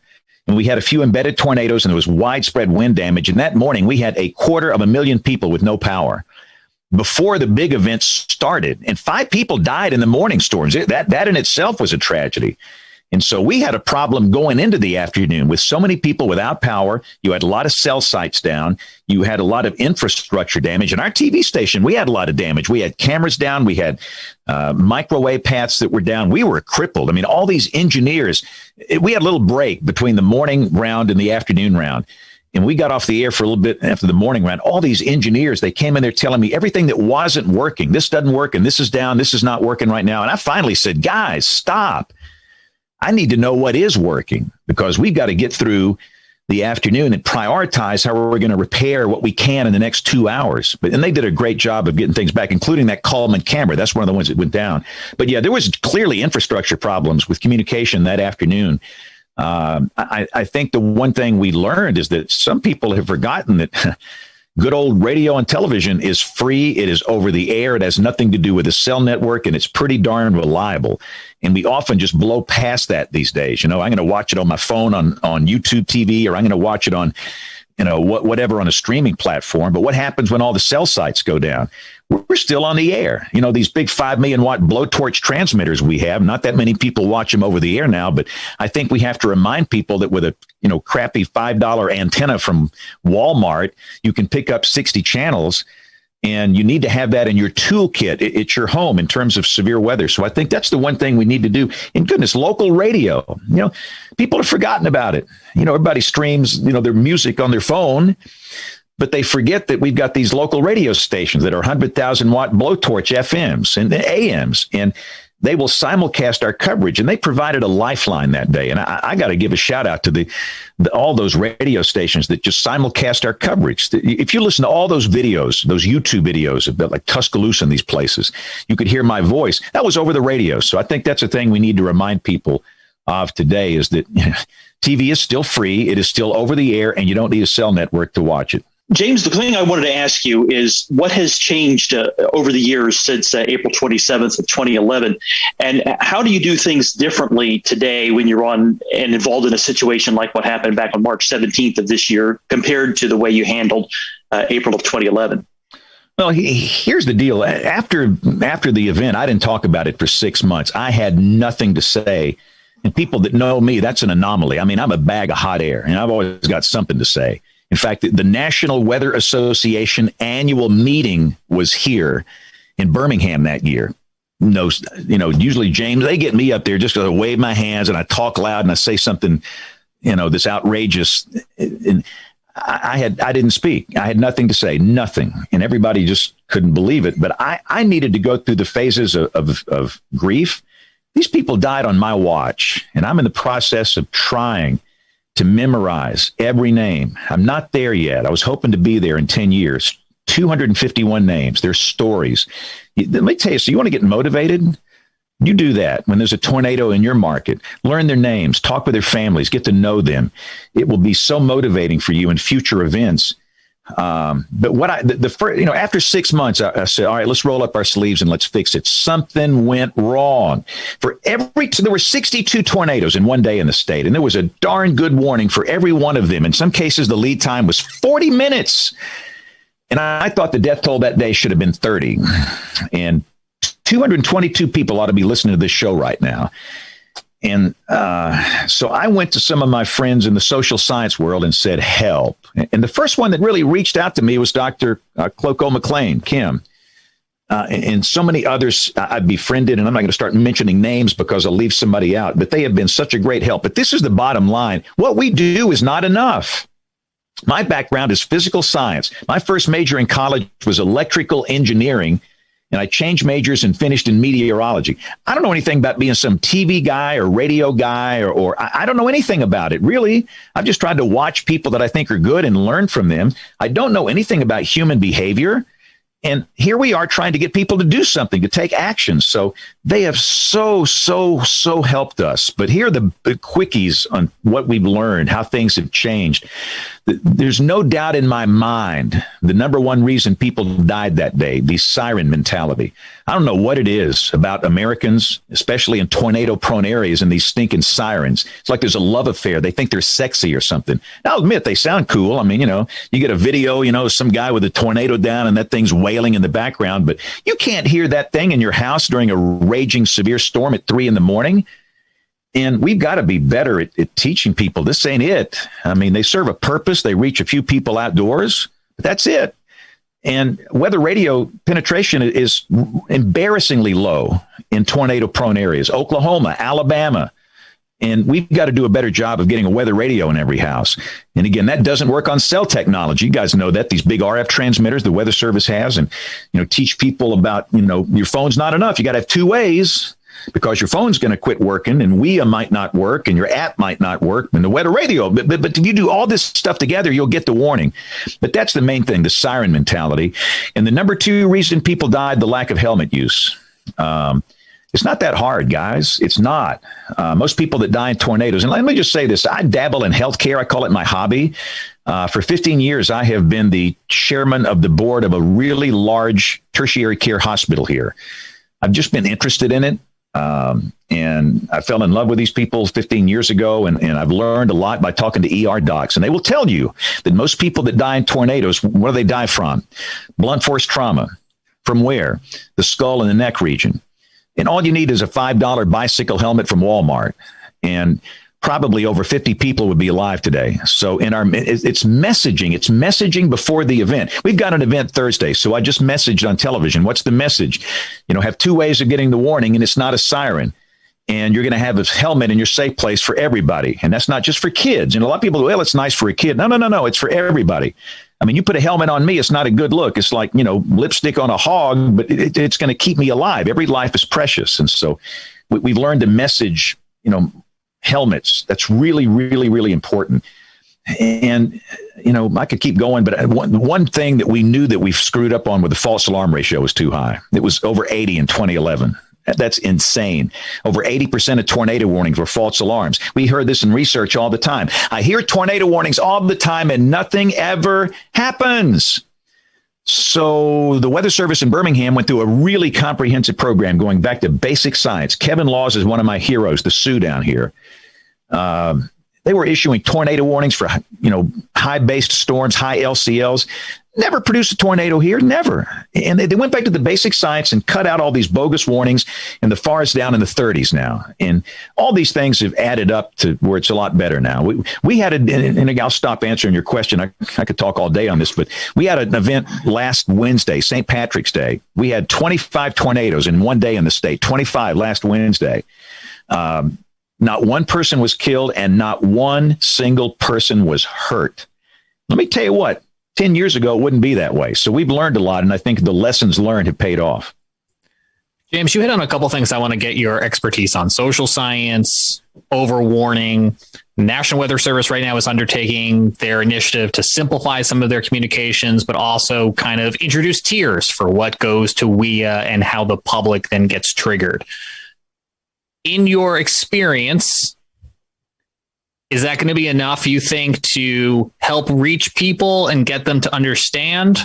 Or beyond what's already scoped, do we have more work that still needs to be done? Look, it's not that hard. Here's the problem. And I'm just as guilty as anybody else. I'm guilty as sin here at this. But we go to these conferences and we listen to these research papers and we talk with the social scientists and we gather up in these conference rooms and we do what we think is best for us. Who cares about us? That's not who we're serving. We're serving real people out here in the real world. You know what we need to do more often is go hang out I bet you guys have never been in a Dollar General. I bet you guys have never been in a Dollar General. That's where real people are. You want to know what real life is like? Go to a Dollar General. They're sweet people. They will talk to you. They will tell you things. You don't need $100,000 grant to get this information, and you listen to them. And they'll tell you, is the false alarm ratio too high? What do you need on your phone for wireless emergency alerts? Do you need to have severe thunderstorm warnings on there? Do you need to have only tornado emergencies? So I think that's part of our problem is that we've disconnected from the people that we serve. And all of this stuff, and I'm a big fan of HAZSIMP. We got to simplify this. I'll be honest with you guys. There's some messages the Weather Service sends. I don't even know what it means. I mean, what is an aerial flood warning and a flash flood warning and a flood warning? I mean, it's bewildering to people, all this stuff. So a lot of this stuff has got to be simplified. And they're on the road to doing that. But as we look at the transformation, in the warning process, in the next 10 years, we have to be careful to be sure we're not doing it for us. We're doing it for the people. Hey, James, this is Jordan McLeod. I sound cranky, don't I? I'm sorry. I sound too cranky tonight. Hey, now this is an engaging conversation here. Given how generational the April 27th outbreak was, it seems like we're hearing a lot of the use of the term bust today when it comes to outbreaks that don't quite measure up to April 27th. Now, I know this is a pet peeve. Twitter post on this just the other day because some people were calling last week's outbreak in Alabama a bust, even though there was, no loss of life and, tremendous success for the Weather Service. So can you talk a little bit about why that's become such a trend nowadays? Well, I think a lot of it has to do with the weather enthusiasts and these Facebook pages. And listen, I don't want to throw water on these guys. Most of them are high school kids and they love weather and they want to learn weather and they don't mean any harm. But they'll get on Facebook and they'll say, look at the STP. Look at these updraft helicity tracks. This is going to be worse than April 27, 2011. This is going to be a killer mega storm of the century. And people don't know it's a 15-year-old kid. And they're going to share it and share it and share it and share it and share it. And it just gets out of hand. And, I think that's part of the problem. And I don't even like that question when people ask me that. For example, we have a very high-end severe weather episode likely here Thursday. It's pretty common for episodes like this in March and April. This is the core of the spring segment of the tornado season. And the question is, will this be like April 27, 2011? I don't even like to answer that. That's a bad question. And of course, the answer is no. Let's do a study of climatology. You know, I love numbers. I love looking at history. I really do think if you study history and climatology, it's a valid way of looking at what might happen in the future. And where we are down here, our generational events prior to 2011, what's the one before that? You guys were not even alive when the other one happened. April 3rd and 4th, 1974. Okay, I was a senior in high school. That changed my life. That's a topic for another show. But prior to that, it was March 21st, 1932. Prior to that, it was February, 19th of 1884, the Enigma outbreak. So they happen every 40 years. And that's a generational, really a definition of generational type storm to me. So the next time we have a day like April 27, 2011, I will be at the cemetery. But, you know, so what? I mean, we had 25 tornadoes the other day. That's a big deal. And we didn't have all these, you know, strong, violent tornadoes. It didn't produce that. And in a way, maybe you can, that's part of the criteria that I think was not met. But other than that, that was a big deal that day. And, you know, we got to quit getting hung up in these comparisons and all this hype and everything. I mean, and here's the other thing, too. You know, if we hype everything that comes along, nobody's going to listen to us. Nobody. I mean, goodness. And what we don't even recognize is the fact that there are a lot of people that are scared to death of this thing. There are people right now that are scared to death of what's going to happen Thursday because of something that's happened in their life. They've had a close encounter with a tornado, hurricane, severe thunderstorm, flood. Something's happened and it triggers this PTSD or some reaction, and they have a real phobia. And goodness, if I go on and say, you know, the odds, somebody chewed me out last week because I said the odds of your house being hit on one of the biggest severe weather days in history, like April 27, 2011, are tiny, tiny. Most everybody in Alabama was not affected April 27, 2011. And some guy just reamed me out. He said, most of the state was affected. No, you're lying. So we've got to do something to calm these folks down and give them some comfort level and quit hyping everything up and do it in a calm way. And we'll get through it together. We'll be okay. So I don't like these comps every time we have a moderate risk or a high risk, and immediately it's going to be another April 27th. Every event is different.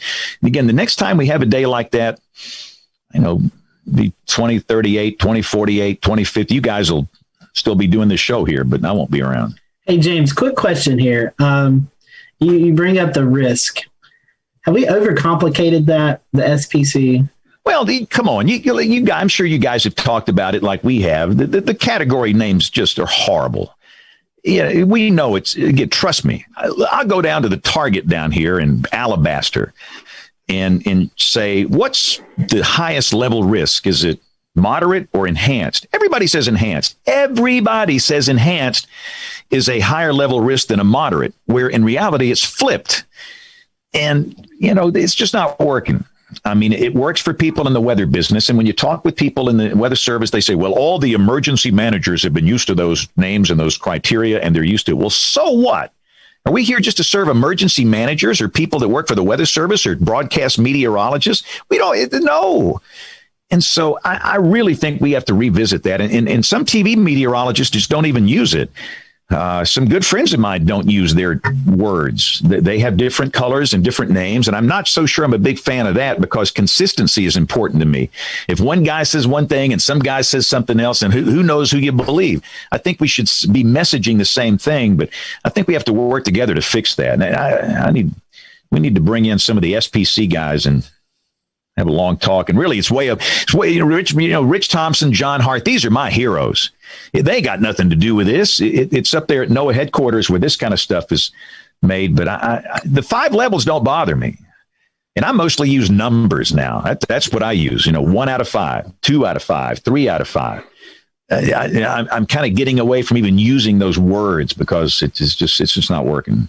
Thank you, James. We appreciate your time tonight. Go follow James on social media. I'm sure you probably already are if you're watching our show. And just great to get around and hang out with James. And I promise you, we'll have him back.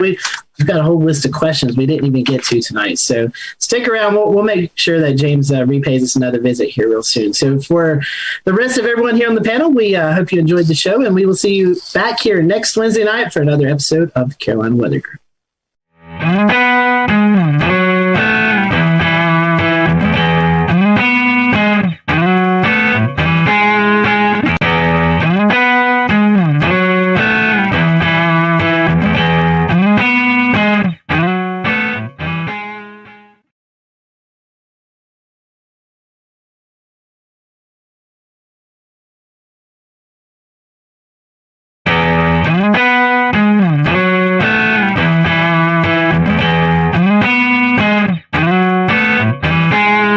Welcome, everyone, to the Carolina Weather Group. We continue part 2 with the Weather Channel's Jim Cantore.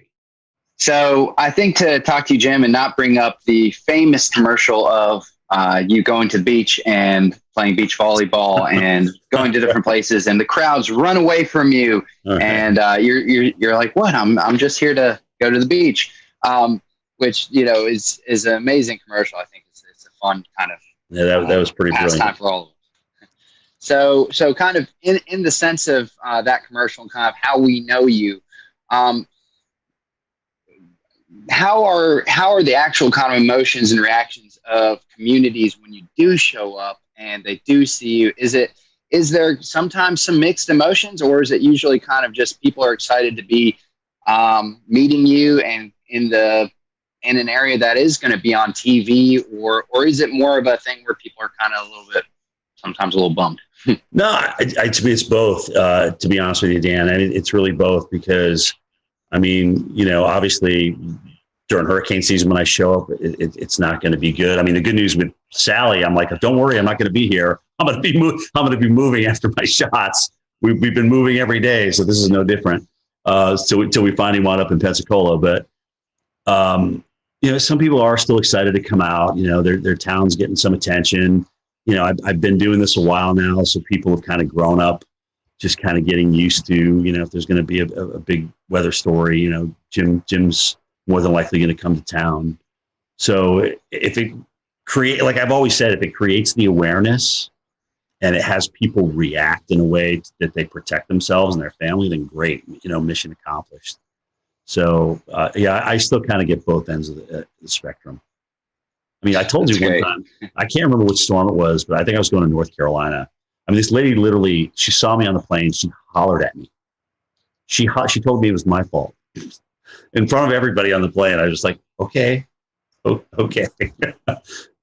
so you run the gamut. That was probably the most extreme right there. And there's whole, I'm sure you've probably seen them or ran across them, but there's Facebook groups devoted to Where's Jim Cantore? I don't know if you've seen that, but there's a Facebook page, right? That's right. And they post pictures of what they think is you, what certain like storm chaser cars or weather channel cars. And they'll say, he's now been spotted at Sunset Beach. And then, it's got hundreds and thousands of members. So for the record, guys, do you know how many bald, short Italian men exist in this world? A lot. And I'm just one of them. Okay, so yeah, I get spotted a lot in places. I'm like, and I sometimes I read those in my Twitter, and I'm just like, I'm sitting right here at my house looking at this, and who is playing me, or who do they think is me? So it's cool. I mean, in a way, it's kind of cool because I never in my wildest dreams thought that a guy that just wanted to get the forecast right would be, somebody who developed a Facebook page for. So, I mean, it's kind of fun when I can play along, I will. But, like I said, at the end of the day, if it helps people get ready and creates an awareness, then mission accomplished. Mission accomplished.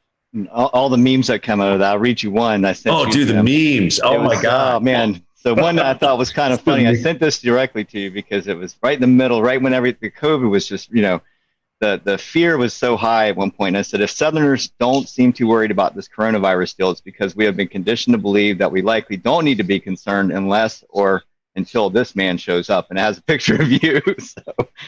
I mean, yeah, they seem to get better every year. So it's like I said, it's very humbling. It's nice to be a meme. I like your attitude.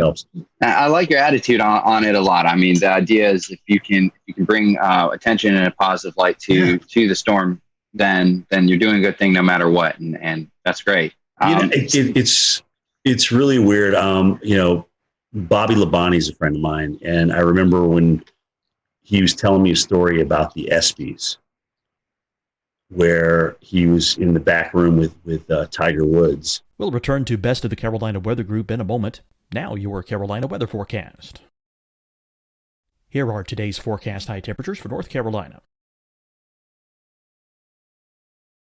Here are the forecast lows for tonight for North Carolina.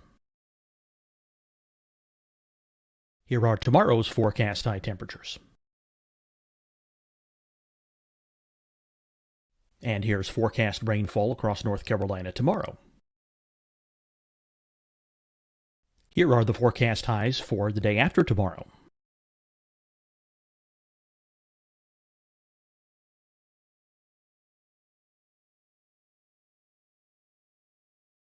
And here's the forecast rainfall across North Carolina for the day after tomorrow. This is the total rainfall forecast across North Carolina for the next 3 days. Here's the severe thunderstorm outlook for today from the Storm Prediction Center.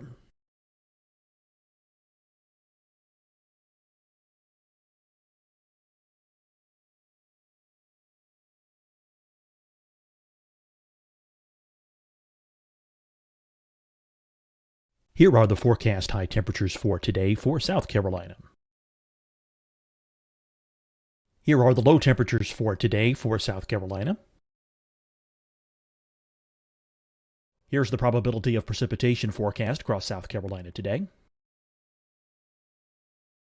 And here are the rain chances across South Carolina tonight. Here are tomorrow's forecast highs across South Carolina. Here are the forecast low temperatures for tomorrow for South Carolina. And here is the probability of precipitation across South Carolina tomorrow. Here's the precipitation chances across South Carolina tomorrow night. Here are the forecast highs for the day after tomorrow in South Carolina. Here are the forecast low temperatures across South Carolina for the day after tomorrow. And here are the rain chances across South Carolina for the day after tomorrow. And South Carolina's probability of precipitation for that night. Here's the Storm Prediction Center's severe thunderstorm outlook across South Carolina for today through tonight. Here's the Storm Prediction Center's severe thunderstorm outlook across South Carolina for tomorrow and tomorrow night. And here's the Storm Prediction Center's severe thunderstorm outlook across South Carolina for the day after tomorrow through that night. Here's the severe thunderstorm outlook for today from the Storm Prediction Center.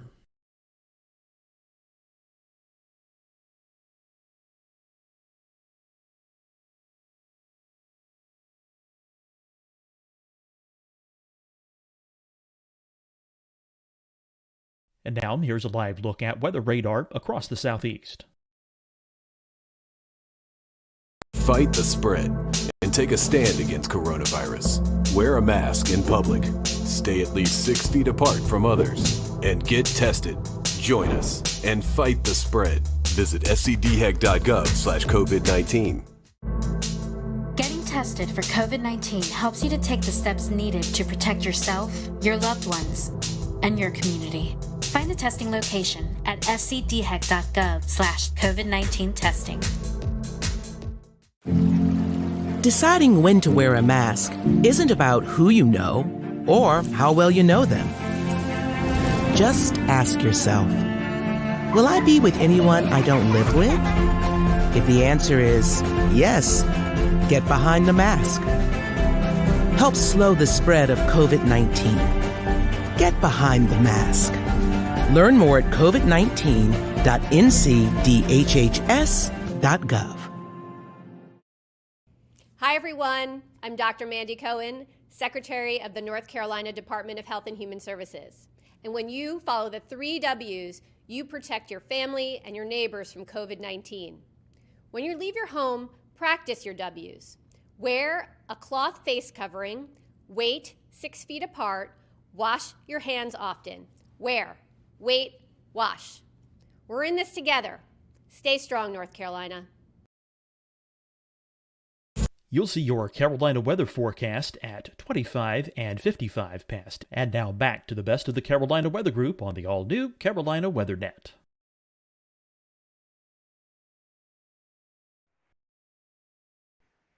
You know, they were both just kind of like, "Are you here for this?" "Yeah, we're here for this." I mean, you know, when you don't really want to be in the limelight. Sometimes when you're in the limelight, you don't really want to be in the limelight. It's not what you strive for. It's not.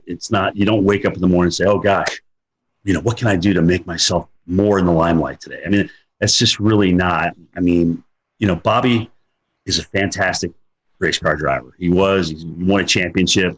That's all he wanted to do. Tiger is a phenomenal golfer. All he wants to do is play excellent golf. And now, as you saw from this weekend, his son can play pretty good as well. You know, it's just I think that the true professionals, the notoriety that comes along with them is just kind of an after effect. But I do think you also have to embrace it. You can't ignore it. You have to embrace it, because I'll never forget the time as a kid I got a chance to meet Reggie Jackson. As you guys know, I'm a huge Yankees fan.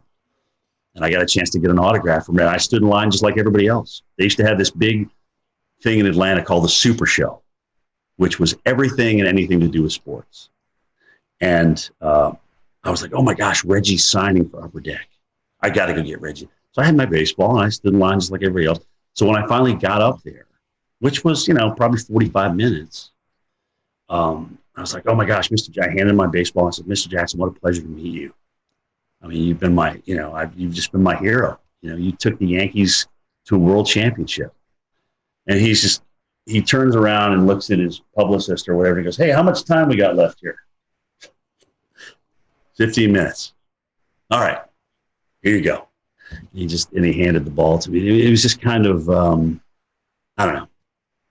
It just kind of left a sour taste in my mouth. I just never forgot it. And then I'm not Reggie Jackson, but the people that want to meet you and want to come out and talk to you, I think you owe them a little bit of your time, because you've been given this gift and it's there to share.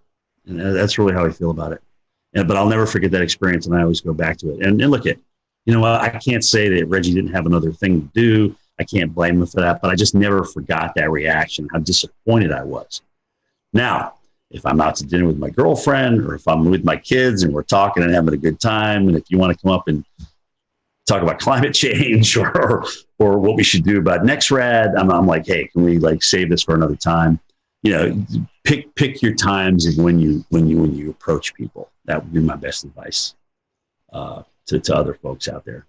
But I'm happy to talk to you. I am a true weather geek. I love talking about it. I'll give you my opinion. Sometimes it's going to be good. Sometimes it's going to be bad. Sometimes it's going to be right. Sometimes it's going to be wrong.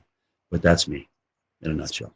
Speaking of NextRad, could you talk to those folks in Washington and get us a radar in Charlotte? Yeah, I mean, I you know, look, if we wait around for phased array, we're going to have more tornadoes missed. We're going to have more gaps. They told us not to really talk about this, but you know, now that I'm on with you guys, yeah, let's fill the holes. Let's fill the gaps. It's long overdue. I mean, we got a nice system down now, and I know this data needs a lot of maintenance, and it's very, very expensive. And if that's the case, then come up with a great, you know, new phased array, and let's roll that out. Let's just roll out phased array. But until we get there, let's fix the stuff that we got. Maybe add a few mobile radars here and there to fill in the gaps, especially when you're talking about large metropolitan areas and cities. I mean, at this point, the NWS radar, the guys that are operating the radar and monitoring the radar, they know where the gaps are. They've been doing it for years. I mean, it's not like they're just coming out with this out of nowhere. So, yeah, I'm pro filling the gaps all the way. Do it. It's long overdue, guys. It's long overdue. So I have just one follow-up question here about how you deliver your message and the best way you can kind of connect with your viewers and stuff.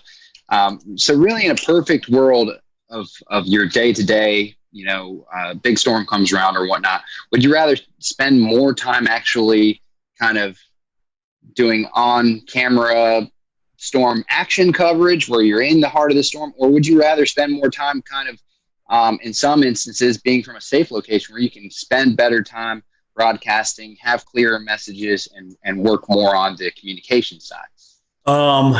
So studio versus non-studio, I think that's what you're asking me, right? I like a mix. I've got to have a blend because I still need, like when I was told I was going to go out to the snow the other day, I was like elated because A, it wasn't a hurricane, and B, it was just, I just love getting out in it because here you are, you spend all this time looking at model data and this, that, and the other thing and reading this and reading that, but you to go out and experience it and then to kind of bring it home to the viewers, that's the win. That's the home run. I don't want to live in the field and I don't want to live in the studio. I got to have a blend of both, and hopefully I'll be able to carry that to the end of the career. But it is getting exhausting out there. I won't lie. When you go through an eye wall, guys, and then you got to get up the next morning and do, kind of tell everybody what happened. It's tiring. And the adrenaline takes you through the event.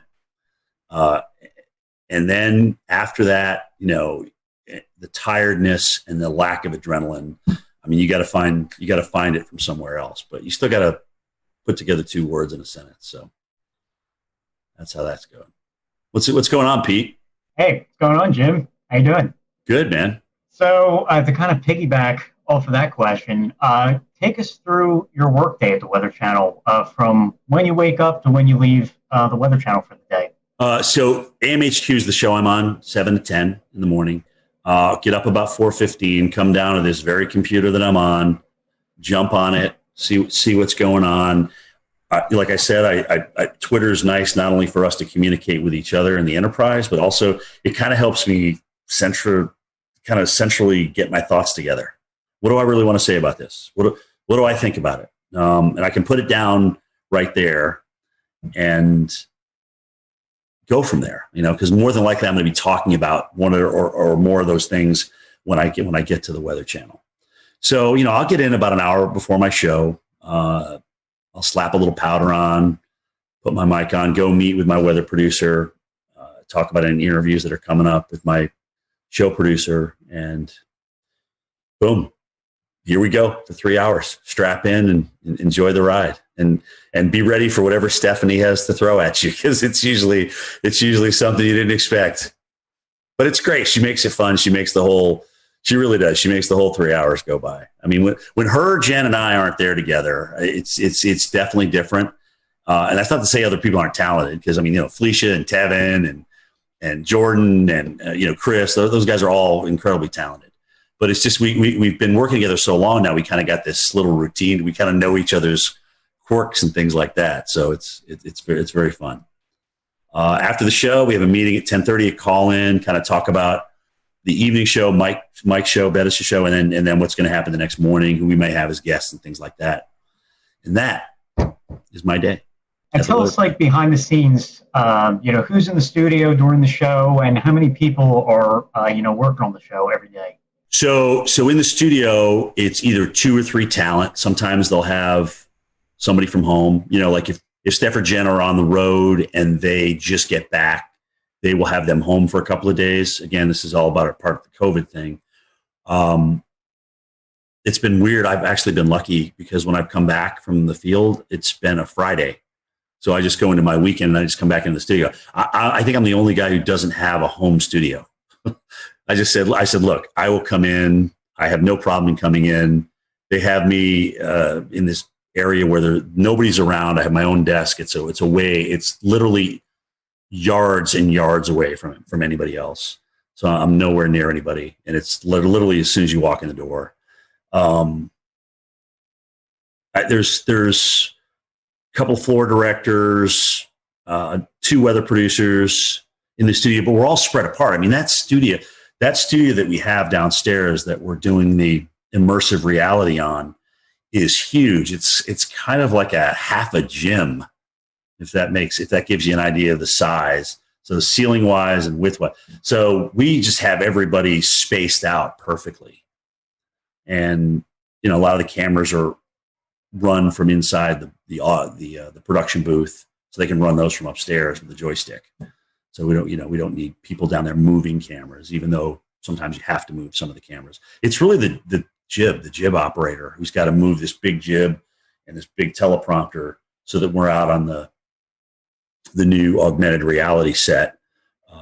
That's got to be there for you. But let me tell you something, guys. As you get older, that prompter doesn't change size. It's still the same old TV, 15-inch TV. So you're kind of like, why is that thing way far away? Why can't I see that? It doesn't get any easier to read, is my point. So that's really been the biggest change. A lot more reading versus just ad lib, especially with video and stuff like that. And you're kind of bridging different things together. That's what it looks like in the studio. It's cool. It's really cool. I enjoy it. I really do. Guys, it's still a thrill to get up in the morning and go to work every day. It is. And I don't even consider it a job. It's still fun. It's still fun to look at the weather and get it right. It really is. That immersive reality technology that you were talking about, I know we discussed it last year, but 12 months later, I'm still fascinated by it, as many others are. Tell us about some of the challenges of working with a piece of technology that's maybe new. Well, so remember I just said this is like the size of a small basketball court, or half a basketball court. So with prompters way over here and monitors way over there that can't get close to you, some of the data on the graphics is really hard to read. So when we walk along and we see those little candlesticks there with the high and the low and the precip, one of them looks like a little crystal ball. So I can't see those numbers unless I'm looking at a monitor. And sometimes that monitor is just far enough away where I can't quite read that number. So if I don't preview those graphics first, it's definitely an beep moment out there and sometimes I'll turn the wrong way. Because you're so far away, you forget which side it's actually on in the real world. So it still takes some getting used to, and I'm absolutely not as comfortable as I am with a telestrator and a monitor in front of me or right next to me where I can touch it. So I'm out in no man's land, really. Well, another one of the neat things you've been a part of at the Weather Channel is the local on the 8s. Your voice is on there. Tell us a little bit about that process and how cool it is to be that person. So local on the 8s. Oh my gosh, when did I do that now? Maybe 10 years ago? But it took about 18 hours to record all. I mean, you have to record each number. There's different phrases that are coded. And so they put those codes together based on the forecast, right? And so partly cloudy will come up with winds increasing to 25 miles per hour. Those are two different things that I would record. I don't record all that in one thing. But so I thought, oh my gosh, so I get a chance to do this now. I'm going to be fancy with it. I'm going to like, if it's 108 degrees, I'm going to like really, it's 108 degrees, heat index 108, wind chill minus 55. So I went through and I did all that. And, that was about 3 hours worth of recording. And so then they got back to me and said, Jim, you can't really do that. You need to be kind of monotone here because we're going to marry all these different phrases and words and numbers together based on code. And you can't like be way up here and then but winds will be calm. Winds are 0 to 10 miles an hour. So it just won't sound right. So you need to be so I had to go and record all that again. But so much for trying to be different, right? So that's the story behind your local forecast.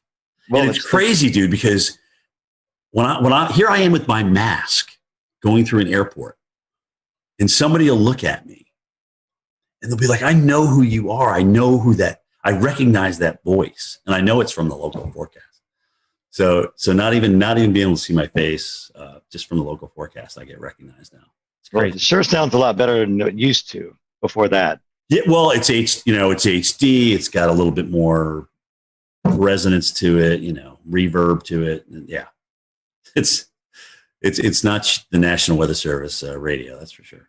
Well, Jim, I had a question about what it's like to do your road trips. You've already talked about this a good bit, and we know that no two road trips are alike for sure, especially when some go to severe weather events, some go to hurricanes, some go to winter storms. Right. But what is a typical road trip like for you? What's the advanced planning like? What's it Frank, like to actually cover it? Yeah, the hardest thing for me is that I want the ball when the game's on the line. Okay, so what that means is in the morning before I travel, I don't like if we have a pending hurricane, I don't want to not be on the air. I want to be able to go in there and talk about it. But that becomes a very long day, okay? Because you're up early, you're in doing your thing, and then you got to go home. You either have to pack if you hadn't the night before, and then travel to the airport and go through that whole rigmarole, and then get to your location. And like I told you guys earlier about the logistics, you got to make sure all those logistics line up. I mean, if that's going to be your spot that you're going to broadcast from, is your cameraman going to be dry? Are you going to be able to be out in the worst of it without drowning yourself and your vehicles and things like that? All those things come into play. And so now here we are at 6 o'clock at night after starting at 4:15 in the morning without stopping. And it just becomes an incredibly long day. So when it's just a travel day, which is rare, it's like getting ready for the game. You got to pack, you got to have the equipment, you got to execute when you get out there. So you just kind of gradually ramp up and get to your location. And there is kind of between all of our teams out there, like, okay, who's going to get the best location? Who's going to be able to get the best shot? And so there's a little bit of that, the sportsmanship going on out there between us meteorologists. And I mean, we all want the best shot. We all want, the best TV for people. We don't want to have something happen to anybody or happen to us. That's not what I'm saying. But we want to have the best looking shot out there. But you just don't show up and that happens. There's a lot of logistics that go involved in that. You got to talk to the hotel managers. You got to make sure that you can actually broadcast here. Can we open this door during the storm? Can we get this AC power plugged in? Those kind of things. Can we get this room on this side of the hotel? Blah, blah. All those kind of things come into play. And if you've worked the morning and it's like, let's say it's a Thursday and you've been doing this all week, you're pretty tired by the time you roll into Friday, and you're going to work the weekend because that's when, the storm's coming in. So let's see what, I think I pulled 14 days was the longest stretch, 14 or 15 days this year. It was a long stretch. And how much downtime do you need to rest after something like that? Well, that depends on who's out and who's not. I mean, we're pretty much running a lean, mean fighting machine right now. And if somebody's they do a great job of honoring PTO and vacation time here. And if somebody's off, sometimes I got to come back the next day, and it's tough. That sometimes winds up being the toughest day of all, is the day you got to come back in studio. The adrenaline's gone. You still have memories of what just happened and the hardship out there that was produced by a hurricane or a tornado. And you gotta find a way, man. You got to find a way to ramp it up, because as Al Roker always tells everybody, he goes, the worst thing in TV you could ever do is be boring. That's the worst thing you can ever do on TV is be boring. Absolutely. Your passion has to come out no matter what. Yep. So, Jim, you started at the Weather Channel right out of school. So tell us how you got the job and talk about the demo tape you sent in. Well, I never even sent it in. Oh. So that's the I never applied to the Weather Channel. The guy who was in charge at the time, his name's Ray Bann. A friend of his apparently was doing a research project. They were researching where broadcast meteorologists were coming from. So there was a whole bunch of schools with this big reel of all these different broadcast meteorologists. So Linden and Penn State and Florida State and Mississippi State. And I was on that reel for whatever reason. And so Ray was I guess he was watching that tape, or he got a hold of that tape. And he said, oh, this guy looks interesting, and they contacted me. They got a hold of me that way. And I was up, like I said, it was July. I was painting the building. I was up on the scaffolding, and my brother hollers up. He goes, hey, the Weather Channel wants to interview you. You got to go home and call them. I'm like, oh, wow. That's cool, because we had just gotten them on cable in White River Junction, Vermont. back in '86. I remember seeing Gay Dawson and Bill Schubert and Bill Keneally and Mark Mancuso and John Hope and Will Annan and all those guys and Bruce Edwards. So it was interesting because I went down there for an interview, and a couple of them were there. I got to meet a couple of them, and I was a little bit starstruck, frankly, because I had been watching these guys on TV, and they're doing what I want to do. So I had a great interview with Ray, and I had no idea what was going to happen. Got back, and a couple of days later he called and he says, "You got the job. You got the job. When can you start? Can you be down here in a week?" And I said, "Yeah." I'll drive into Vermont to Atlanta. No air conditioning. It was a little Mercury Capri with a T-top. And like an idiot, I go down there during the worst heat wave in North Carolina that year. It's 106 degrees. I'm just like ready to faint. I couldn't drink enough Gatorade. I mean, it was absolutely ridiculous. Instead of driving at night like I should have done, right? Hello. Anyway, so I got my first experience with Southern heat, and I couldn't really, for the first 4 years down there, I was like, I got to get out of here. I can't stand this heat and humidity. I was sweating when I got out of the shower. I mean, it was awful. It was awful. So finally, I got acclimated. About 7 years in, playing softball, just the honeysuckle of the southern nights, the humidity. So I really started falling in love with it. Now at 56, I'm too cold. It's too cold outside for me in Georgia right now. So I'm ready for Florida, South Florida. Speaking of that, what's left? Well, I mean, what's left for you to do or you want to do before you retire? I mean, it's been a great weather career at the Weather Channel, but anything left on the bucket list that you've not been able to see yet? Yes, there is. I've never done a blizzard in North Dakota. I've got to do one. That's the only state I haven't been in for something for the Weather Channel. So I've got to do a blizzard in North Dakota. I would love to do a Westpac typhoon.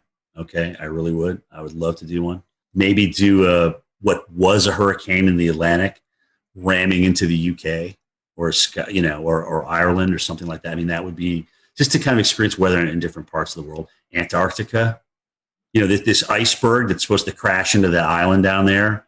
How cool would that be to broadcast live on that iceberg? Right? It's the size of Puerto Rico and it's shaped like Jamaica or something. I mean, it's crazy. Just those kind of things.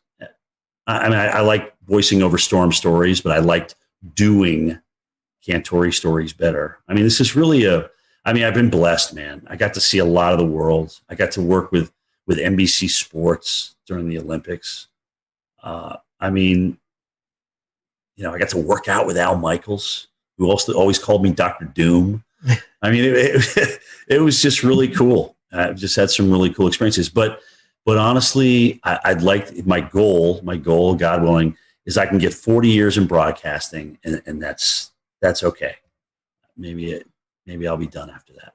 So that date would be July 15th, 2026. So approaching that, we're almost 5 years.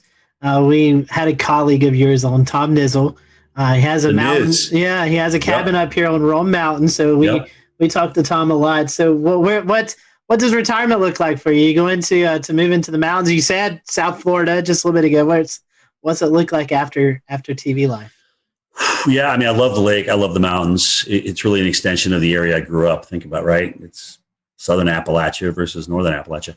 So I certainly see myself, and I'm a small town kid, guys. I'm not a big city kid by any stretch of the imagination, but maybe split where I live between Florida and North Georgia. I don't know. Maybe open a nursery. Maybe open some kind of small business. I love doing landscaping. I really do. I enjoy yard work.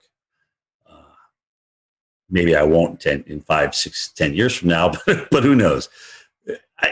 Honestly, I really don't know where it's going to take me. But getting up at the hours I get up and doing that 5 days a week, and sometimes going through the weekends and working 13, 14 straight. It takes its toll on you.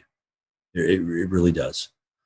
I'm blessed with a lot of days off as a broadcaster, more than I would think a local market has. So I'm blessed with that, but it still takes its toll on you, man. It really does. So we'll see. Nothing's in pen right now.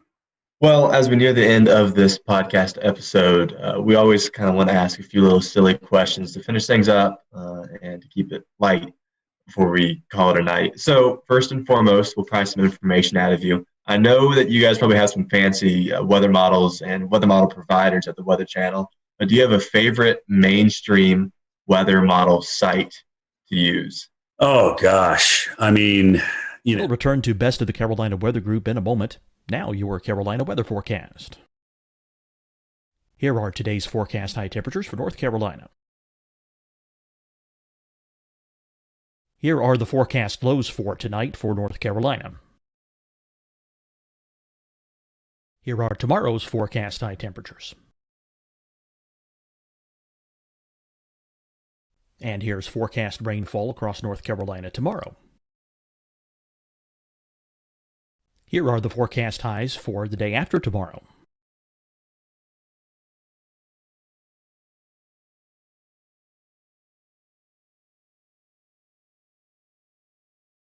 And here's the forecast rainfall across North Carolina for the day after tomorrow.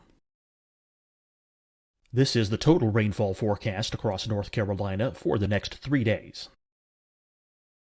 Here's the severe thunderstorm outlook for today from the Storm Prediction Center.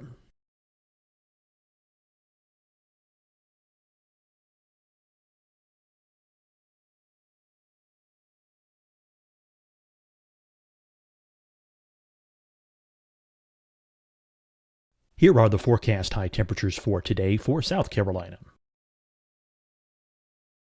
Here are the low temperatures for today for South Carolina. Here's the probability of precipitation forecast across South Carolina today. And here are the rain chances across South Carolina tonight. Here are tomorrow's forecast highs across South Carolina. Here are the forecast low temperatures for tomorrow for South Carolina. And here is the probability of precipitation across South Carolina tomorrow. Here's the precipitation chances across South Carolina tomorrow night. Here are the forecast highs for the day after tomorrow in South Carolina. Here are the forecast low temperatures across South Carolina for the day after tomorrow. And here are the rain chances across South Carolina for the day after tomorrow. And South Carolina's probability of precipitation for that night. Here's the Storm Prediction Center's severe thunderstorm outlook across South Carolina for today through tonight. Here's the Storm Prediction Center's severe thunderstorm outlook across South Carolina for tomorrow and tomorrow night. And here's the Storm Prediction Center's severe thunderstorm outlook across South Carolina for the day after tomorrow through that night.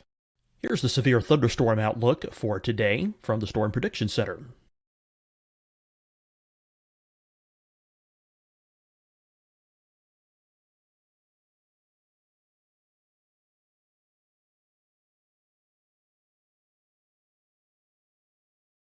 And now here's a live look at weather radar across the southeast. Fight the spread and take a stand against coronavirus. Wear a mask in public. Stay at least 6 feet apart from others. And get tested. Join us and fight the spread. Visit scdhec.gov/COVID-19. Getting tested for COVID-19 helps you to take the steps needed to protect yourself, your loved ones, and your community. Find the testing location at scdhec.gov/COVID-19 testing. Deciding when to wear a mask isn't about who you know or how well you know them. Just ask yourself, will I be with anyone I don't live with? If the answer is yes, get behind the mask. Help slow the spread of COVID-19. Get behind the mask. Learn more at covid19.ncdhhs.gov. Hi, everyone. I'm Dr. Mandy Cohen, Secretary of the North Carolina Department of Health and Human Services. And when you follow the 3 W's, you protect your family and your neighbors from COVID-19. When you leave your home, practice your W's. Wear a cloth face covering, wait 6 feet apart, wash your hands often. Wear, wait, wash.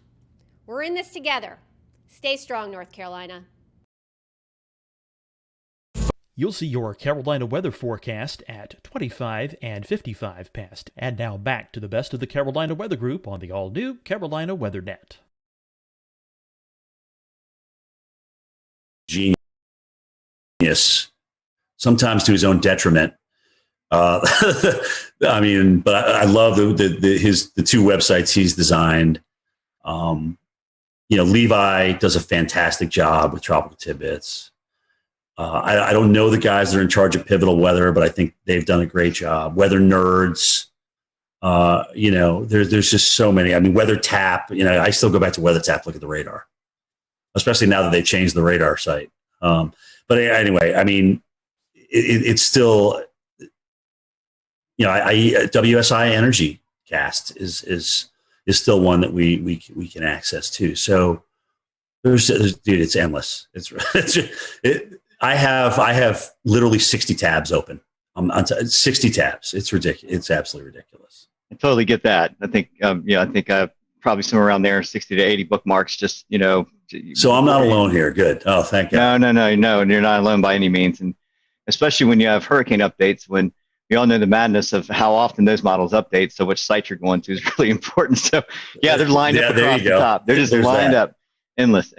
I guess I'll take the second one here. And favorite weather apps. Do you have any favorites? I mean, I know all of us use Radar Scope. Yeah, I mean, that's it. But is that your favorite one? That's my go-to. Yeah. I mean, when everything's on the line, or if you want to see a storm that's gone tornado warned for yourself and make your own opinion on it, it's definitely Radar Scope. I actually wish I bought that company back when it was for sale, because oh my gosh, they're just doing great things. It's just consistent. It's always there for you. They're always upgrading it, always doing tweaks to it. There's different levels that you can obviously purchase, different subscriptions and things like that. So that is my absolute go-to. I love Storm. That's a good one. Anything that puts down the center point of the cone with the cities on it, I'm in favor of. Because then I get to see, where, if I'm out in the field and I'm not sitting by a computer, I can get a quick look at, okay, well, where do they move? How do they move the cone with with the 11 o'clock or the 5 o'clock advisory, whatever. And I can get an idea of where I may need to position myself down the road in the eye wall. What about weather movies? The good, the bad, the ugly in the weather movie industry. There's probably more bad and ugly than good, but what are your favorites and least favorites? For weather movie, my favorite tornado is still The Wizard of Oz. I won't lie. To be able to create that hokey as it was back in the 1930s, and have it look, like a roping out tornado in the plains, it was just amazing to me. I feel the same way about that. I mean, it seemed like you look back and you're talking 1930s, film industry, and you're like, man, they actually did a pretty good job on that. Right. I mean, if they did one thing really that kind of, gave you some goosebumps, right? When you were a kid watching that, I mean, that was pretty intense. I remember I met Bill Paxton when he did the first Twister, because they premiered it in Atlanta. And I remember seeing him again at a Kentucky Derby that I was doing for NBC Sports. And he was telling me that they were talking about a Twister 2. Now, granted, he's not around to do it, which is incredibly sad. And he was the movie, in my opinion, but that's just me. Would I like to see another Twister out there? Sure. Because when you think of how many young people it influenced to get into our enterprise and maybe have a better understanding for what we do or look into what we do, I don't think you can lose from that. So I'd love to see another Twister. I agree. I don't think Sharknado cuts that. No, I didn't bring that up. I'm always a glass half full kind of guy. I didn't want to bash anybody, but that was a little ridiculous. Well, this last question, and promise it's not loaded. Do you listen to podcasts? I'm not gonna put my career in jeopardy on this answer. Right. Exactly. Good. Do you listen to podcasts? And if you do you have a weather podcast that you enjoy listening to? Marshall does some good stuff with our Weather Geeks podcast, and occasionally I'll listen to his stuff. Of course, you guys, come on, you're killing it right now. Jennifer Watson, and occasionally she'll jump into a weather podcast as well. Weather Brains has always been great, and I know it's nice when you know the people that you're talking to a little bit, so you kind of know what to expect. Guys, honestly, anytime that we can educate people that are either interested in meteorology or even our own people that people probably didn't know the Reggie Jackson story before I brought it up tonight, and whether that furthers your weather education or not, no, but it's just something, if you've been watching me for a good chunk of my years, you know what is behind me when people come up to me in the field, kind of how I react now. So yeah, I mean, and I think it's good for the enterprise. It's just all good. It's good to talk about things. You know what? Sometimes subjects aren't great. The radar things is a touchy subject, right? I mean, but we got to talk about it because radar save lives. Early warning save lives. We know that. So yeah, it is. It's definitely another fun topic just because I think I can only speak to Evan and Peter, at least on our panel right here. We are avid TikTok followers, and I've seen you appear in a few TikToks with Stephanie A. That's all Stephanie. That's all Stephanie. Trust me. That's it's funny. She goes, Cantore, just do this with me. Come on, just do it. And Steph just has a way to kind of beg you to do what she asks you, what she wants you to do. So you did, and I'm like, you know what? Why not? I mean, it's just like, what the hell? I don't want to be a total bore. So I'll jump in and usually make a fool out of myself. But you know what? I'm okay with that. Yeah. I'm okay. I can still sleep at night, and it's all good. So. All right. Well, my last question for you, and let's take weather out of it because I know you've made many trips to North and South Carolina. Yeah. Top 5 destinations to visit in the Carolinas. I mean, I know you've been in the Carolinas covering winter weather, tropical weather, but if you're just coming on vacation to North and South Carolina, what'd be your top 5 spots to visit? Oh, man. Well, I love, first of all, Greenville. Greenville is my number one. I mean, it's a hidden gem. Nobody knows about it. If I had to retire in Greenville, I would do it. Yes. Okay. Greenville, South Carolina. Love it. Absolutely love everything about that city. I got a lot of good friends up there too. So their Euphoria Festival they do every year is second to none. But behind that is Charleston. I love Charleston. It's the charm of that city, just being down in there, being in the thick of it, the history, the weather history. I mean, everything. It's just absolutely beautiful. Wilmington. I've seen them get the crap kicked out of them and come back and be this wonderful, wonderful town. I love Asheville. The Grove Park Inn. I've been there for the gingerbread contest. I mean, that is just unbelievable. It's just a beautiful historic place. The Biltmore, obviously, up there. I mean, holy cow.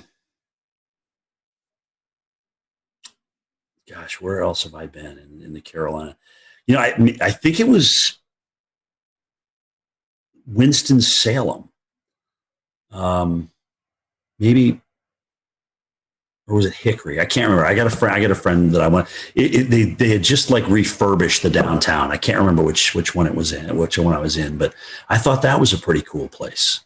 I live close to Hickory, and it's recently been redone. So there was Hickory. Yeah, I was about to say, you're kind of like, what? Where did this come from? Where did this come from? All right, who did I offend on this answer? No, you didn't offend anybody. You get your martial arts training here in Charleston. We all know that. Yeah, you did great. I'm in agreement with you on Charleston. It's my favorite place to go. Oh, it's beautiful. And Jay loves it too, right? Greenville's number 1. Charleston's number 2. It really is that, just like that. I tell people, I say downtown Greenville is the most underrated place to visit. It's a beautiful spot. not a lot of people go. I mean, you can go out on a nice Friday or Saturday night and go eat dinner, welcome the river. It's a beautiful spot.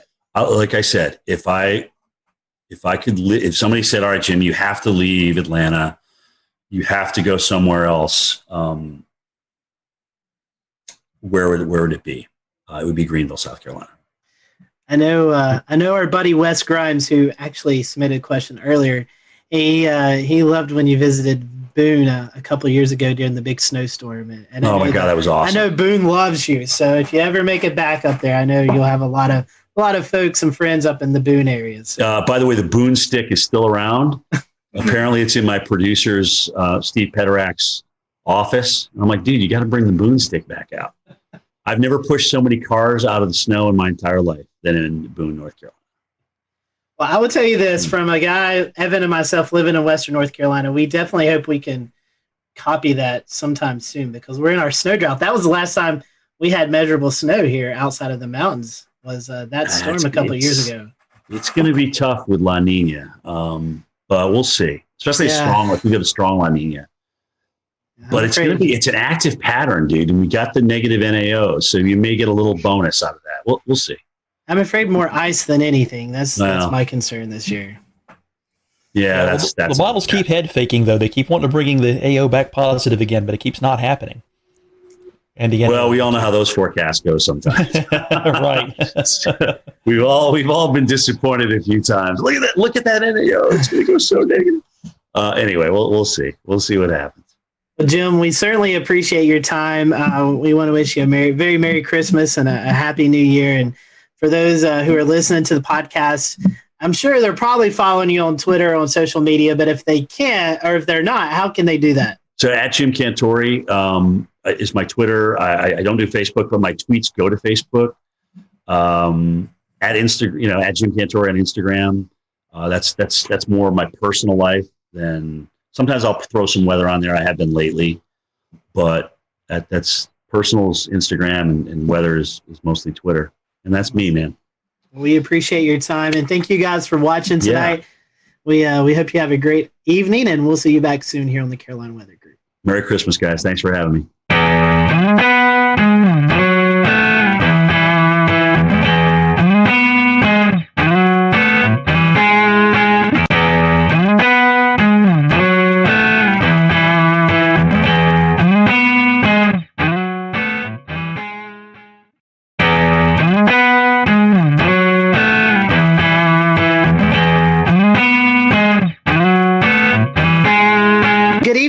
Welcome to the Carolina Weather Group. We're happy to have you this evening, and we have joining us tonight Jim Cantore, our good friend Jim Cantore from the Weather Channel, Mr. Storm Tracker, who has been busier than ever, I believe, this year, Jim.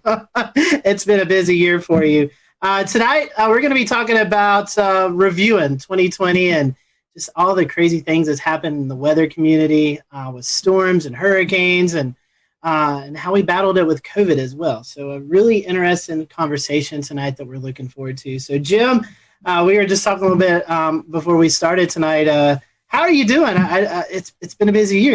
Are you getting any rest here recently? Yeah, I mean it's been good. Obviously it was quite a run in September, and then November, where we're usually just not doing much at all, was cranking up. And obviously it wasn't so much being in the field, but being in the studio, talking about the threats to Central America. But, then there was Ada, where I went and the system was far enough offshore where it didn't really affect us in Marco. And I said, guys, you sure you don't want me to stay? Because there's a chance this could be coming back toward Florida. No, I'll just come home. So Thursday morning, here we go with the hurricane watches out for Tampa. And it's like, they had to fill in that one spot, right? Because it's the only spot that didn't get filled in for the whole Gulf and the whole East Coast. So yeah, with advisories this year, and so I went back out and got into Tampa, and that was the last landfall I did. There's certainly no rest for the weary in 2020. Jim, we've started a new Patreon since we last talked to you last December, and we've allowed some of our Patreon supporters to send in questions. So tonight, we would love to go ahead and start with a few, I think 3 odds and ends questions. They won't fit in anywhere, so we figured it's best to throw them here at the beginning where they don't match at all. So, first and foremost, I'm an anonymous Patreon supporter. If you could point to a single piece of technology that has changed our field over the past 20 years, what would it be? I mean, it's got to be numerical weather prediction. I mean, as much as they're not perfect, and trust me, I just did a snowstorm in Pennsylvania that I wish I was in Binghamton, New York for. Okay. Anyway, as much as they're not perfect, I do think that they've helped us, and they've gotten us a much better idea of what we can do with, but the list is close. I mean, you look at the upgrade to NexRad and having radars available to us, and unless they get blown out like Lake Charles did during Laura, they're obviously very, very valuable. I mean, we can see tornado signatures, and we can see the winds. I came in for the Mississippi tornadoes, the twin EF4s there, and I mean, just to see the width. Here's the width of this thing. You're like scratching your head. It's like, is that right? Is that really like a mile and a half wide or whatever? So the radar is certainly a close second. The new GOES and what we can do with GOES. There's just so many things that are available to us. And honestly, guys, social media wise, I think a lot of us are communicating with each other. A lot of us are getting to know each other better on Twitter and Facebook, especially Twitter. I really like Twitter for us because it's quick, it's to the point, and you kind of know now, if you follow certain people, where they stand and where they're going to go with what they're thinking. And I will say, for me, certainly being a veteran, to learn from you guys, from the younger generation, of stuff that I didn't go to school for, but yet I'm going to school through you. I mean, I never even heard of PV streamers before Philip Pepin talked about them many, many moons ago. So it's like, wow, that's pretty cool, and it makes sense to me. So those would be my top four without question. All right, two more. Both of these coming from Wes Grime, and the first one's kind of an interesting one. So, is it possible? And he said he's heard this before as maybe a wives' tale. Is it possible to forecast low temperatures overnight using the dew point in the evening if it's relatively tranquil weather? Yeah, that's what I did in college. That's what I did at Linden, because I would get look at the dew point and what it was going to be like the night before, and I'd be like, okay, well we're going to kind of settle back down toward that, all things being equal, and it was usually within about 10 degrees of what that dew point was. So it's part of the equation. It's not all of it, but I thought it was part of the equation.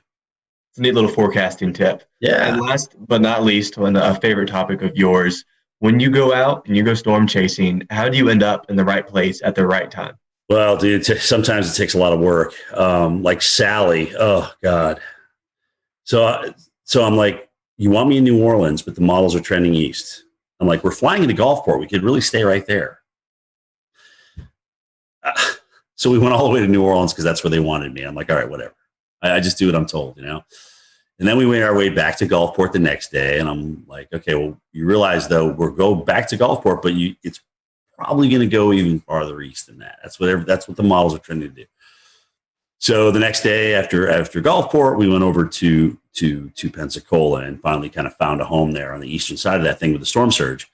But it's not easy because there's a lot of people making up their minds of where we should go and where we shouldn't go. And, I appreciate the fact that they let me chime in with my opinion. It doesn't always get me far, but the most exhausting part about travel is not necessarily broadcasting for the hurricane. It's doing the morning show and then having to pack everything up and move to another location. Because once you get to that location, it's not just, okay, we're here, let's do our live shots. It's, okay, where are we logistically going to be? What's going to make the best shot? Is there going to be storm surge here? Are we safe here? Is my cameraman going to be protected throughout the live shot? So there's all these logistical things that come into play. So by this point now, it's 6 o'clock at night, and you're exhausted because you've been up since 3, and now you got to get ready to do the whole thing again the next morning. So every time we move on a day we do live shots, it just exponentially wears you out. But I appreciate the fact that they do give me a say in my locations. but it is up to me to get my team in a good spot. Like were we at the Golden Nugget for, oh God, what was it? Beta? I don't even remember the damn name of the storm. What was the Mississippi one that crushed them? You guys jump in. Delta. Okay, Delta. I knew it was a Greek name. I just can't remember which one. So Delta. I'm like, this is going to be a great shot because the water's going to come right in here, and this is just going to be a great shot.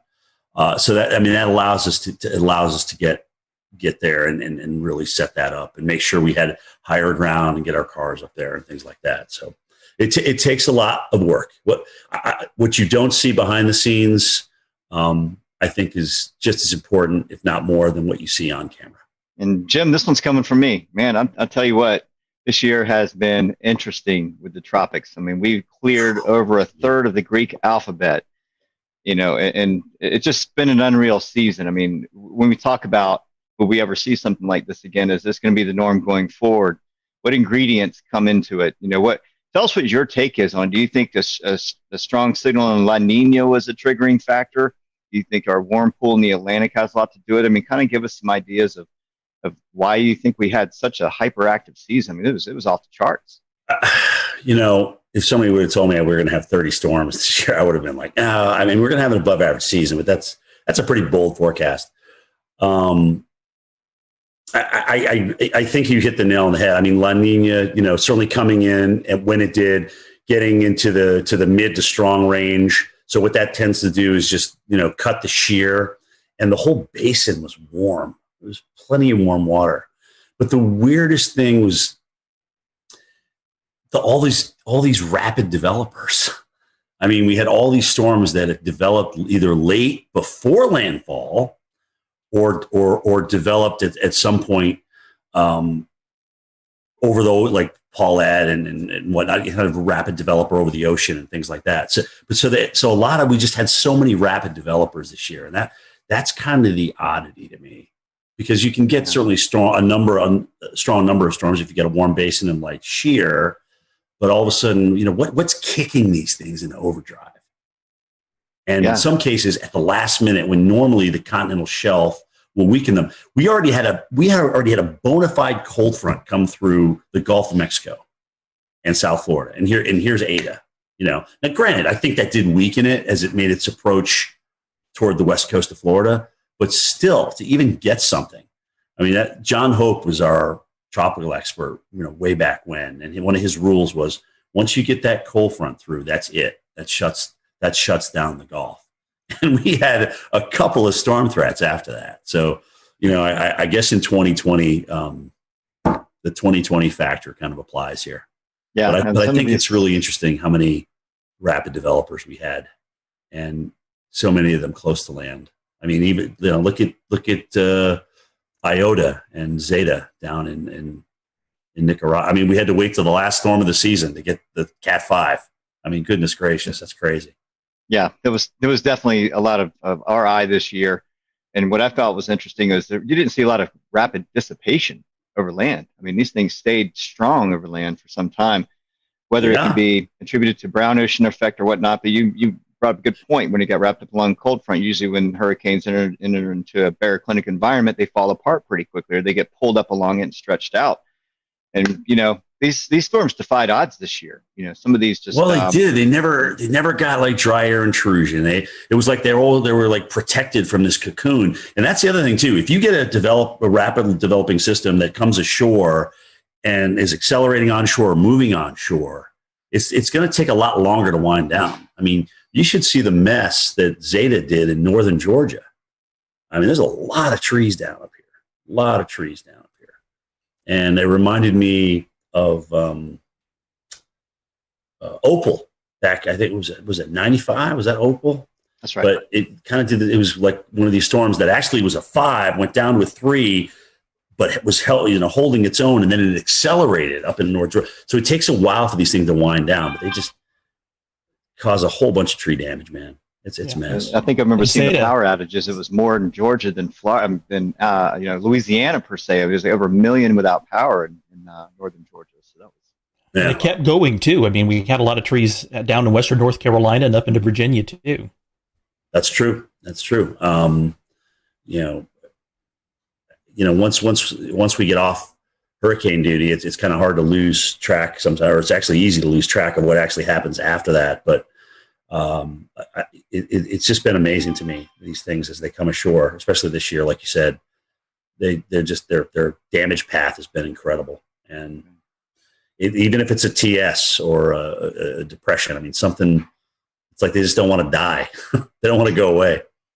And that's the year it's been. One more for me. I'm going to pass the baton off to Dan. And the question is, you've been to a lot of places this year. I mean, I probably wouldn't be able to remember off your memory, but give us some of the more significant places you went to experience storm chasing, whether it be hurricane or winter storm, even earlier in the year. Well, yeah, actually. We'll return to Best of the Carolina Weather Group in a moment. Now your Carolina weather forecast. Here are today's forecast high temperatures for North Carolina. Here are the forecast lows for tonight for North Carolina. Here are tomorrow's forecast high temperatures. And here's forecast rainfall across North Carolina tomorrow. Here are the forecast highs for the day after tomorrow.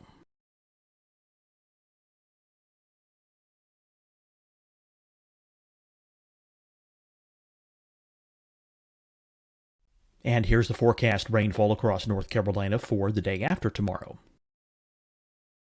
This is the total rainfall forecast across North Carolina for the next 3 days. Here's the severe thunderstorm outlook for today from the Storm Prediction Center.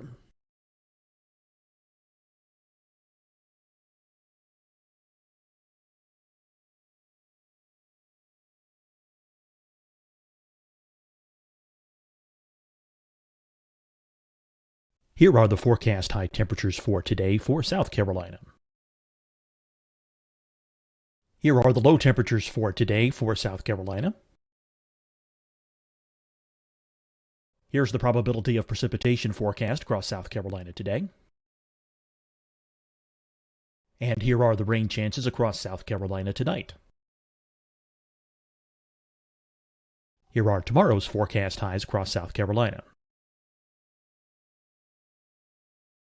Here are the forecast low temperatures for tomorrow for South Carolina. And here is the probability of precipitation across South Carolina tomorrow.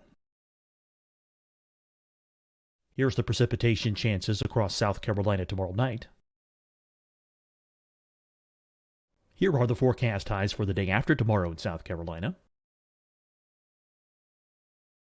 Here are the forecast low temperatures across South Carolina for the day after tomorrow. And here are the rain chances across South Carolina for the day after tomorrow. And South Carolina's probability of precipitation for that night. Here's the Storm Prediction Center's severe thunderstorm outlook across South Carolina for today through tonight. Here's the Storm Prediction Center's severe thunderstorm outlook across South Carolina for tomorrow and tomorrow night. And here's the Storm Prediction Center's severe thunderstorm outlook across South Carolina for the day after tomorrow through that night. Here's the severe thunderstorm outlook for today from the Storm Prediction Center.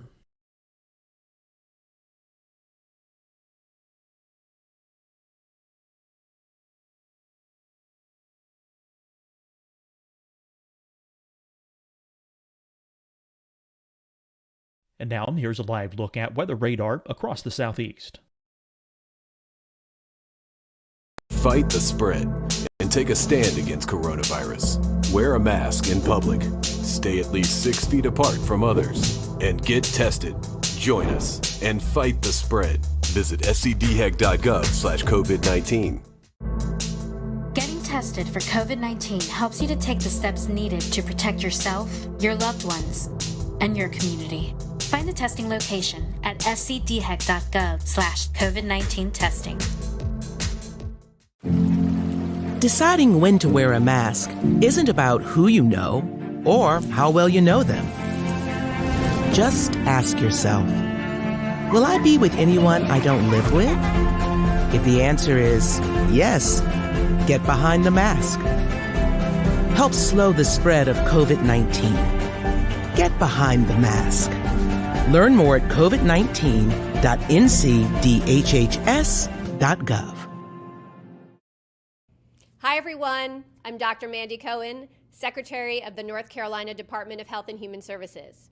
And when you follow the 3 W's, you protect your family and your neighbors from COVID-19. When you leave your home, practice your W's. Wear a cloth face covering, wait 6 feet apart, wash your hands often. Wear, wait, wash. We're in this together.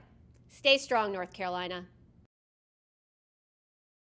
You'll see your Carolina weather forecast at 25 and 55 past. And now back to the best of the Carolina Weather Group on the all-new Carolina Weather Net.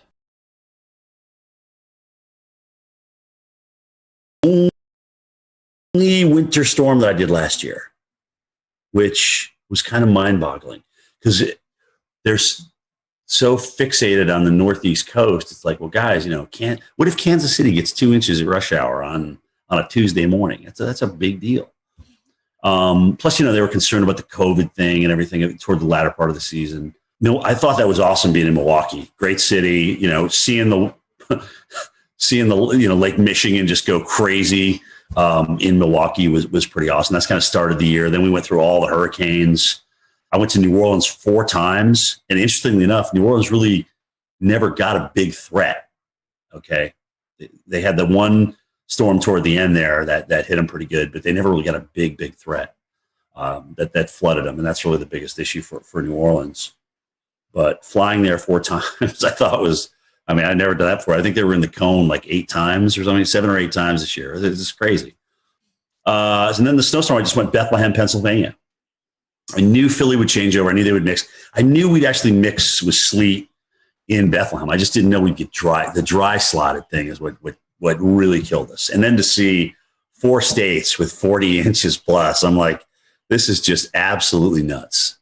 Absolutely nuts. From a low pressure system that I don't even think broke under the 990s when it was doing its work. I mean, really? That's crazy. I know, non-lake effect too. I mean, that was right. all just the low. All-time snow in Binghamton. All-time single day. So they broke their all-time single day by almost twice as much snow. So 18 to like 31 or something. I mean, that's crazy stats, man. Crazy stats. Speaking of, some of the hurricanes this year, we want to, of course, mention Hurricane Isaias is, the Carolinas' kind of biggest hurricane of the year. I was there in Wilmington myself for the storm, and we know you were over in Wrightsville Beach there, Jim. Yep. So we have a video that we want to play, and kind of the best way to describe what happened there with you. Video says 1,000 words, so we're gonna play the video and kind of just if you could kind of tell us what happened over there in Wrightsville and kind of what you experienced.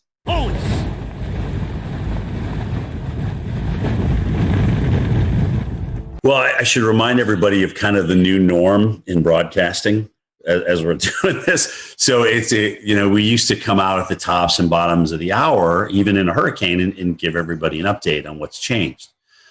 But the new norm is like, okay, well, look, since we've got a great signal, we've got HD audio and video now, why don't you just stay out during the entire storm and take us through the whole thing?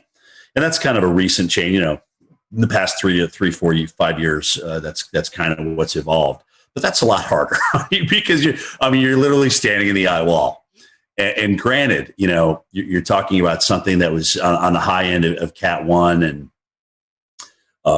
borderline Cat 2 strength here. It's just hard to stand out in winds that strong. And I mean, you see me struggling there. And the only other time I had to take a knee was Isaac in New Orleans, because I know we had a weather group out there. They were measuring winds like 90, 94 miles an hour through those 2 buildings. And this was very similar to that.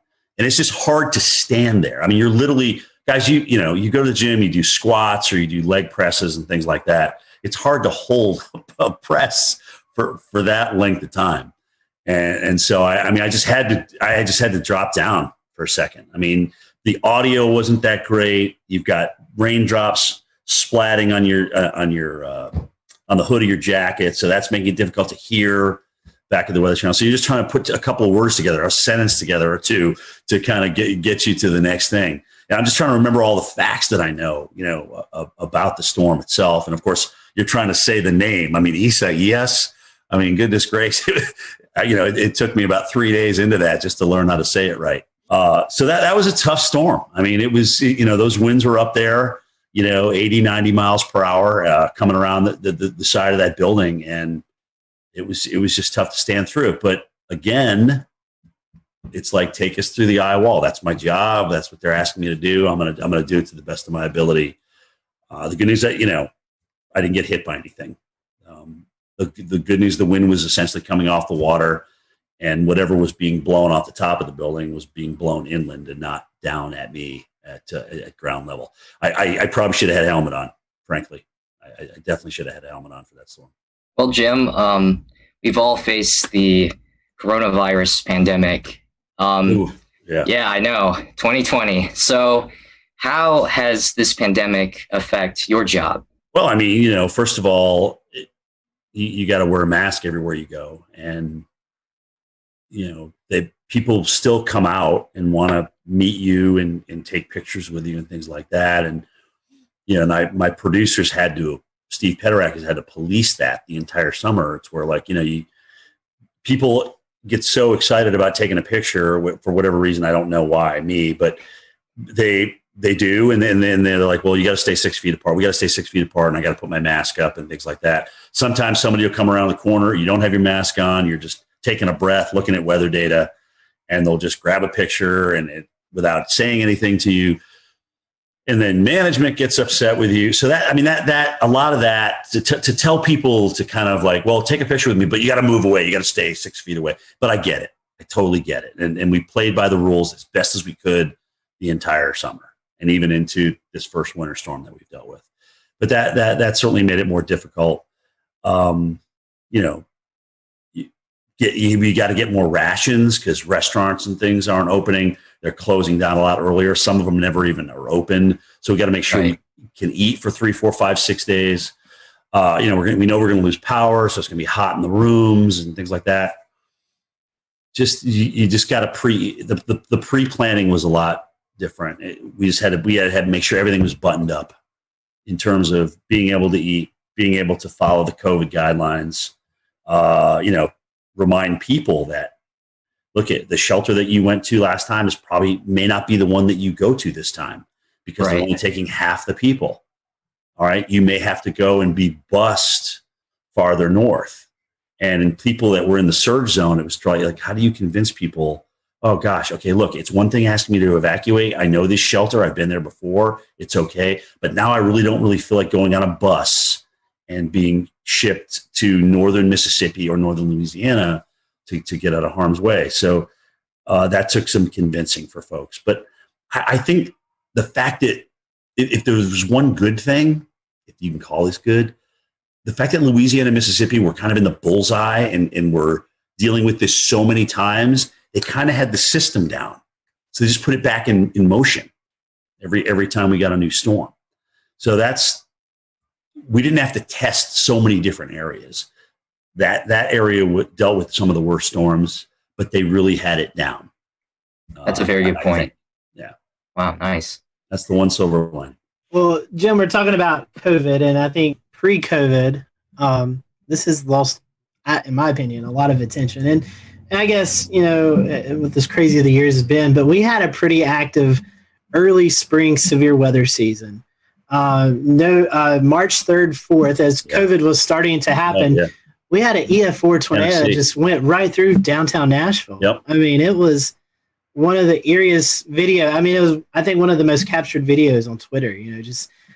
With that, we also had severe weather here in the Carolinas, where downtown Charlotte, EF2, I believe, that went through just south of town. So. Right. Copied with a month later the Easter outbreak, where we had an EF4 and, of all places, South Carolina. I mean, it was a pretty crazy severe weather season, and then I guess you kind of cap that off with the derecho in Iowa. I mean, what was your thoughts on any of those events that kind of stood out to you? I mean, the record for billion-dollar disasters stands at 16, but that's going to be broken this year. Okay, we are going to have more than 20 billion-dollar disasters. I don't know if it's going to be 21, 22, 23. I'm not sure, but that's just. I mean, this was just an off-the-charts year for big weather. And you're right; it was everything. It was the severe, with the tornado outbreaks, especially in metropolitan areas. It was the number of hurricanes that we had.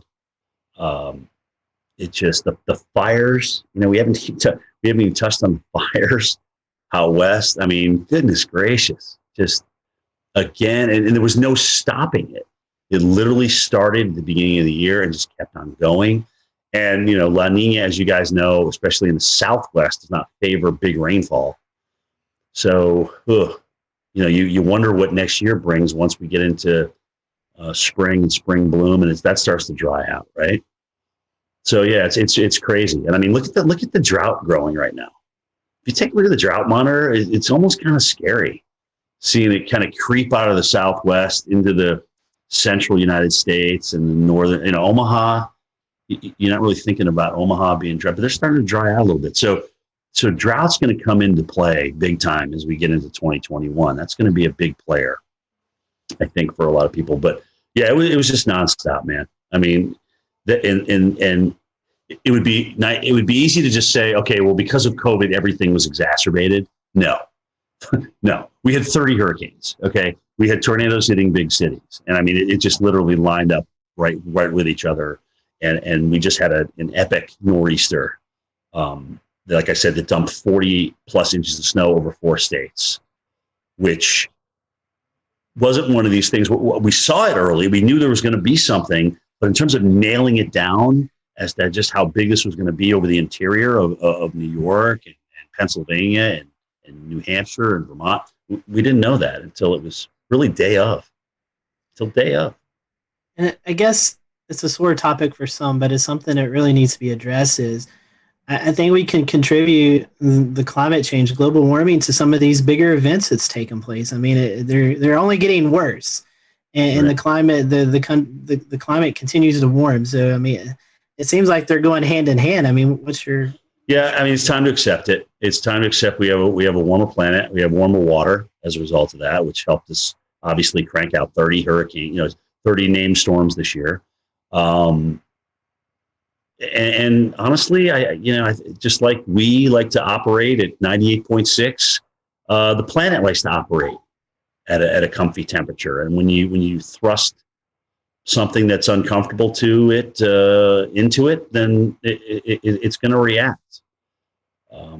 Extremes breed extremes, and I think we're seeing that.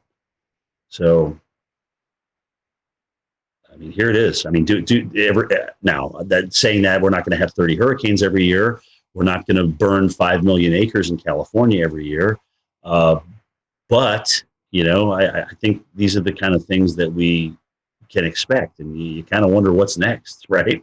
I mean, when we come out of this drought that we may get into here, do we flood everywhere? I mean, you wonder if you're just going to flood everywhere to get out of it.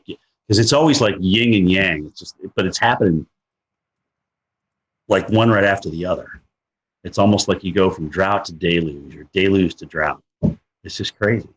Another thing to tie onto that, as of this taping, December 22nd, the Carolinas, Greensboro, North Carolina, is 1.2 inches, I believe, from being the wettest season on record. So the opposite of the dryness, the drought.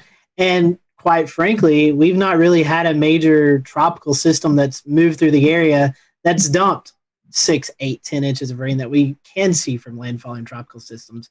So think about that. As dry as it is over a huge chunk of the West and now building into the central U.S., the Southeast and Florida has been absolutely soaked. And, the Northeast is probably going to come out of drought before we end 2020. When you count the snow and the rain they're about to have with this next system on Christmas Eve and Christmas Day, I mean, they're probably going to come out of drought. And that was getting to exceptional. You start depleting reservoirs in the Northeast with that population concentration, and that's a really big deal. Okay, they've always kind of come out of it recently, but there's a lot of people up there that depend on reservoirs and water. So you dry it out up there in an extreme level, and it's bad. So they got lucky, but they just literally, once we got into fall, boom, all of a sudden we just started erasing these droughts and starting getting some nice, tropical moisture into some of these systems that came north. So they lucked out, in my opinion. It is actually good to see that there's been some rain and snow up there through the fall. I can tell you firsthand, it was a long, it was also dry beautiful summer fall at State College. Right, and it actually was a beautiful fall too. So they got the best of all worlds. Right, Jim, we're going to transition over. Speaking of wildfires, to the west. So again, another crazy year with the 2020 wildfire season.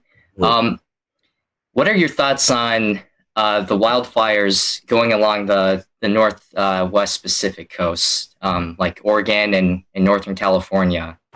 Yeah, I'm glad you actually asked that question, because a lot of times it's easy to just focus on California because they had so many acres burned, right? But it was Oregon. Was it Oregon, Washington, and Colorado had like their biggest fires in each of their states? Yeah, I think you're right. This year, in addition to what happened in California. So yeah, really, really, really severe season. Really dry, really hot. There was, again, monsoon didn't seem to show up in the Southwest at all. So that was certainly a player in that.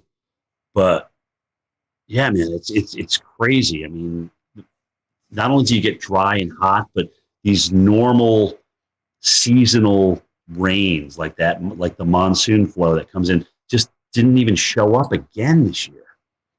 And that's just crazy. A lot of us haven't experienced that. Has it happened before? I don't know. They say that California used to have, really, really long droughts. And you can see that in the tree rings and things like that. But, the fact is a lot of people have moved into the wildland interface. And there's a lot of structures in there, people's livelihoods and things like that. But but here's the deal. Knowing that we know that, we have to build to our natural disaster. We have to do a much better job of building to our natural disaster. And frankly, in some places like Barrier Islands and maybe the deep woods of the West, we don't need to move there. Let's just leave that alone. Let's leave that to nature's preserve. There's plenty of other spots to live in. And we've also seen just phenomenal weather with dealing with fires. Like I think there was a fire NATO out in California this season, and it's just another crazy. One. Yeah, another right. one. Wasn't it the campfire that they had the EF3? Do you remember that? I can't remember which fire it was, but they literally had an EF3 tornado. It's the strongest tornado in California history, and they had what would have rated probably EF2, right? Yeah. With this one, yeah. So the strongest, isn't that amazing? The strongest tornadoes in California history have actually come from fire nados. Wow. Yeah.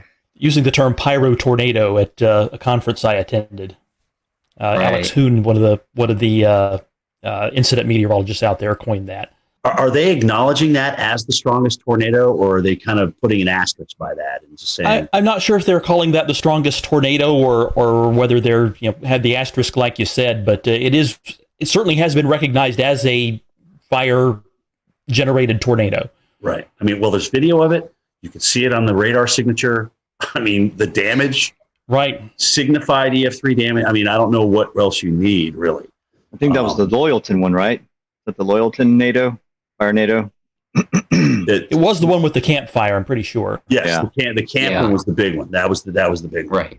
Right. That was really wild. I'll say one other thing about the fires was seeing the difference in smoke. When you have your Diablo winds, your Santa Anas in California, the sagebrush, right? You have the white smoke that goes up. But further north you went, it was more peaty. So there, just the fact that fires could burn in these wet environments was a feat of itself. But you could see the different, like the greenish colored smoke and the real dark gray. It was really gnarly on satellite. It was wrapping out over the Pacific Ocean, and boy, that was intense to see. Yeah, you're right. Some of those satellite pictures and the type of pollution that they had in San Francisco for days and days and days. I got a nephew out there. He's just like, you can't even breathe. You don't even want to go outside. It was really bad. Even inside your home, you could smell the smoke.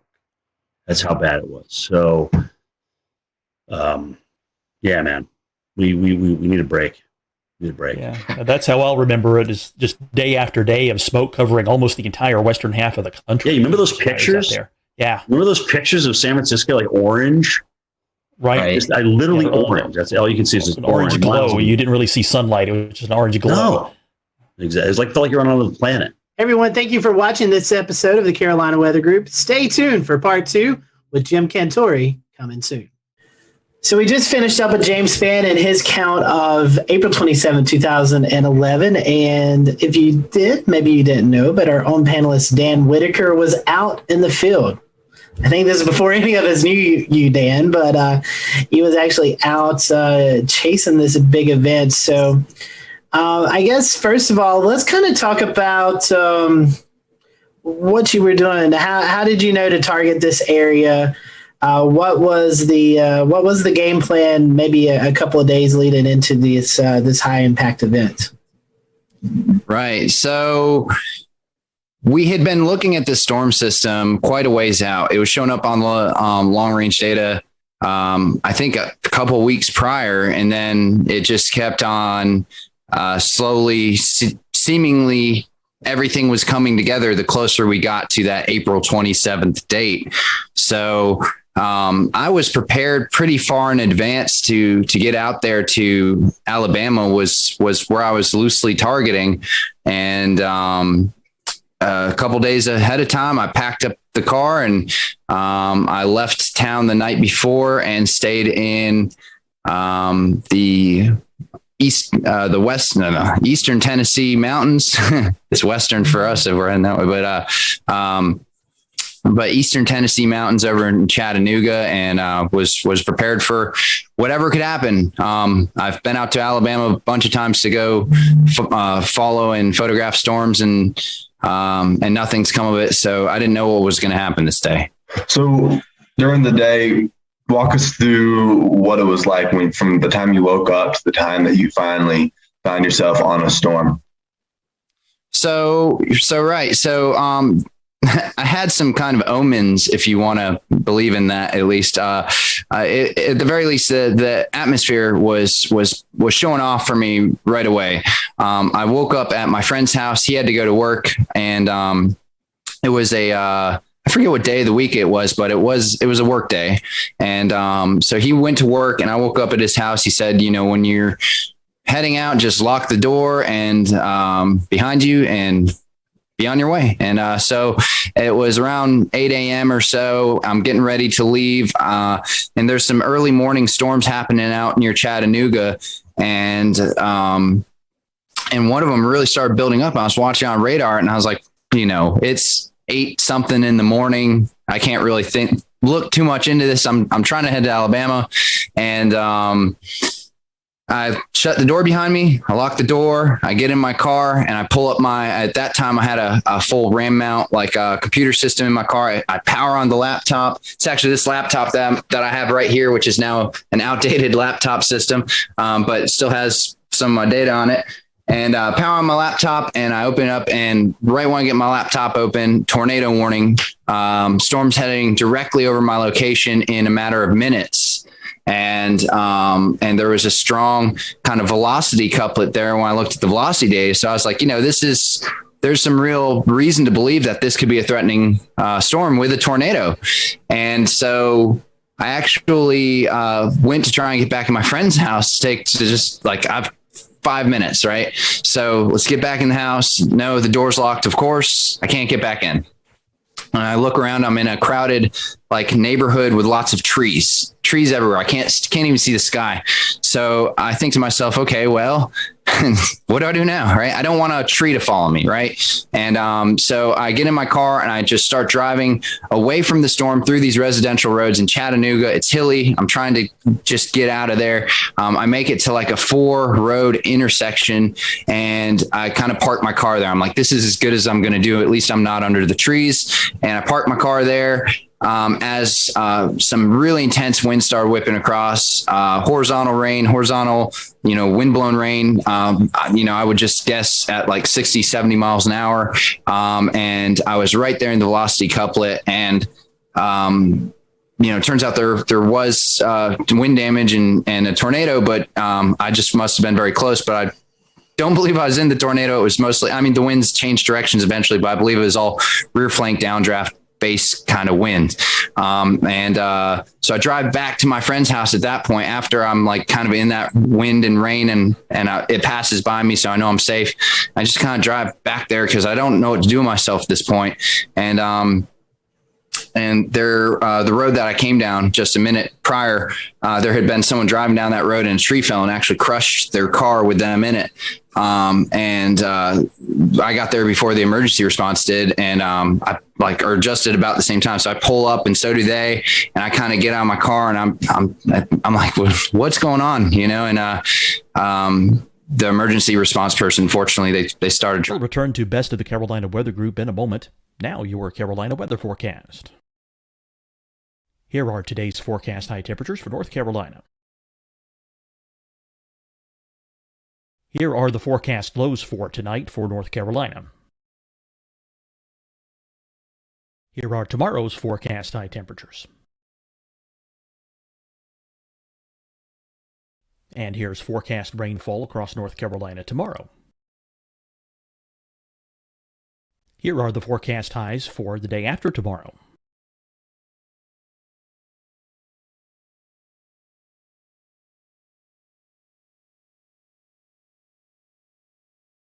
And here's the forecast rainfall across North Carolina for the day after tomorrow. This is the total rainfall forecast across North Carolina for the next 3 days. Here's the severe thunderstorm outlook for today from the Storm Prediction Center.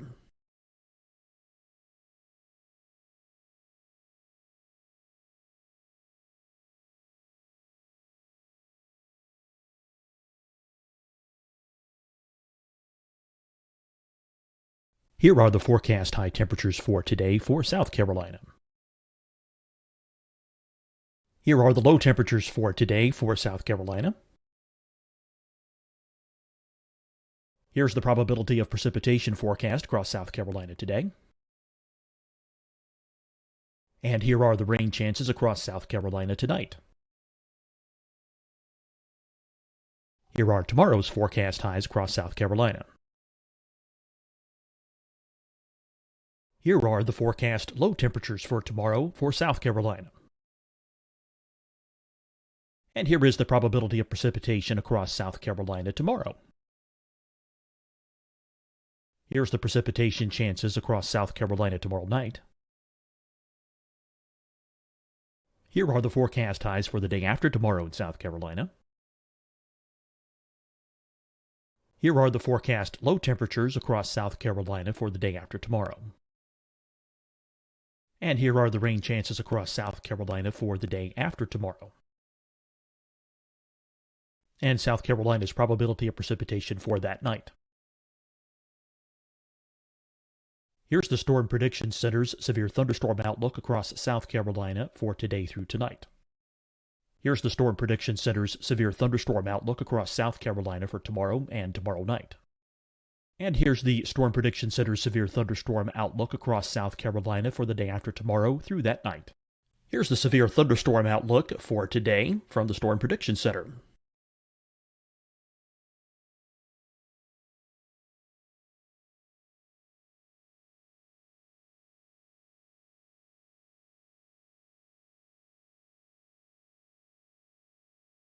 And now here's a live look at weather radar across the southeast.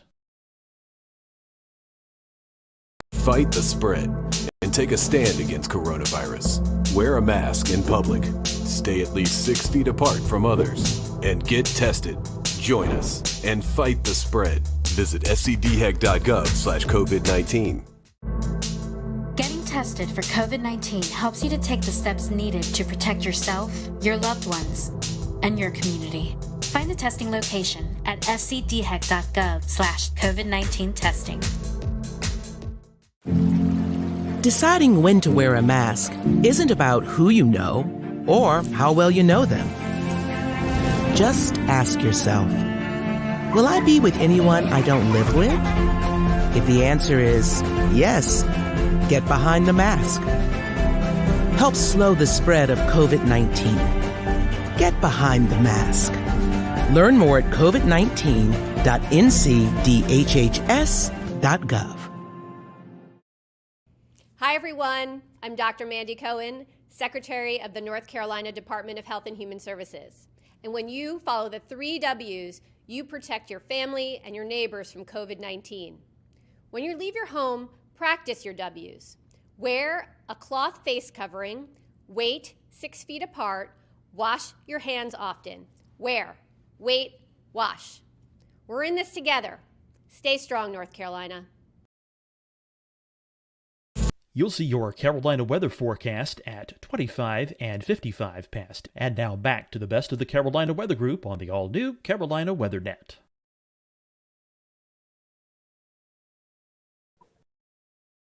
Do what they needed to do. And I was like, they've got it figured out. They told me to, leave them alone. So I just kept on heading on my way. And I was like, I guess I'll go to Alabama now. And that's how I started my morning. So pretty intense. Dan, wow. I have a question for you. Sorry, Evan, I didn't mean to step on you.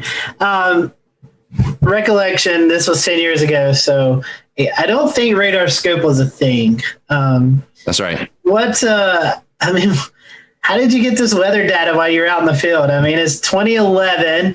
Technology has surely come a long ways in the last 10 years. But what was it like back in 2011 getting... You mean, what was it like using a flip phone when I was storm chasing? Yeah, so that's what I was doing. I had a GZ1 waterproof flip phone. And for data, fortunately, things were fairly advanced for... the laptop systems, as long as you had a laptop system and internet and a few other things. So I had a GPS puck that logged my GPS data into the system I was using. At that time, it was, I can't even remember the name of the system actually, but it was like definitely an older PC radar system that integrated with Delorme Maps was what I used to log my GPS data. And it integrated the data in. It was the only thing.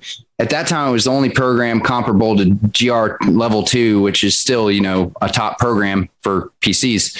And, but yeah, no radar scope, no quick data via phone. Like I said in the story, I had to power up the laptop to even see what was really going on. So had that hooked up to a internet puck at that time. There was no hotspots via cell phone. So you had to have a dedicated internet puck. Also to power the computer at that time, there weren't cars built in with power inverters for things like computers, like there are now. Like the 4Runner that I own now, it just comes with power outlets, right?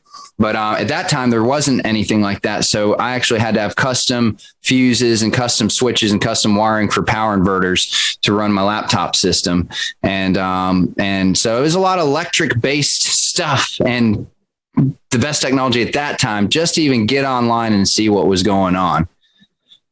Later in the day, Dan, with all of this equipment that you had, you managed to get yourself on the Coleman, Alabama storm. The storm was severe. It produced an EF4 tornado. Can you tell us a little bit about the experience you had chasing that in the afternoon? Right. So I made it to Alabama after my intense morning, and I'm kind of trying to figure out where to target for storms. They start kind of popping off immediately early in the afternoon. I think around 1 or 2 was the first supercell that I got on, and these storms were classic supercells popping up in every square foot of Alabama that you can put your eyes on radar. So it's just these storms are popping up all over the place, and a lot of little kind of storms, but among the mix, a lot of major strong supercells were developing that were immediately severe warned, putting down things like hail, and a lot of them were starting to go tornado warned even early on in the day. So I chased 4 different supercells, which I believe all 4 of them or 3 of them were tornado warned before I even made it to Coleman. So I had this long, for those of you who aren't as familiar with how a storm chase would work, you see a storm kind of growing either visually or on radar. The ingredients are there for that storm then once it grows to become a significant storm. And so you want to target the storm early and get to it before it basically becomes maybe, outdated, so to speak, where it's just overtaken by rain, the visuals are gone, maybe the tornado is gone too. So you want to, if you can be there at the birth of a storm and follow it through, that's ideal. Granted, these storms this day in Alabama were averaging speeds of 40 to 60 miles an hour. So it's kind of hard to stay with them, but that's why you hop around a little bit. So you'd start at a storm. Here's the birth of a storm. Great. Let's see what it's going to do. It either outruns you or starts dissipating, and then you pop to the next one. So like I said, I was on, about 4 or 5 of these before I made it to Coleman. And that was a couple hours worth of chasing and driving. I'm starting to kind of almost wear down a little bit, because after you've seen 1 storm, 2 storm, 3 storm, you're like, are any of these going to produce visible tornadoes, or am I just driving under, low hanging clouds and rain and hail?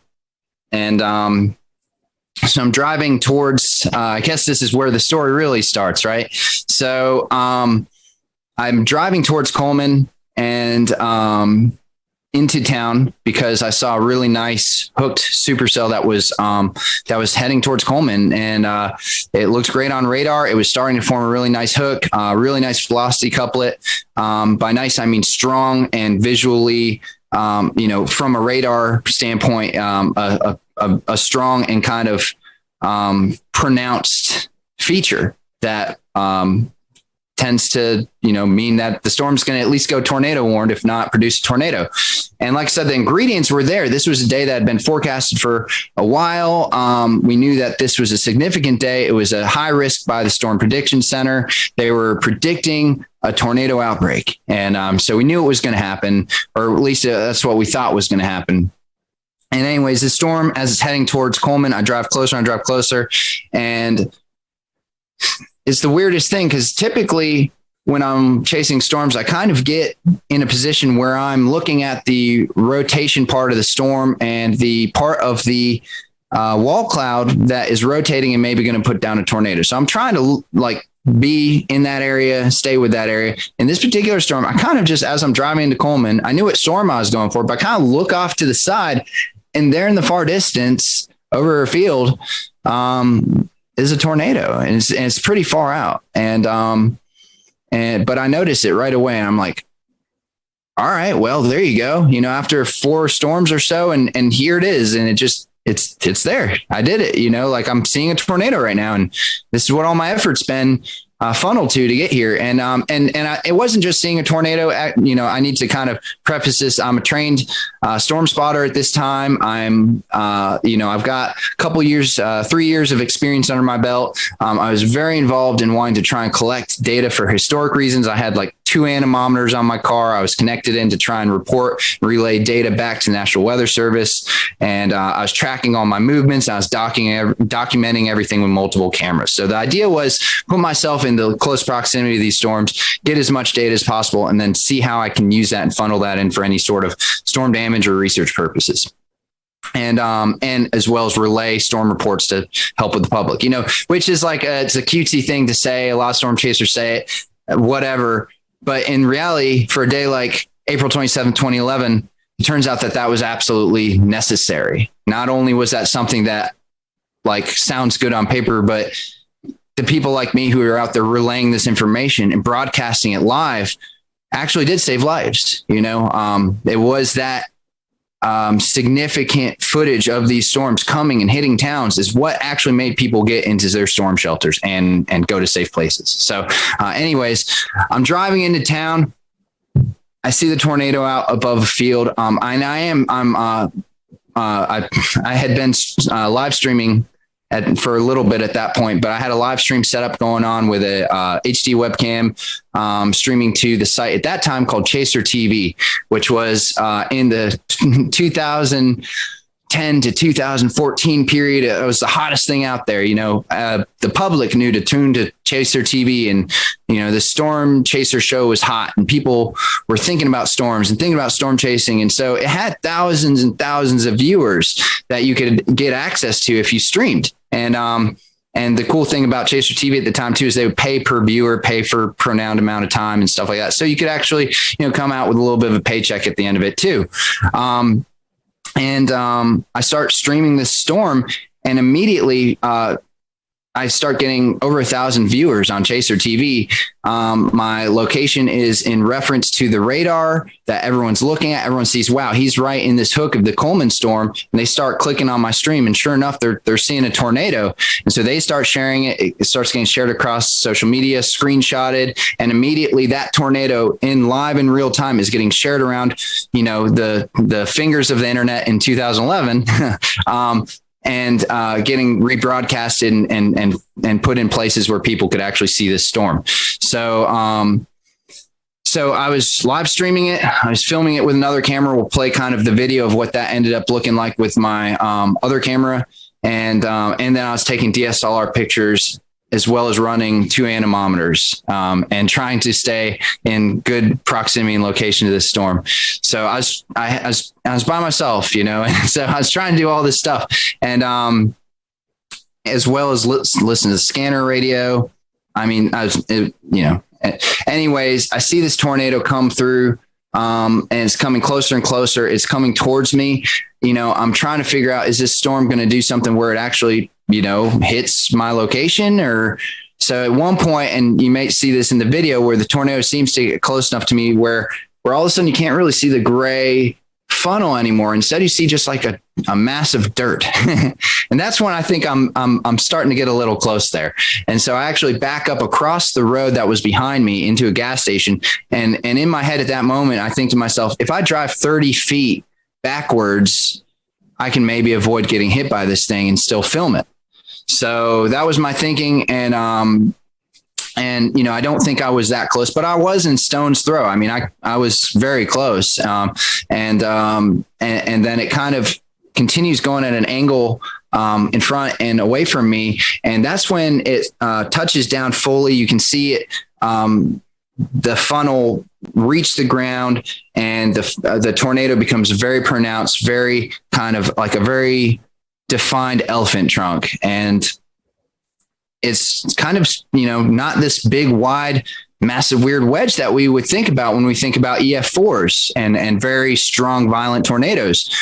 But however, and I know this from the comments on my YouTube channel, where some people are saying this isn't a true EF4. Look how skinny it is. But in reality, it's that tight, strong wind whipping around at the bottom that's causing all the damage. And it was, you can tell in the video that it's a very strong tornado, and it was a very strong and destructive tornado. It went through downtown Coleman, destroyed a number of the commercial buildings there, destroyed some houses, and ended up with multiple fatalities, including a newborn or a young child. And, it devastated the city. So as this is happening, here I am, Mr. North Carolina, out of my city in town by myself, in my storm chasing vehicle. Fortunately, I'm prepared for living multiple days out of my car if I needed to, right? That was part of my preparation. So, but I'm thinking to myself, like, what's next? What do we do now? So I tried to follow the storm,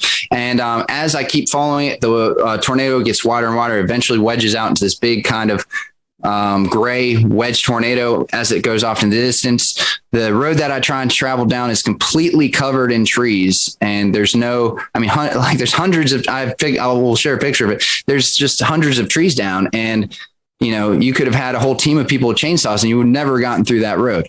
So at that point, I know that my access to continue following this tornado is gone. The tornado is going 60 miles an hour anyways. So it's a lost cause at that point. So I drive back towards town. And here's where it really gets interesting, because this is where things started to really take a turn as far as the reality of the storm.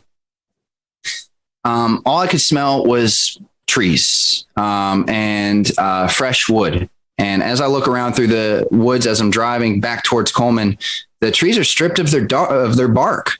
They're just bare. It's just bare wood, forests of bare wood, and twisted trees and just devastation. And I'm driving back towards Coleman to try and figure out what's my next move. And I look at the radar on my computer, and there's another storm that's tornado warned and heading right towards Coleman. That is going to be there in 20 minutes, right? But what has just happened is a tornado just devastated Coleman, and at the same time, tornadoes were devastating Tuscaloosa and other, that's a well-known one, but there are, I think, 5 or 6 tornadoes on the ground at this very moment. And Alabama was in a mess. So Coleman was in a mess, and everybody got in their cars and drove out to the middle of the roads to try and get to their family members. Cell service was completely down at this point. I don't know if it's because cell towers were hit or if everyone was trying to use their cell phones at the same time, but there was zero cell service. You could not use it for anything. The only thing left was internet through my internet puck. So I was able to access radar data and message through some sort of messenger app I was using at that time. And I think email is what it is called. I was emailing people. So I drive back into town. The roads are crowded with people. People are kind of walking around confused. Everyone has their cell phone in their hand. Like, what is this? It's not doing anything. And they see that I'm a storm chaser. I have stormsquad.net on the side of my vehicle and stuff. They start coming up to my car and they're saying, what happened? We're trying to get in touch with our family members. We can't do it. We heard the town was hit. And I was able to actually give as many people as I could the information that I had, which was, there was a tornado. It hit part of town. There's another storm coming. You're going to want to find a place to take refuge. I had a CB radio in my car at that time with a speaker. I got on my CB radio and started driving around and saying, there's another tornado warning coming, because nobody knew. And I drove around the town and yelled at people to find safe shelter. And that was really harrowing. Like, I don't know if that's the right word. There's no words to describe. I mean, it was very sobering. I mean, just like, I was focused. I was trying to, at that point, just go into like storm recovery mode. I'm now part of this Coleman community, right? So how do I help them? And yeah, that was not my last storm of the day. So I actually left Coleman and went and got on another supercell at that point, because there's nothing else I could do in Coleman that, short of, I warned everyone I could. The storm didn't hit there, so I left. I went out to go get to another storm and chased 2 more tornado warned supercells. Nothing really produced from those. And then the sun started going down, and still no cell service. But I have my radio police scanner and fire EMS scanner, and I'm hearing that reports that there are no gas stations and no gas available to the first responders. And I look at my gas tank at that moment. The sun was just starting to set. I look at my gas tank and I'm on less than a quarter of a tank. Hadn't anticipated on there not being any gas in the state of Alabama. Right. And so with very little gas and a lot more storms, all tornado warned, heading my direction, and now it's dark out, I had to do what I now refer to as a kind of a intense game of avoid the tornado for the next few hours. I did it on zero gas. So what I had to do is I would drive out to somewhere where I thought was in between 2 supercells heading my way, because there was just groups of supercells just over and over and over again, all tornado warned. So I'd drive where I thought I was going to be in between the 2. No cell phone service and limited radar at this point because internet was dicey out where I was. And then I'd turn off my car and I'd just sit there in the pitch black and just watch the lightning, both the storms pass on either side of me. I'd turn back on the car, get the laptop back up, see the next radar run, and figure out my next spot to go to try and be safe. And I did that for a few hours until eventually it seemed clear enough for me to actually get to a city on my zero gas. So I found a city. I don't even remember what the name of the city was, but it's probably 100 miles, 50 to 100 miles from Coleman at that point in Alabama, central Alabama. And I get to the hotel and they say, we don't have power, but you're going to have to pay full price. Sorry. And nobody has power, nobody has gas. And I said, do you know where the nearest gas station is that has gas? And they said, we're hearing reports that there isn't any gas except for far eastern Alabama on the eastern Georgia, Alabama line. Other than that, nowhere else, even west of here, north of here, south of here, no one has gas. And I said, okay, well, I guess I'm staying here for the night. And so I had just filmed all this video. So I went ahead and I had no power, no gas, but I did have an external battery that I brought with me to power an emergency battery pack to power things like laptops and stuff. So went ahead and plugged in my laptop, fired it up, got my video uploaded to YouTube. It was my second video I'd ever uploaded to YouTube. The first one was a tornado 2 weeks prior in Alabama, coincidentally, and close by. And this was my second video. And I get it up there. I shut down everything because the battery's going to die. Done for the night. I go to sleep. I wake up the next morning, and the video's got like 80,000 views on it. And my inbox is just full of people saying, "Can we use the video? Can we use the video? Can we use the video?" Just my email's blown up, and I'm like, wow, I guess that's, this was in 2011 before viral videos was really a thing. YouTube's kind of new at this point. And I created, like, at that time, a newsy viral video, and I didn't even know what to think of it. I'd never really seen viral videos at that time. So I was like, well, that's interesting, and whatever. I mean, it's a historic day. So I knew that, my footage was, I'm glad people are seeing it, please share it, and ended up driving to a gas station that was about an hour and a half away from my hotel. And I didn't think I was going to make it. But that was the closest gas station. I, called around. I did everything I could to source a gas station. That was it. It was like on the border. So I just drove that direction on no gas. I was on fumes the whole time. And I got to the gas station, and I'm literally like, you can hear the gas running out and the car sputtering and stuff. So I cut the car off in the line. There was a humongous line going out around the road, circling all around. Fire trucks are coming in, skirting in front of the public to get all the gas. EMS, they're coming in. It's the only gas station that had gas. And so I sit in the back of the line. There's maybe 50 cars in front of me. And I turn off my car, and I literally kept it in neutral and pushed the car most of the way to get to the gas tank, / rolled it part of the direction, and rolled it just down the hill with gravity. And I made it to a gas tank after about, I think it was about 2 hours of sitting there in line, and made it to a gas station and made it to the pump, and was able to get enough gas in the car, and drove back to North Carolina that morning. So I kind of just went through the story there. I mean, I don't know. There's of course more to be said, but that's kind of my experience being there right in central Alabama. I mean, the in and the out, at least the basic summary. So, Dan, I'm curious.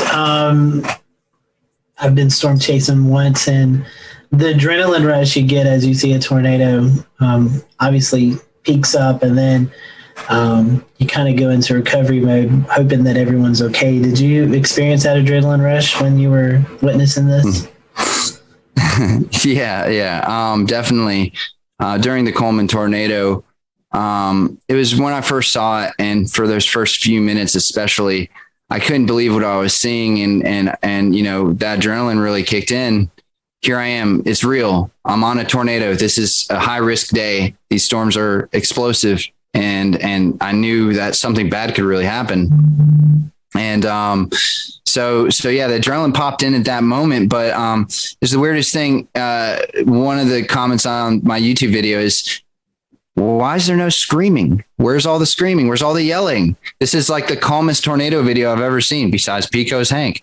And and it was just my adrenaline turned into straight focus. So after I kind of had an initial I was just 100% zoned in on my task. I mean, you could call it focused. You could also call it busy. I mean, navigating the anemometers, the laptop, the cameras, the live stream, and driving and parking and whatever, running, in my raw video of the tornado, there's me like zooming back and forth in front of the dash cam, because I'm like, who knows what I'm doing? I'm probably setting a GoPro here and turning this thing that way. And I was very busy and very focused. So it just all turned into that. And then eventually, right near the end of the day, a lot of adrenaline and focus kind of wears down to just like, now I'm playing dodge the tornadoes at night.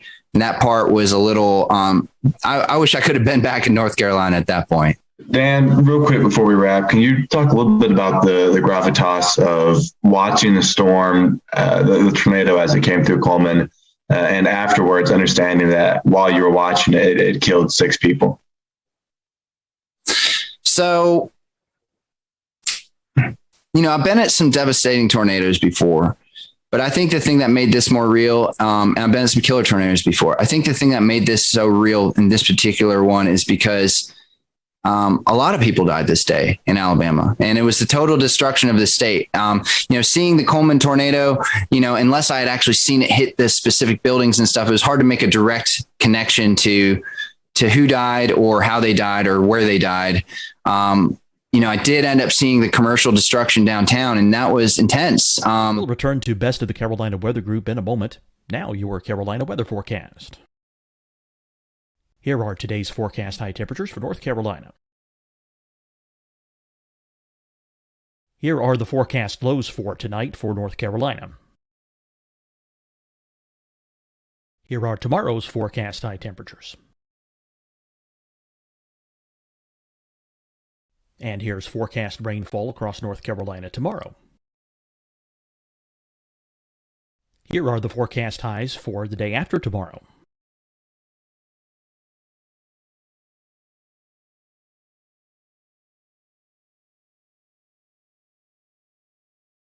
And here's the forecast rainfall across North Carolina for the day after tomorrow. This is the total rainfall forecast across North Carolina for the next 3 days. Here's the severe thunderstorm outlook for today from the Storm Prediction Center.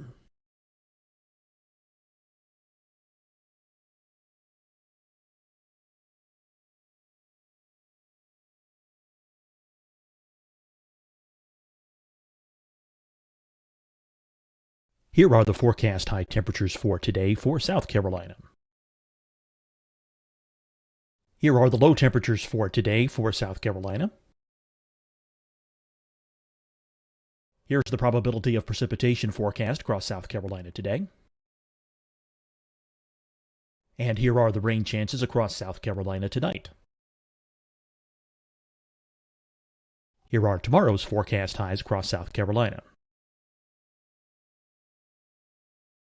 Here are the forecast low temperatures for tomorrow for South Carolina. And here is the probability of precipitation across South Carolina tomorrow. Here's the precipitation chances across South Carolina tomorrow night. Here are the forecast highs for the day after tomorrow in South Carolina. Here are the forecast low temperatures across South Carolina for the day after tomorrow. And here are the rain chances across South Carolina for the day after tomorrow. And South Carolina's probability of precipitation for that night. Here's the Storm Prediction Center's severe thunderstorm outlook across South Carolina for today through tonight. Here's the Storm Prediction Center's severe thunderstorm outlook across South Carolina for tomorrow and tomorrow night. And here's the Storm Prediction Center's severe thunderstorm outlook across South Carolina for the day after tomorrow through that night. Here's the severe thunderstorm outlook for today from the Storm Prediction Center.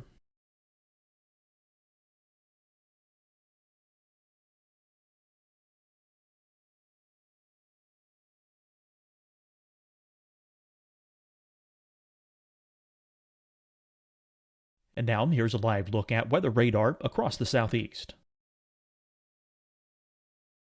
Fight the spread and take a stand against coronavirus. Wear a mask in public. Stay at least 6 feet apart from others. And get tested. Join us and fight the spread. Visit scdhec.gov/COVID-19. Getting tested for COVID-19 helps you to take the steps needed to protect yourself, your loved ones, and your community. Find the testing location at scdhec.gov/COVID-19 testing. Deciding when to wear a mask isn't about who you know or how well you know them. Just ask yourself, will I be with anyone I don't live with? If the answer is yes, get behind the mask. Help slow the spread of COVID-19. Get behind the mask. Learn more at covid19.ncdhhs.gov. Hi, everyone. I'm Dr. Mandy Cohen, Secretary of the North Carolina Department of Health and Human Services. And when you follow the 3 W's, you protect your family and your neighbors from COVID-19. When you leave your home, practice your W's. Wear a cloth face covering, wait 6 feet apart, wash your hands often. Wear, wait, wash. We're in this together.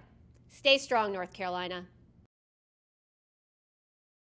You'll see your Carolina weather forecast at 25 and 55 past. And now back to the best of the Carolina Weather Group on the all-new Carolina Weather Net.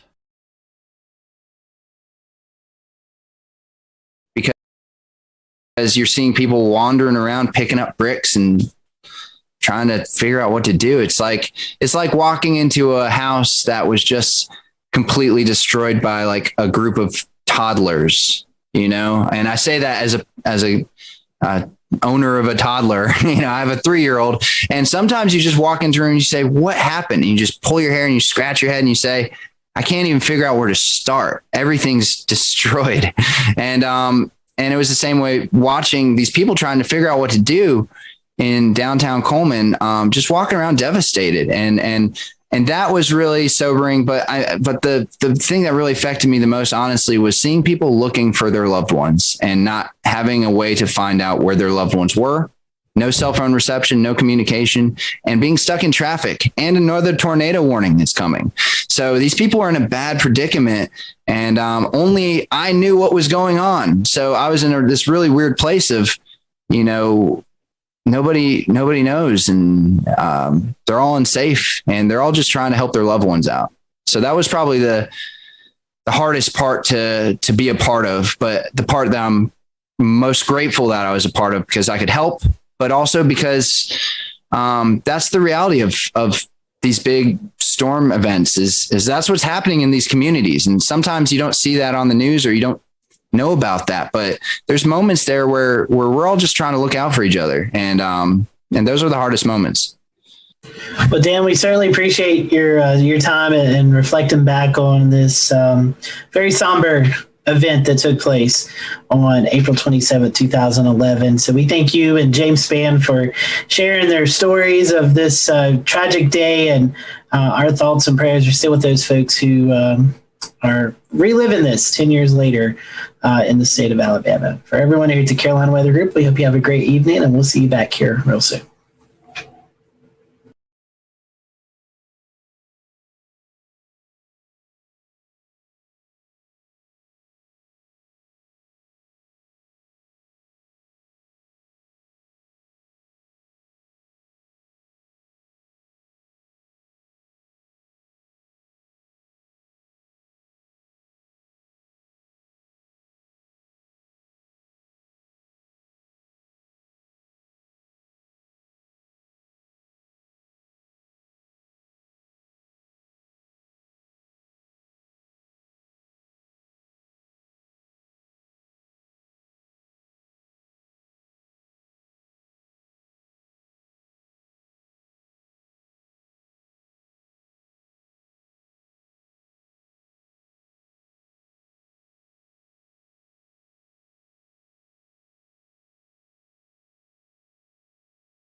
We'll return to Best of the Carolina Weather Group in a moment. Now your Carolina weather forecast. Here are today's forecast high temperatures for North Carolina. Here are the forecast lows for tonight for North Carolina. Here are tomorrow's forecast high temperatures. And here's forecast rainfall across North Carolina tomorrow. Here are the forecast highs for the day after tomorrow.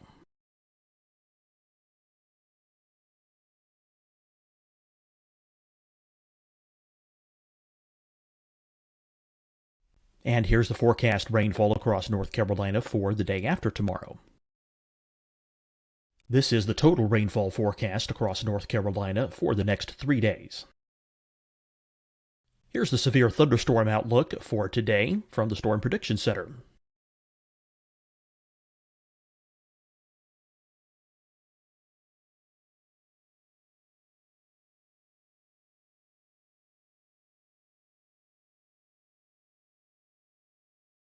Here are the forecast high temperatures for today for South Carolina.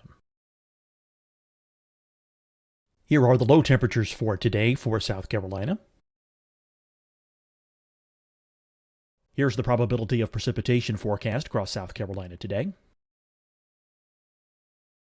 And here are the rain chances across South Carolina tonight. Here are tomorrow's forecast highs across South Carolina. Here are the forecast low temperatures for tomorrow for South Carolina. And here is the probability of precipitation across South Carolina tomorrow. Here's the precipitation chances across South Carolina tomorrow night. Here are the forecast highs for the day after tomorrow in South Carolina. Here are the forecast low temperatures across South Carolina for the day after tomorrow. And here are the rain chances across South Carolina for the day after tomorrow. And South Carolina's probability of precipitation for that night.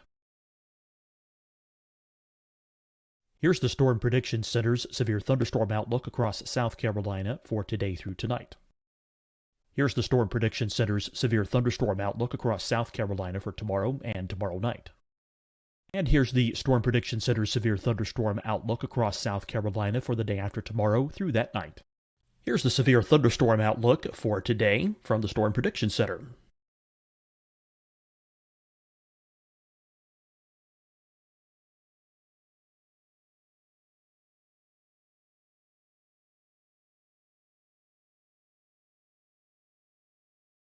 And now here's a live look at weather radar across the southeast.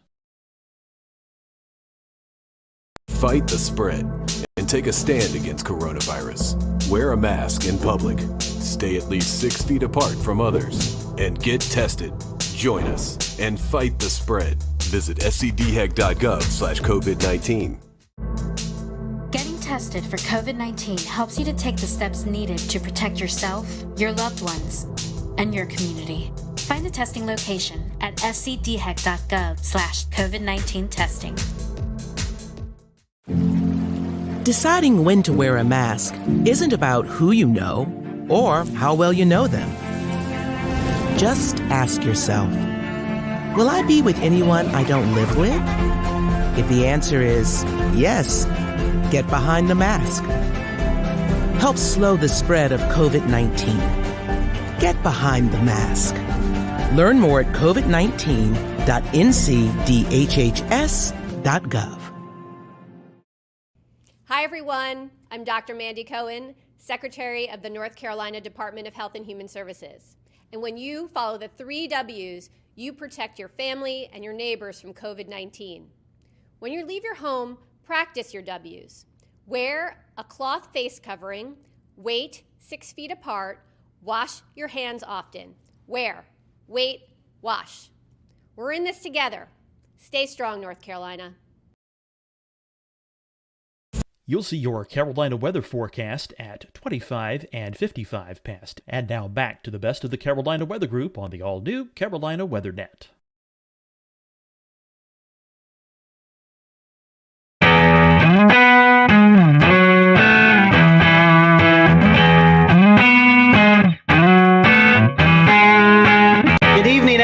welcome to the Carolina Weather Group. This is the April 15th, 2020 edition of the Carolina Weather Group Get Together.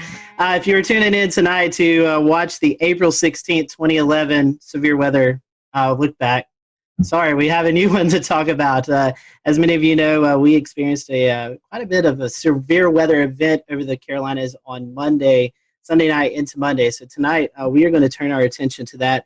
We have a whole host of guests on tonight. We have Rob Fowler on from Charleston, Ed Piotrowski on from Myrtle Beach, Shane Hilton on from New Bern, Brad Panovich on from Charlotte, Tim Buckley in Greensboro, Efren Afonte in Columbia, Kendra Kent in Greenville, South Carolina, and Brendan Goldner, a reporter at WCNC Charlotte. So we really want to say our thank you to them publicly because we put this together at the last minute. So we're very happy for everyone to kind of donate a little bit of time tonight to talk about this. We are live streaming, so if you have any questions or comments, we'd love to hear about you if you had experienced any of this storm throughout the past couple of days. So I'm going to toss it over to Brandon Goldner. Brandon, you've been out in the field reporting kind of the aftermath of the tornadoes. And something we've been talking about here on the Carolina Weather Group is the COVID-19 pandemic. And so we've talked about storm chasing and doing severe weather coverage from home. I know that you ran a little spot about the recovery efforts in COVID-19. I think we're going to dial that up, and then we'll toss it to Brandon and let him kind of give us a few of his remarks from his story. Brian Morris. You want to carry that one side? Is an essential worker. Go out that way. Let's take it to the van. He's cleaning up this Gastonia sunroom after a tree slammed into it. One of 5 emergencies his company, Custom US, had to go to. It was kind of unique in that they were all very large trees, and that doesn't happen as much. What also doesn't happen as much, cleaning up during a pandemic. Morris and his co-workers have to wear masks when going into people's homes. They also have to ask clients if they've been around anyone who's sick. We've been keeping the pace. Utility crews are also trying to keep the pace and restore power to nearly 39,000 customers. North Carolina Emergency Management Director Mike Sprayberry says the largest outages are in Mecklenburg, Anson, and Richmond counties. For families uprooted from their homes, the Red Cross's Robbie Sofoli says volunteers are helping them virtually, using platforms like FaceTime and Zoom to interview clients. We are an organization that really relies on interpersonal connections with our clients and really trying to provide compassion and care. And it's a little difficult to do that right now, but we're adapting and using some of those different digital platforms. Family and friends helped Robbie Clark's parents clean up a tree that crashed through their Kannapolis home, all while following social distancing rules. I'm just hoping that everything gets sorted out pretty quick. All right, so that was a report from Brendan Goldner. Brendan, I'm going to bring you in. This is something we've been talking about, COVID-19 and how it's affected the weather enterprise. As you was out reporting, talking to the folks, what was it like kind of in this new time that we're all experiencing? You know, it reminds you, we're all talking all the time about reporting during the coronavirus, and yet, Mother Nature, the weather, doesn't care about pandemic. It's going to do its thing. And so, obviously there's the challenges with us as a crew. It was me and photojournalist Kevin Wardlaw. We have the 6-foot stick with the microphone at the end that we have to use to interview everyone. And we have to keep that social distance. But what was really fascinating was talking to some of the disaster recovery crew members, Duke Energy, the Red Cross, how a lot of them have had to change up a lot of what they're doing when it comes to cleaning up during the coronavirus. Duke Energy, they've been trying to do the social distancing, keeping the 6 feet distance, but when they're trying to repair power poles, a lot of times they have to be in close proximity. It's the same way with these disaster recovery people that was in the beginning of the story. They're wearing the masks. They have to ask everyone before they go into a house whether they were interacting with anyone with coronavirus, and it's the combination of all of the weather damage with having to deal with the coronavirus. So it's been really a double whammy for a lot of people. And so, after disasters, we've seen it with the Nashville tornado, Jonesboro, Arkansas tornado a couple weeks ago. The community really comes together. How do you think that, how is the community interacting with their neighbor helping neighbor? Did you see any of that, even though we're in the midst of It's actually a good point. We didn't see nearly as many people outside as normally, especially there was Monday, we were at there was a fire at a house caused by a tree that snapped power lines and then it went into a house, caused a fire. Thankfully, no injuries. But normally you'd see a lot of people out and about milling around asking for help. But really, there weren't a lot of people out. A lot of people were just standing on their porches. A couple people wandering up, but keeping that 6-foot distance. But it's a good point. You really didn't see those huge crowds of people like we normally do, and probably likely due to COVID-19. Brendan, we appreciate that. So we appreciate you joining us tonight, giving us that perspective. Hang around if you want to. I'm going to toss it to Dan, and Dan, you was out actually chasing this event. Maybe we can talk about that towards the end of the show. But I know you want to bring in one of our panel or one of our guests. Yeah. So, talking kind of about some of the stronger tornadoes that hit there in South Carolina, I want to talk to send it over to Rob there. There were a couple of significant tornadoes that hit, especially given the fact that this developed with not these ordinarily discrete supercells that would produce larger tornadoes, but they were within the line there. And especially we saw some interesting things like the Hampton County EF3, the Walterboro EF1s. Can you talk a little bit about that, Rob, that being in your area? Yeah, absolutely. I've been here in Charleston for 33 years, and I've been through several tornado outbreaks, and I don't know how substantial compared to other parts of the country they are. We know every tornado for us is very important because we don't get that many, so we don't really prepare that often for these. But when we got here early on Monday morning to see what was going on in southeast Georgia, because these really started there and then crossed over the Savannah River and came all the way through eastern South Carolina. So to see the debris ball in Hampton County, which officially the winds are 165, they finished that survey and released it today, but it's on the cusp of an EF4. And I think here in South Carolina since 1950, only 3% are EF3s and 1% EF4s. So you're talking about something very rare for us in a state that, depending on which service you look at, averages 12 tornadoes a year. Then obviously, for us here in our Channel 2 viewing area, Hampton County is more in the Savannah area. Our neighbors down at WSAV taking care of that, but that's still in our state. But then Colleton County is the next state over, or next county over.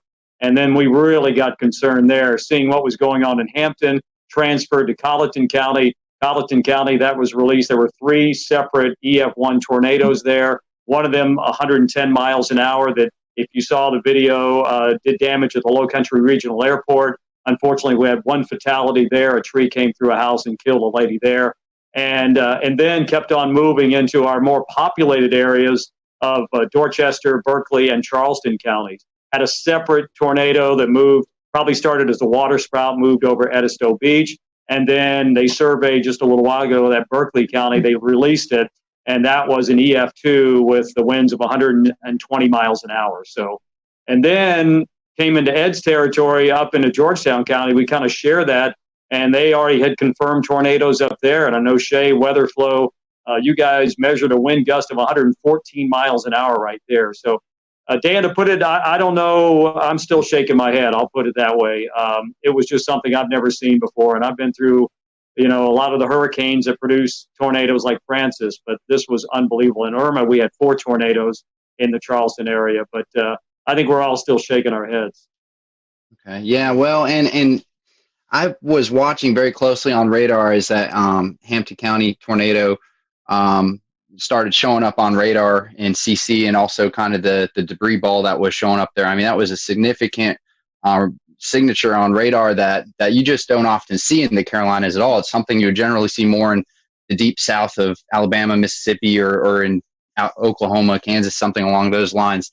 The damage report has it at least a half a mile of width of that tornado. Fortunately, it seems like a lot of that did happen over rural areas, but that being one of the first tornadoes that happened in that early morning, did that kind of set a precedent for how you were responding to the other tornado warnings and potentially trying to get the message out to people who may have been asleep at this point, knowing that how huge these could be? Absolutely, Dan. I think here personally, myself, Josh Marthers, our morning meteorologist, he was on the air on News 2. I was manning Facebook Live for a long period of time. We know that's become a major way to get information out and get information in. But I think we were looking at that couplet, which was, we just don't get to see that on Velocity products very often here, and to see that continue to hold together all the way across the state. Absolutely. We were able to give warnings upstream. And I know it's a cliche, you know, people write in saying, hey, because we watched you, you probably saved our lives. But I think in this situation, it really comes to play, because we could show it, we could tell them, we knew where it was going, we knew who might be impacted, and if we could give them any warning at all, this was the case. Most of our tornadoes that happen could be a water spout, the couplet's not as well defined, it could be very broad in some cases. So this was really fine, that I think it really prepped us for what we had to do for the rest of the morning. But I think probably the saving grace for all of us is the fact that with the crisis going on, schools were not in session, people were not going to work, they were not in the car on the highways going from point A to point B. So if anything, I think we were able to reach a lot of people in their house, and they could just hunker down right there. And Rob, also, I wanted to ask, you know, how was your response with your audience this early in the morning? This is really early, right? A lot of folks just waking up. There's no commute, but we did get a couple of days of warning out for this event to start happening, right? So we kind of got the word out. But how do you feel folks responded to your? I think the preparation was great. I loved Marshall Shepard's tweet going into this. He said, "I don't want to hear anything about this came out of nowhere, or where did this come from?"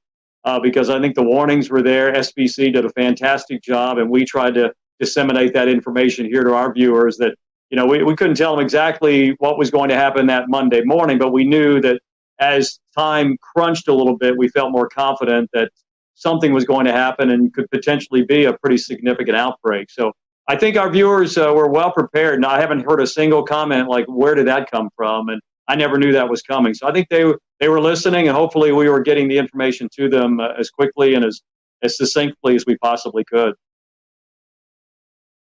Efren, I'd love to hear your perspective on the Midlands, because unfortunately you guys saw the highest number of EF3s as well as an EF2 that passed real close to Orangeburg and even over I-26. How has the community responded to all of these tornadoes, and what kind of steps are y'all taking to recover?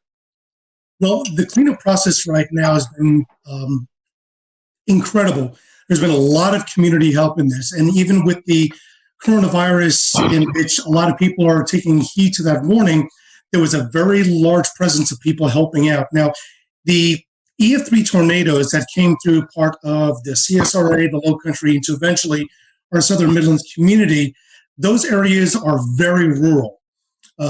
And the fortunate thing was that we were already on the air at 4:30 in the morning. And there were a lot of storms that were crossing over the Savannah River into the upstate, but there was already a knowledge of all of our viewers, since we've been talking about it in earnest since Friday, that we're looking at the possibility of strong thunderstorms. That was the message on Friday. The message on Friday was like, there's very likely going to be a severe weather outbreak of some sort in the lower Mississippi River Valley. That message usually is taken with a grain of salt, because it's not us. It's not even near us. And as we got into Saturday, our morning meteorologist, Danielle Miller, started emphasizing that we're looking at the possibility of strong to severe storms in South Carolina. Half of the models from Storm Prediction Center and their risk included the northwest half of South Carolina, and then on Tuesday, the eastern half. So the message was already out there, and by Sunday, it was a clear message that this is going to be an event that we're going to see storms on Sunday, probably late morning, that may be strong to severe, but at least the knowledge that there is going to be storms on Sunday, but that's only the first round. The stronger storms and the worst ones are going to be in the overnight hours, and that was the biggest emphasis that we sent the message. And the worst part was waiting. As a couple of us were talking about before the show started, the Storm Prediction Center alluded to the fact that there were two significant models. One that was indicating that these storms would very likely start entering portions of South Carolina upstate and the high country by late morning, and by midday crossing to the areas from northwestern North Carolina into the Piedmont and the PD down to the Midlands into the early afternoon. that would have been the worst case scenario. The evolution of the storms were far greater, and the magnitude of the damage would have been far greater. The other model was one that verified, showed that it came in a lot earlier. The problem is that when you have storms that early in the morning, and the first tornado warning actually came out, I believe it was 6:30. That was the tornado warning that was in Richmond and Columbia County in Georgia. And then once it crossed over to South Carolina, it was still warned. At that point, we're already talking about it in earnest, that these storms are tornadic. One is already confirmed, and this has got a direction that will be impacting part of our southwestern communities. And at that point, things just exploded. The one interesting thing that we did watch very carefully and with great concern was when the tornado was confirmed crossing out of Richmond County, crossing into Richmond County, Georgia, into Aiken County, South Carolina. Within 3 or 4 scans for about 12 minutes, we noticed that the inflow was pushing at about probably 95 to 100 miles an hour, but there was no debris ball. Once it got right along the county line of Barnwell and Aiken County, there was no doubt a debris ball. Within a span of 5 to 7 minutes, 2 scans later, we now see 2 debris balls. And I mentioned on chat, I was like, guys, do we have twins? And they said, we definitely have a TDS on both storms. So now we got a bigger issue. We now have 2 tornadoes that are heading almost in the same direction, at least parallel. And the message is already out. You have to take your tornado precautions. The craziest part about this is that, and I'm sure a lot of the meteorologists here will say, Rob alluded to it, this is something that does not happen in the Carolinas. We're well known for the Carolinas to have the type of tornadic event that's low cape, high shear, versus when you go out into the central and southern plains, it's the exact opposite. But we've had our fair share of tornadoes that have been low cape, high shear, but nothing to this magnitude. I'm really hoping that the viewers were prepared. Unfortunately, we had 2 deaths out of the EF3 tornado that went through western Orangeburg County in the community of Livingston, and as well as 7 injuries. But this happened at least later in the morning. If this happened 2 or 3 hours earlier, the result could have been significantly different. Efren, you were talking about the twins. There's some speculation on Twitter, and after looking at the radar scans, it could have kind of been like a Fujiwara effect, like they were kind of dancing around each other. Any comment on that? That's a good possibility. Keep in mind that the only data that we can go off, since we can't really go off of any visual satellite, is off of the radar, but that is the possibility. However, both of the debris balls were running parallel to each other, probably about 7 to 8 kilometers apart, but they were going, directionally. Usually when you see a Fujiwara effect, you see the debris balls that are actually dancing around each other. They really weren't dancing around. They were running parallel. So at the very least, we know that this was 2 confirmed separate tornadoes. Was the debris ball and eventually the second one from the original tornado that came out of Aiken? Because the deadly tornado actually originated in northern Bamberg County, northern Barnwell County, then eventually moved into southwest Orangeburg County. But just as the initial tornado dissipated, the other one continued going. So I don't believe, in my best experience, that was the Fujiwara effect. It could have been, but I didn't see enough motion between the 2 TDSs to facilitate that idea. Yeah, definitely a busy morning for you guys. I want to bring in Kendra Kent. This is kind of where as the storm system moved in, it kind of hit her area first. Kendra, first of all, we hope we can see you or hear you. Sorry, Scotty.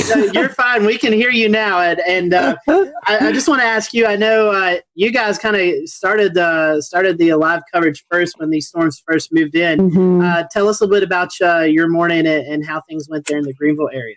Well, I feel like I learned a lot from this particular outbreak. And can everybody hear me okay? Mm-hmm. Yes. Okay, good. Sorry you can't see me.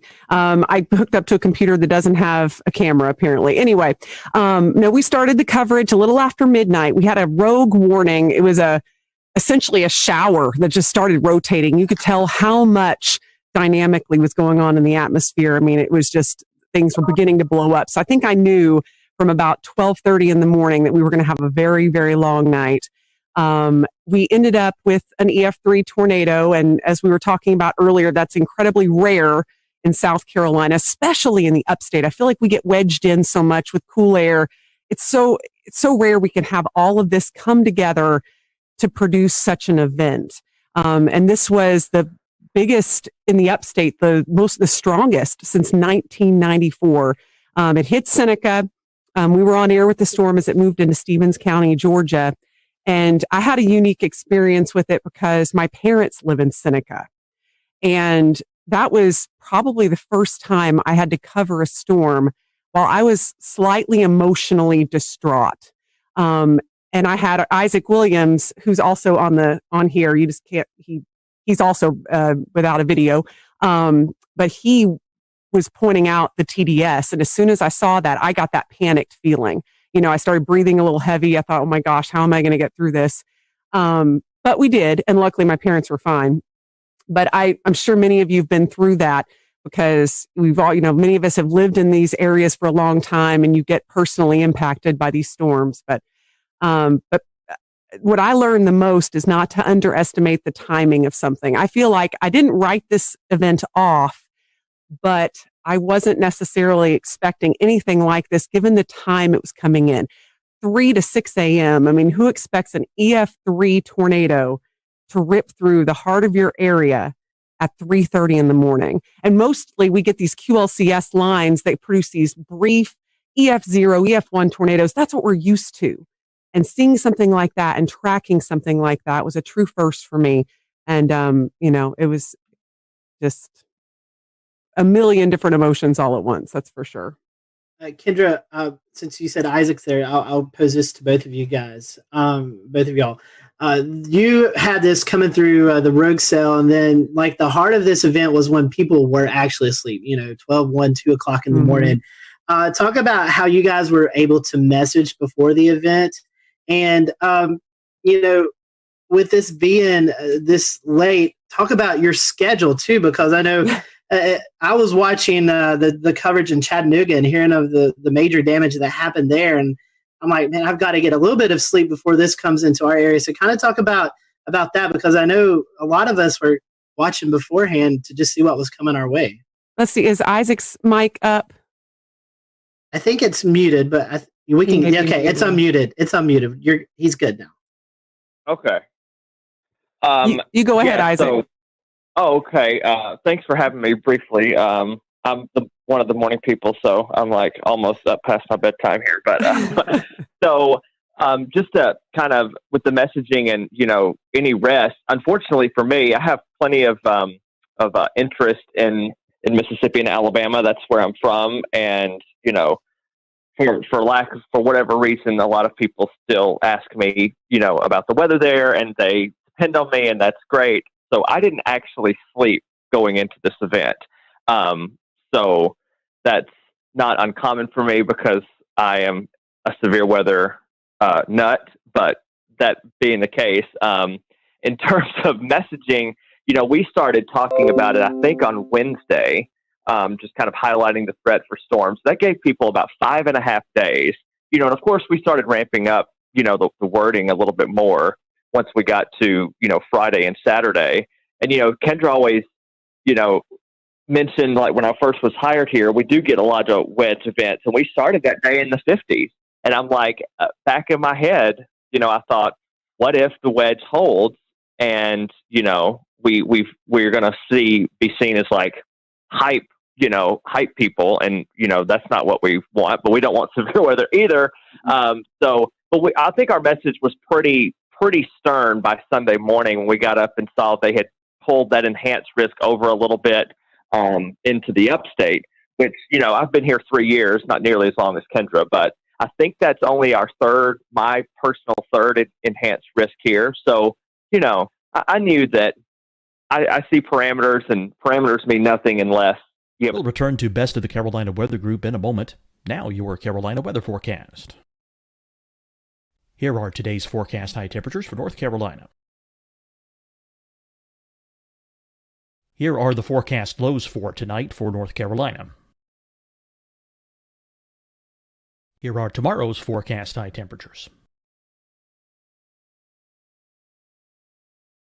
And here's forecast rainfall across North Carolina tomorrow. Here are the forecast highs for the day after tomorrow.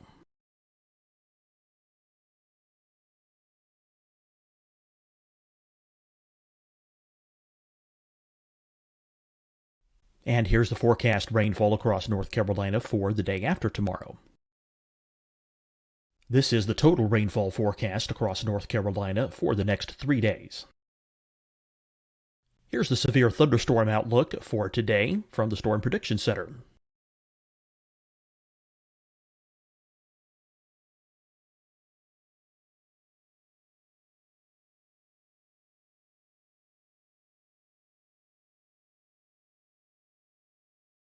Here are the forecast high temperatures for today for South Carolina.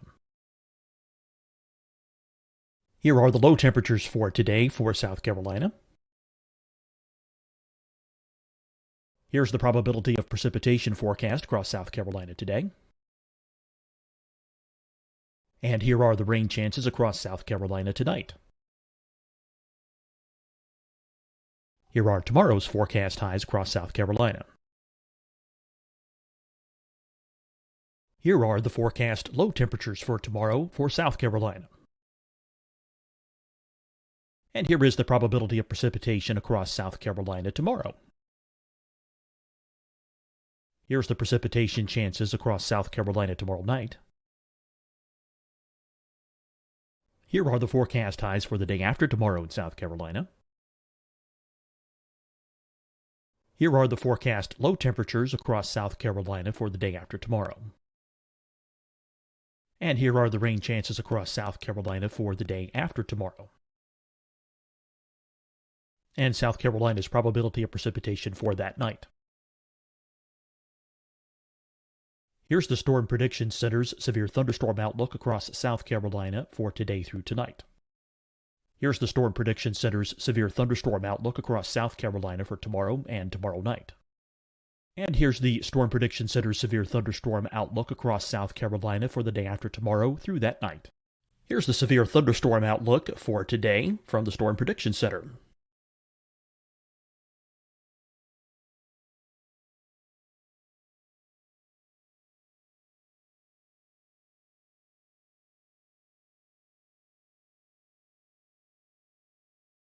And now here's a live look at weather radar across the southeast. Fight the spread and take a stand against coronavirus. Wear a mask in public. Stay at least 6 feet apart from others. And get tested. Join us and fight the spread. Visit scdhec.gov/COVID-19. Getting tested for COVID-19 helps you to take the steps needed to protect yourself, your loved ones, and your community. Find the testing location at scdhec.gov/COVID-19 testing.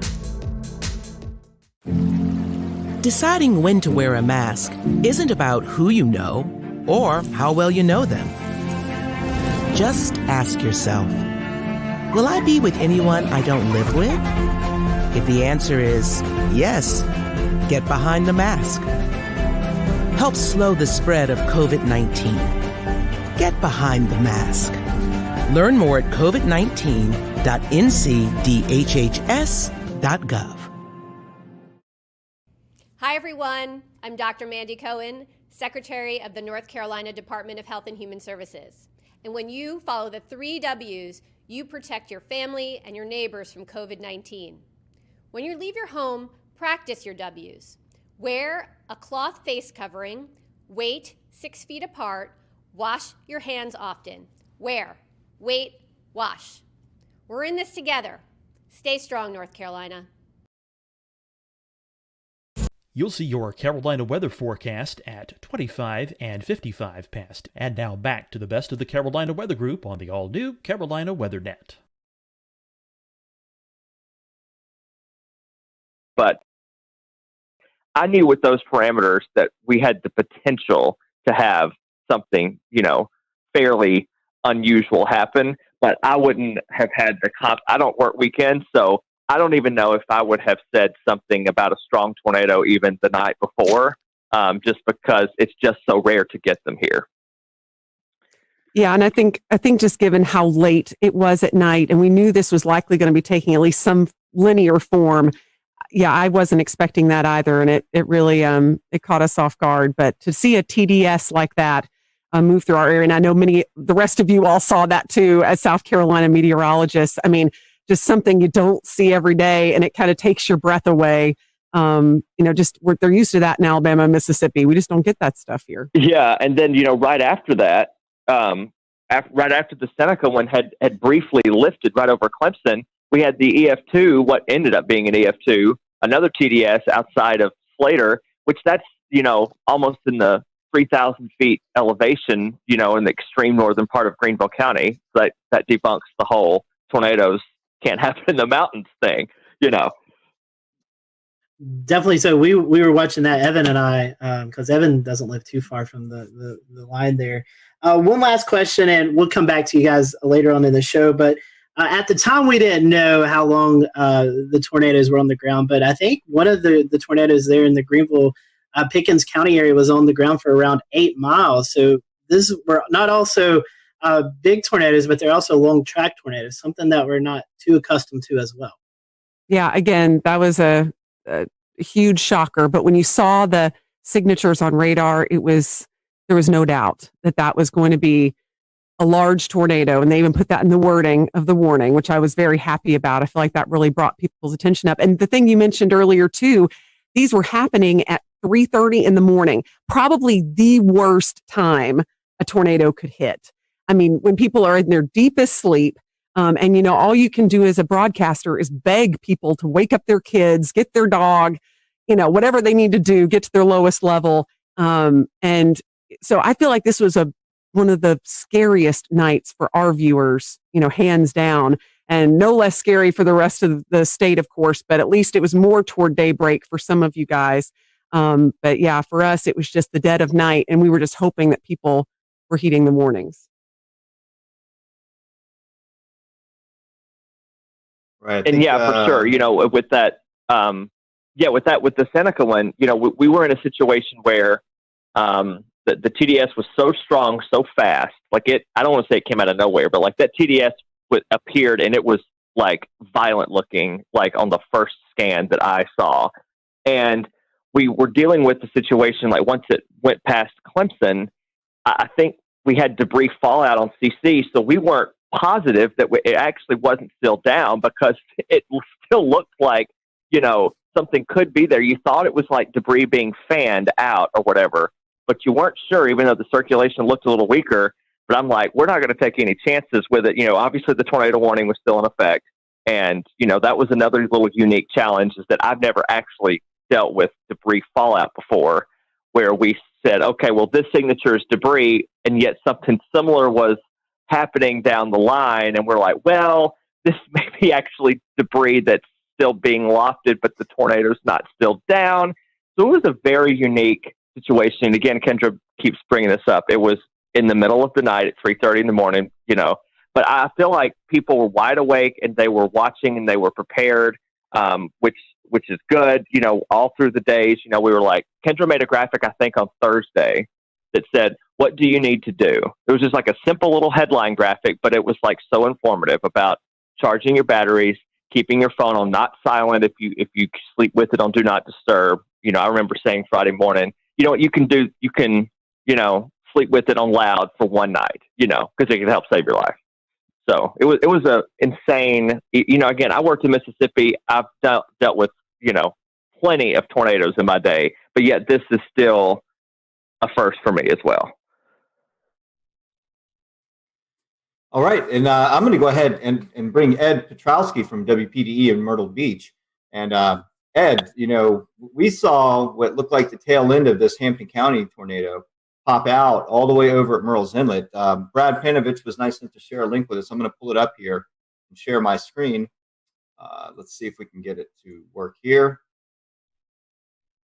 And the tornado that you're seeing here in Hampton County, there's some debate of whether or not it started over on the Georgia side of the Savannah River, but if we look at the start of the track and draw it all the way over to where it exited the South Carolina coast here, then we're looking at about 144 to 158 miles, somewhere in that vicinity. And so, we know this continued on, maybe up even into the Oak Island area of North Carolina, but it's just impressive to see the length and track of that storm. It did pop out at Myrtle Beach, where one of our weather sensors for weather flow got a reading of 114 miles an hour. We had a pressure drop of 7 millibars within a 1 minute time span. So that reading went up within 2 to 3 minutes, from 46 to 76 miles an hour to 114. And so talk about that area and how it affected your viewing portion of that area of Myrtle Beach. But for us, considering what happened across the rest of South Carolina, we were relatively unscathed. We had no injuries and no deaths. There was never really any really tight circulation anywhere in our viewing area. We were, of course, watching the ones that were over Orangeburg County and also down near Hampton County in the morning while we were on the air with our regular morning show at 5 o'clock in the morning. And those were the two big storms, the two supercells that we were watching very carefully, knowing that they were heading generally in our direction. The one in Orangeburg County faded away before it ever got to our viewing area.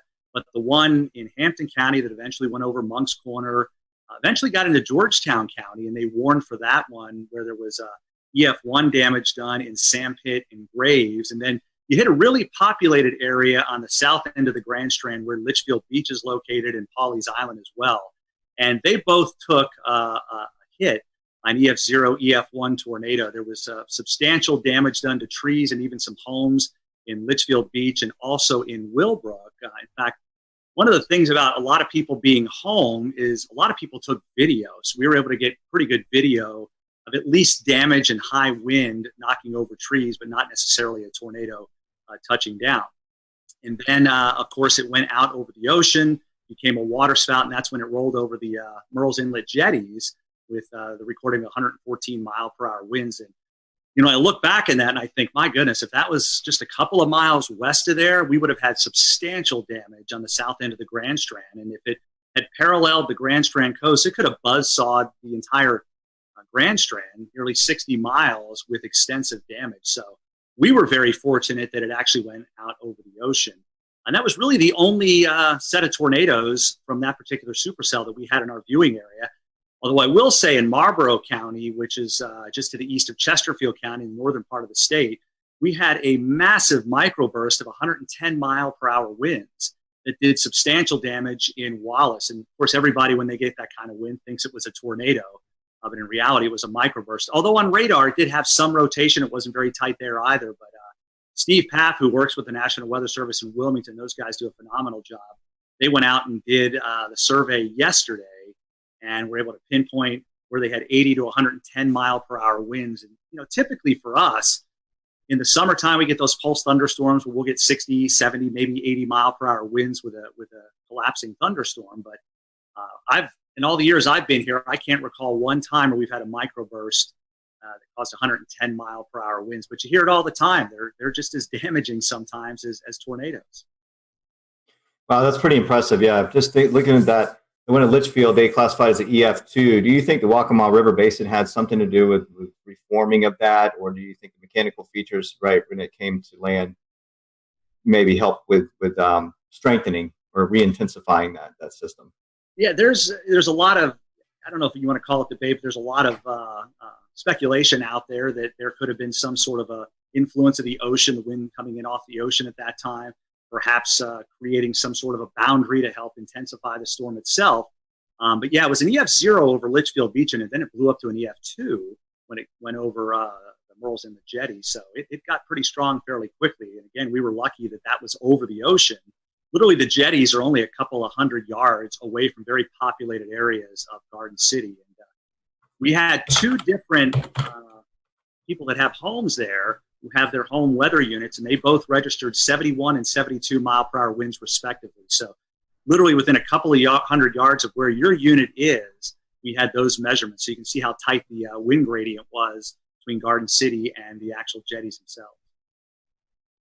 Hey, Ed, there was something, you always try to find something that'll make you laugh in these sad times. And unfortunately, we had some sad times in the Carolinas. But there was a tweet going around of you doing your broadcast. I don't know. I've asked James about it if we can play it. But, Here it comes. all right, I'm going to let it play, and then I want you to talk about it. Your rain is located, and we'll zoom that out just a bit. And whoa! Oh! That was a close lightning strike. I don't know if you heard that at home, but I feel like I need to change a short. All right, I'm pulling the audio back down, but Scotty and Ed, the viewers at home heard it, even though we didn't hear it in our headsets. Ed, what's going through your head there? Well, we were in a sense just about ready to wind down. We were getting through this thing for the most part relatively unscathed. Our last severe thunderstorm warning was still in effect, but the storm was moving out of Horry County. And then there must have been a lightning strike within a couple hundred yards to the station, because it was this loud explosion that you knew what it was, but you're a human being. It freaked me out. And as you saw, I kind of ducked thinking something was going on, and then just used one of my classic lines, I need to change the shorts. Just one of those things. And that kind of went around the viewers. A lot of them had recorded it and were sending it to me, letting me know that they thought it was kind of funny. And it's something that, that they needed after a morning like that, being so stressed, and of course being stressed with COVID-19. It was a little light moment toward the end of the severe weather when we knew we didn't have any injuries, which was a good thing. And of course, nobody was killed either. Always good to have a funny moment there. So I want to bring it up to Shane. Shane lives just north of the Myrtle Beach, Wilmington area. Shane, you guys kind of got in on the tail end as well, as the sun was already up. Talk to us about the Newbern, Greenville, North Carolina area and what you guys experienced. Yeah, we were kind of late to the party, I guess, compared to everyone else in regards to receiving the storms, but very much like Ed's situation, very thankful and blessed really to not have any injuries or fatalities with any of our systems. We did end up having 6 confirmed tornadoes, and thankfully for us, the strongest was the EF1 that we had in the Hawes Run area. I believe I've been taking notes here just to make sure it was anywhere from roughly 100 to 110 mile per hour sustained winds. So for us, it was basically like that waiting game where you see the line coming. I was actually filling in for our morning meteorologist. He had a vacation day, but he got reeled back in right towards the end of it. So I was basically tracking it all the way since it was in the mountains, and just waiting, just holding our breath. Our morning broadcast finished up. We had declared it a severe weather alert day for our station, so we were cutting in. We would normally cut in every hour, but our morning meteorologist says, you know what, let's just go ahead and do every half hour. And it was actually very fortunate and wise that we did that, because during the half hour cut in at 9:30, with about maybe 1 minute left in my cut in, our weather radio starts going off in the weather center. And then I said, okay, well, we're starting now. And we were on for an hour and a half with all of the tornado warnings. There just came a point where when we were swapping off, he would just say, we have 4 tornado warnings. And I'd have to interrupt and say, I'm sorry, no, we're at 5 now. I was like, it just keeps on going back and forth. And it was just like a straight line. So when we're trying to describe it for our viewers, it was almost like a complicated mess. And honestly, that's what I started describing it whenever we would switch off and I would be on the screen. I would just say, I know it is very difficult to kind of pin everything out because every warning was overlapping. And I think with my experience with tornadoes, with coverage I've had, which naturally have had many, especially with our hurricane coverage that we've seen over the years, I've never seen that many warnings stacked back to back to back in a straight line. It was fascinating, but also terrifying at the same time, because you feel like you need to give equal coverage to each warning in each area in your viewing area. Even though we knew the strongest one at the time was the one we were seeing to the south, simply because it had held for the longest amount of time. It seemed like it had the strongest signature. Looking back on social media after everything kind of died down a bit, I was able to see what other meteorologists from around the country had done and taken screenshots, and seeing all the feedback and all the scans of it that we weren't even able to see at the time, because we were having to bounce in between 6 different tornado warnings all at the same time. But looking back on it, it was very clear seeing everyone's screen grabs of the tornado warning to the south, that was the strongest one. It had the strongest sustained winds. It had the longest track out of all the tornadoes that we were tracking that morning. And Shane, one thing we were noticing because we were watching that storm is it was going through a fairly populated area. Jacksonville, that's probably one of the bigger cities out eastern North Carolina. So I'm sure that was kind of pressing to want to get that information out to one of the bigger population areas. Absolutely. What was really interesting, something I've never been able to do before while we are doing severe weather coverage, is to be able to pick up anything too crazy on our web cameras. And we did have a webcam situated in the Jacksonville area near the Freedom Fountains. And while we did not see the feature at all, you could see it looked like the flags about to be ripped off of the top of the flagpoles. I've never seen that before, and never been able to capture anything during the height of a storm or during a warning before until this particular system. So naturally, yes, we did have all that concern because even for our specific station, Jacksonville is a very heavy populated area into which they tune into us. They know that we are the closest station to them, so they rely on us heavily. But thankfully, I believe the heaviest damage that was sustained in that area was at a hog farm. So we might have a few pigs that won't be tuning into our broadcast next time. But like I said, just very thankful and blessed that we had 0 fatalities, 0 injuries throughout the entire morning. Shane, I got a good chuckle out of that. Thank you. Tim, we still have 2 areas to cover, Charlotte and Greensboro. So Tim, I want to start off with you. I know you're just dying to talk. We've had you waiting for 40 some odd minutes now. But you guys did have one tornado in Alamance County. Can you kind of tell us a little bit about that and maybe some of the relief that you felt that there was only one and things weren't quite as bad as they could have been? Yeah, sure. Thanks, guys. So, this kind of thing that we were tracking for days, all of us were tracking it for days. It was pretty much all anyone could talk about for the Easter weekend. So one of the things leading up to it, I kind of sensed I was kind of trying to read the room and on my Facebook page and just see where people's heads are at. It really seemed like people were dreading this and they were very freaked out and they really were spooked, just in the sense of maybe they were stressed out already. I am not a psychologist, but there was just a lot of stress building up. And I think whenever something is coming in the middle of the night, people are really worried, and justifiably so. So one of the things we decided to do is just let them know, we're going to be there the whole night. Because even with, we had the warm front coming through in the afternoon. I'm always worried about those little warm fronts too. You can kind of get little spin ups. So I was there starting at 8, 9 o'clock, and I just stayed till the morning. We had the rest of the morning Mets come in as well to help out. And good thing that we did, because, one of the things, we just kind of walked people through the night. We would just do Facebook Lives and they would chime in and we would say, everything's still okay. You can go to bed, but make sure you have the phone. And you got to wake up if the warnings are issued. And people really did that, and I think it helped out. But you mentioned we had one confirmed tornado in our area. We had 9 tornado warnings, and I had no problem with any of the tornado warnings. And a lot of times I'm complaining in the back of my head about some of them, right? None of them were light tornado warnings at all. There was so much rotation in almost every storm that was pushing across our area. Everyone in this chat knows this. We have a radar issue here.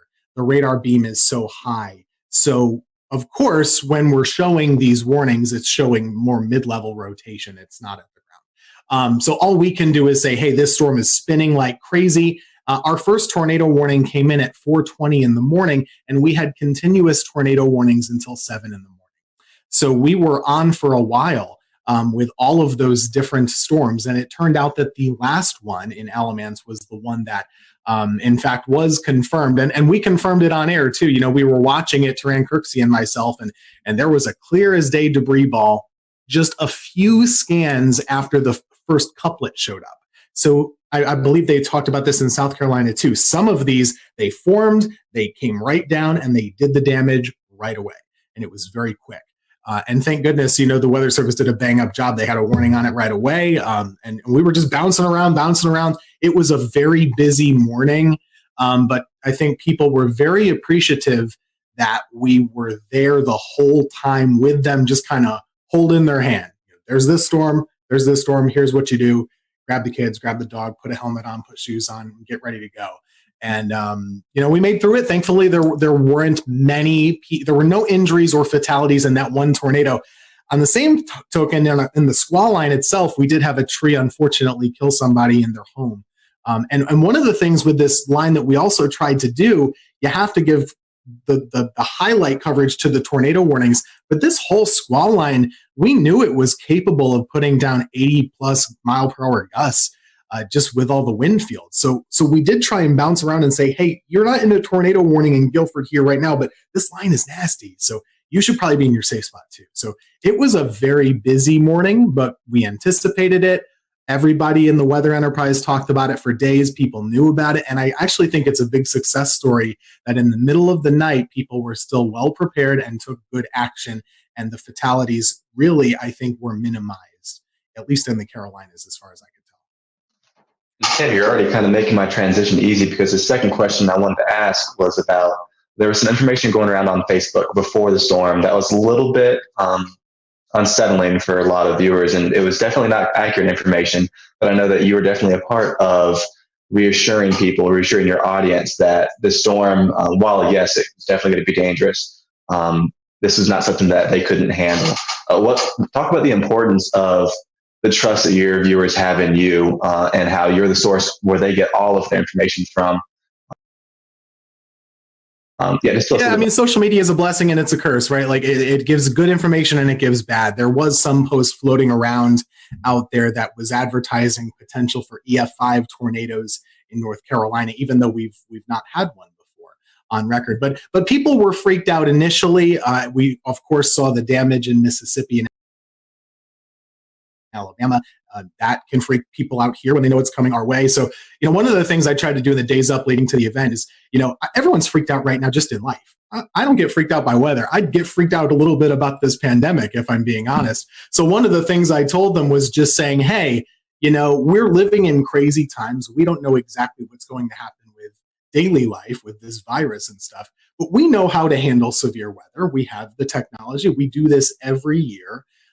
We got this. It could be bad, but we know what to do. And if it is bad, we're going to let you know about it. We're not going to go crazy. We're just going to let you know where the storm is, where it's going, what you should do, and what to do next time. Because there's always a next time with weather. This is not abnormal, really. We had a lot of tornadoes, but 1 year ago, basically in April, North Carolina had 12 tornadoes also. So this is not really that different. We do know what to do, and I think that was reassuring to folks, just to let them know, hey, okay, well, they're used to this. They're going to keep us covered, and that's really the whole reason why we're here. We're not here for the sunny days like today. I could not show up, and that would be fine. But Monday, we're pretty important to keep folks calm and hopefully encourage them to make the right choices. And I think a lot of people did. Absolutely, yeah, Scotty. And so, Tim, talking about radar coverage, that brings me to Mr. Brad Panovich. And Brad, unfortunately, we had a tornado kind of go under the radar, like that little pun there, in the Charlotte area. So we had one in Anson County. But, you've been on the show several times talking about our radar gaps. And this one kind of bit us in the behind because we didn't catch this one. Yeah, and I'll give a little bit of a pass to the Weather Service on this one, because I think Tim brought up a good point. Something we were doing on the air Monday morning was we were telling everybody to treat the severe thunderstorm warnings like tornado warnings on Monday morning, because every severe thunderstorm warning had a tornado tag in it, and we knew the environment that these storms had. I didn't want people near a window or near the outside walls with straight line winds on Monday morning. So we actually, for the first time in a long time, I basically treated every severe thunderstorm warning like a tornado warning. But you're right, there was no warning with the 2 tornadoes we had touched down in Anson County, even though in hindsight, looking back into the Raleigh radar, there were signs of rotation. But I mean, we were all looking at radar Monday. I could have issued 100 different tornado warnings on some of these. We'll return to Best of the Carolina Weather Group in a moment. Now your Carolina weather forecast. Here are today's forecast high temperatures for North Carolina. Here are the forecast lows for tonight for North Carolina. Here are tomorrow's forecast high temperatures. And here's forecast rainfall across North Carolina tomorrow. Here are the forecast highs for the day after tomorrow.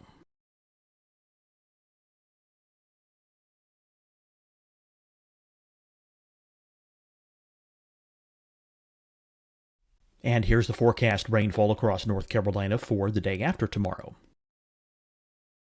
This is the total rainfall forecast across North Carolina for the next 3 days. Here's the severe thunderstorm outlook for today from the Storm Prediction Center.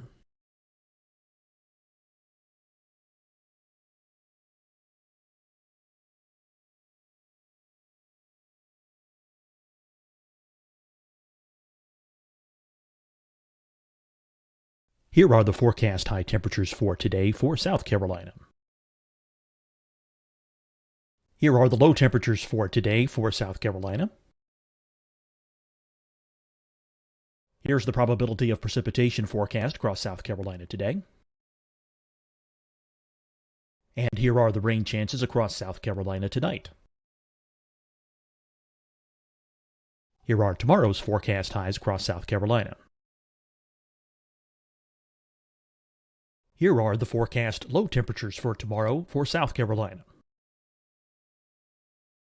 And here is the probability of precipitation across South Carolina tomorrow. Here's the precipitation chances across South Carolina tomorrow night. Here are the forecast highs for the day after tomorrow in South Carolina. Here are the forecast low temperatures across South Carolina for the day after tomorrow. And here are the rain chances across South Carolina for the day after tomorrow. And South Carolina's probability of precipitation for that night. Here's the Storm Prediction Center's severe thunderstorm outlook across South Carolina for today through tonight. Here's the Storm Prediction Center's severe thunderstorm outlook across South Carolina for tomorrow and tomorrow night. And here's the Storm Prediction Center's severe thunderstorm outlook across South Carolina for the day after tomorrow through that night. Here's the severe thunderstorm outlook for today from the Storm Prediction Center.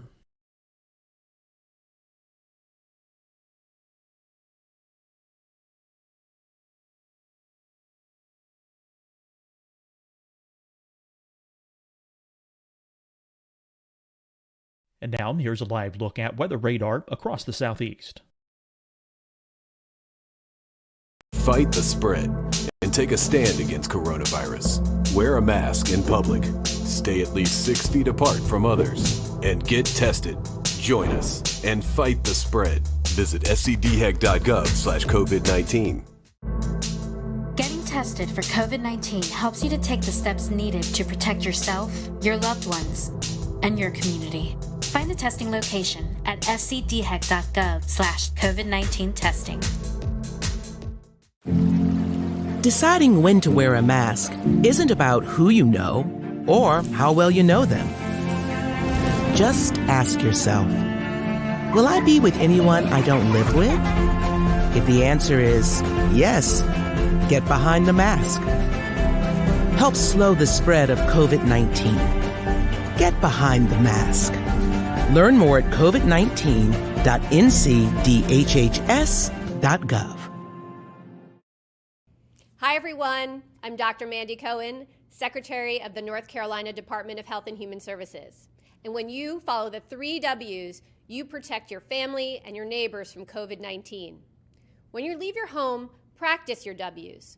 Wear a cloth face covering, wait 6 feet apart, wash your hands often. Wear, wait, wash. We're in this together.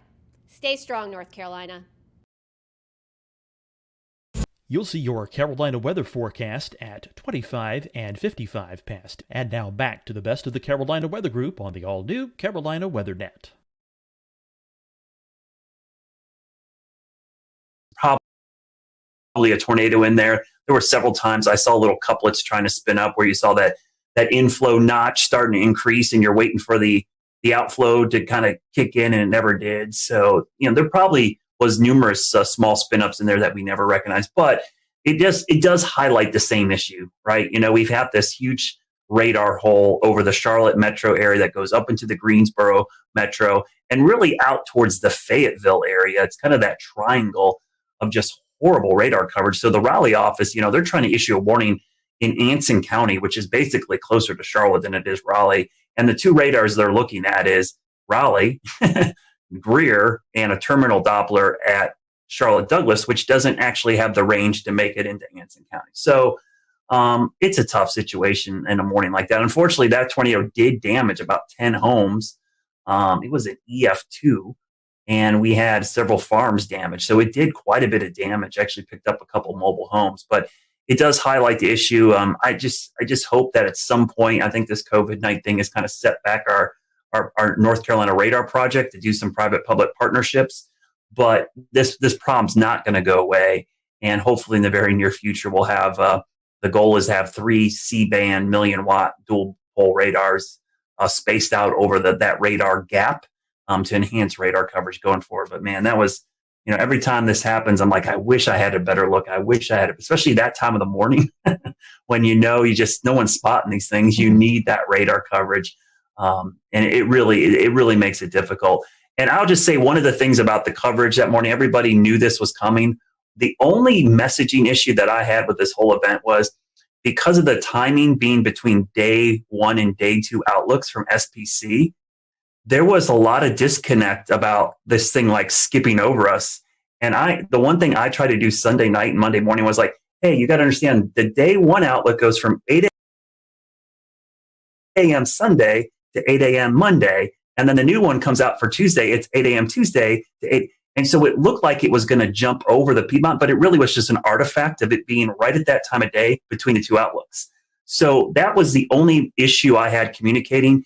A lot of people thought this was going to happen on Sunday, and it really was a Monday morning event. So from that standpoint, I'm glad a lot of people paid attention, but the timing was a real problem because of the way the outlooks are issued from SPC. Ideally, we'd like to have had it from midnight to midnight. I think that would have had a much better perspective of what's going on. For the viewers, a few asking about radar. For those who may not be familiar with radar, tell us why the Charlotte area, the Greensboro area, Fayetteville area is kind of in that hole. Why does the radar miss those areas? Oh man, it's a lot of politics. I'm not going to lie to you. When the Weather Service was reorganized, for whatever reason, Charlotte, which is, I'm biased, I live here, but it is the biggest city between Atlanta and Washington, D.C., all right? It does not have a radar within 50 miles of the biggest population center in this part of the country. And that doesn't just affect us. It affects Tim up in Greensboro and Winston-Salem. It affects Hickory, Boone. It affects a large area. And so there's some little stopgaps. And I hear this all the time from people, well, you got a terminal Doppler radar. I'm like, all right, terminal Doppler is a Band-Aid. It's like a little tiny Band-Aid that helps fix a little bit of the issue. But, if I had to tell another meteorologist, hey, I'll take your 88D out and put a C-band, non-dual pole radar there to take you up, they would never want that, right? They would want an 88D dual band radar. And so it's just a Band-Aid approach.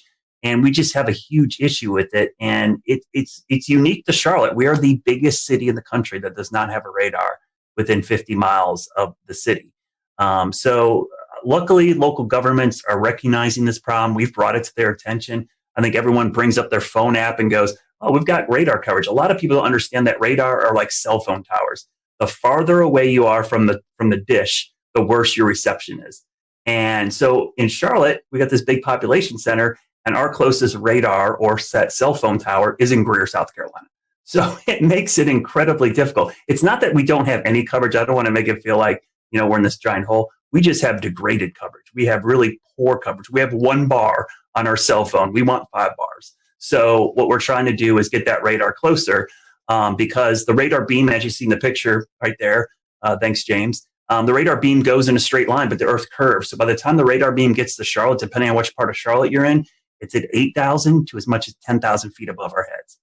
Tornadoes happen down in the lowest 1,000 or lower. So missing a lot of these tornadoes is a problem with the radar gap. And so I hope going forward that this problem will get solved. For years, we tried doing this back 10 years ago, and we went through federal, issues, and it's just dealing with the government sometimes incredibly difficult to get things. But now that we have this private-public partnership, it's the closest we've been to solving this problem because we've got local, state, and even private entities involved, and the data is going to be public and free for everybody. Speaking of partnerships, I wanted to ask Brad and Shane and Tim. Unfortunately, a lot of our other guests had to jump off because they have a 10 p.m. newscast. But in this era of COVID-19, you guys aren't in the weather center with your fellow meteorologists. You're doing a lot of work from home. How was the communication preparing for this event? Was it any different? I mean, I know you wasn't personally beside the meteorologist, but was the communication still there? Was there anything that you think maybe it could have went better or not as good? I mean, any comments on that? We over-communicated, and the only reason that I really over-communicated was watching Ryan Vaughn in Jonesboro a couple weeks ago work from home and cover a tornado there. And I thought, it gave me a little sigh of relief saying it could be done, but they still had somebody in studio. So we talked a lot over the weekend. We had probably 2 or 3 Zoom calls over the weekend talking about coverage. And I said, if this was not COVID-19, I would be in the studio right now. And luckily, my general manager and news director said, you know what, we want you in the studio too.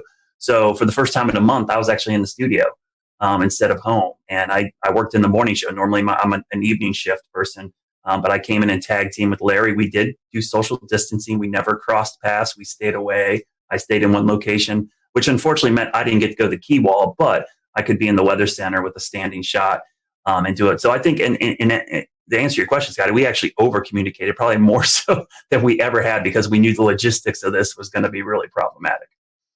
Yeah, just to echo that, we did the similar thing. We had the fun part about planning is you get to be on Zoom calls with your boss like every other day, right?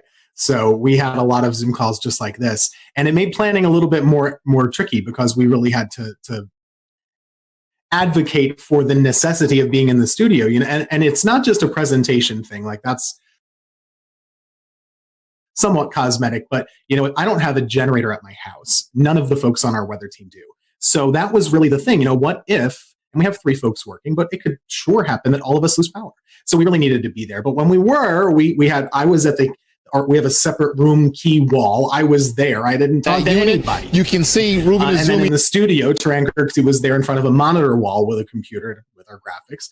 And we had another meteorologist at home just doing like this on Facebook and stuff. So it really worked out well, but it was more planning and, just jumping through all the hoops that we all have to do just to go to the grocery store or something like that now.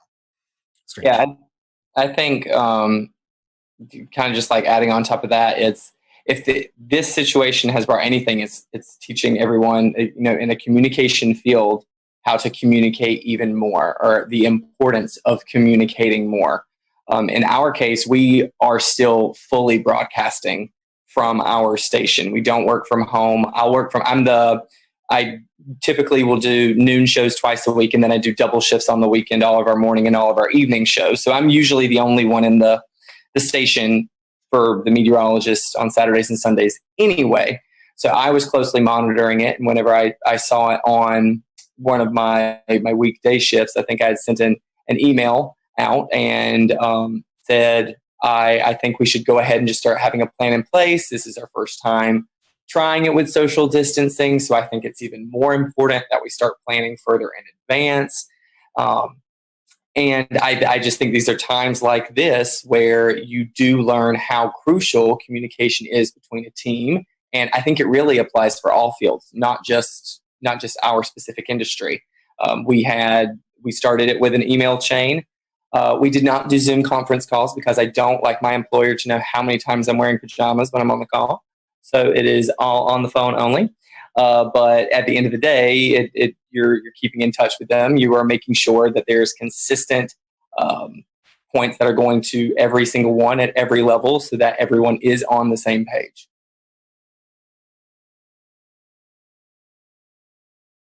Yeah, I was going to say real quick, Tim, we had that same issue. That was our biggest concern, was the generator issue. I have a great setup here. I'm great, but man, if I lose power, out of luck.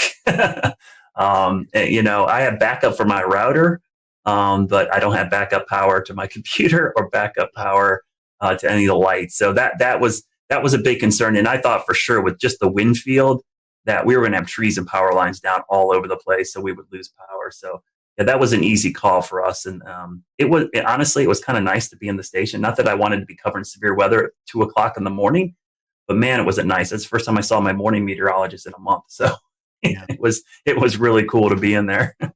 One weather thing, actually, the surprising part, we talk about how many tornadoes there were.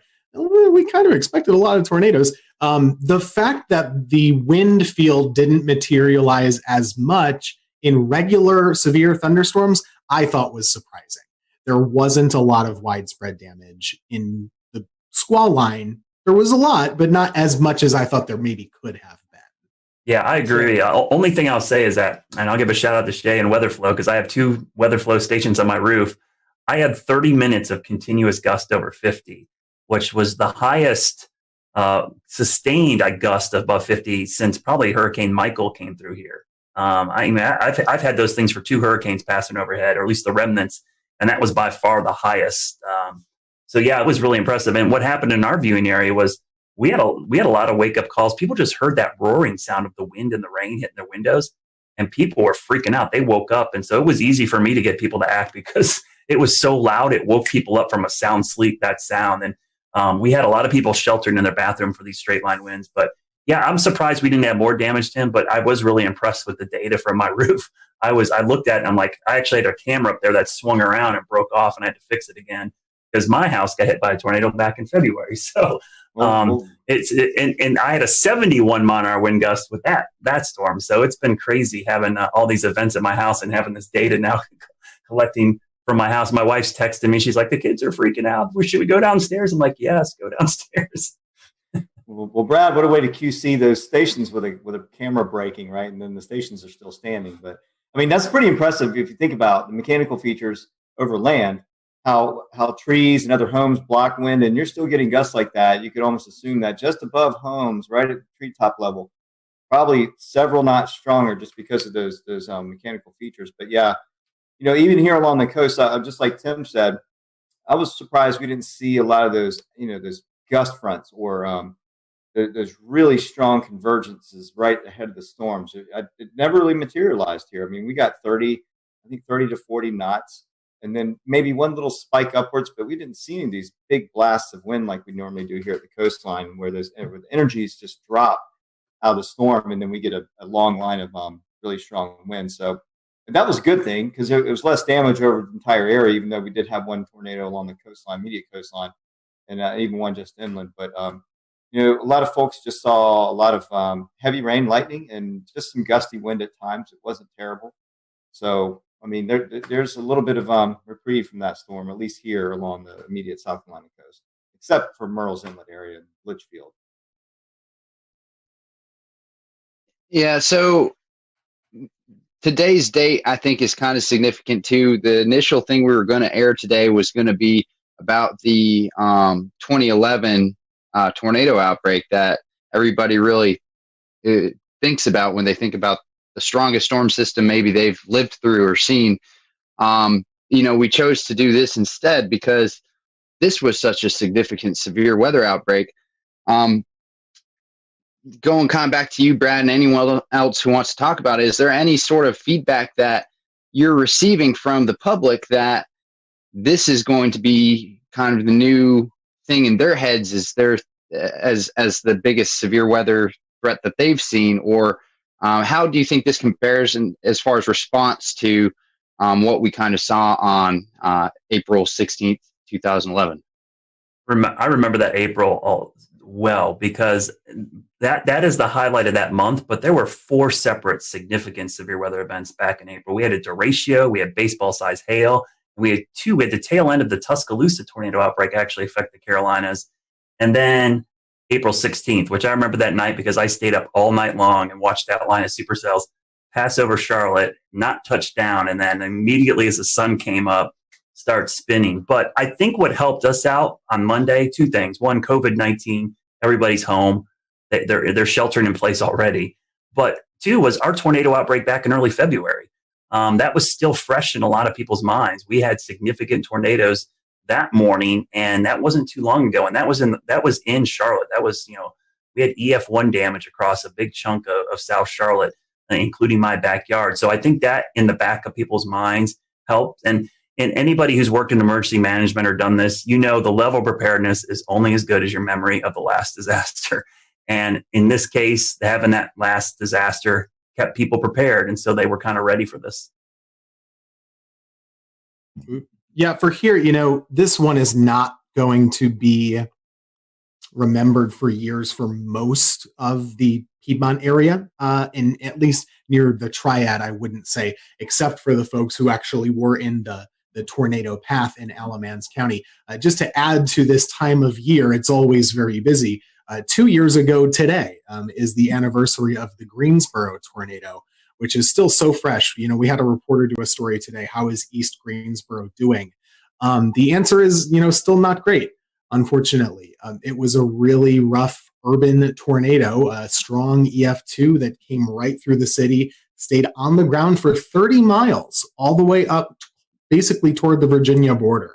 And that was just 2 years ago. So for a lot of folks, that's still what they remember. Or maybe it's always very personal. So if you're in High Point, you remember the High Point tornado in 2010, right? It just depends on who you are and where you've lived. For me, that April 16th event is still, way up here and everything else is way down. I was working in Wilmington, but that thing was another level. And that year was just another level of severe weather. And I'll just add my own commentary to that. It was a year ago that we had a tornado outbreak here in the Carolinas. I don't even remember the number, but a year later, our thought is already bouncing back to 2011 and not a year ago. Yeah, that was 12, and it was Good Friday. I remember that very clearly. You're right. Scotty, I think that was the first time you sought shelter in your... I remember doing that, but I couldn't remember what date it was. Like, I forgot 2 years ago. I knew the Greensboro tornado, but I didn't know it was today's date. That's Monday the 13th is my son's birthday. And I remember on his first birthday, we were doing severe weather coverage, and on his second birthday, we were doing severe weather coverage. Yeah, I was in the basement live on this show when that happened. So, yeah, crazy times. But anyways, guys, thank you so much for coming on. As Tim was talking about, I'll go ahead and kind of let the secret out of the bag. We pre-recorded the April 16, 2011 look back. So next week, we're going to be airing that. So you'll see Tim back next week on our show. He'll be with us with a lot of other great meteorologists who kind of look back over that event. So we just hope all those, especially who are affected by this tornado outbreak, our thoughts and prayers are with you guys, and hopefully you'll recover quickly. And like Tim and Brad has said, this is the peak season for severe weather in the Carolinas. So we'll continue to monitor the weather for the rest of the month and even into May as is really kind of a high peak for severe weather. So we appreciate you joining us tonight.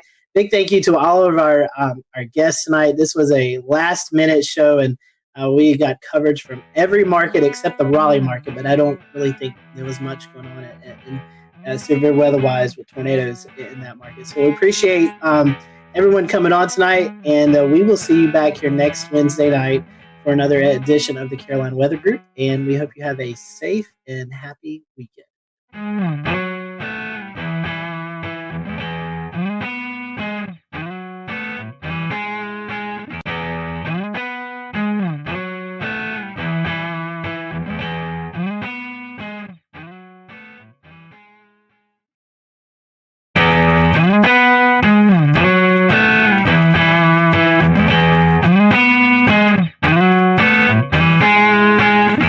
Welcome to the Carolina Weather Group. We're happy to have you this evening. Tonight we're going to be talking about the 9-year anniversary, April 16, 2011. If you live in North Carolina, anywhere around that time period, or even now, you remember the major tornado outbreak that occurred. And tonight we're going to be looking back at that event. We have with us tonight Mike Mays, Chief Meteorologist at WRAL. We also have with us Dan Whitaker, Jeremy Gilchrist. They were out in the field chasing these tornadoes, and so we're going to get their perspective. Also with us, we have Tim Buckley, who is the Chief Meteorologist at WFMY, but at the time was working in Wilmington, North Carolina at WWAY, And we have Gannon Medwick on with us, who is chief meteorologist at WECT in Wilmington, but at the time was working at WNCT in New Bern, North Carolina. And we have with us Jeff Orrock, and he is the meteorologist in charge at the NWS office in Wakefield, Virginia. But at the time, he was also working at the NWS in Raleigh. So we have a big group of guests with us tonight. So looking forward to each and everyone's perspective of this event. I do want to hand it off to Mike first, kind of let him give a brief background of his recall of this event, because he has to run and get some things done. So Mike, I want to kick it off to you first, and tell us a little bit about your perspective. I know you was on the air during the event, so kind of talk to us about the lead up to the event and any memories during covering the tornado that you remember. First off, I'll apologize. We got our cleaning crew coming into the studio, so it's probably going to get loud because he's pushing his garbage can around. I recall a few days prior to the event, which happened on a Saturday, SPC putting us in a risk. I believe it was moderate on that Friday, and then Saturday morning I woke up to a high risk. Now, at the time, Greg Fischel, who was the chief meteorologist at the time, was out of town. He had a family emergency up in Pennsylvania, so he had to leave. So I have never covered an event as massive as the one that happened on that Saturday without him being here. So it's kind of like he's Batman, I'm Robin, and then Batman's gone and Robin has to take over. So for somebody who's never been the lead, it was kind of nerve-wracking. But I had Nate Johnson with me, who had tornado coverage experience. He was the chief meteorologist in Abilene, Texas. You guys probably all know Nate. So that morning, just the way the atmosphere felt, you could tell something was coming. And around lunchtime, 1 o'clock, we started having the tornadoes develop over the sandhills. The first one, I believe, was in Sanford, had caused the damage to the Lowe's home improvement store there and tracked to the north and east. Now, I've been here in North Carolina since 1994. I've been in tornado coverage, but I've never had tornado coverage of long track tornadoes like the ones we saw that day. And at one point, we had 4 tornadoes on the ground, and Nate and I were juggling back and forth, where I was handling 2 tornadoes, he was handling 2. It was just an incredibly rough day, and I'm sure everybody here in this group has their own stories about what happened. The hardest part for me, I guess, was watching that tornado leave Sanford, and it was making a beeline to my house, to my neighborhood. I have family in town, and I was hoping and praying that they were watching the coverage on TV. And I know, Tim, you're on TV. How do you get the point across to people that you know to take shelter? I couldn't stop and pick up the phone and say, hey, listen, a tornado's coming to the house. You need to take cover. So that's one thing that was upsetting to me. The tornado passed about 50 yards from my house. I damaged the subdivision right next to mine. I had some damage to some fencing. That was about it. I was very fortunate. And then after it passed my neighborhood, it was heading right here toward WREL. And I remember Nate Johnson yelling out loud to everybody in the studio, go to the basement, because it was at the time coming straight to the TV station, but at the last moment, it moved a little farther east and hit downtown instead of coming here. So it was a really, really rough day. And I thought after all was said and done, because we were on there from 2 in the afternoon to 11 o'clock at night nonstop. I mean, we had continuous coverage the whole time. And when it was done, I thought, okay, this is going to be the worst. This is the benchmark of the worst coverage of a storm that I'll have in my career. But then we had Florence, and it was just days upon days of coverage with that. But yeah, it was not the best. Well, and Jeff, from a National Weather Service perspective, how did y'all prepare, and how were y'all getting the message out in the days ahead of the event? Yeah, I mean, the fact that we had the moderate risk the day before, and we already had a feeling we were headed into a high risk, to be honest with you. So, you know, we were already heavily staffed for that day. We already had a pretty good game plan. And I want to say by the time the storm started to move in from the west and really get going, I want to say we had at least a dozen people in the weather office, and we sectorized warning operations so that, you know, we could have 3 or 4 different folks issuing tornado warnings simultaneously, and at the same time, you know, folks working with Skywarn. I was kind of helping lead operations and also doing a lot of phone calls to the emergency managers. There's a lot of spin up ahead of this. There was a lot of email traffic, a lot of email briefings the day before. I remember even briefing Seymour Johnson Air Force Base. We'll return to Best of the Carolina Weather Group in a moment. Now your Carolina weather forecast. Here are today's forecast high temperatures for North Carolina. Here are the forecast lows for tonight for North Carolina. Here are tomorrow's forecast high temperatures. And here's forecast rainfall across North Carolina tomorrow. Here are the forecast highs for the day after tomorrow.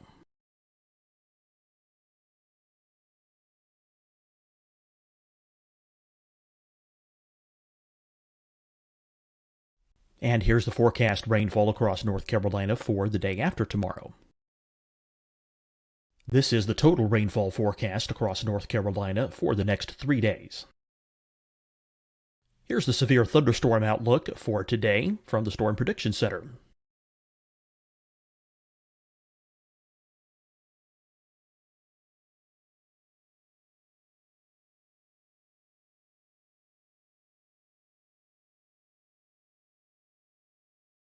Here are the forecast high temperatures for today for South Carolina.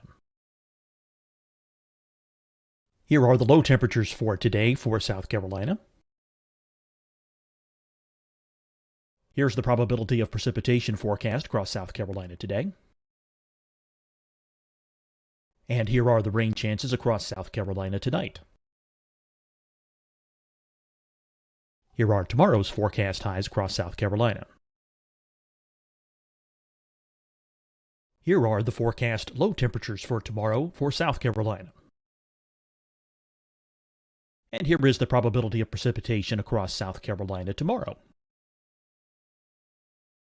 Here's the precipitation chances across South Carolina tomorrow night. Here are the forecast highs for the day after tomorrow in South Carolina. Here are the forecast low temperatures across South Carolina for the day after tomorrow. And here are the rain chances across South Carolina for the day after tomorrow. And South Carolina's probability of precipitation for that night. Here's the Storm Prediction Center's severe thunderstorm outlook across South Carolina for today through tonight. Here's the Storm Prediction Center's severe thunderstorm outlook across South Carolina for tomorrow and tomorrow night. And here's the Storm Prediction Center's severe thunderstorm outlook across South Carolina for the day after tomorrow through that night. Here's the severe thunderstorm outlook for today from the Storm Prediction Center.